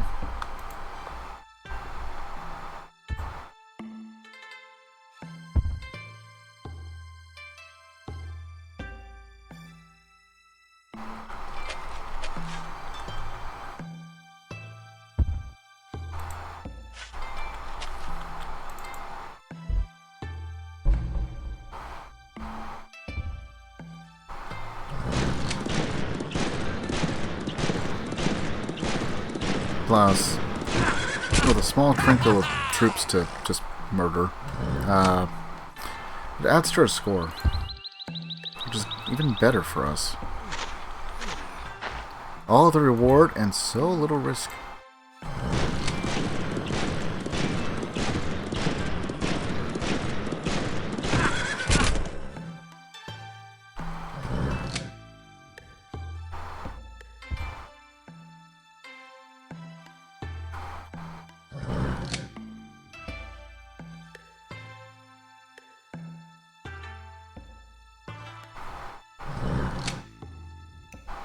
So we're just going to plant some of our cavalry over here, just as a backup.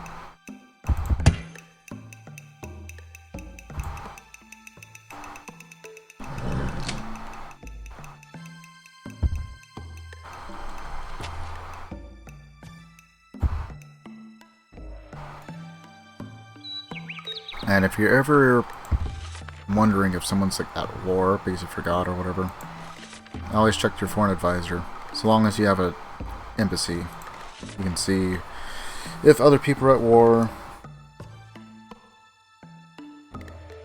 Depending on how large the army is, sometimes it's best to wait and see if they're just crossing through your territory. Like if you were here in the center, like the Dutch. They haven't attacked any of the cities nearby there. That they might not be even targeting you. They might be like targeting, like, I don't know, the Inca up here.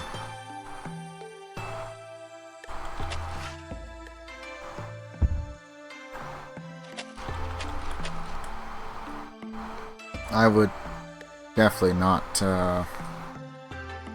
You pass at your right until I was for certain. Because otherwise they'll just use the roads, come all the way to your capital, and then attack you. And that's not so fun.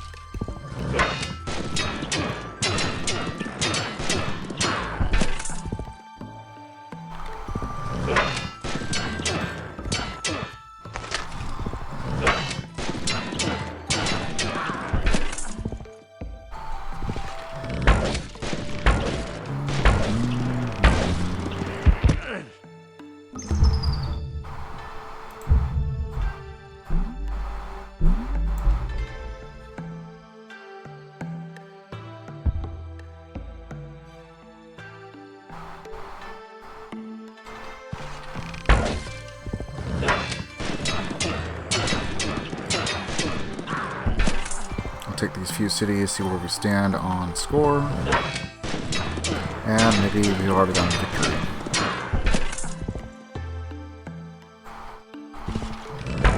Kind of depends on how many units we kill too. Oh hey.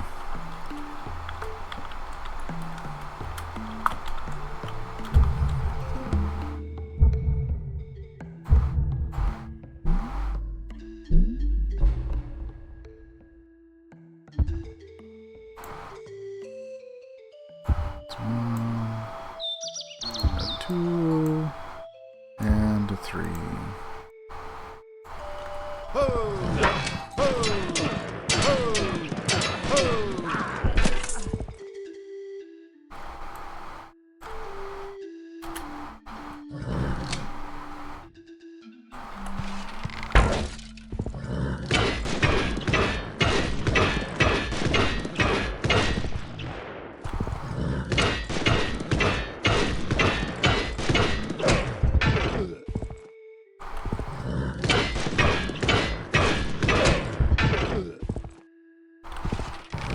What is it? 3 defenders per city?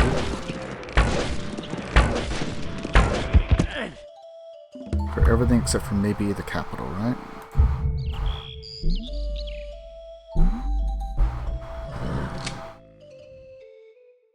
Okay.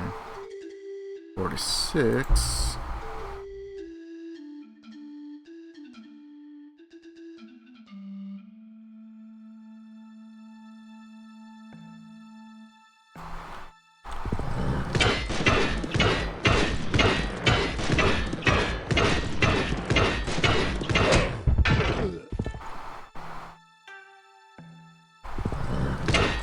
This will at least knock down their defense a bit.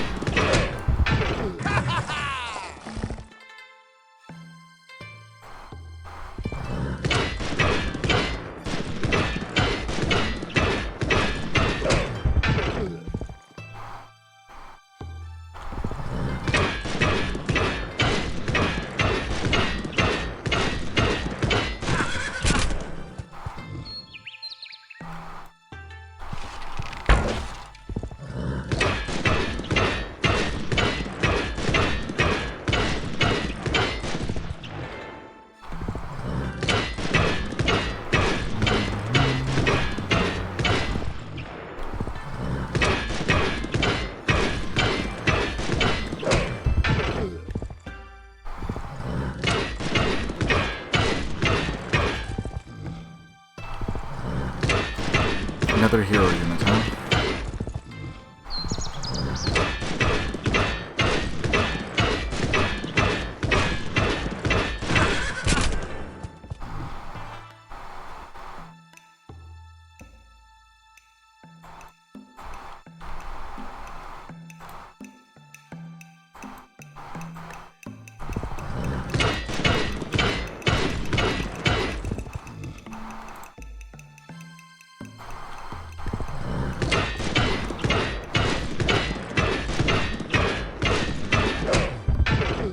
Finally, got one.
Oops.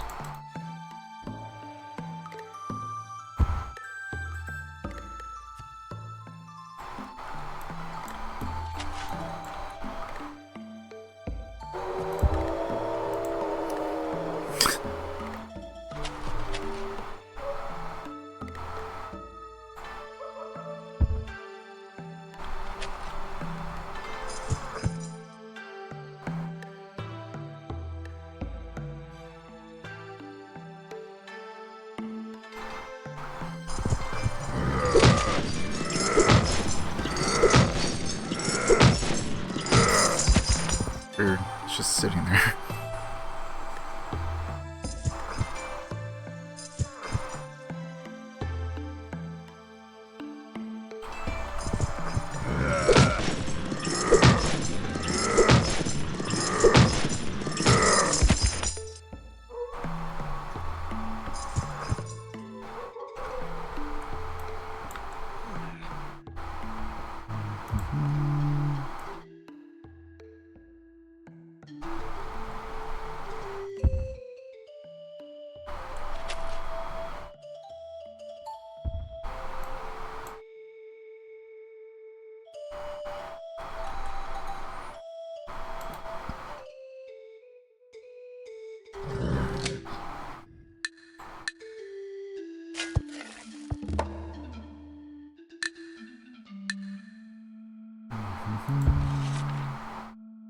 Almost there, 48.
Scandinavia, it's just trade embargo.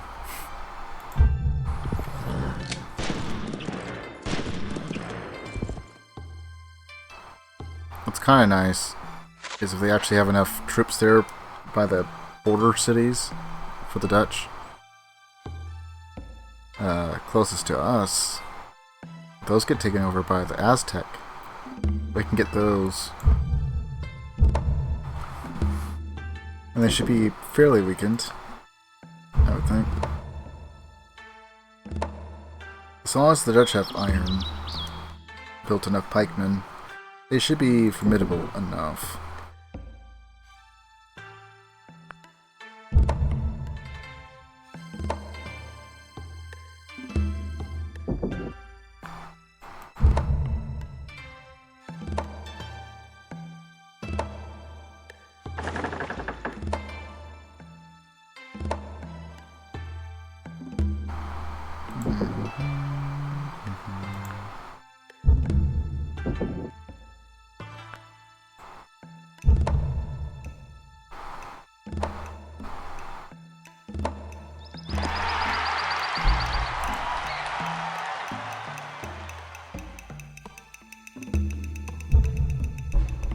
It's like, oh look, the resistance ended. Why? The resistors starved to death.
One resistor.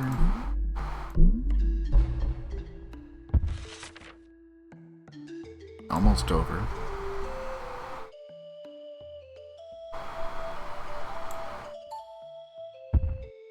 Guys, push for that one.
Just gonna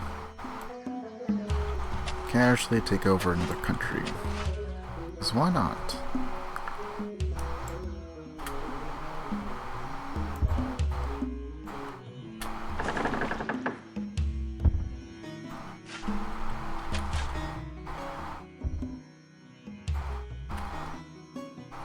Alright, just about all set up. Maybe we can take the capital. That should be more than enough points to put us over if we can.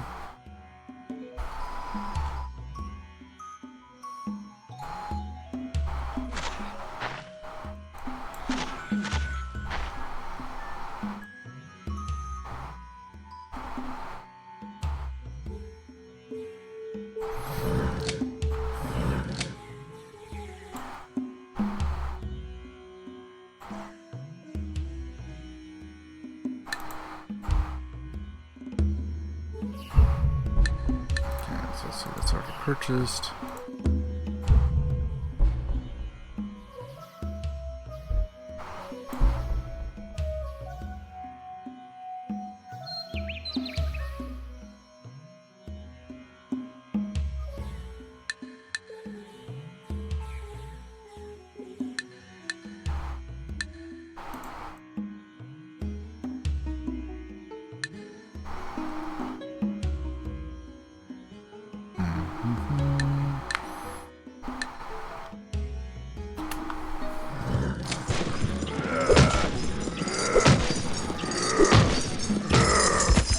Wow, he defended.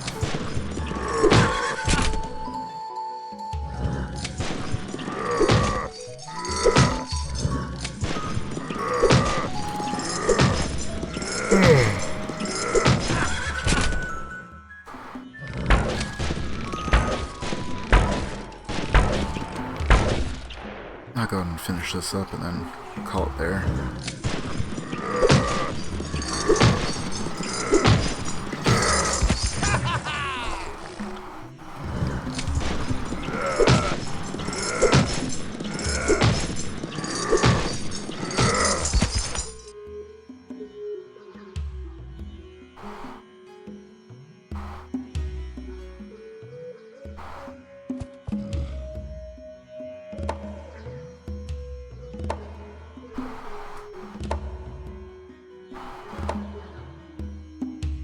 Now sticks for trying. Yeah, we're trying.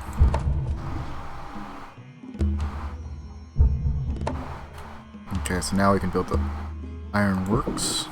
Not that it matters anymore. Oh, hey, look, we can build the Pentagon.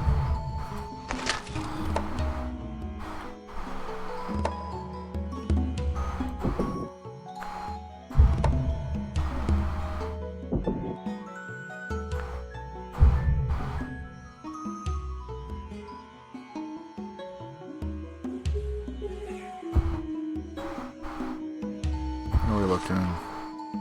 Like, just barely under. Just barely.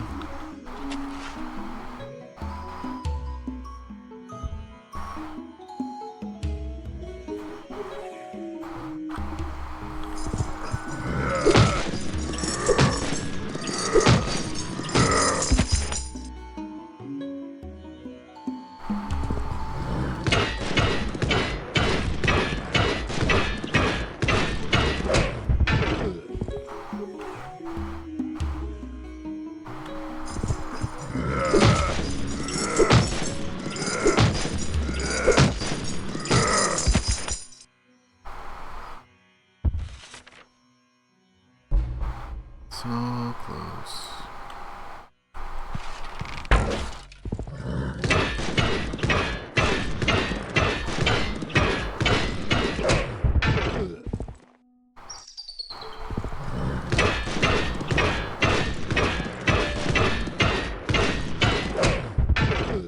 Nice.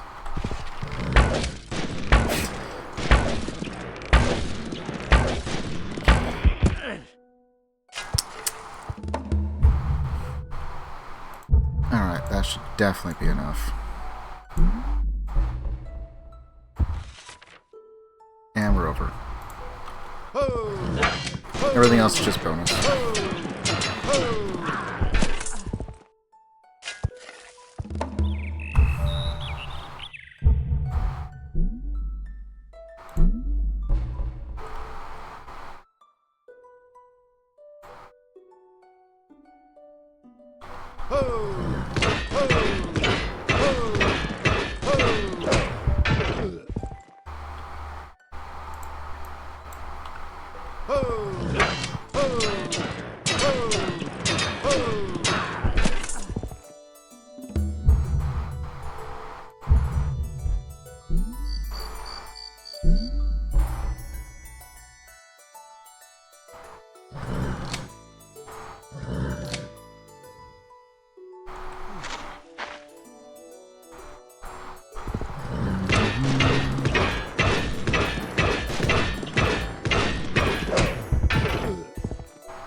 Might be able to take the capital.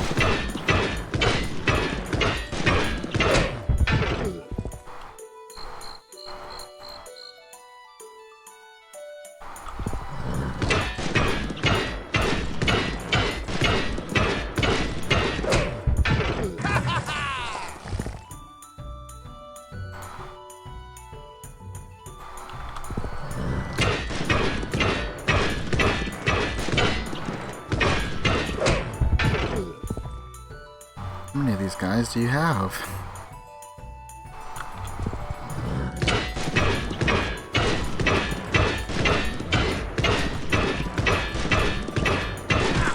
Aw.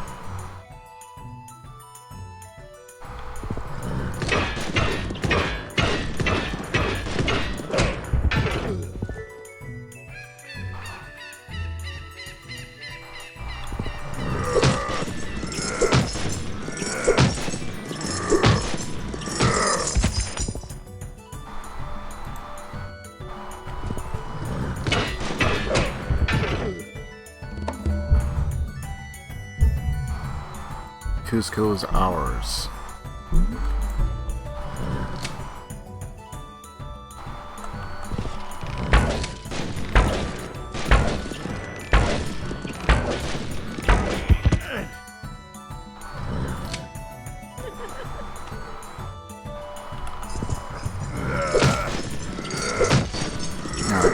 Clear the board. Clear them from our newly acquired territories. Victory is assured.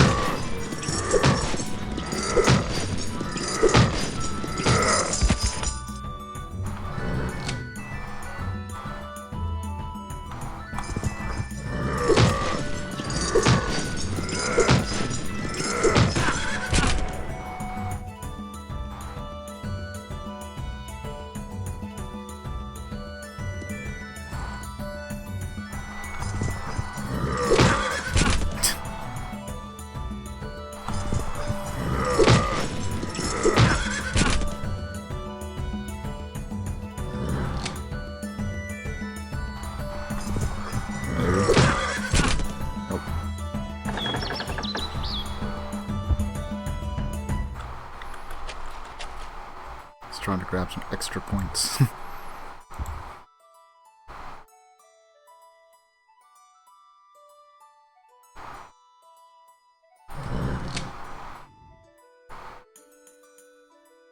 Alright, you know what? We'll just end the turn.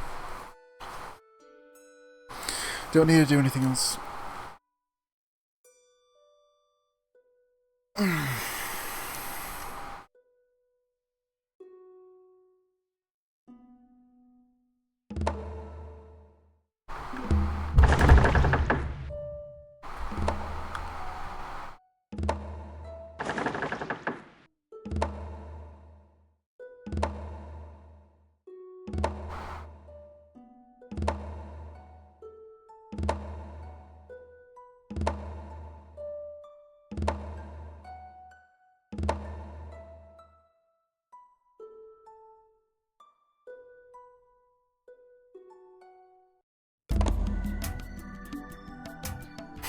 8 hours, 37 minutes, and 55 seconds.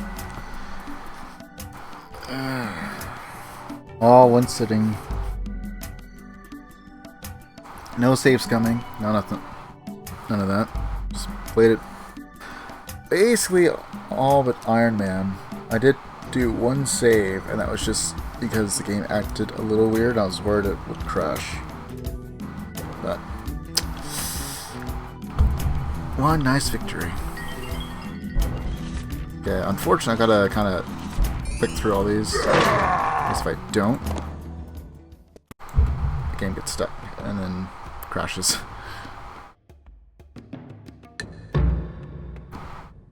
Oops. But I don't even think we made Hall of Fame.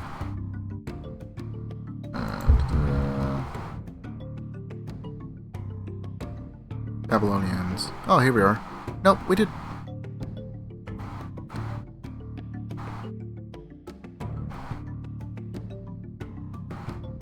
I still have no idea how I did that with the Inca.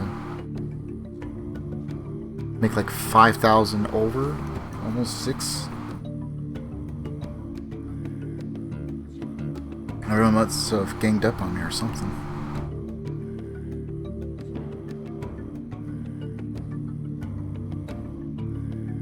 There's only like a few civs I've managed to do like regent difficulty on. I know Monarch is supposed to be like the normal, but I still have a great many things I have to improve on. Like be a bit more proactive in trading techs with AI and stuff.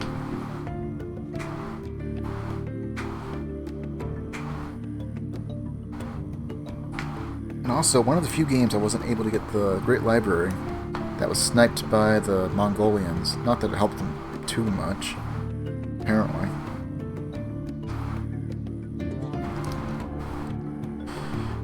They got that. We managed to... what was it? I got Mausoleum of Malsus. What did we get?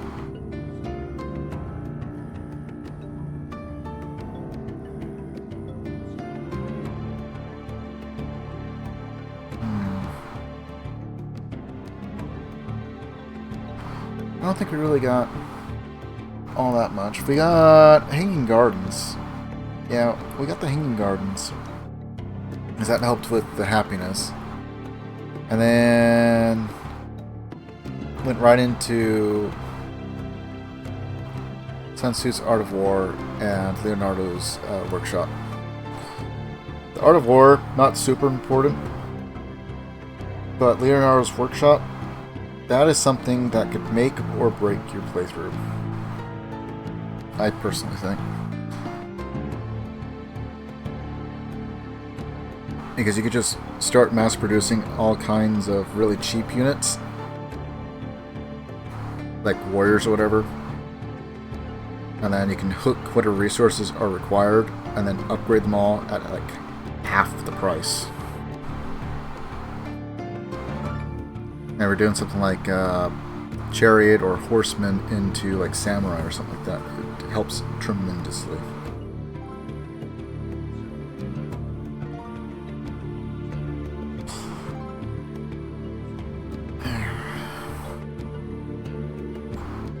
That's 2 victories for just random play.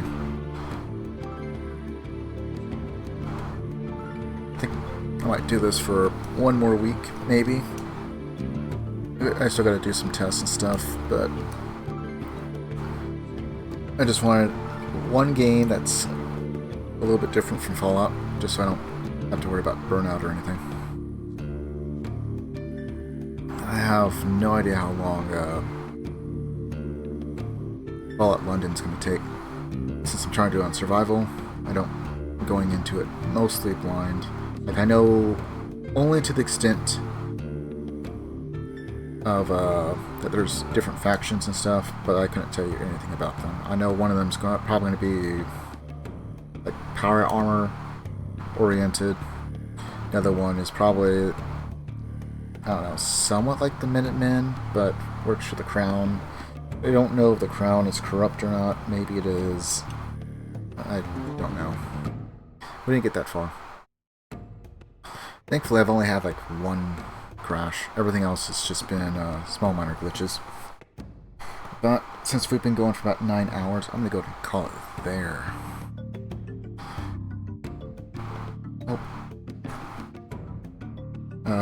Found it enjoyable. And if you missed anything, don't worry.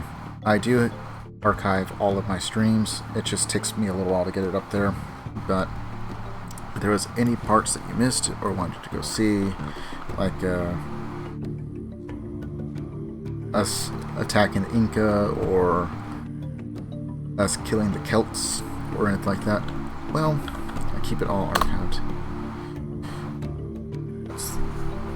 That's the channel. I also caught a couple of things.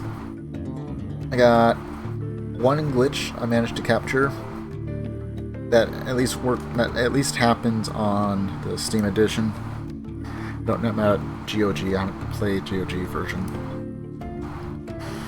And let's see, what else have we done? We've done the Son Goku conquest twice, and we have done the Rise of Rome, which covers basically the first Punic War, at war with Carthage. We won that. I lost Son Goku the first time, I'm willing to admit, and then I think I upped the difficulty on the second go around, and we won.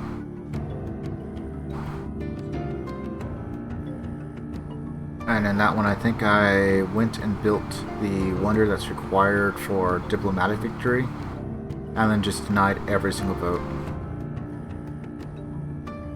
And all I had to do in the first one was just get everyone to declare war on the guy that built their little version of like the UN, which is the wonder it's modeled after. I think it's the War Council or something like that. Anyway, pretty sure I don't have anyone that I would, that I personally watch.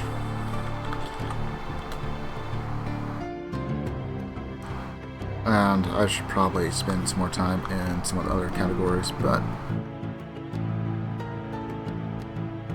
You know what? There's one person that's still streaming right now.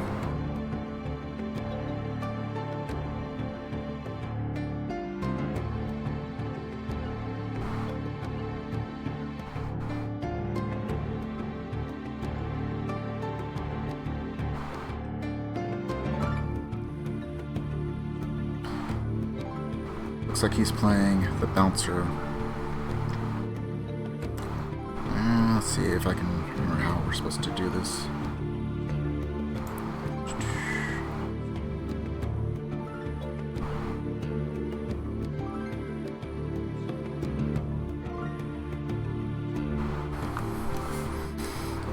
So I'm gonna go ahead and move it over to end. If anyone wants to stick around and go join Icdices on the bouncer, great. I'm gonna pretty much just call it there and catch some Z's. I'm actually still surprised that we managed to do that all in one sitting, if I'm being honest. Anyway, stay healthy, stay frosty, and until next time, see ya.